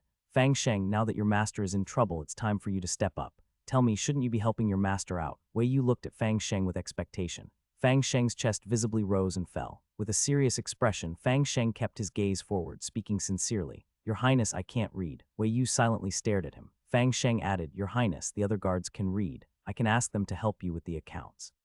Wei Yu was satisfied. Good, have the literate ones come over. If they can't read the accounts, I'll teach them. Also get some paper, pens, and ink from He Yang. Back in the day, accounting wasn't done with neat digital tables. It was a complicated and tedious process, with an abacus required to do any serious calculations. There was no way Wei Yu would do it himself. Why bother when he had people to do it? The guards didn't know how to account with tables or Arabic numerals. What should be done? Simple, teach them. It wasn't hard to learn a few simple numbers. They were adults who could think, not children, and could pick up new skills in a couple of hours. 1 hour would do. They could look at a template, and if they didn't remember something, they could refer to it. It was all fine. Not wanting to let his master suffer, Fang Sheng really went to find the literate guards. There were 8 of them, and they all stood in the front hall, scratching their heads. They listened as Wei Yu explained the new way of bookkeeping, drawing lines to form tables on the paper, explaining how the boxes should be filled out. Hey, are you paying attention? This table is that simple, first row horizontally and vertically. These are called Arabic numbers. 1 is 1, 2 is 2. Simple, right? Oh, right, you're doing well. That's how you write, don't write so stiffly. I can't believe this. You don't even understand the place value system. You're all the dumbest students I've ever had. The whole hall was filled with Wei Yu's voice. Outside the hall, Fang Sheng stood with his arms crossed under the eaves, silently puffing out his chest, listening to the scolding inside. Good thing he was clever. Otherwise, he might have been one of the ones getting scolded too. A lecture for an hour is still just an hour. Wei Yu is a teacher who cares for his students and refuses to drag on the lesson. Anyway, everything has been taught and the templates are written on the paper. For those who aren't familiar with the numbers in the ledger, they can follow the template. Wei Yu definitely will not teach anymore. When the guards write it for the first or second time, they may not be familiar with it, but that's fine. They will get used to it as they write more. The account book task is right there with 8 people working, where you will definitely see results within 2 days, right? Sitting in his seat, Wei Yu sips his tea while watching the guards scratch their heads in front of the account books. He listens to their quiet discussions, feeling extremely satisfied in his heart. Not bad, not bad, this is the way it should be. There has to be discussion for there to be progress. He believes that very soon, these guards' math skills will catch up to those of a competent first-grade student. He's waiting for the day when they can handle things on their own. While the guards are struggling with the calculations, on the other side, in the back mountains of the manor, guard Yishisen is hiding behind a tree. Yishisen was the one previously sent by Fang Sheng to follow the runaway tenant farmers. He used to be a member of the Grey Guards, but now he's been reassigned to be a palace guard under His Highness the Wise King. It may sound like a step down, from the imposing Grey Guards to being a palace guard, but that's not important. Yishisen isn't materialistic. He doesn't care where he is or who he follows. His only hope is to have a proper name. Yishisen doesn't have a name. Yishisen is not his name. It was his rank when he was with the Grey Guards. Out of 1,000 Grey Guards, only the commander, deputy commander, and the 100-man leaders had names. Everyone else only had ranks. The 1,000 Grey Guards were divided into 10 teams of 100 men, each with a name corresponding to the 10 heavenly stems. The strongest team was called Jia, and the weakest was called Gui. The strongest person was called Jia 1, and the weakest was called QE 99. The rankings from 1 to 99 were not fixed because every year the Grey Guards held an internal competition to decide the rankings for the following year, thus redefining their titles. Yishisen wasn't satisfied with his rank because he had been called Yishisen for 3 consecutive years. Because of this, his 100-man leader once thanked him, saying he had cured his face blindness. It was truly a sad truth. Yishisen's dream of advancing to Team Jia was no longer achievable, but he still hoped that a normal name was within reach, because Lord Fang Sheng had said that as long as they did well and pleased the Wise King, they might be able to get His Highness to give them a normal name. Now, Yishisen was optimistic about this opportunity. Following a few tenant farmers was an easy task for Yishisen. He hid and followed them to a mountain, then took some not-so-small paths, and finally arrived at the entrance of a cave with a distinct sign of smoke. The smoke didn't mean actual smoke, but the signs of people having lived there for a long time. Yishisen quickly passed some bamboo baskets and firewood placed at the entrance of the cave, then watched the tenant farmers walk in. A cave is a tricky place if it's deep. He could follow if it's not deep. Going further in would risk being discovered. So after some hesitation, Yishisen was about to follow, but at that moment, some voices came from the cave. Uncle Niu, maybe we should leave now. If His Highness finds out, Steward, he will definitely be punished. Yes, Steward, he has been so kind to us, taking us in and giving us food. We can't let him be punished. Shidu Juzi, go collect the stuff. We should leave quickly. Only 2 of the 3 tenant farmers came out, and behind them were 6 half-grown children. The oldest was a girl, about 13 or 14, wearing ill-fitting clothes she had probably acquired from somewhere. The youngest was a boy, about 5 or 6 years old, wearing clothes made from leaves, holding the girl's hand. The rest were a girl and 3 boys, all dressed in leaf clothes. The children gathered around the 2 tenant farmers. The taller tenant farmer shook his head and said to the oldest girl, Big Hua, we just want to tell you not to go down the mountain yet. This mountain is also within the Wise King's territory. You're not from the manor, so if His Highness's people find you, it would be bad. They might take you to see the officials or even make you sign a contract and sell yourselves. The shorter one added, yeah, there's nothing here on the mountain anyway. Apart from us, no one else would come. As long as you don't wander down the mountain, His Highness's people won't find you. Yishisen, who had already discovered the situation, Big Hua was still very worried, but what about Steward He? Steward He will be fine, the taller one said. Steward He is a good man and he's been diligent in managing the manor. His Highness is here this time to inspect the accounts. As long as His Highness isn't blind or heartless, he won't replace Steward He or punish him. Of course, as long as you aren't found by His Highness's people, the shorter one added. The children were still very concerned, constantly asking about the situation at the foot of the mountain and how Steward He was doing. The 2 tenant farmers, worried about them being discovered, could only patiently comfort them. After listening for a while, Yishisen tilted his head and turned expressionlessly. These 3 had been sneaky earlier, and he thought something big was going on, but it turned out Steward He had simply taken in a few homeless beggars at His Highness's manor. Worried about His Highness's reproach and being taken to see the officials and sign contracts. Even without reporting to His Highness, Yishisen knew exactly what His Highness's response would be. It definitely wouldn't be what those people in their heads thought. Yishisen continued listening for a bit. Then he realized what the other tenant farmer was doing inside. He was treating a sick child, changing their medicine. Yishisen was a bit surprised. There were actually tenant farmers on the manor who could treat illnesses. That's a doctor. How could a doctor become a tenant farmer? Was it forced? Yishisan didn't understand. After listening for a while and confirming there was nothing else, Yishisan decided to retreat for now. The situation could be big or small, and he needed to report this matter back to His Highness. When Wei Yu heard about Steward He taking in beggar children on the back mountain of the manor, he was a little dumbfounded. You're sure it was Steward He who took them in? Not quite believing that the round, plump man dressed in brocade would do something like taking in children, Wei Yu asked Yishisan again. Yishisan vowed earnestly, this subordinate is certain. I stayed nearby and listened for a long while. I clearly heard the children say so themselves. They're very concerned about Steward He's safety. Wei Yu leaned back against his chair, crossed his arms over his stomach, and shook his head with a click of his tongue. Truly, people cannot be judged by their appearance, just as the sea cannot be measured with a bucket. It's really quite incredible. The first time Wei Yu saw Steward he thought he was someone who exploited and squeezed others. When he saw the man's expression change upon learning Wei Yu's identity, he thought he must be dishonest and corrupt, but when he heard Steward he speak calmly and confidently about everything on the estate, Wei Yu felt this plump man didn't seem like he had any issues after all. Now, hearing Yishisan's report, Wei Yu finally began to understand what kind of person Steward he was. Thinking back over his shifting opinions of Steward Wei Yu admitted to himself that he had been shallow. How could he judge a person based solely on appearance, and decide good or bad based on such a one-sided view? What was this? It was the result of being poisoned and corrupted by trashy novels and TV dramas. Wei Yu sighed. Looks like it's time to cut down on novels and TV shows. He could watch more anime instead. Starting today, no more Detective Conan. He would go look up some good, passionate shounen anime to nurture his spirit. Hiss, but I still don't get it. Wei Yu suddenly slammed the table with a fist, turned to look at Fang Sheng and asked seriously and earnestly, tell me, do I look like the type to be heartless, to drag innocent suffering peasants to face officials, and force others to sell themselves into servitude? I even told the guards to take off their coats and hug the children just now.